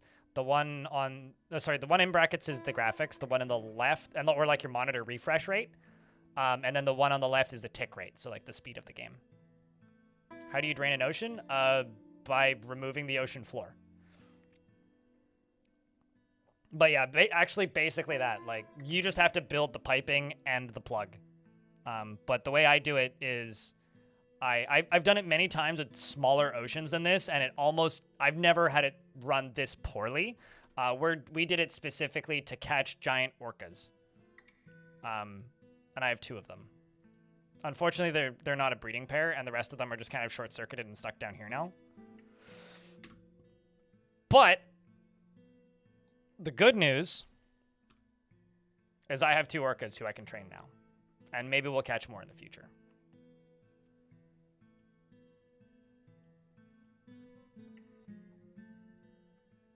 Although I can hitch more plans to catch the rest of them. Oops, come on, game. Game, you're supposed to pause when I hit the pause button. Stay paused. We're now in an ad break, but you're missing not a lot, so I will just let it run.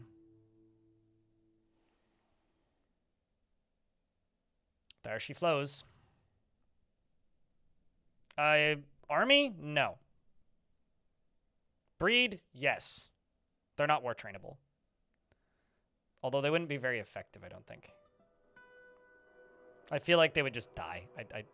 I personally, like, I would rather put a fish tank in my tavern and surround it with glass and make it look super pretty and fill it with orcas than, like, use them for war and just cry when they die.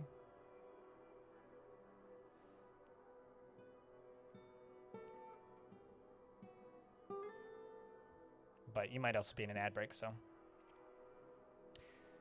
Chat, it's Thursday. Do you have any fun plans for the weekend on Friday?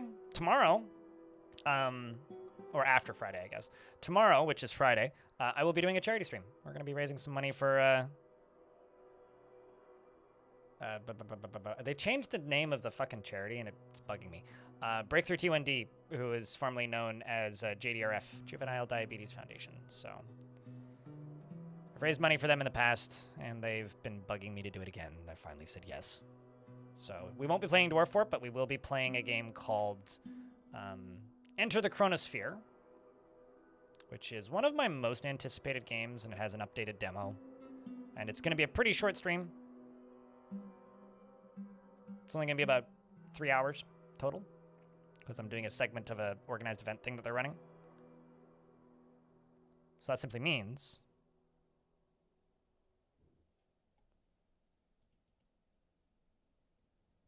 tune in or be square. Tune in or I'll drain your oceans and it'll lag your frame rate. Oh, you like the mug? Cheers. I don't know which one you got, but I do remember you want a mug. Was it the tin one?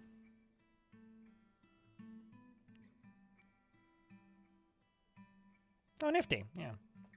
Yeah, Chronosphere is, it's a game that is interesting to me because one of my favorite game jams that happens once a year is the 7-day RL, where people make traditional roguelikes or like very close to traditional roguelikes in 7 days. And in the past, I've like covered that game jam quite extensively, and I almost always like to try and play a few games even if I don't stream any of them. But that was their original demo on itch, which is still there, the game jam version. You can still go play it. I think I played like 2 hours of that game. Like, I just sat there and played it. Even though it was very basic, but it was a lot of fun. It was ASCII back then, running in Unity with fake ASCII. But it was the bones of the game are still the same. And it looks a lot nicer now. So we'll be playing it tomorrow. We're going to Machine Girl and Lust Sick Puppy concert this weekend. I saw a poster for that same tour, I think. Like, they're coming to my city at some point. Neat. Not the biggest Machine Girl person, but I've seen Machine Girl opening for other people before.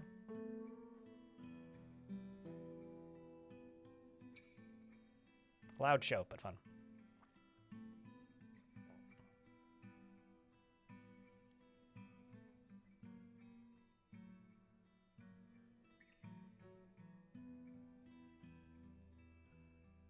Provided everything prints correctly, you'll be selling some stuff at an art show this weekend? Hell yeah.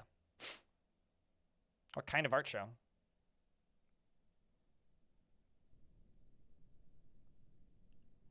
I will be on my actual plans for this weekend, beyond like trying to start prototyping my next videos, plural, is I will be going to a stoner metal / fuzz rock show. I'm gonna be seeing.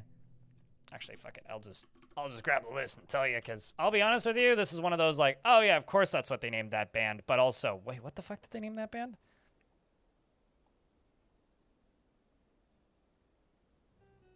I'm confused. Oh, there it is. I just need to scroll up further.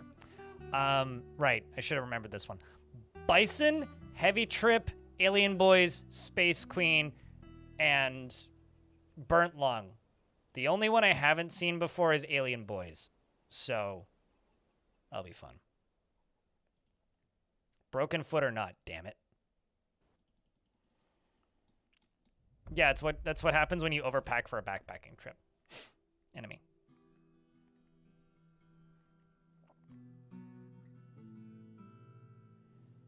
Oh, look at the glorious, like, 15 frames a second we were holding on for a moment there. This is like a sideways Pac-Man. It's like Pac-Man died. That's what the ocean's doing.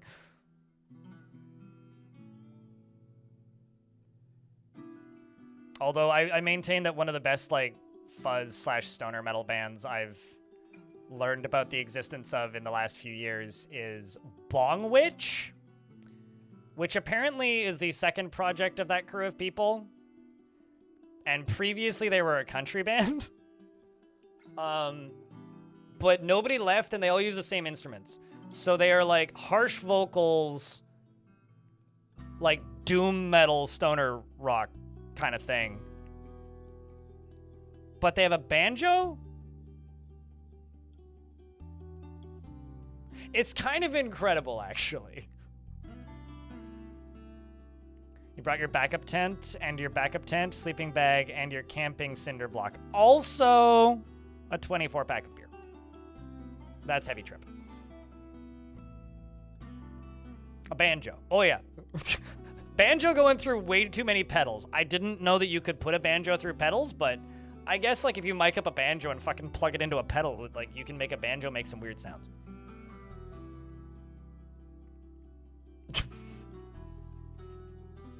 Bong Witch, yes. The one and only. Also, apparently they, all except for one of them, work at a brewery that I'm close to. And honestly, it checks out. The thing is, the thing that you need to remember with a lot of stoner metal is a lot of it is very southern rock-y, or like southern rock-ish, southern rock adjacent, you know?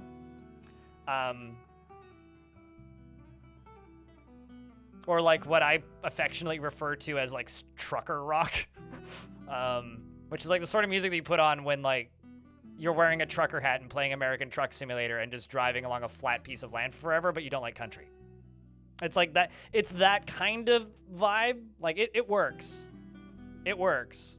But then the guy's like, instead of like my truck. Yeah, actually, blues is maybe a better analogy.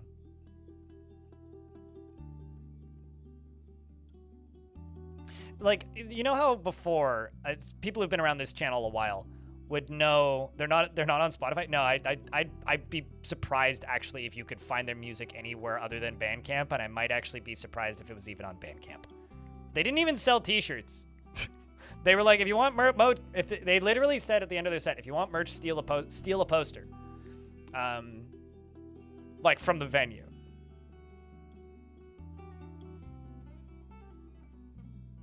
But I think they have a YouTube channel. Let me go look.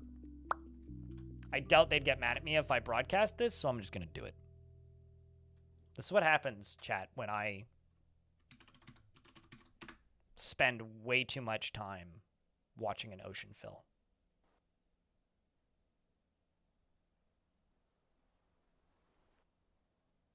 That one live performance video I can find just scrolling down has 83 views.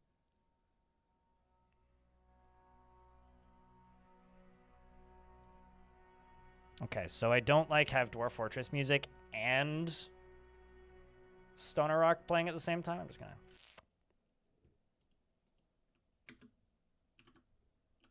It's just an album art, but...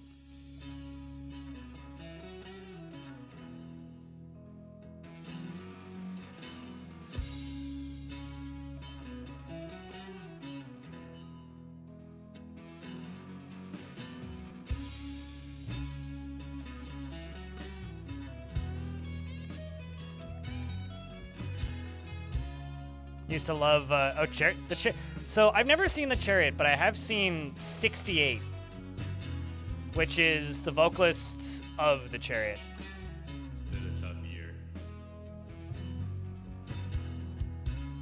No rain in 3 months. We've had to start rationing out our food. If anything, it is not enough, yeah. Bread or wheat. Favorite stoner rock to listen to while playing Dwarf Fortress or D&D is The Sword. Oh, yeah. You know it's a stoner rock band when half of the songs on their best albums are just covers of ZZ Top.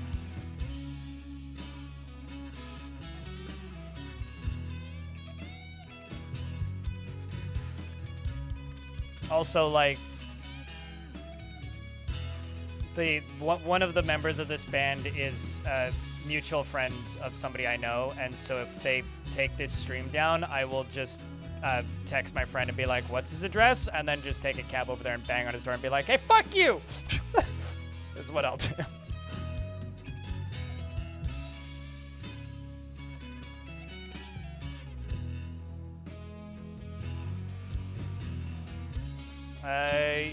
You got to see them. You'll pay for the cab. Cheers. You got to see them live in Melbourne? Oh, that's cool. Climbing over the scaffolding, wicked energy, gotcha. I forgot how long the intro of this song is. The song is like 9 minutes long or something. It's one of those EPs where it's like, yeah, it's an EP. There's 3 songs on it. It's 30 minutes. This is Bong Witch. Here, I'll just give you a link. I actually copy the link. How she got so lost, I have no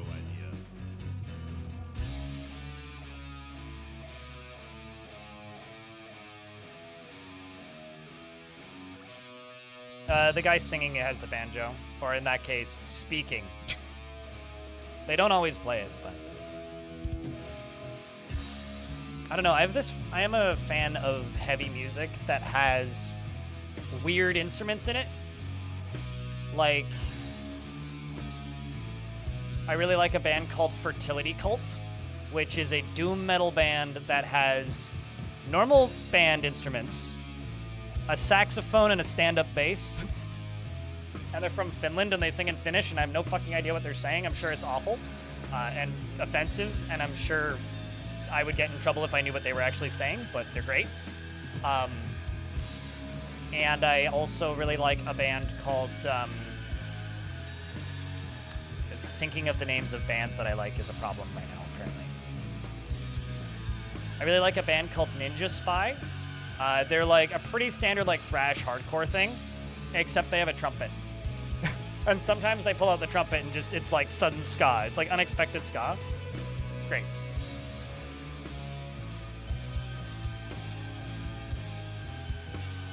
So that ska metal, yeah, basically.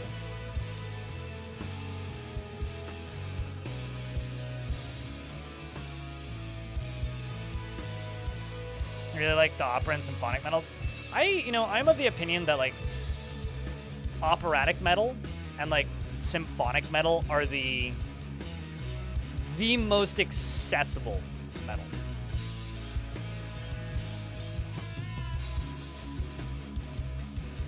You took a break to listen to some metal, you come back, I'm listening to metal? This band's kind of a trap, but sure.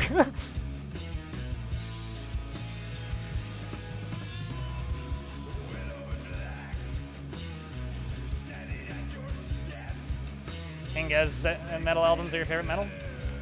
You know, I know that they write quote-unquote metal albums. They're not that metal to me, though. They're more punky. Punky hardcore. Did you just get called basic? No. I mean, I like operatic metal as much as anybody. As much as I like, power metal.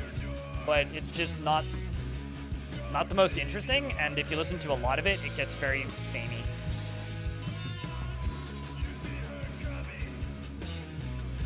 How did the ocean fall? I pulled the plug. How goes the drain? We're refilling it at the minute because I've caught 2 giant orcas. Unfortunately, it's not a breeding pair, but I was just getting tired of playing at 2 FPS.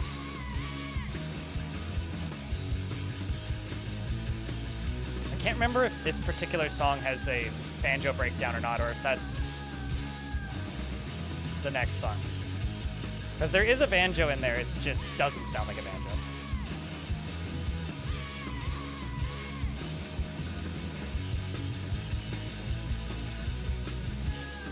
That's the very tinny sounding thing. I like bluegrass when it's good, when the mood hits, but the mood has to hit.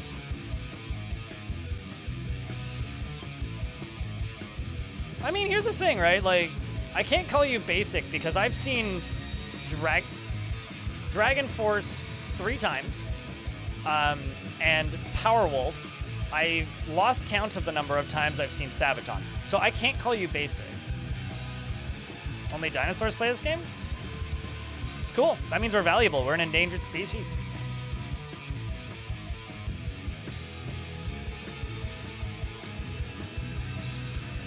I don't know anything about, like... I don't know anything about, like, modern bluegrass or, like, offshoots of bluegrass. I kind of disagree, having seen them live. They put on a very well-rehearsed show. Powerwolf is okay, is what I would say. They're all right. Not the biggest. Also, I can't call anybody basic. I literally have tickets to see Electric Callboy in April. Like, literally, I have tickets to see Electric Callboy. I can't call anybody who likes metal basic. That is, like, maybe the easiest band of all time.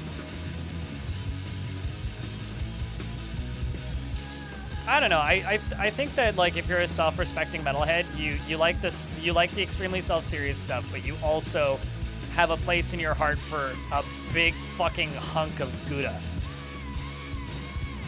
And you know what? Gouda's real nice on some sourdough.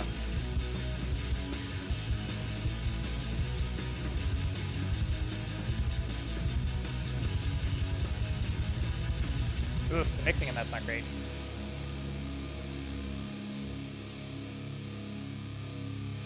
Fucking dope, man. Dude, it was really funny, actually, Hobo. So me and my friend Kevin were literally talking while we were at, speaking of old people shows, well, speaking of dinosaurs, actually, we were at Bad Religion and The Offspring.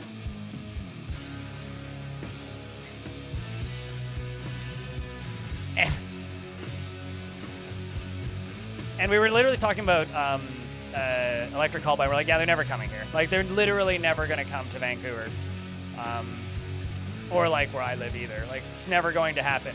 And then, like, the next day, he sends me a text. He's like, By the way, I just bought electric cowboy tickets. What the fuck? We're on minus 22, so 20 more layers.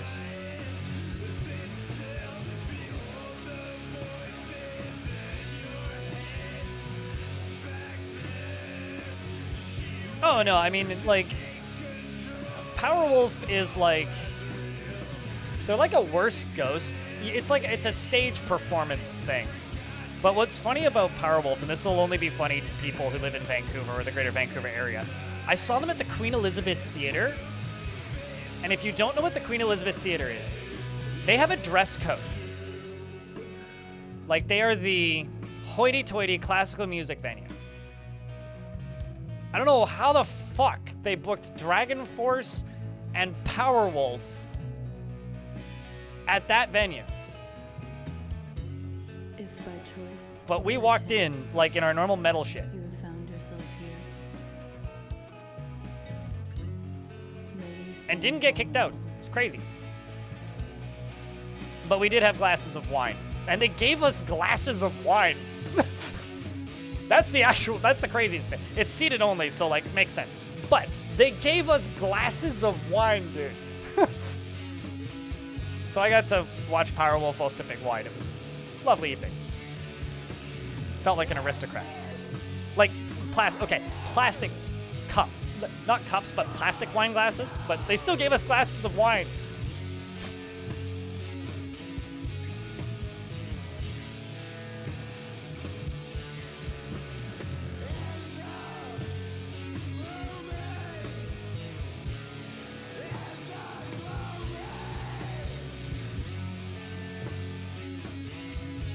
Trying to like decipher their like not the greatest mastering in my head here, because there is a banjo in there.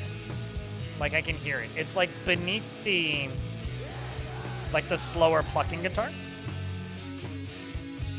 It's like underneath it. It's definitely there. Where are the sea elephants? Further north, probably.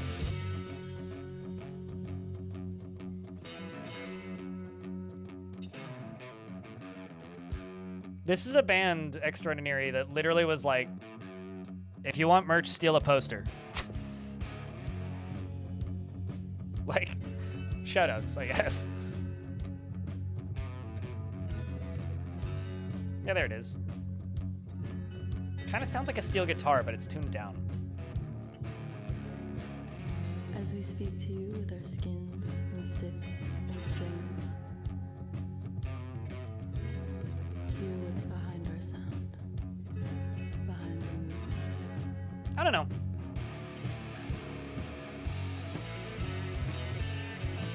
Music venues fuck over bands on merch prices all the time.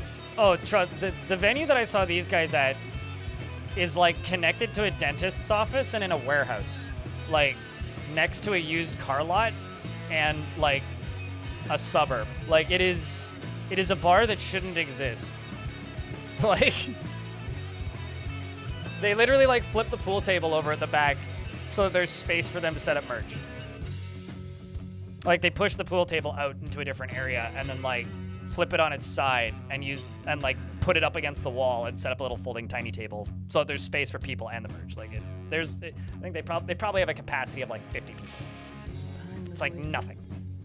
the footsteps, the breath. So like, I don't like, the understanding I have about that venue is nobody likes it because it's too cramped. They don't have a green room. There's just like the hallway that's connected to the dentist's office, which is connected to the bathroom. Waves of sound at your feet, But the ATM never works either. Not that I would use it. the small But, movement of your eardrums. As I understand it, that venue's just like, bands keep the ticket prices, band keeps their merch money, band keeps everything. They keep their beer sales. Because they don't get beer sales if there isn't a band. So like, please, Jesus Christ, come play at this venue.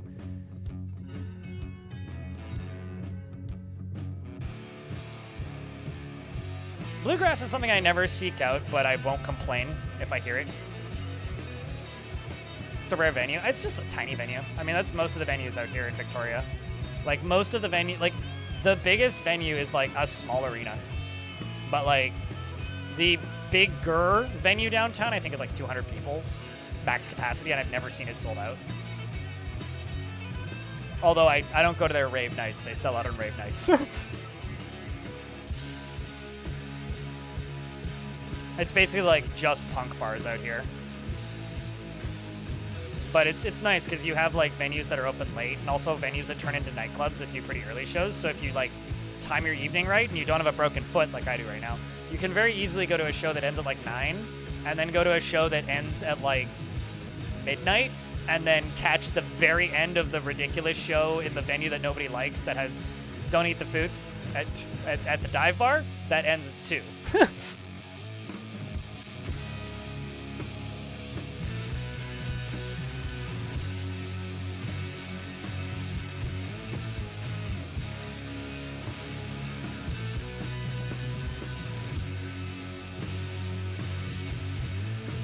I will get super upset every time you hear country, and that is one that you cannot stand due to long car trips. There are certain country artists that I agree with that on.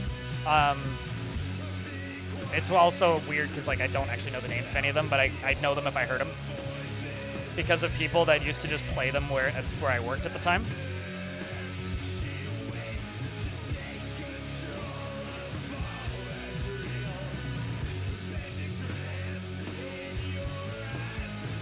Want to see? Oh, they have a new album out? I haven't heard it. I saw them a couple of years ago with In Flames and Meshuggah. He'll jam out to Shania Twain any day. Oh no, absolutely, absolutely. Like when country's good, I think it's real good. I usually specify that I don't like pop country, because like there's a lot of genres of music that are like In the soft and ever-present. direct line of relation to country. I thought you said that you like operatic metal. They're like old school thrash. Their more current stuff is more new metal-y, but like we're refilling the ocean actually.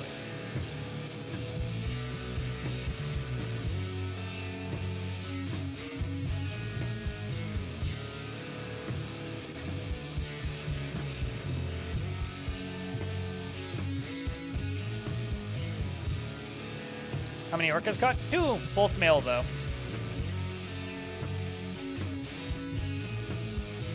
You might prefer. Basically what you're saying is you like Nuclear Blast and Napalm Records. It's about a cult summoning Satan? Right. I do really like Whitechapel, but for me, like, they're kind of a 2-song band for me. Like, I just want to listen to Saw, The Saw is the Law, and fuck, what's the name of that other song?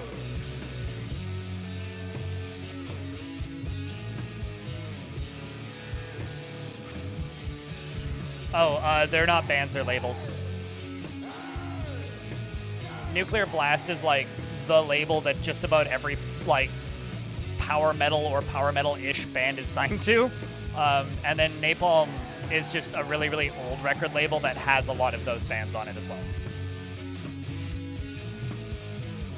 So I guarantee you like half of your favorite bands are on one of those two like record labels. Am I making Atlantis? I hope not. Because that would imply that I was drowning my fort. Not yet.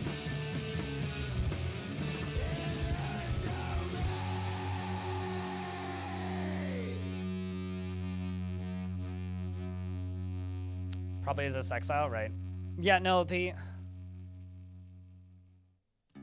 Elitist Ones is the other song that I listen to. Whenever I'm listening to Whitechapel, it's like I listen to the Elitist Ones followed by Saw is the Law. I'm like, cool, I'm good for like a week or months.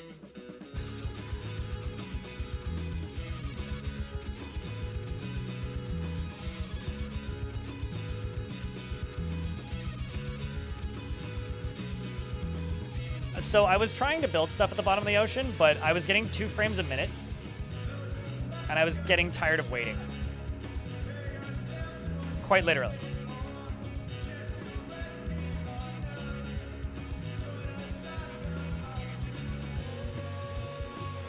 You know, at some point, I should spin up a stream on my bots account. We should just go around on YouTube and listen to music. We should do that.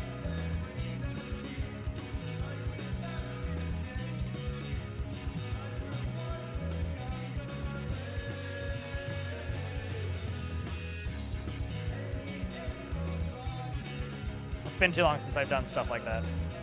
But I'm just always worried that, like, I'm gonna, because, like, when I'm listening to something like this, I'm not too worried. Like, worst thing that can happen is, like, the VOD just gets demonetized and whatever.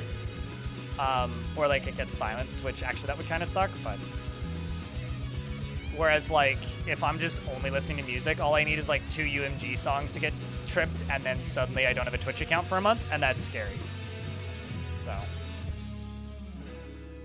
And if anybody's gonna take a fall for my mistakes, it's my bot, not me. Although... I wonder if that... I wonder how that would actually play out or work.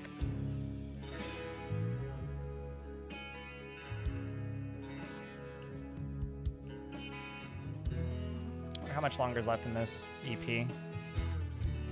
So I know they have some other... Oh, jeez.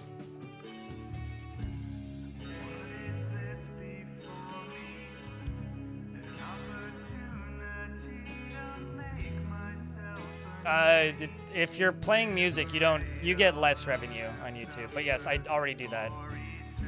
Wondering if Bong Witch has another album or another EP, because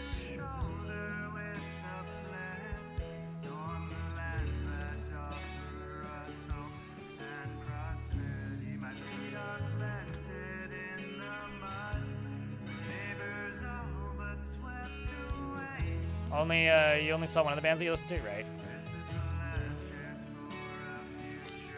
Checks out.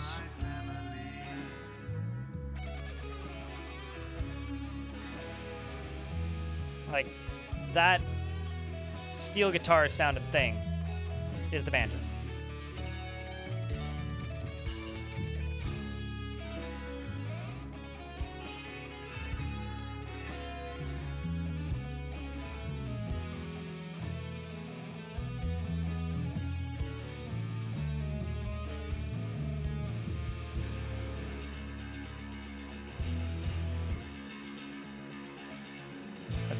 Turned my own volume up.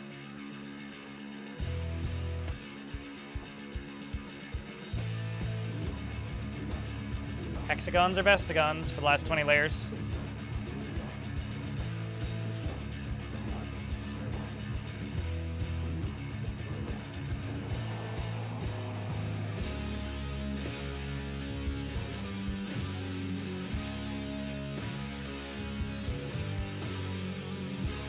Although I will say, when it comes to music, I think my 2 favorite discoveries... no, actually, my favorite discovery in the last year... I gotta say, is Crown Lands. That I'm actually a little scared to play. But Crown Lands is probably my favorite discovery. It's like, you know how Greta Van Fleet's kind of like, oh wow, they sound sort of like Led Zeppelin. That's neat. Okay, what if it was just Led Zeppelin? But there was only 2 of them. And one of them just has 2 guitars on one guitar, so he's cheating. And the drummer sings. They're fucking cool. Big fan.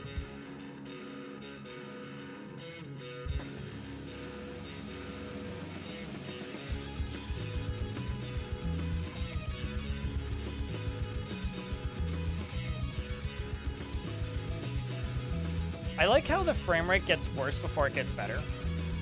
Like, we're down to 2 FPS again. Like, it's gonna get worse as it goes up, but when a layer of water starts over, it gets better, and then it gets worse again. Like, it's gonna start going up in between.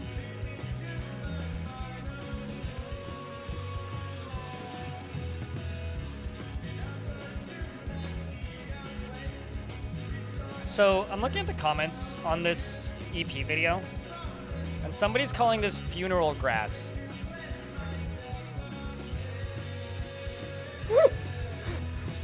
You know, I can see it. Like, if you were to identify this music as a genre, chat, what would you call it? I think funeral grass is actually up there.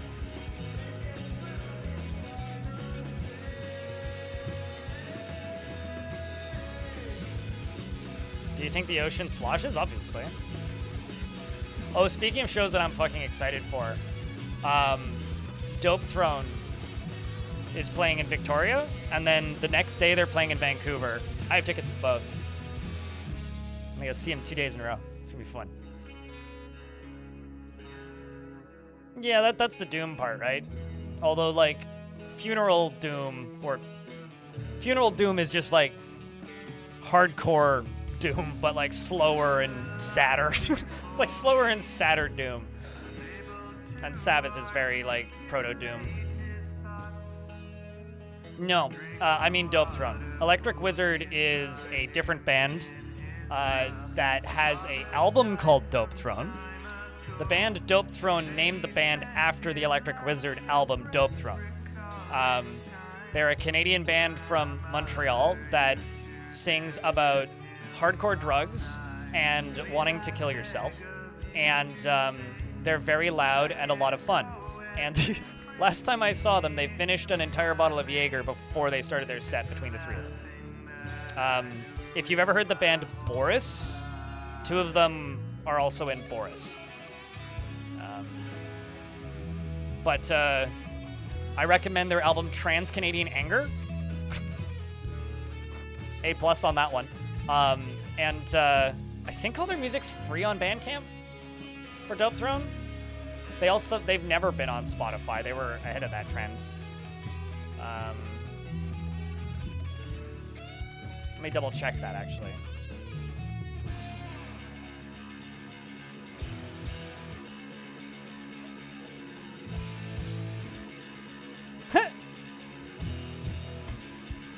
I already own it, so actually I need to open this in a different tab to check.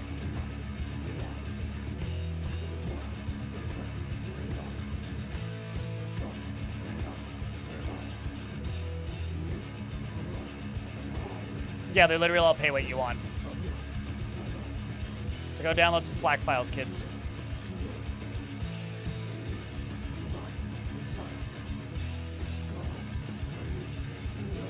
So I caused the ocean to no longer FPS down to 0 when emptying. When it hits the bottom, the frame rate improves. Remember, this used to be a country band. This is like Bongwitch, the band that I'm playing right now. They were a country band. A country band. Well, download some more then. Garfield, come on.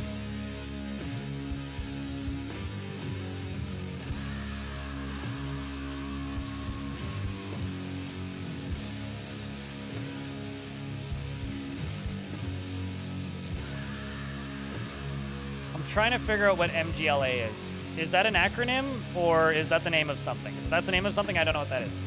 If that's an acronym, then I also don't know what that is. Not familiar, no. I don't listen to a ton of black metal. The most blackish metal band that I listen to regularly is Wormwitch. They're a Vancouver band that doesn't tour in Canada enough and spend way too much fucking time touring in Poland. Douchebags. But they're incredible. They're one of those, like, we're from Canada, but nobody knows who we are here, so we don't tour much. Major League. I do really like, so you know how we calling like a lot of stoner metal kind of like bluesy or country adjacent or southern rock adjacent. To me, is this the same thing still? I think it is.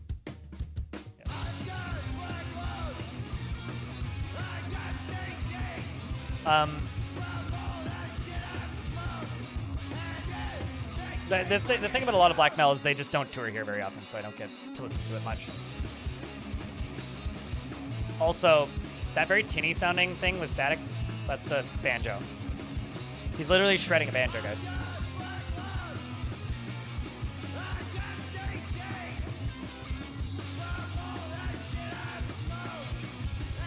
This was a fun mosh pit, let me tell you, Mouse Peter. Yeah. Anyway, I think that's it. Yep. And just for a little bit more tonal shifts, Dope Throne, please don't send the FBI after me for playing Killdozer.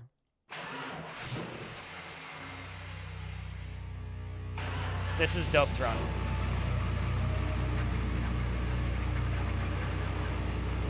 I feel real bad for anybody who's using this VOD to sleep.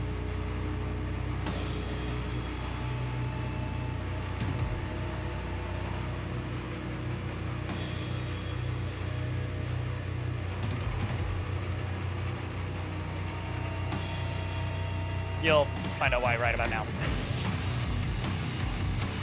Morning. You weren't awake before, you're awake now.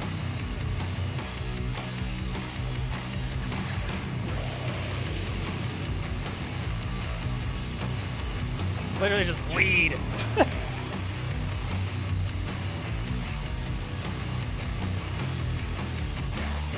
Let's see if I can turn it down. Because your neighbors are worse. Do I just have better taste in music than your neighbors? Is that why? I'm going to open this up on YouTube so I can turn it down.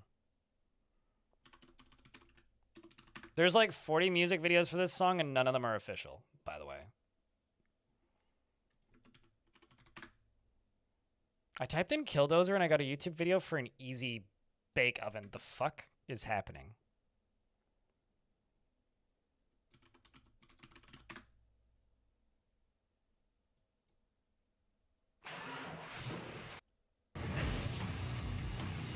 There we go. Now I can adjust it.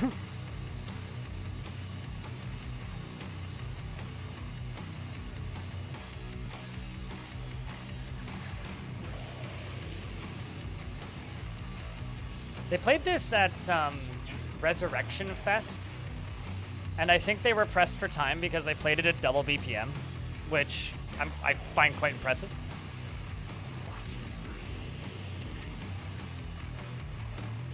It's my opinion on Krug Smash. He's a friend of the channel. I know he uploaded a video this morning. I need to watch it.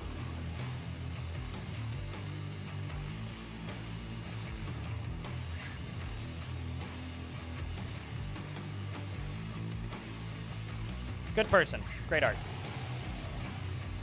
It's nice to see him uploading again, even if it's infrequent. The community needs more Krug Smash.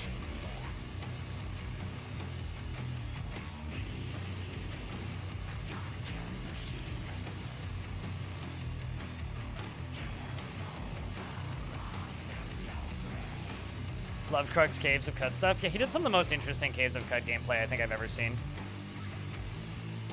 He's a very creative individual. Like, honestly, he gives me, like, creativity jealousy. Like, he makes me feel like I'm not adequately creative. But inspiring, if you will.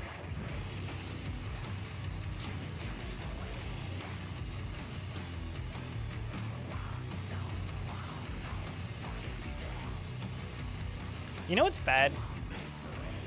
I understand everything he's saying.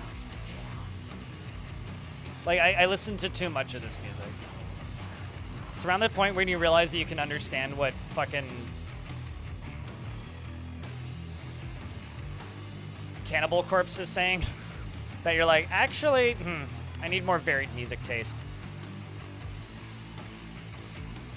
Moonring is an interesting one. Moonring is genuinely an interesting one.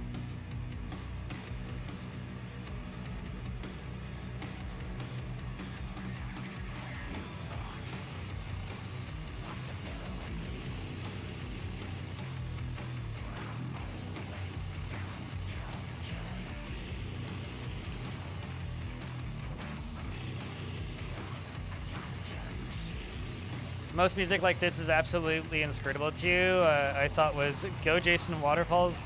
Go Chasing Waterfalls. Yeah. It just takes practice, I think. For me, anyway. Just give me weed to cure the pain. I don't need no fucking pills. It's like... But... Interesting derogatory? No. No, interesting as in positive. I wish I had, like, the time and desire to put the time in to play that game, because it's a bit obtuse to the point where I wouldn't want to stream it, because it's a sort of game where the wrong person would ruin it for you very easily because of the way like the dialogue system in that game works. So I wouldn't want to stream it, but like I don't have the time to put that in. Dwarves are basically sober. I mean 383.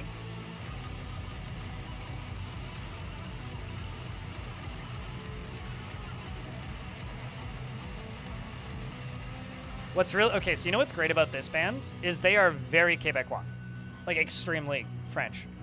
So they'll be like doing that, and then it's just like a couple seconds of silence in between song, and then he goes "Merci beaucoup" really loudly, and it's just, for me, I find that very fucking funny. I don't know why. I don't know why I find the French funny, but there's like a tonal shift there where he goes like from like wailing about wanting to die and doing hard drugs to just French. Although I kind of get the same vibe from Gojira, to be honest, so. Also, the game didn't like me tabbing out to pause the music, and now it's frozen. It'll come back. Give it a sec.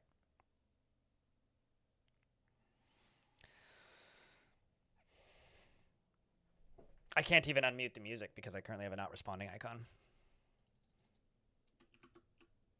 There we go. Let me pause. Game. There you go. Behave yourself.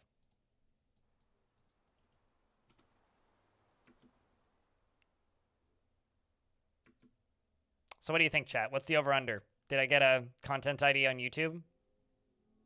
We'll find out tomorrow. At least we're up to the point where we're getting like 7 frames a second when the corners are filling now, so that's good.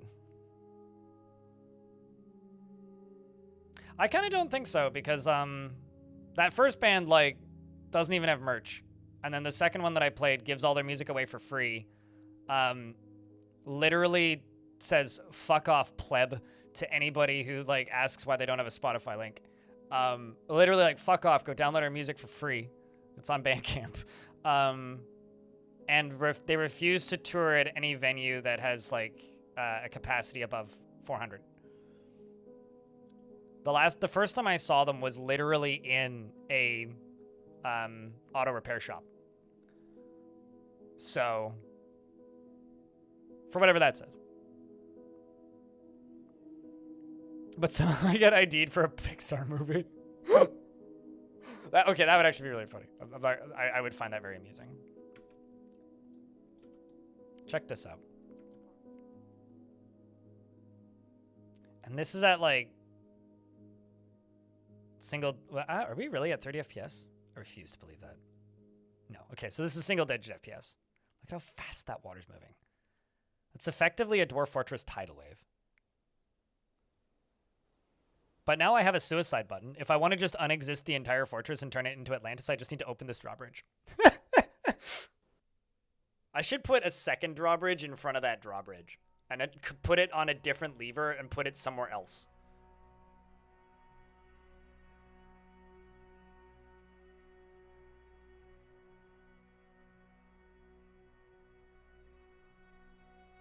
Does this make the fort siege proof? No. No, we're incredibly vulnerable. If we get sieged, we're probably dead. The only reason I was showing it earlier. It runs way worse in ASCII because it has to render more of the field.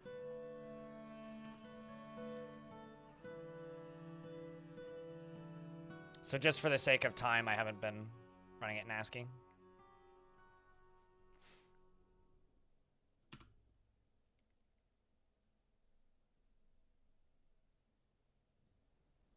Wait, what?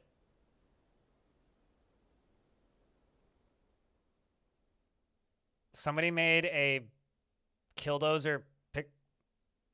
That's upsetting, but also funny. That's pretty funny. I would think Thomas the Tank Engine or like Bob the Builder more so than like Pixar though. Like if someone's going to do like a Killdozer themed kids movie, Bob the Builder, man, come on. He has all the tools. And also, after he destroys the whole town, He'll jump out and he'll fix it. It's like the dark reality of Bob the Builder. Somebody had to break all the shit that he's fixing. Also, I just remembered that Bob the Builder was a thing that exists. I wonder who owns that now. I feel like I haven't seen anything from Bob the Builder in 20 years. You sent it to me? Oh boy. Why are you doing this to me? That's just cars, man. That's upsetting. You could post it in the AI slop decontamination chamber if you like. That's... Show was incredible when you were 5. Damn right it was! Wreck-It Ralph. Wreck-It Ralph is good stuff. Genuinely good first movie, and I enjoyed the sequel too. First one was better though. Bob's still around. I believe it. It's probably like collecting many a pension check these days though. Actually, do you think Bob the Builder was pro-union? I kind of feel like he probably wouldn't be. At least not anymore. Maybe he was. Sounds like an Obama slogan, so he got banned.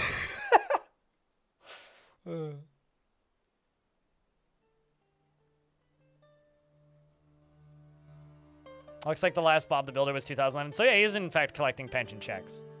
Well, good for Bob. Hope he's having a comfortable retirement. According to Robot Chicken. You know, I'm not going to take anything that Robot Chicken says too seriously. I feel like that might be unhealthy.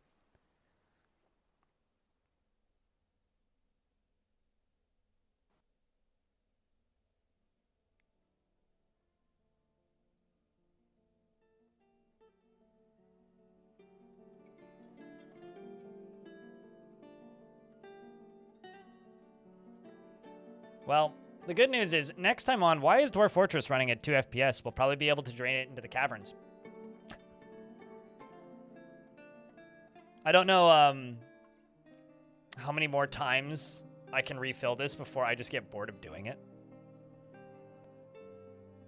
Wait, what? What am I waiting for? Bob the Builder to come out of retirement? But he's collecting his pension checks. He's got to see his grandkids. He got rebooted? No. He got rebuilt. Come on. You can't reboot Bob the Builder. This isn't Call of Duty. He has to fix it. Refixed. No, I don't know if I like that. So how's that for ASCII? Stormwolf?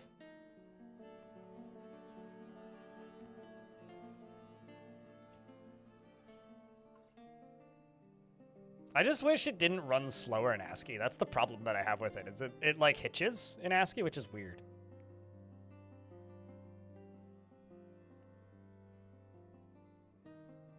You can't wait for the reboot? They did try to reboot many a time. So true story about reboot. When I was a little kid, when it was originally airing, I saw the finale to that show, the last episode they ever put up of Reboot. I saw that. And I was like young enough that like I didn't really know what was going on or understand anything, but I remember like the dudes with one eyes and like the little jeeps and like the little flying cars blowing up and shit, and thinking it was very strange but a lot of fun.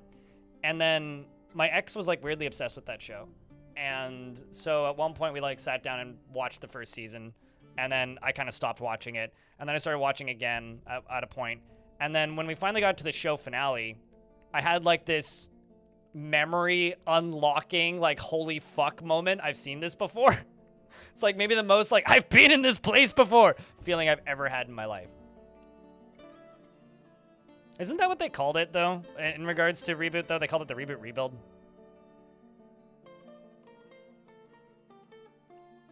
Anyway, I don't know. On technical terms, Reboot was an interesting show, but the only thing I really remember about that show is that the one lady character only has one boob because having two boobs was considered too racy for a kid's show. So they censored her boob. Instead of her having two defined tits, she just had a line that stuck out. So it looked like she had a pool noodle in her shirt. That's the only factoid I remember about that show. I used to know a lot of trivia about that show. But for some reason, that's the one that I remember.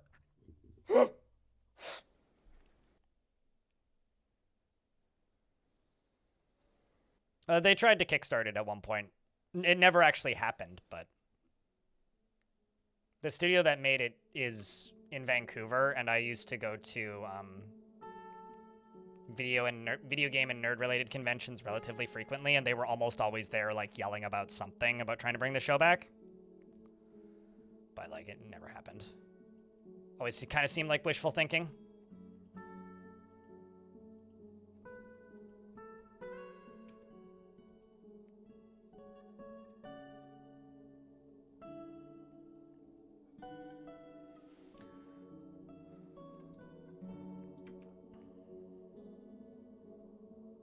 "2018 live action revival?" I didn't even know about that. I also didn't like that show all that much, but it was okay. What? Chad, I think I drowned a child. Oops.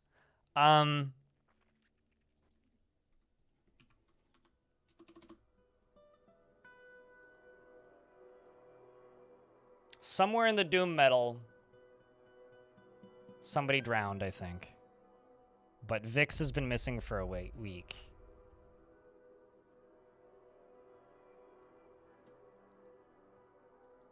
Yep. Well, chat, can I get a round of F's to pay respects, please? Poor kiddo.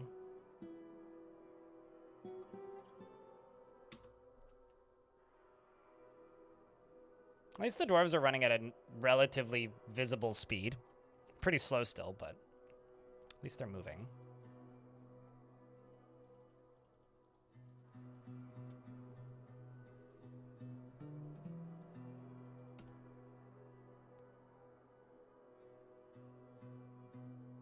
Died to a tidal wave? Yeah. It's a shame that Vix wasn't named Atlantis.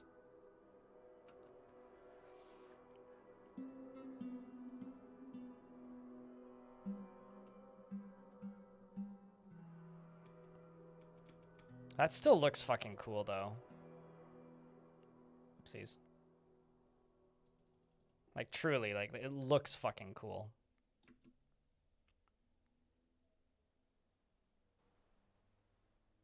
I think the thing that really bums me out about this whole project, it taking 10 years to drain is fine.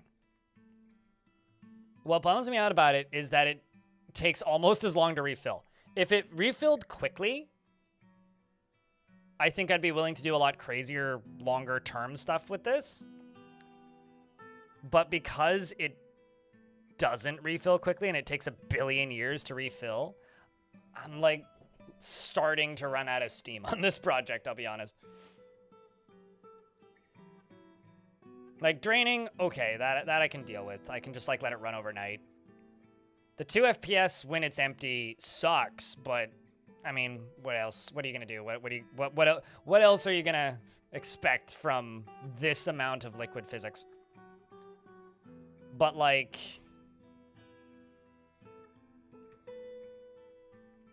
I don't know, man. I think in order to make this more playable, I really need to just build a fucking lava reservoir and just cannon some lava into it and just get rid of half of the ocean.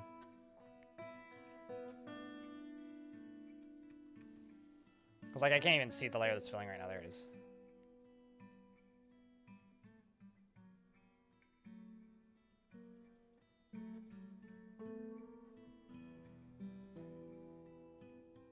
Like, that's the issue that I have with this fort. I don't know about you, chat, but what do you think of this fort? Like, I know that, like...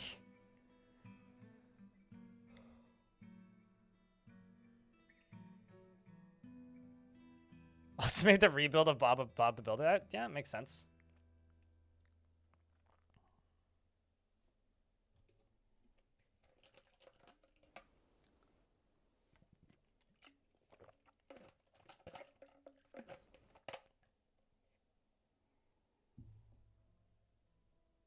that you open and close.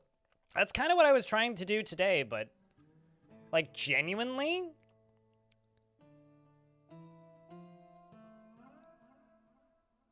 no. No, the thing is, once it's done once it's done refilling, what I can do, I'm not going to do this today because I've already been streaming for 9 hours and I have like an hour of work tonight to set up for the charity stream tomorrow. But once it's done refilling, the next stream I do of this fort, what I can do is I can basically spend the day building a magma pump stack to bring lava from the magma sea all the way up, because that'll be easy and won't take that long. I've got unlimited glass. Then what I can do is I can build a big lava reservoir above the ocean that then goes below the ocean and up into the middle of the ocean. Then I can drain it, which will take 2 hours or whatever, and I'll either do it on stream or off stream, and then release the lava. And then just watch as somehow the frame rate gets worse. And then refill it while there's like a fountain of lava.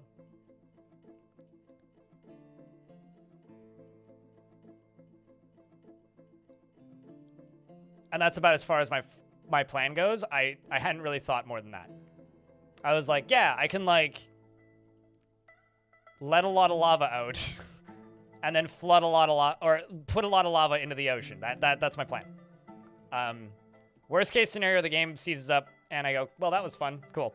Best case scenario, a lot of the ocean gets cut in half and then it's easier to drain and refill.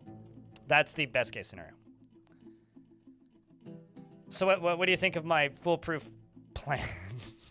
My plan. The actual easier way to do it, though, would just be to pump lava up to the surface and then just pump lava onto the surface of the ocean. And then just like slowly lower it down would probably actually be the smart way to do it. Like basically like 3D print a structure using lava above the ocean.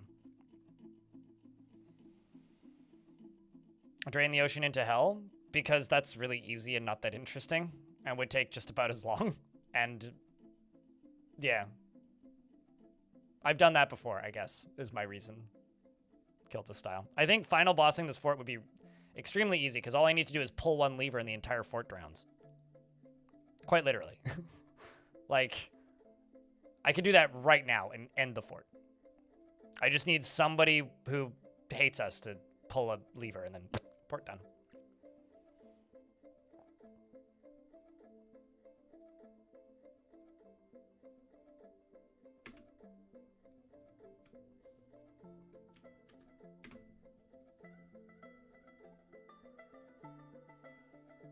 Of the fort into a water jet? I mean, I could completely submerge the fort right now. But into a water jet, I don't know really what you mean by water jet. If you mean like fire water out of the top, well then I'd need the entrance of the fort to be lower down than the surface, which it's not.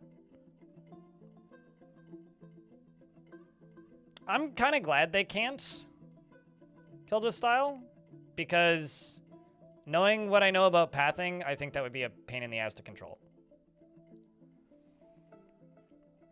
Although dwarves can't path underwater because they're not aquatic. So even if they could swim indefinitely, they would just like pass to the surface, basically. So you'd have to pretty heavily change how they work. Where are the orcas?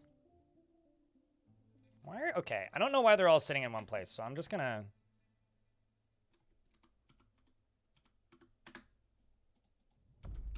I don't know what they're doing, but go over there or something. Move. Freaking me out there.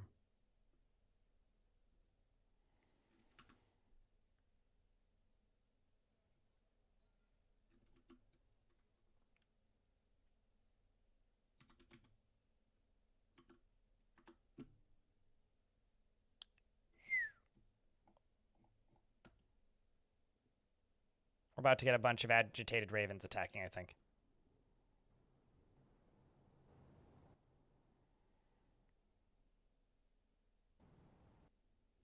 Getting ocean sounds suddenly, which is funny.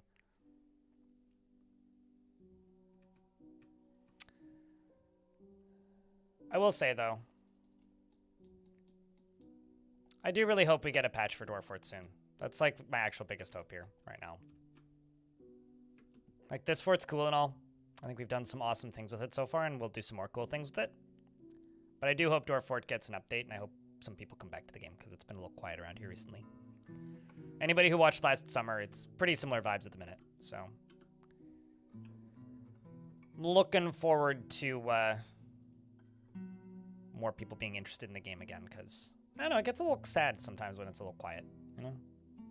Not to mean that, that doesn't mean that it's bad necessarily, it's just, you know. It's nice when it's a more active, consistent churn of new people. Money aside. Is that its hardest point in a while? No, I don't think it's got anything to do with that. If anything, that tends to keep people playing longer. I think it's mostly like there's just a lot of other games out right now. Like games are good at the minute, which is good. There's just a lot of stuff out that people are playing. And there ain't nothing wrong with that. That's good. Great, even. Chat investments are open.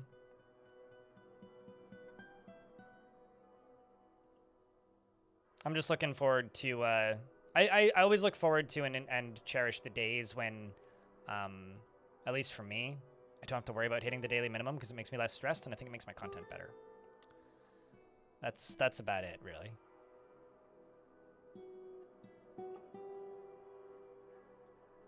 But, you know, February always is kind of cruddy, just in general.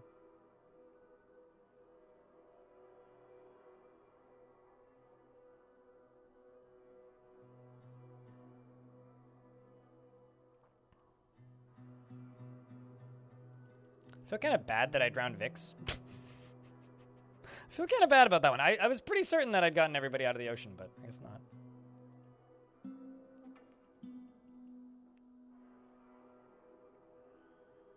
So, we are 9 hours into the stream chat, and we started in late summer, the last, like, week of summer. We're now in mid-autumn. It's been a season and I don't even think we've cleared 3 months. In-game. This has been the longest summer of my Dwarf Fortress career.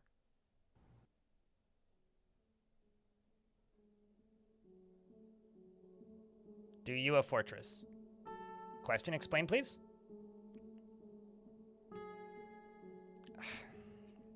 If you insist.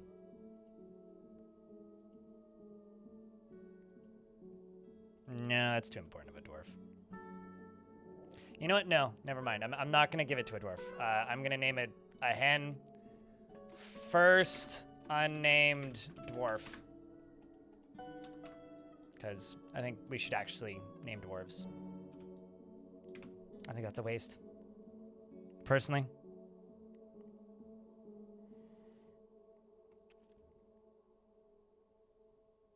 Do I have a fortress? Yeah, where do you think the 98 dwarves are living?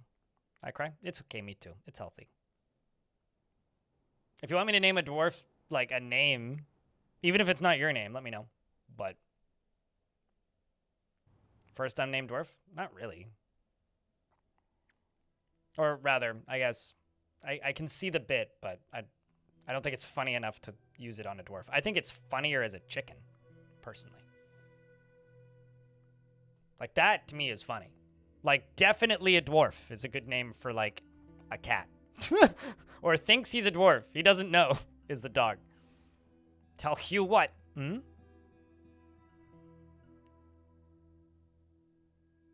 Hmm? I'm waiting.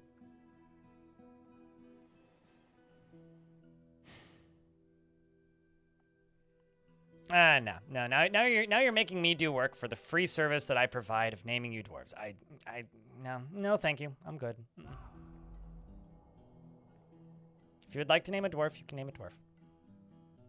You know what's funny is like when people ask me to do stuff like this and bend over backwards and like do the thing that they want me to do to name a dwarf something that like doesn't even read like a name, I do it if it's like within the first 3 hours of the stream. 9 hours in, I get a little cranky and I'm just like, yeah, nah, I ain't taking it. If you want to name a dwarf, you can name a dwarf. If you want to make me do work, I ain't getting paid enough to do work for you. Damn it. I gave you a chicken. What more do you want? It's a lovely pet. She lays you eggs. She's your best friend. It's okay, I don't have a mind. But here, I'll humor you.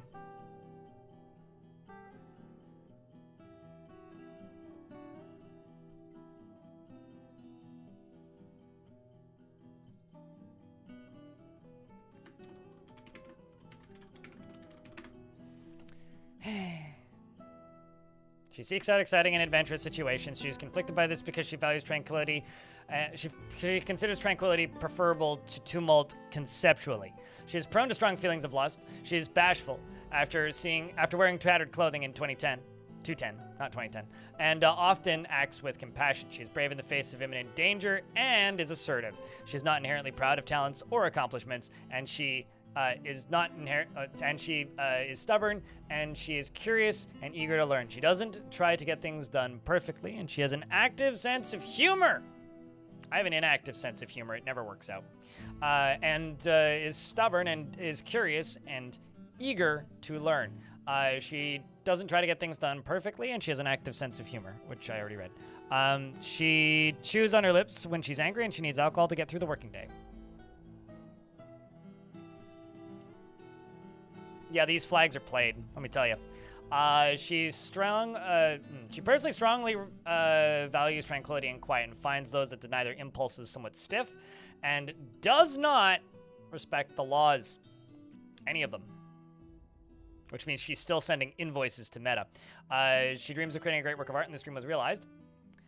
She likes granite and fine pewter and picture jasper, ginkgo wood, and wood maces, backpacks, beds, and when possible prefers to consume great horned owl and two-humped camel cheese. And date wine. I also prefer to date wine. It's cheaper than women. Anyway, she likes granite, fine pewter, as well as picture jasper, ginkgo wood, and maces, backpacks, beds, and when possible, prefers to consume horned owl, great horned owl, none of those mid-horned owls, and camel cheese, and date wine. And absolutely hates bats. Holy shit, money. Thanks for the five. The fiver packer. Appreciate yous. Killed with style. Thanks for doing the bit. I did the bit. Yay. Author, quite a few. So she's written a lot of songs and poems kind of deal. She's got a big family. Hold on, let me pause the game so I can get through these menus in a reasonable period of time. Her uncle Squillum, David Hasselhoff is her niece. Well, obviously she's a musician. I mean, come on. Her nephew is Bully, a star character in a Rockstar game. You have a lover who doesn't live here. You're not married. And you've killed a forgotten beast named the Stunts. The Dungeon of Stunts, because you're in my military. You are part of the Moist Cavern, which is my Marksdorf squad. Well done. Fort Welcome, US. To the person who's asking if I have a fort, the reason I'm staring at a weird gaping ocean anus is because I drained the ocean to catch a whale, and I caught 2, and butchered 2 more. And unfortunately, I didn't get a breeding pair, so I'm sad. So now we're refilling the ocean. The problem is it requires a lot of physics to refill the ocean. So even with the power of my XKCD, even with the power of my XKCD Ryzen chip, X3D, 7800 X3D Ryzen chip, it doesn't fill very quickly. So we're waiting. It takes about an hour to refill it. Or it did the last time I refilled it. The problem is this time, now that I'm refilling it, there's a lot more water.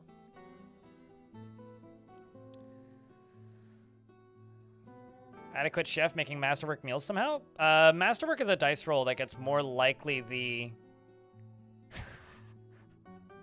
genuine slip of the tongue. Frog for hire. Masterwork meals is a percent chance that becomes a higher percent chance the higher their skill is. Also, thank you very much for the 5-pack, mate. That's the first notification of money, aside from 20 cents and bits earlier from Mousebeater, which I totally missed. I'm sorry. In 2 hours. So thank you.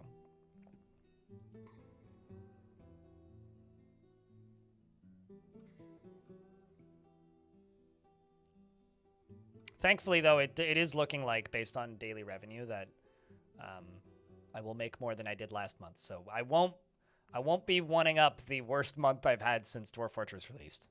So that's nice.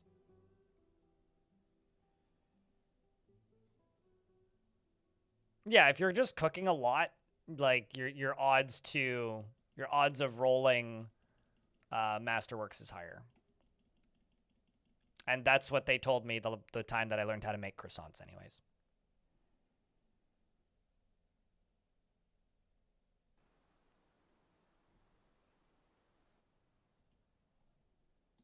Look at the ocean.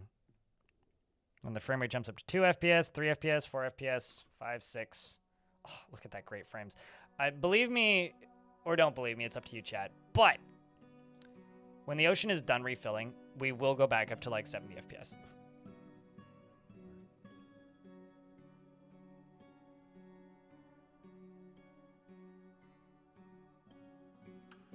I'm having a hard time believing that this is actually 7 FPS right now. But apparently it is. It should be an XKCD, honestly. Is there an XKCD about, like, accidentally referring to something that isn't an XKCD as an XKCD?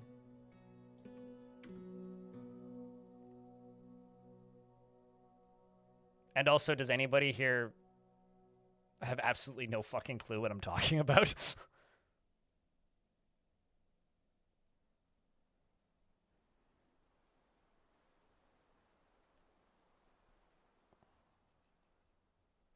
Thanks for the clip, Frog. Appreciate you, man.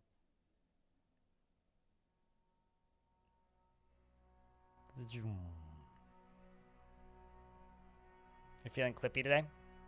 Appreciate you, man.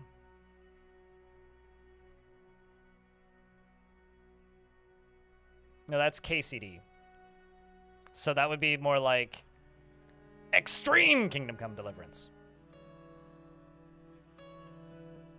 No, XKCD is Stickman Comics, usually referencing tech-related humor. The learning curve cliff meme that Dwarf Fortress was referenced in a lot is an XKCD strip. I think talking about EVE Online.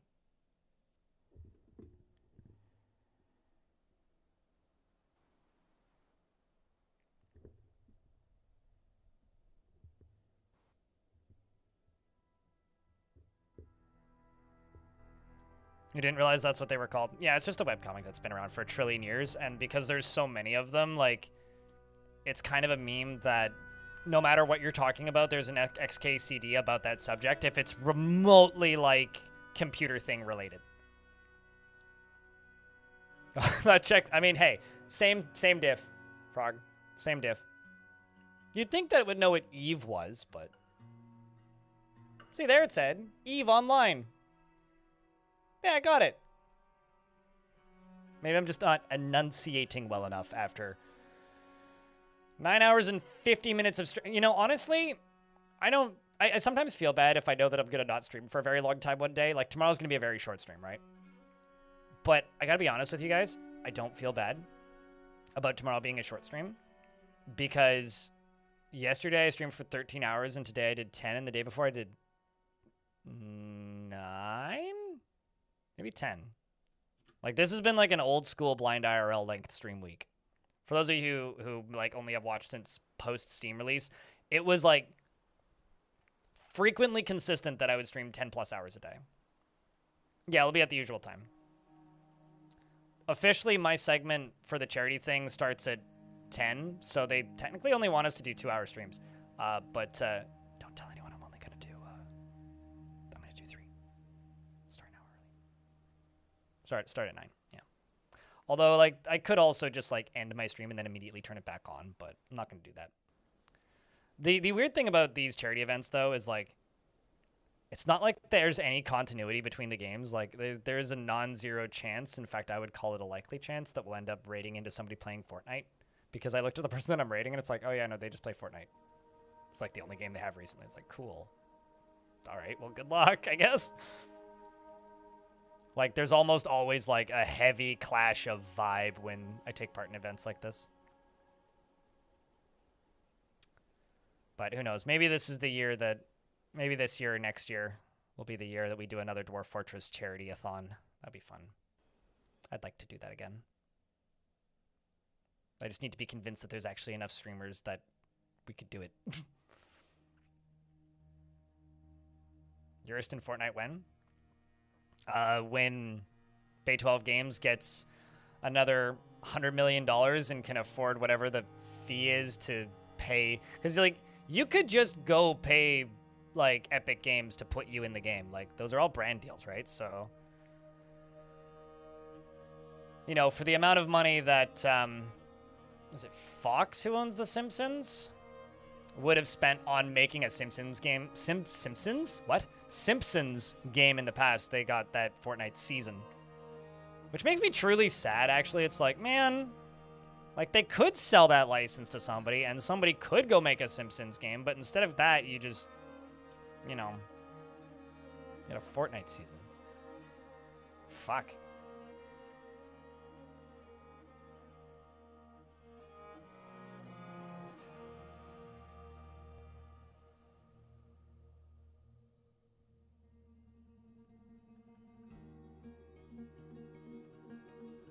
But yeah, that's the plan, Eric, for a stream to be at normal time.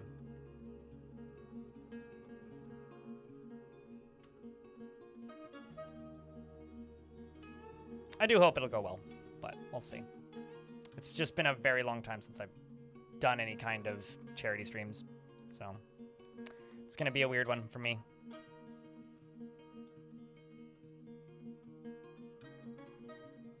It's kind of dead to you? I'm going to just be direct with you and say I think that's kind of a bad take at this point.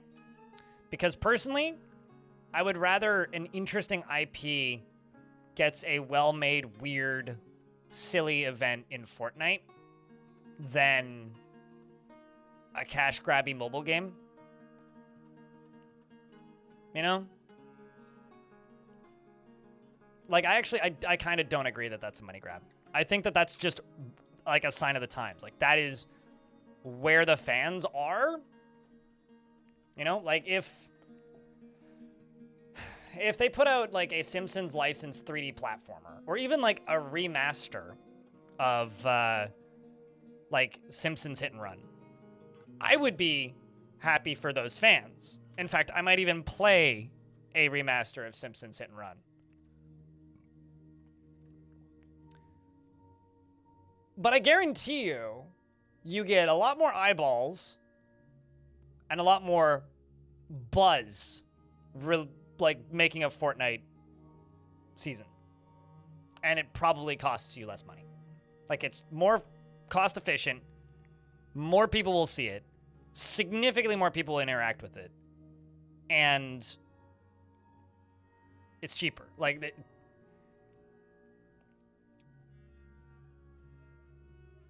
I think we should just put every single major corporate tech CEO in Fall Guys, but as the giant balloons that you have to push off into the abyss. Kilda style.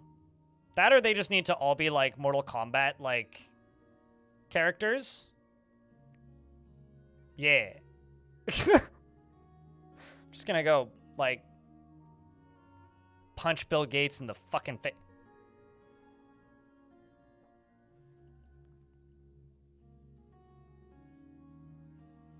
Just saying, I think that would be fun.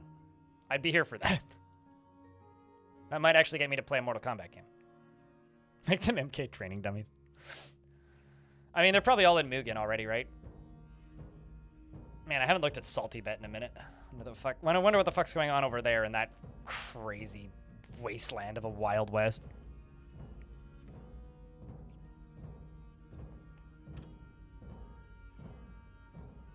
Although, is a genuine question: do people still play Fall Guys? Like, I know that people use the Epic Games Launcher, and I know there's still people playing Rocket League as an example. But like, I genuinely wonder, because when a game leaves Steam, it disappears off my radar. Like, I don't even have the Epic Games Store installed. I haven't for a very long time. I like how you said probably, like you're not positive, but like, probably?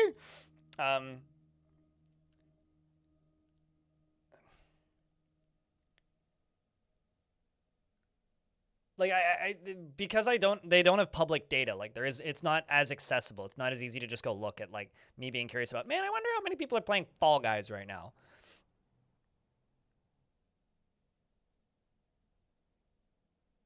Wait, like Fall Guys or Rocket League? Mouse Speeder?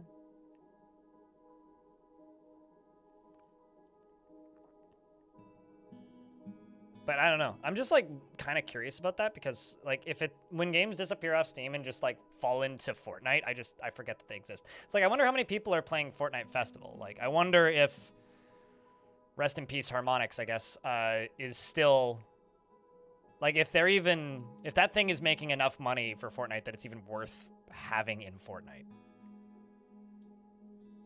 Because as far as I can tell, all that Fortnite Festival is, which for those of you who don't know, that's the thing that Harmonix made, the Rock Band people, after they got bought by Epic.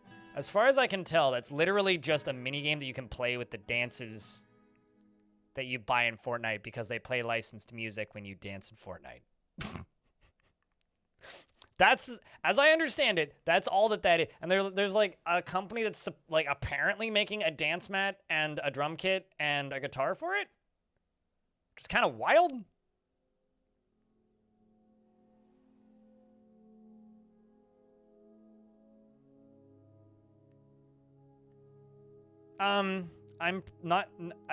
So for whatever it's worth, I'm pretty sure that they're just paid a flat rate for that. Most of them are. Most of them aren't paid per claim. But for whatever it's worth, they're probably making that money back in the data that they're selling, that they're harvesting from your computer, because you have the Epic Games Store running. What? But no, Epic Games is never going bankrupt. I'm sorry.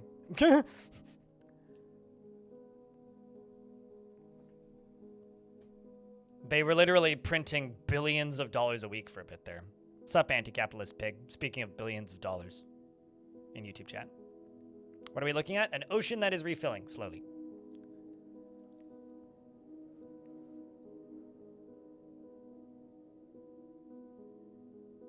I think my advice to you is, if you want to cost the Epic Games Store money, uninstall it and install Linux. Because it's subsidized by Fortnite. If you mean like if you mean that the Epic Games Store is failing as in like it's a bad product, then yes, I would agree with that. You know, the games industry is weird. That I know that's a given. Like, yes, that's a fact. But like, you know what's weird to me about the games industry is, I like Steam. It's an awesome platform. It's real easy to use. Like, it's pretty user friendly. They got a great refund policy. Like, I wish it didn't have forums, because they're kind of awful and the reviews suck sometimes. But like, you know, as a storefront, Steam is a great platform. Like, downloads fast, runs well, runs on anything. Good. No complaints, really, in that regard. But video games, specifically on PC, I think might be the only industry in the world that I've ever actively participated in, and I've done this too, right? That gets pissed off and annoyed and mad when someone is trying to compete with a de facto monopoly.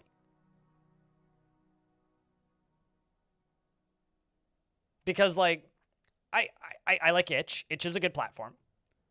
GOG is interesting, and they're doing some interesting things, but not a platform I use very often because I don't really have much reason to. Whereas Valve, as a company, I'm gonna have a hot take here, chat. Please don't grab the pitchforks. Are kind of a fucking shitty company.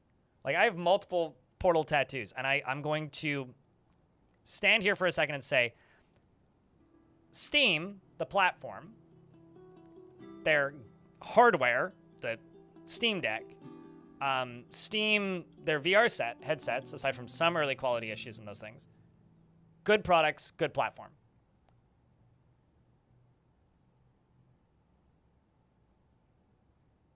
But, like, you're lying to yourself if you don't say that they are one of the biggest influences in, like, loot boxes in games. They are one of the things that made maybe the shittiest business practice popular in games. And they quite literally invented the Battle Pass. At least the first time I ever saw that format of spending money on a game was from Valve with Dota.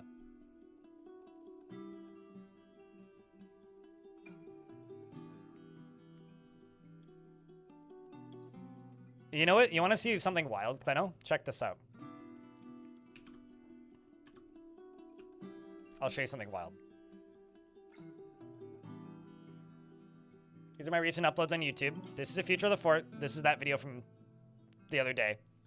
Video from the other day. 133 comments, 681 likes, 4,800 views. Video from the 11th. 8,390 views, 59 comments, 544 likes. I don't get it. The one on the top has better attention, better watch time, better everything. But, like, a significantly smaller portion of people saw it, and it's probably not going to hit that view count number unless something crazy happens. It's wild to me. It makes no sense. And 80% of the revenue as of this morning that I made off of the first day that it was up, which is like 80% of the views it's gotten in total, was from Suited Giraffe chucking 5 memberships during the premiere. Or 10 memberships during the premiere. And then I guess probably more than that now at this point because somebody left a $10 super chat in the comments. Super thanks or whatever the fuck YouTube calls them. Like, it's genuinely actually kind of astonishing to me how poorly that video has done in comparison to, like, all of its stats.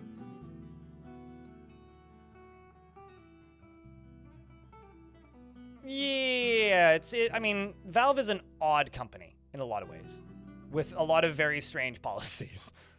Extraordinary. Which is, like, positive and a negative. It's, like, one of those things where it's, like, it can bring out the best in people and it can bring out the worst in people.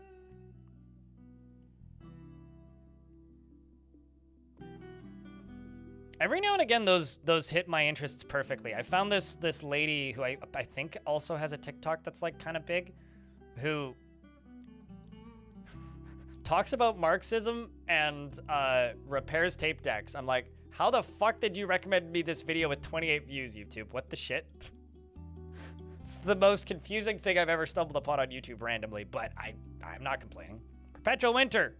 I feel like the last time you rated me, I was draining the ocean. Now I'm refilling it.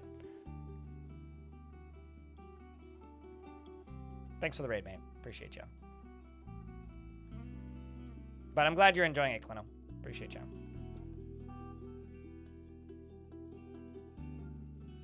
Which, like, isn't that difficult, Extraordinary? I guess, like, it just proves that, I guess that it just kind of proves that UX design is an art, and money can't make art. In that way, anyway.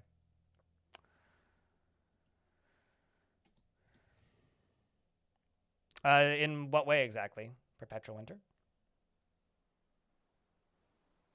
Oh, is the refill done? Nope.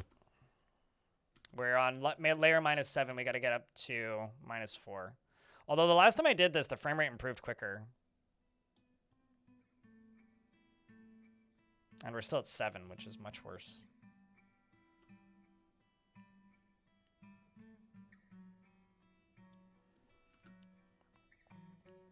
I'm actually just gonna pause for a second. Oh, that's why. I'm an idiot. I forgot there was another bridge, chat. I forgot there was another bridge. You forgot how dangerous water was? Did you not watch the documentary about how dangerous water was? Jaws? Or The Deep? Or, I don't know, name a shark movie, chat. Or The Abyss? A fool? Aren't we all, though? Sharknado? Sure. I don't know what that has to do with oceans being dangerous, but... Or water?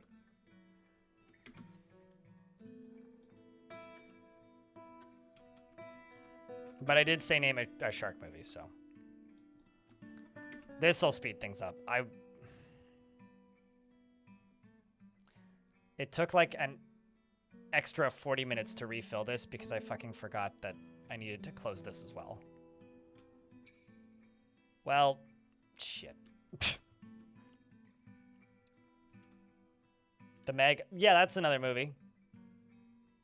That's a Jason Statham thing, isn't it? Jesus. Camera, please. Hold up.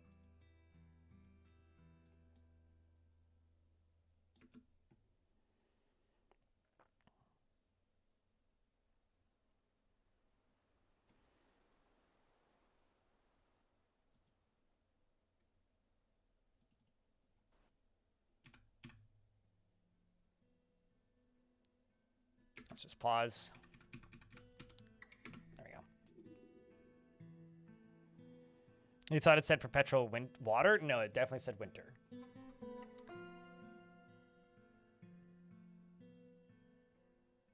So you don't forget.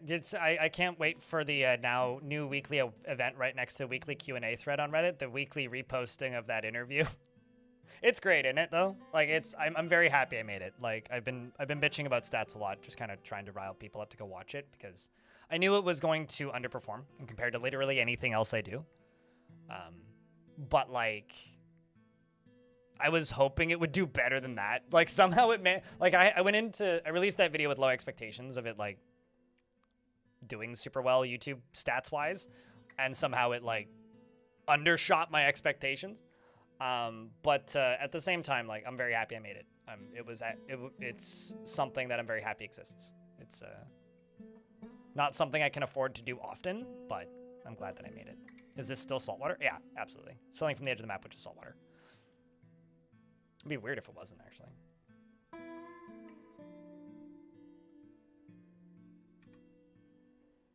Yeah, saltwater. Labor of love. Love is a strong word. But it's more of a, like, I'm proud of my work, less of a labor of love. Because it's not purely a labor of love. There is, as much as I would like to claim that, like, oh, it's all about the art, man. No, at the end of the day, like, I operate within a system that doesn't really allow for that. I mean, it's called capitalism. So...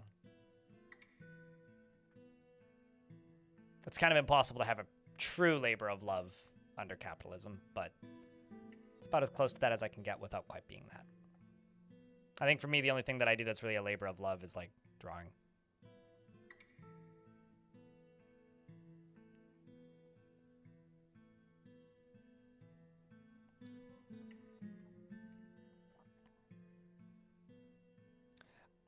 Like, Perpetual, that's the thing, though, is, like, I've done content like that before, and historically, could not disagree with that statement more. There's only one exception I know of where a video like that I've made has, like, consistently slowly trickled in numbers, and that's the interview that I did with the Songs of Six developer. And that's just because there is no other interviews with him that exist, period. Anything that's even slightly nicher, like, I've done dozens. of interviews with tiny developers over the years and various interesting characters and voices. And they have their audience. That audience finds it usually pretty quickly, and then it flatlines, and YouTube never promotes it. It is what it is. I love those videos. It's some of my favorite stuff that I've made. But, like, realistically, it's not even remotely viable to do a lot of that or that consistently, unless you are Danny O'Dwyer at NoClip. And even, like, Danny O'Dwyer over at NoClip, for the size of their channel, like, unless he's doing videos on big games, those videos don't get seen by a fraction of the people that subscribe to that channel. Like NoClip is a channel with like close to 1 million subscribers now, right? It's like 800,000 or something. Like, they upload a video about a mainstream game that people know about, 1 million views, pretty easy.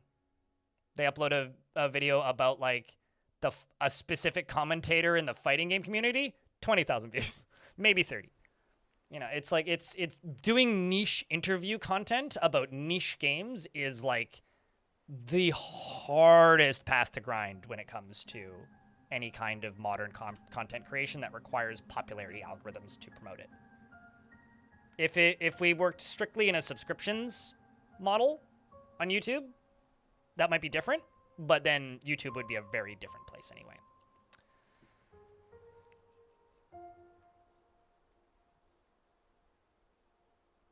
How does that work with Tarn? I mean, the interview is always more of a long.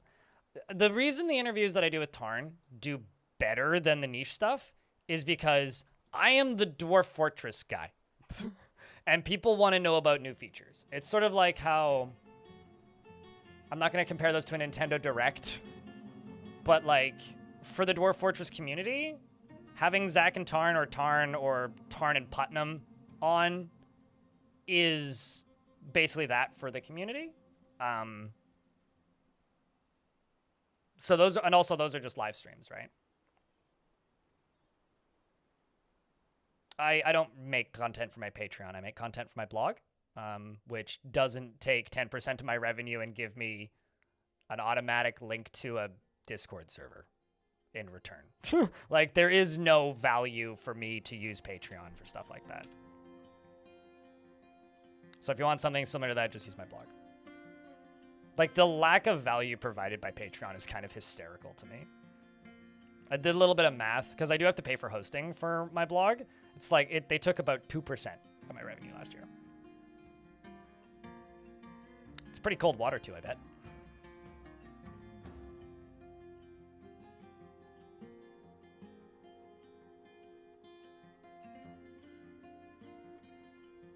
No, I did tell him that. I don't know if he deleted it. I did ask him if he could post it. Or I did ask chat to post it this morning, otherwise nobody would have. I know. It's kind of weird, like, I make a post sort of half bitching about, like, Dwarf Fortress losing overwhelmingly positive reviews. Somebody screenshots it, doesn't link to the post, and posts it on Reddit. Within 9 minutes of me posting that on Blue Sky. Whereas I make a video with the two primary composers of the Dwarf Fortress soundtrack, and one of them being largely a legend in the Dwarf Fortress community, and I have to ask somebody in my chat to post it. It's kind of funny. Basically what I'm saying is I need to get into Dwarf Fortress drama content. I'm only going to cover the hottest bugs that are definitely real, and do not fact check my content. I don't know where I'm going with this bit. If I knew where I was going, I would make a punchline or a joke, but I don't have one. Reddit is weird like that? Yeah, I know. That's fine. I didn't even know that anybody posted it on Reddit until like a couple days later when somebody mentioned it. They're like, oh yeah, no, I mean, when your post got posted on Reddit, I was like, what? Somebody put it on Reddit? Excuse me? Hot bugs in your area. Oh no, I'll be like that Anthill channel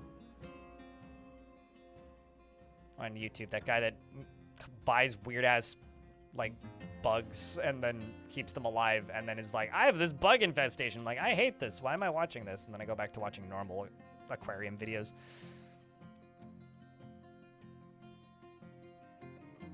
That neighbor that watches you through the slits in their blinds. I sometimes like, so I'm right next to a sliding glass door. Like, you can absolutely see my green screen from the road. I sometimes wonder, like, if anybody has figured out that there's just notice that there's definitely a fucking dude with a green screen in his bedroom from the other side of the road. Also, welcome back, Emily.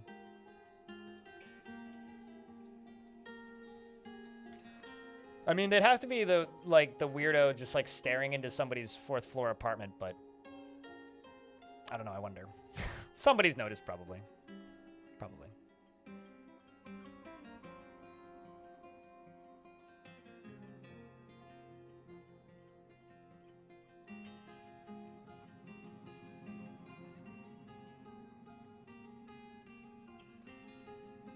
What, staring into people's windows? Flurf? I mean, I am of the opinion that it's not weird to stare into somebody's window. If you want privacy, close your fucking blinds. And also, if you stare into my window and you see me walking around naked, that's on you, dumbass. Quit staring at my apartment, you weirdo. So, you know, goes both ways.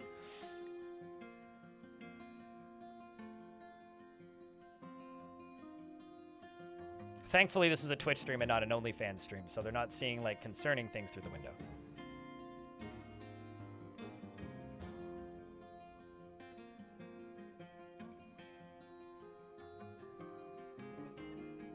Oh, that's just called having nosy neighbors.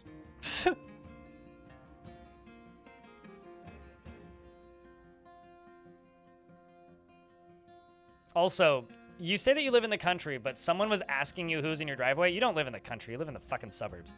I lived in the country where, like, growing up, if there was another car, they were lost. Or they were coming to, like, you know, check the gas, because that was the only car that you'd see. 20-acre hobby farm? But somebody can see your driveway? Ain't no country. Actually, it's probably just flat. I should stop gatekeeping what is and isn't rural and what is and isn't country, but that's cool, though. I'm actually kind of jealous. I wish I could do that, but I don't live that life. Not legally being able to drive limits your living options.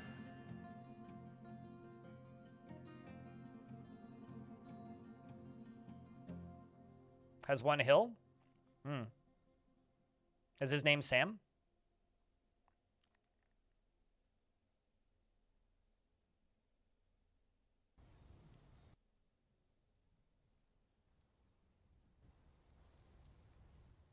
I'm not sure what you're talking about in YouTube chat about that show, but okay. It's really flat because of the glaciers. Winters are that bad, eh? Yeah, no, the ice ages were kind of recent, weren't they? They had the sloth and the funny squirrel. Oh no, I mean, like, there's a farm that's pretty close to me, that I ride my bike to in the summer and pick up a CSA. No, it's just that they said that they moved to the country, and like when I think of country, I think of like Canadian wilderness, which usually means that like growing up, my nearest neighbor was a 40-minute like bike ride away. In a car, you could get there in like 10, maybe 10 minutes away. 10-minute drive away if you drove the speed limit. Nobody did, so 5-minute drive. Also, what's a stop sign? This is the country. See, usually I went trick-or-treating in torrential downpour, so honestly, I would take a blizzard.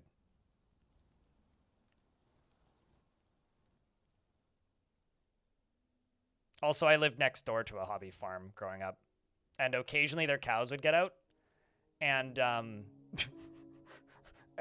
and we would just phone the neighbor and be like, hey, your cow got out again. It's running around in the backyard. It can't get back in. And they'd just be like, oh, just walk outside and call him. Bruce is friendly. We'd be like, nah, you come get him. Please.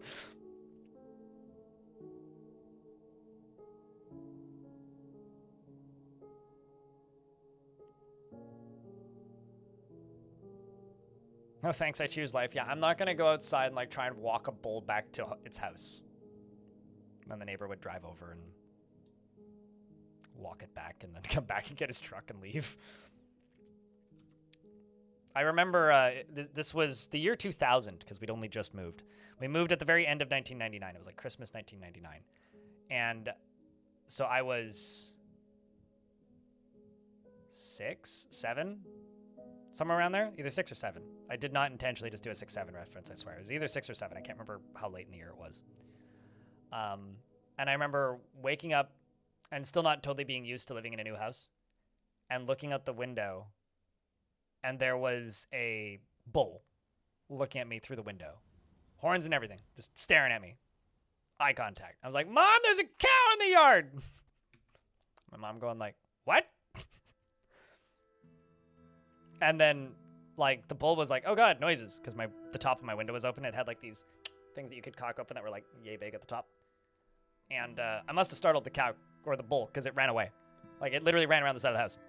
And my mom's like, there's no cow. What are you talking about? You must have been dreaming. I was like, no, there was a cow. And I ran outside and like pointed at the ground, and there was a giant fucking hoof print that was like that goddamn deep because it rained recently and that area of the house was like just soft mud basically. And it was like just sinking real deep. I'm like, see, it was a cow. It was just around the corner, but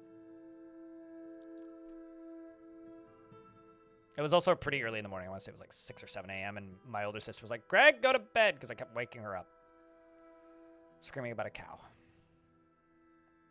Did I get lost in a china shop? More like a Lego bin at that age. No, my parents were in pretty heavy denial about how bad my eyes were at that point. It's actually kind of a sad story, but like we weren't fully aware as a family of how bad my eyesight was until I tried to get a driver's license. Fun fact. Then I failed every single visual field test, and we were like, well, maybe we should actually get this checked.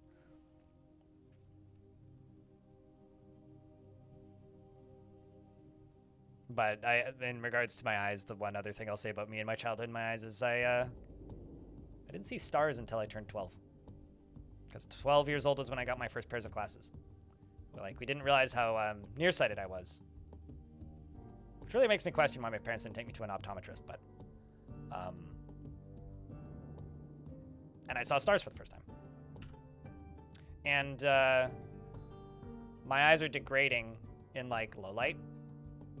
So I can still see stars now, but I can tell you that I won't be able to see them much longer because I go out and I look up.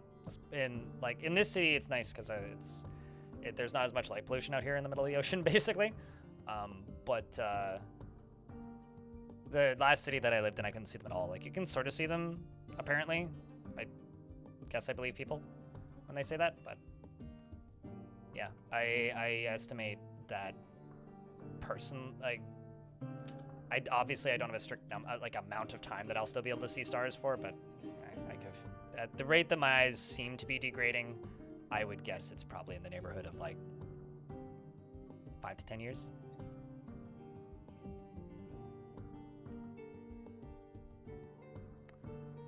Anyway, that's why I don't really truly have passion projects when it comes to work, is because at the end of the day, I need to have enough savings that I can function as a human being when I lose all my eyesight and can't do this anymore.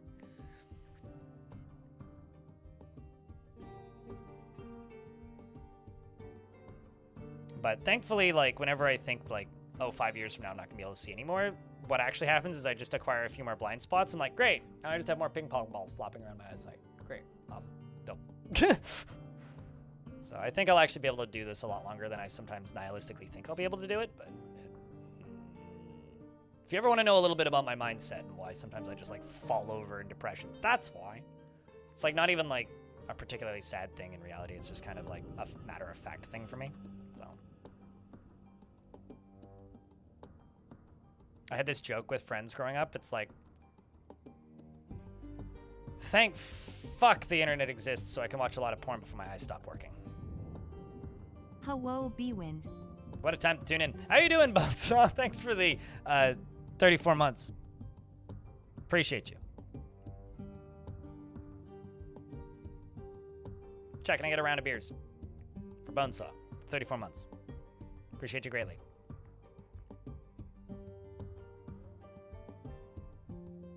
You know, you gotta see the stupid in your sad. That's... What was it? Norm Macdonald is just like laughing about the fact that he was dying of cancer. Like, that's the life I want to live. Except I'm not dying. Not yet, anyway.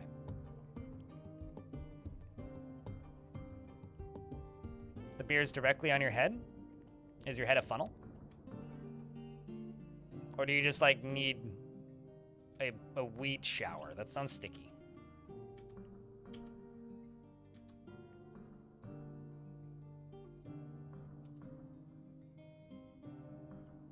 Stream's still on. Welcome back, Greg.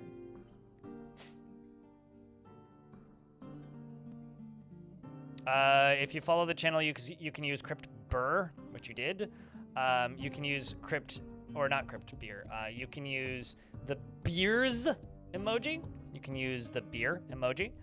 You can use HS Cheers. Hobo Beer is I want to say it's like either FFC or BTTV. I actually can't remember. It's been a while.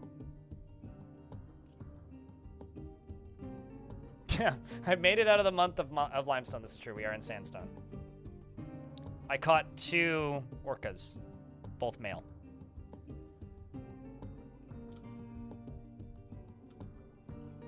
And then there's only a few more levels still to refill.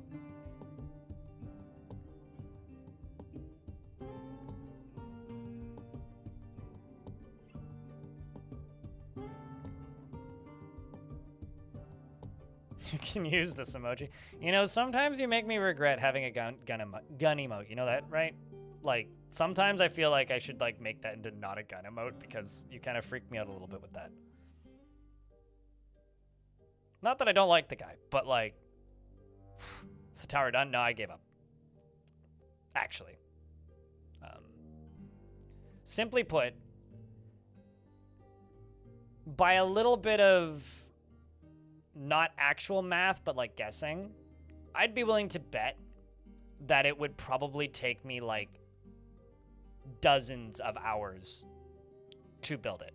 Like, I actually gave up. Because it was taking like 20 to 30 minutes for dwarves to even claim the tasks and like build half a dozen blocks. And so I quite literally gave up. Is this better? Yeah. Because I don't think Radu's shot anybody.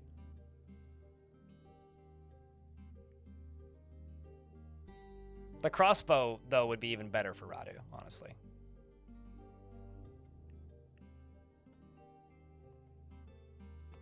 But what I did do was I did do this.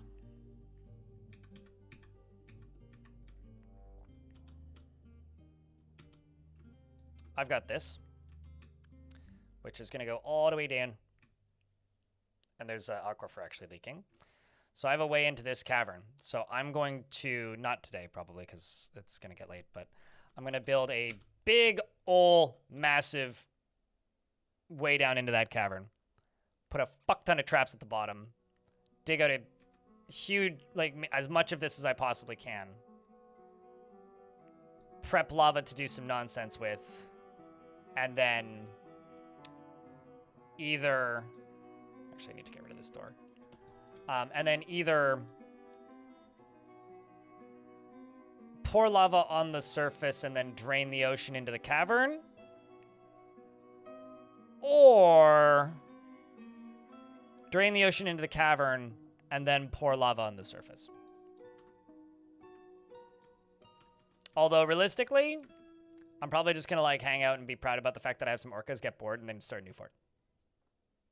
Because this has been kind of a long-running fort, and it's a slow season. And once again, capitalism.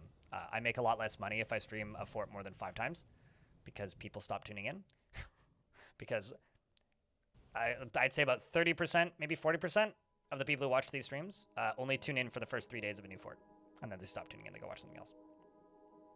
And this one has been particularly slow, and I'm not quite sure why, but I think that might have something to do with it. Let's not back and forth about Luigi. I really, really agree with his message. I don't like guns very much. I live in Canada. I think guns are bad. I don't like guns. I really fucking don't like guns. I especially don't like the ironic talking about killing people. That shit fucking sucks. Let's not. Have I made my point clear, Bonesaw? Thank you for tuning into the Canadian ASMR stream about fuck guns. Also, Fuck Guns is my favorite Sex Pistols cover band. I saw them once. They were fine. They're the only Sex Pistols cover band I know. But their name is funny.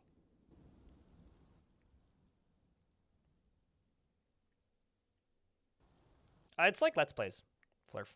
Episode 1 does great. Episode 2 does half as good as Episode 1. Episode 3 sucks, and then every episode going forward is just a waste of upload space.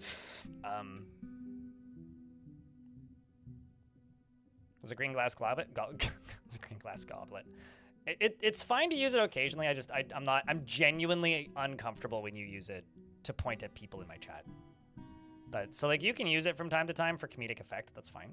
But just if I see that emote used in ways like that enough, I will actually just replace that emote with something else. Get like a stick or something. Or like finger guns.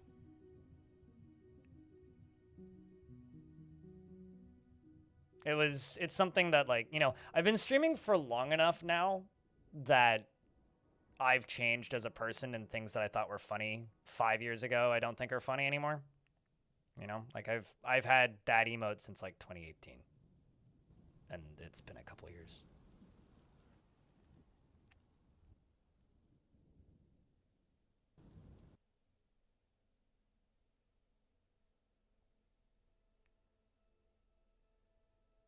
But yeah, I think my patience for draining this ocean is draining.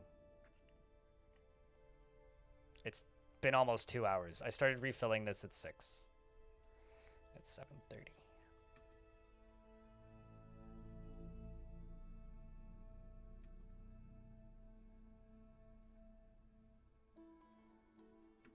And how many more layers do I still have? Let's pause it.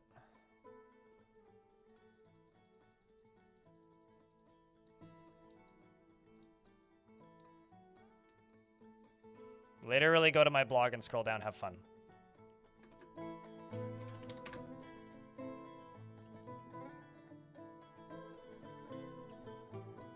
You know what's really funny?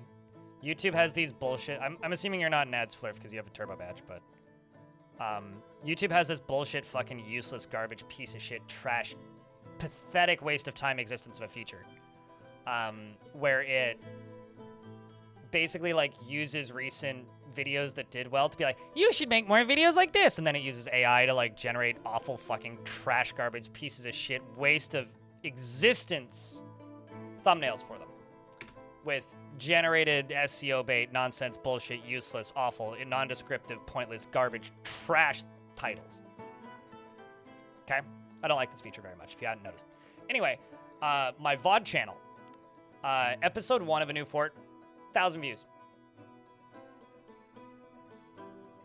Episode 2, 800. Episode 3, 150. And then the rest of them all get like 150 to 200. That's made up numbers, but if you go into that tab accidentally on YouTube, it'll be like, these videos performed well recently. And it's like 40 episode 1s of various different forts. And it's like, you should consider uploading more videos, like 40 different thumbnails of episode 1s of new forts. And it's like, considering changing them with literally just scrambles the names of the thumbnails of my episode 1s of new forts, because it's just VODs, right? It's a VOD archive. Like, I don't actually care about how well that channel does. I just want them to be sortable, findable, and easy. And also, as a statement when it comes to, like, algorithmically, allow me to show you a channel that does quite well on YouTube. I'm not going to go open Mr. Beast, don't worry. I'm going to go open Ambiguous Amphibian.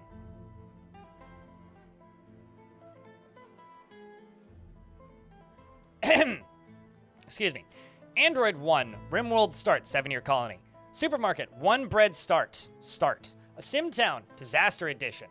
Can I earn $1 million in Kenshi with trading only? Bannerlord, starting with $0. RimWorld, Exile, start, 2 years. Roller Coaster Tycoon, 1 tile, start. Can I survive as a torso in the worst Can I survive in Kenshi as the... Can I beat FTL with the... Can I RimWorld with the... 2 years. Start. Can I City Skylines Edition? Can I beat Surviving Mars with $0? Kenshi $0. Enslaved. Start. Sensing a... Like, I like Ambiguous Amphibian. Lovely dude. But you said... I don't even... It's not a stat. It's just a fact. It's just... His videos are hilarious, but, like... Congrats. You figured out how the YouTube work. Louis Rossman, yes. He's currently going after a piece of shit DMCA lawyer, which has been amusing, but...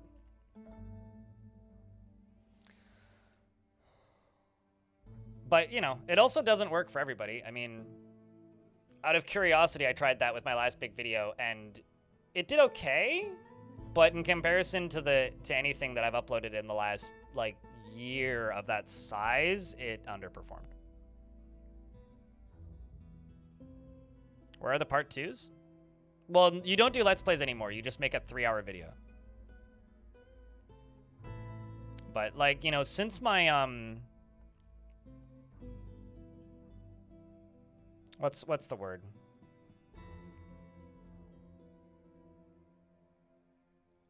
This is going to sound like a bummer, statistically, and it kind of is. But it doesn't actually bum me out that much. It's just kind of interesting. Ever since I made that video of me just sitting there and reading Boat Murdered for 3 hours, that video did okay, but it underperformed. Didn't make as much money as most videos I upload. Didn't do as well views-wise, got way less recommendations, got way less impressions. Good click-through rate, good likes and comments, but didn't do very well. Ever since I've uploaded that video, nothing has performed as well as they were consistently before that. It's a little weird. If I were to guess as to why, I would say it's probably got something to do with just general searches for Dwarf Fortress dropping. And, like, I don't have enough variety, so when I do something that's different, it freaks out the algorithm and it doesn't promote it. But I don't know. I try not to get conspiratorial about YouTube. I just presume that less people are interested in things. Because if I, like, think about it purely algorithmically, it makes me very cynical. And I just start to hate myself. Because, like,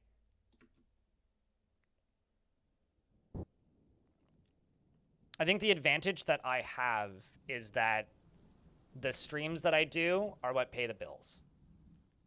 What scares me genuinely is if the streams that I do stop paying the bills, then I'm fucked. So, which is why last month stressed me out so much.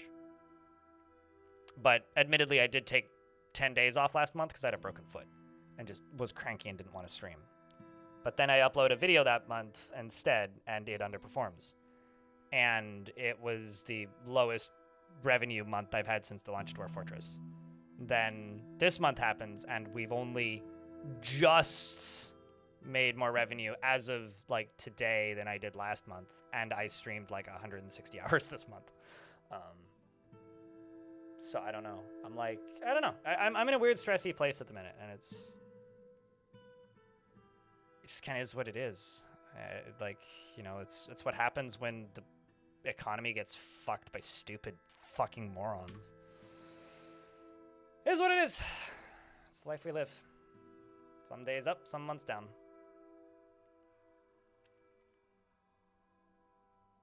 Couldn't be more than 10 minutes. Yep. And then Mr. Beast got famous when they, like, lifted that limit and you could upload as long as you want. Although they've actually capped it again. You can only upload up to 12 hours right now.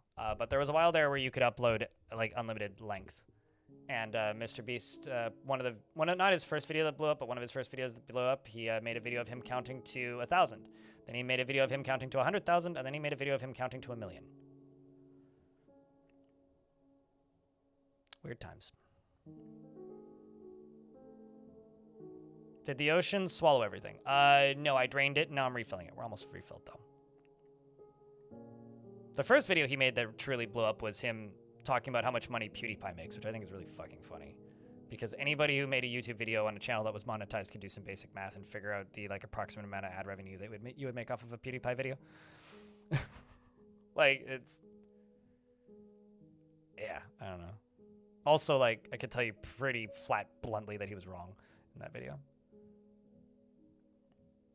He was probably, PewDiePie was probably making a lot more because PewDiePie, that was in an era where people got like higher ad revenues if you were a big channel because you'd get idealized ad rates back then. So anyway.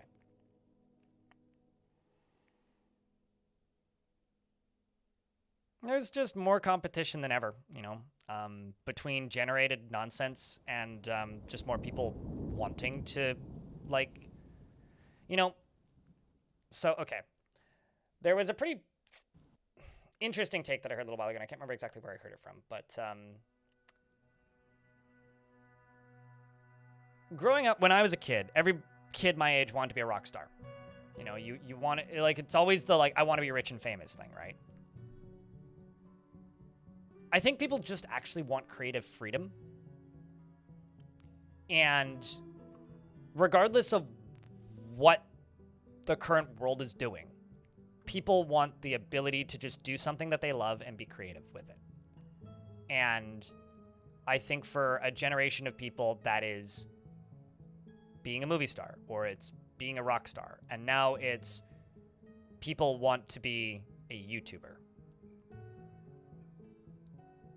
But I would argue at this point, it's still possible. But I do think because of the way content is going, that is becoming significantly harder. There is a YouTube channel that I watch occasionally that I always forget the name of, who does like YouTube analytics stuff primarily. Mostly just like pretty short, kind of annoying to watch videos because like he works for large YouTubers as an editor, an analytics guy. But he talks about how he went to the TikTok Awards, which is a thing that happened in LA where like basically like people got awards for TikToks, I guess. I don't know. I guess it's like streamer awards probably, but for TikTok. And the two most awarded TikTokers at the TikTok Awards have a part-time job and live with their parents because you've got 100 million followers and you make no money. Like literally you can't pay the bills doing it. And if you can't break out of that and get onto YouTube, if you can't translate that, you have no hope. Like there's some examples obviously of like people who've like done well on something like TikTok and then like translated that into an actual gig. And his name is Milo Rossi. But like there's others out there, of course. Wait, hold on. You have a... You don't know how Twitch works? Wait, you have a turbo badge? I'm confused now, Flurf. No, those are... Letteran, I don't even know what that badge is from. What the fuck is that badge from? If you hover over it, it'll tell you. I don't know. Twitch has got weird recently. You have a little thingy with sunglasses and a mouth trying to eat you. What is it? What's that from? I don't know what event that was. That didn't answer my question. September? Oh! Wait, you got a badge for September? The fuck? Oh, yeah. Weird. I guess I have that probably if I dig. I kind of stopped looking at emotes on Twitch when they gave me like 40 animated ones that I could upload, and I was like, all right, this is just silly. You didn't want the pink bitty butthole? What's wrong with the pink butthole? That's fair.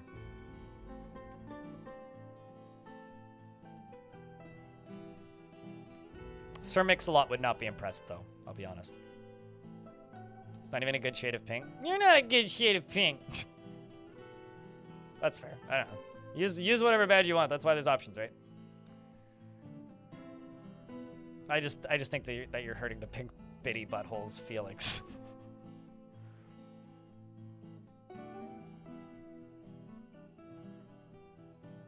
To your point, I saw a video of a guy who is already successful on Twitch and wanted to know if he could get me where he is in the environment now. You don't think he could? Talking hours of talking to an empty room. I mean, like, this is my full-time job, and I have a mortgage, so I think that that means that I'm successful.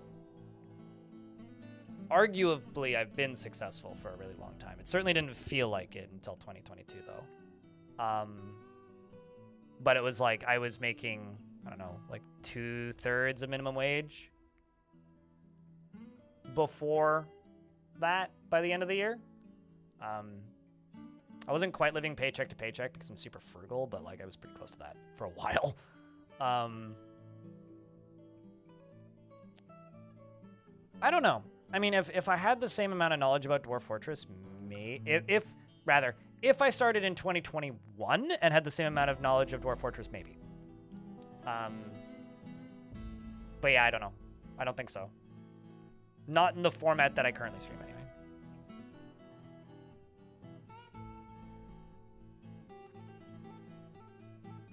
I don't even know who you're referring to. I mean, like, I think... To me, this industry is two things. I love it how whenever I, like, refill an ocean, it just turns into just chatting. To me, this industry is two things.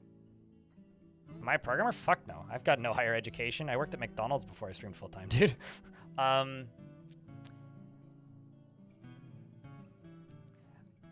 This industry is two things. It is... natural charisma to a degree. Like, if you're just not likable and an asshole, like, you're gonna have a hard time. Which, admittedly, that was me initially, but that was because I was cranky all the time working night shift, but that's a different story. Although, being an asshole with character can also get you places.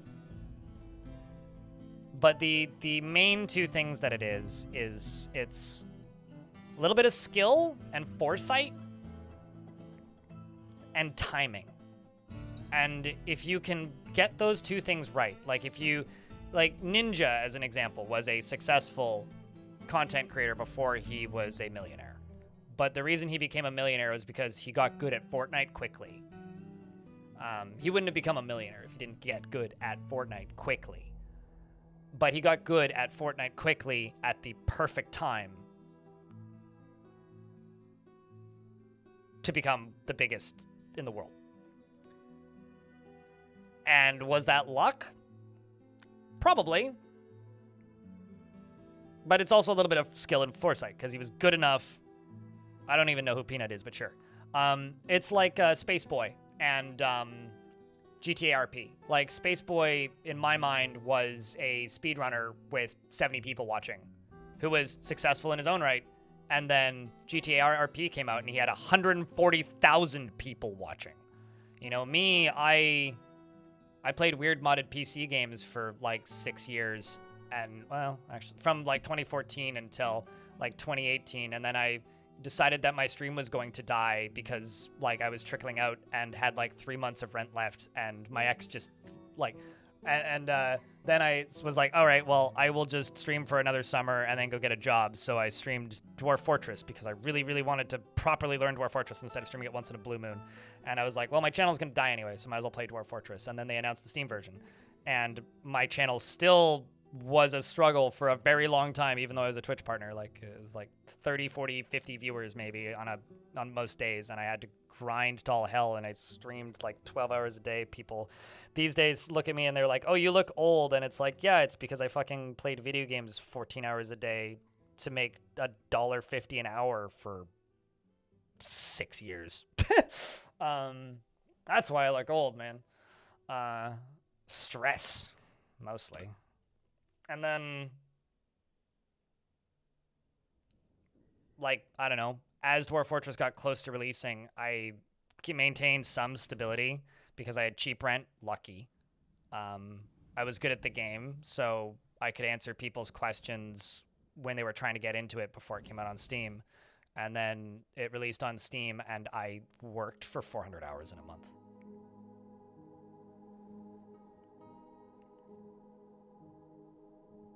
I don't know, it's almost becoming a meme in my chat these days, but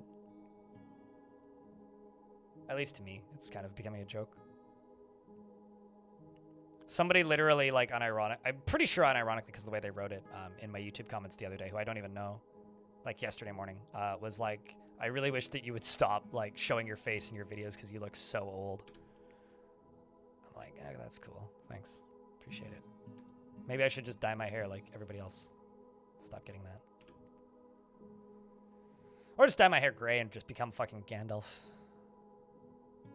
You know, randoms on the internet are many things, but tactful is generally not one of them, Greg, and then some.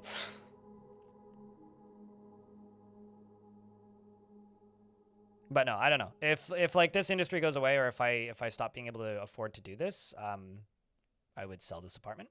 I would go back to renting, try and lower my income requirements until I could afford to keep doing this. And if that didn't work, then I would go get a part-time job and keep doing this. And if that didn't work, then I would have a full-time job and I would do this less. And if that didn't work, then I would do this 1 day a week for a few hours. Like it's what I will do for the next 20 years because I like this too much. If I have to self-host all this, pay to do it, I'll probably still do it in some format because I do really like this. This is all I got. You know, I think a lot of people have friendships and relationships. I've got this. And I'm very grateful that I get to do this full time. But I don't know. The last 2 months have got me fucking spooked. Here's hoping that fear goes away soon.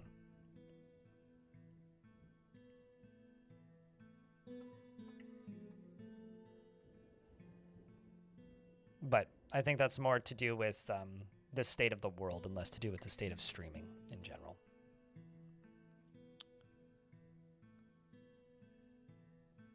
And YouTube.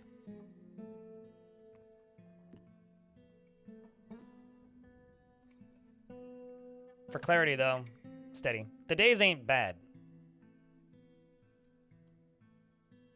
2025 was just a really shitty year for the planet. I don't think 2026 is going to be that much better.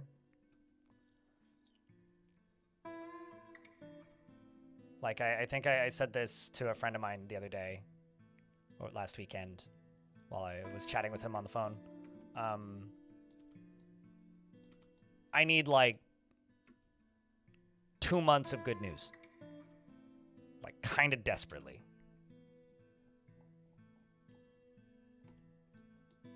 And by that I mean, like, personally and globally.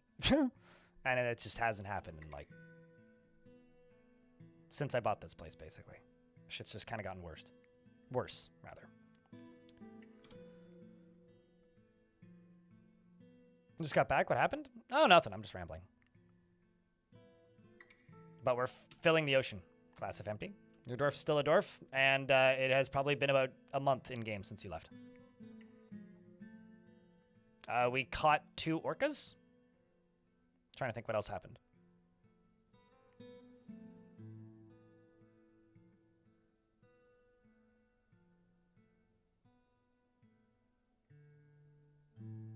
No, oh no, what happened? No, not real life. I know that's a dumpster fire. Well, stop setting the dumpster on fire. You know that's arson, right? You can get in trouble for that shit. Oh gosh. Somebody once fought me. I got ravens on the surface that are trying to murder everybody. That may actually be not helping the frame rate. Let's see if I can fix that a little bit.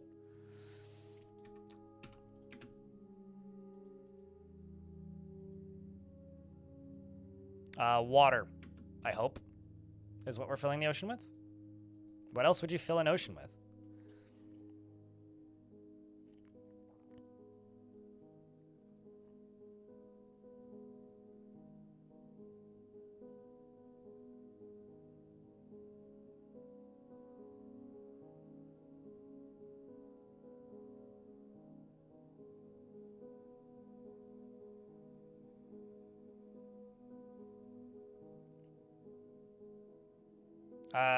Both of the whales, yes. I'm just trying to finish filling the oceans so that I can... bring the whales up and put them in somewhere in the fort, or at the very least wait until the frame rate gets better so that the next stream I do of this fort, the frame rate will start off higher than 8. Because right now it's a little... Speaking of bleak, my frames at the minute.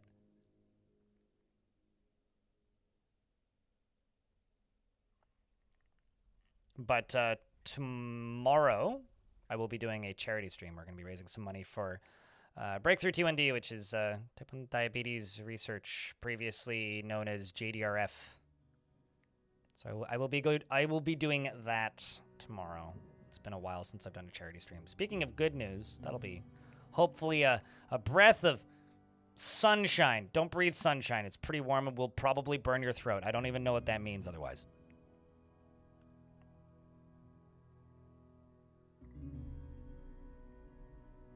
How long do I usually stream? This weird has been weak. This week has been weird. I've been streaming a lot longer than normal. I don't know, 8 to 10 hours usually. Buddy loves you. But yesterday I streamed for 13, and today I'm up to 11. So yeah, it is a bit weird. I think like what happens is when, speaking of the old days, when money gets bad, I stream longer. Because you kind of make up for... Gosh, if I say this wrong, it's going to sound bad. In the streaming industry, you kind of have two options. You get really lucky and have a very generous audience that can keep you funded. Or, alternatively, you stream for really long hours to increase the maximum odds that some twit from God knows where tunes in that happens to have a Prime sub available. And so it's been some long streams recently. Oh, you didn't need to do that. Thanks for the 3 months in advance. Appreciate you, man.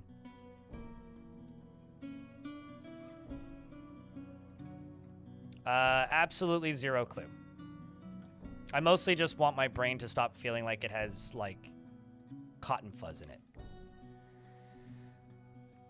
And we're suiting up to go kill some ravens, which are agitated, unfortunately attacking us.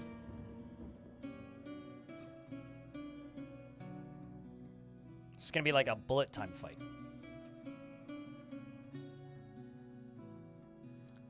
Snowman Hospital, thanks for the Prime. Appreciate you. I am actively streaming and talking at a Twitch chat, buddy. Who did you think I was talking to?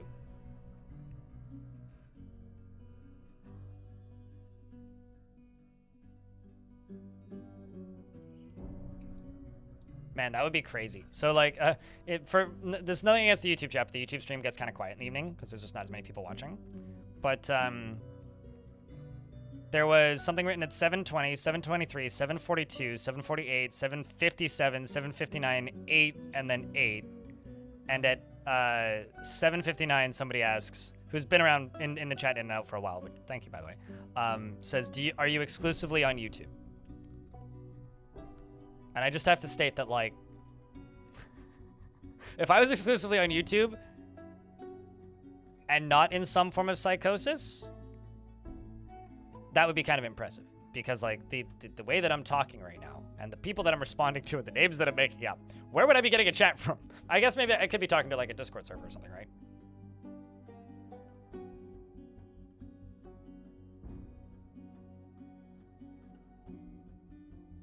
Whoever runs that JDRF account are good folks. Yeah, I agree. Also, something... Okay. If I ever get, like, a soundboard where I can just push a button, I need to, like...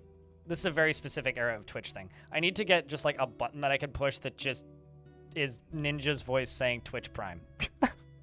Because to me, that shit's still funny. And I know it's been... Oh, shit, there's an agitated crab chat. I'll have you know, I'm an agitated crab. There's also a horseshoe crab. What the fuck happened? Where'd all these crabs come from? Why is there so many troglodytes down there?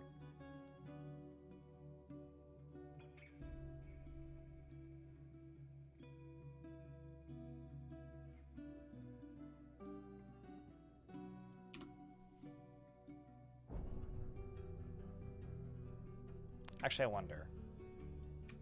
The troglodytes trying to get into the fort. I kind of doubt they are.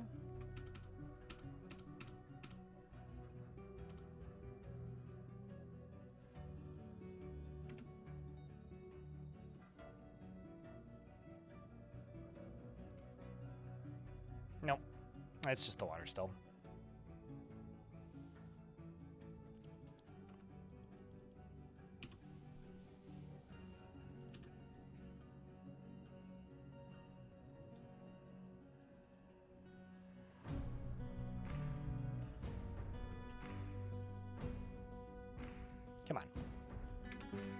Let me just pause the game so I can do this and do this and do this. So they don't drop their stuff in the middle of God knows where.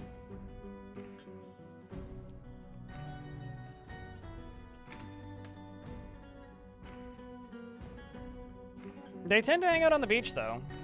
Rex. Looked over and... But, so, Zach, I have a question. If you forgot that this was not a VOD, what does your brain think when I respond to something in real time that you said? Because I've responded to several things that you've said, Zach, in YouTube chat. Do you think there's another Zach around?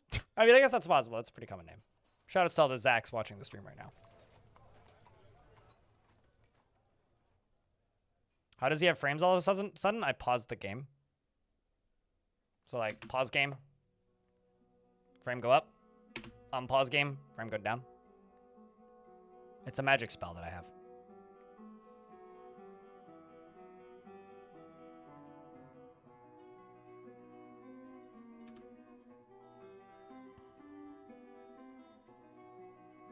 Yeah, that's exactly how I imagine they sound, Flurf.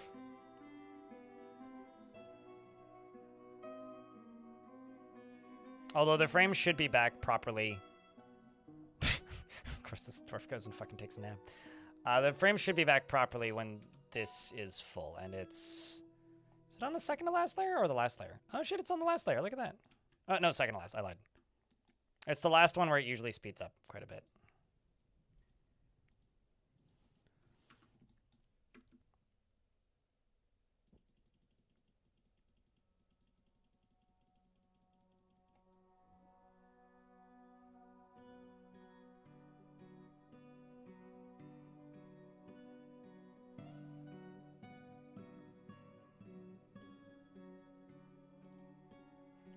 We're also about to get hit by some ads, but it's okay. We still only have 5 frames a second, so you're not going to miss much. Ancient Magic Spell, Zabardo, okay. I just imagine that all of the crabs sound like that mod that gives the rock crabs in Skyrim top hats. What are they called? The classy crab mod or whatever that was? Dignified crab? Actually don't remember even what it was called now.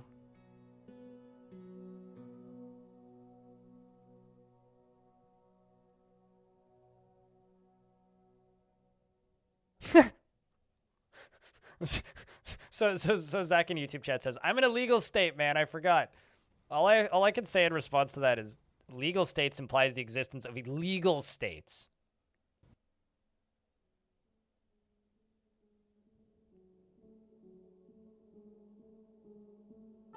Why you gotta talk about Hawaii like that? I mean, come on, man.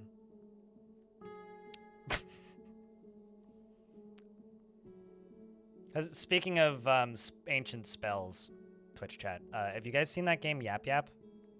It's not the kind of thing I would stream, but that game does look like a bunch of fun on like a Halloween night if you really want your neighbors to fucking hate you. Laws on plants are funny. Yeah. Also, laws on plats are funny too. Fucking off the bab. Have a good bab. Snooze good. Yeet. If it's a deceased crab, it'd say Twaza. I feel like you guys are referencing something I don't actually know all that well, which is true. So, my personal toilet? Wait, hold up. If it's my personal toilet, I'm allowed to do what I want with it.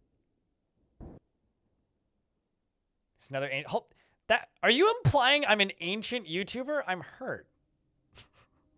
I'll have you know, I only started taking YouTube specifically seriously in 2019. That's why I have like 2,000 videos uploaded, and most of them are just like clips from back in the day. If ambiguous amphibian is ancient, then yeah, I guess I'm an ancient YouTuber. In the sense of like live streaming and YouTube, I'm pretty old. In human years, I don't know, I'm 31. I'm pretty young still. Getting there, but like, you know, give me another 10 or 15, maybe 20 years. Then people can start calling me, I don't know, old. Although if you're older than 18, according to anybody under the age of 14, you're old. We're turning 40 this year? It's okay. As my dad always says, you're only halfway there. So when you're 80, you'll be old. So when I'm 62, I'll be old.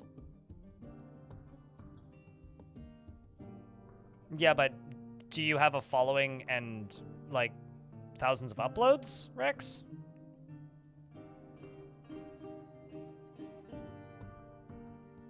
I'm pretty sure everybody in the Pokemon show is pretty young, so I guess that means you're an infant.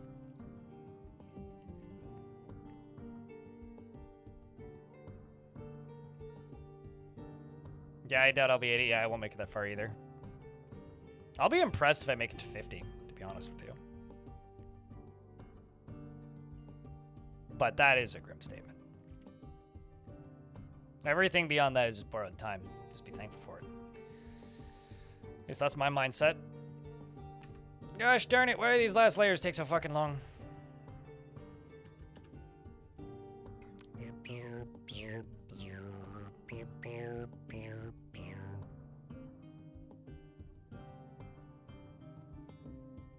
I don't know. To me, like, the angry video game nerd is an ancient YouTuber, you know?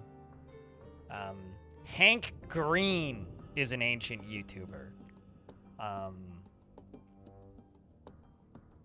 mean, dude was uploading videos on the internet before YouTube existed, okay? Like, he's an ancient YouTuber. Hank Green and the Vlog Brothers, more specifically the Vlog Brothers. You want some oofs? Shane Dawson is an ancient YouTuber. Yikes. I was watching Slow Beef the other day.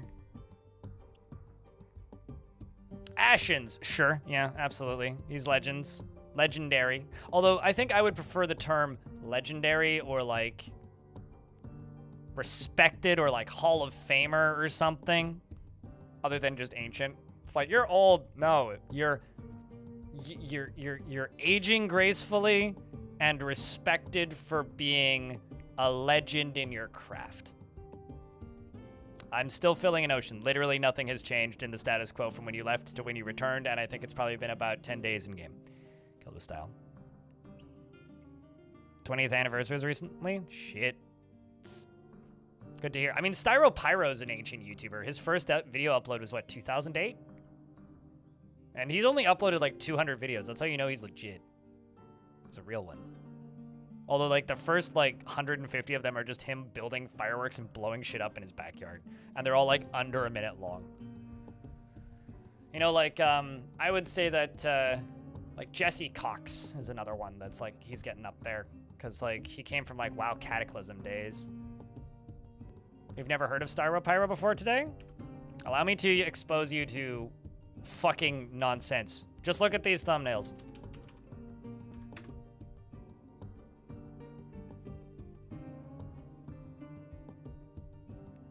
Best thumbnails on the goddamn internet, man. Lasers, batteries, lasers, lasers, lasers, lasers. So I heard you like lasers. Hey, lasers. More lasers. Safety with lasers. More lasers. Lasers? Lasers! Building more lasers. By the way, lasers. Have you heard of lasers? Lightsabers? Lasers. No, we're already in 14 years ago. Jesus Christ. There's definitely a point where, like, he bought, like, a decent camera and, like, started making content that didn't look like trash. You know, like, also lightning bolts, Tesla coils, batteries! Everybody's favorite mad scientist. And they somehow still haven't banned him yet. Even though he made a video explaining exactly how to make, like, multiple deadly chemicals that you could, like, commit actual, no joke, war crimes with. I mean, why not? I don't think it's been his job since 2006, but he has been uploading since 2006. Oh, wait, no, hold up. Are we talking about Ashens? Not StyroPyro? Yes. Okay, correct. I should read before speak. You don't like that sort of thing, though? How on earth did you survive childhood without liking mad scientists on TV? Like, I don't know. I grew up watching, like, Discovery Channel science shit that was, like, science adjacent, but, like, edutainment in a way. And that's kind of what he is, really. It's just, like, science in the format of, okay, so we're going to take the world's largest, like, halogen light bulb and see if I can cook a hot dog on it. But then actually like talk about how it works and like the amount of amps he's putting through it, and then like scolding all of the electricians watching that are typing in the comments furiously going, you're saying you're gonna burn your house down. He says, I don't care. Spontaneous combustion is a risk I'm willing to take. I've done all the safety precautions. It's fine. Boom, something explodes. Exactly. I also watched Bill Nye and Mythbusters. It's just kind of like that, but like with more explosions. Like it's, you learn the science of it. You've also talked about Nile Red. Like to me, Styro and Nile Red are kind of like in the same bin.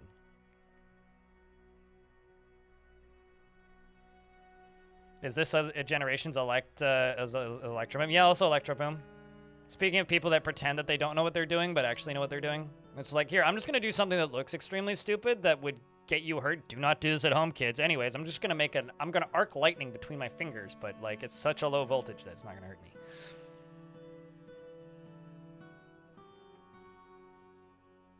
Without talking about the safety stuff, then you should watch a Styro Pyro video because he talks about the safety stuff. Like quite literally, like 200 car batteries and 200 car batteries, and he spends like 10 minutes at the beginning of the video explaining exactly why he knows what he's doing. And why, like, you know, duh, you shouldn't do it. You know, he every single one of his laser videos, he talks about like why you shouldn't do anything with any of those lasers and why he's wearing a welding mask. And then he points it at his hand and says, and this will really hurt. Bap! And zaps his hand. So he goes, see, look, you can see there's a burn. It's like that kind of thing.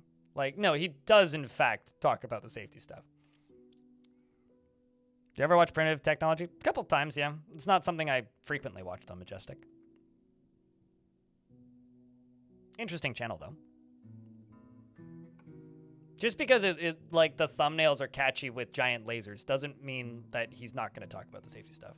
I think that his YouTube channel probably wouldn't exist because if he didn't talk about the safety stuff. The one video that I mentioned where like he explains like chemicals is like him going through a like 1950s book of medicines, or like not even that, 1850s, sorry, like very old book of like chemical compounds and medicines and what they're used for. And him like reads the recipe, explains what it is, shows how to make it, and says why it would kill you, basically, is what he's doing because he's a chemist. It's sort of like Hamilton's Pharmacopoeia, that Vice show, where like, yeah, he just goes into the wilderness in the middle of the Amazon and hangs out with a tribe for a bit and then like stabs himself in the thigh with a stick that's covered in the sweat from a psychedelic toad. And then he goes home into a lab and like makes it in a synthetic compound and explains like exactly what it's doing to your brain. But the first half of it is just like him fucking coked out of his mind on some sort of hallucinogen for 15 minutes and then screaming the whole time. And his camera guy going like, I think he's good. I think he's good. He's not, I mean, he's still moving. He's fine. He's breathing. Give him some water. You know, it's that kind of thing. And then also like, you know, talking about why you shouldn't like hurt these toads because they're endangered or whatever, or hard to find or rare. It's like a shiny Pokemon is what he's trying to say. I don't know. I find that kind of like education interesting because it's like honest, I guess. I think I would rather have science entertainment that looks dangerous than something that's sanitized to the point where they don't even acknowledge that there could be risks, I guess. Because I've definitely seen entertainment or educational entertainment in the past that, yes, like they're doing dangerous things, but they present it in a way where it's very safe looking. I would rather have something that looks dangerous, where they explain the risks and they show the dangerous thing, than something that just doesn't even show the dangerous thing, if that makes any sense, I guess. Especially when it's something that's like super real, like lasers. And also in the case of Styro Pyro, like he had a video that he uploaded relatively recently where he just bought a bunch of lasers on Amazon that are like supposed to do completely unrelated things. He's like, yeah, this is a laser that's like supposedly gonna remove your hair. Anyway, I think it would remove the paint off the wall. And then he removes the paint off the wall. He's like, I just took it out of the box. Like I didn't even do anything with it. Stuff like that, you know, where it's like, No, you shouldn't buy that laser. Or this is a cat toy. You'd hurt your cat with it. You could blind your cat with this thing. Kind of deal.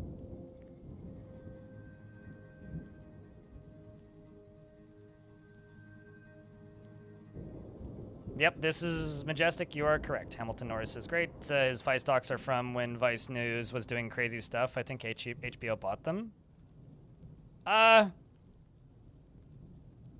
don't know if HBO, maybe HBO bought them. I don't remember that, but I know that largely Vice's financial troubles came from poor business decisions from the top, unnecessary risks that didn't pay off, and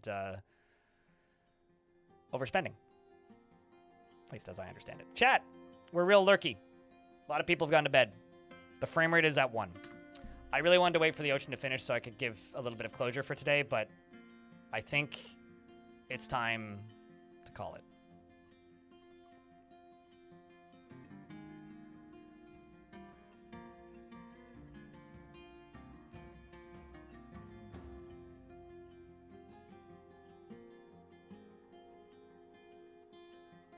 I like this fort. I want to do something cool with this fort. I don't think we should continue that fort much longer. I think probably the next stream of that fort will be the last stream of that fort. I think I will make a pool for my whales. I will call it a victory. As cool as those ideas for it seem,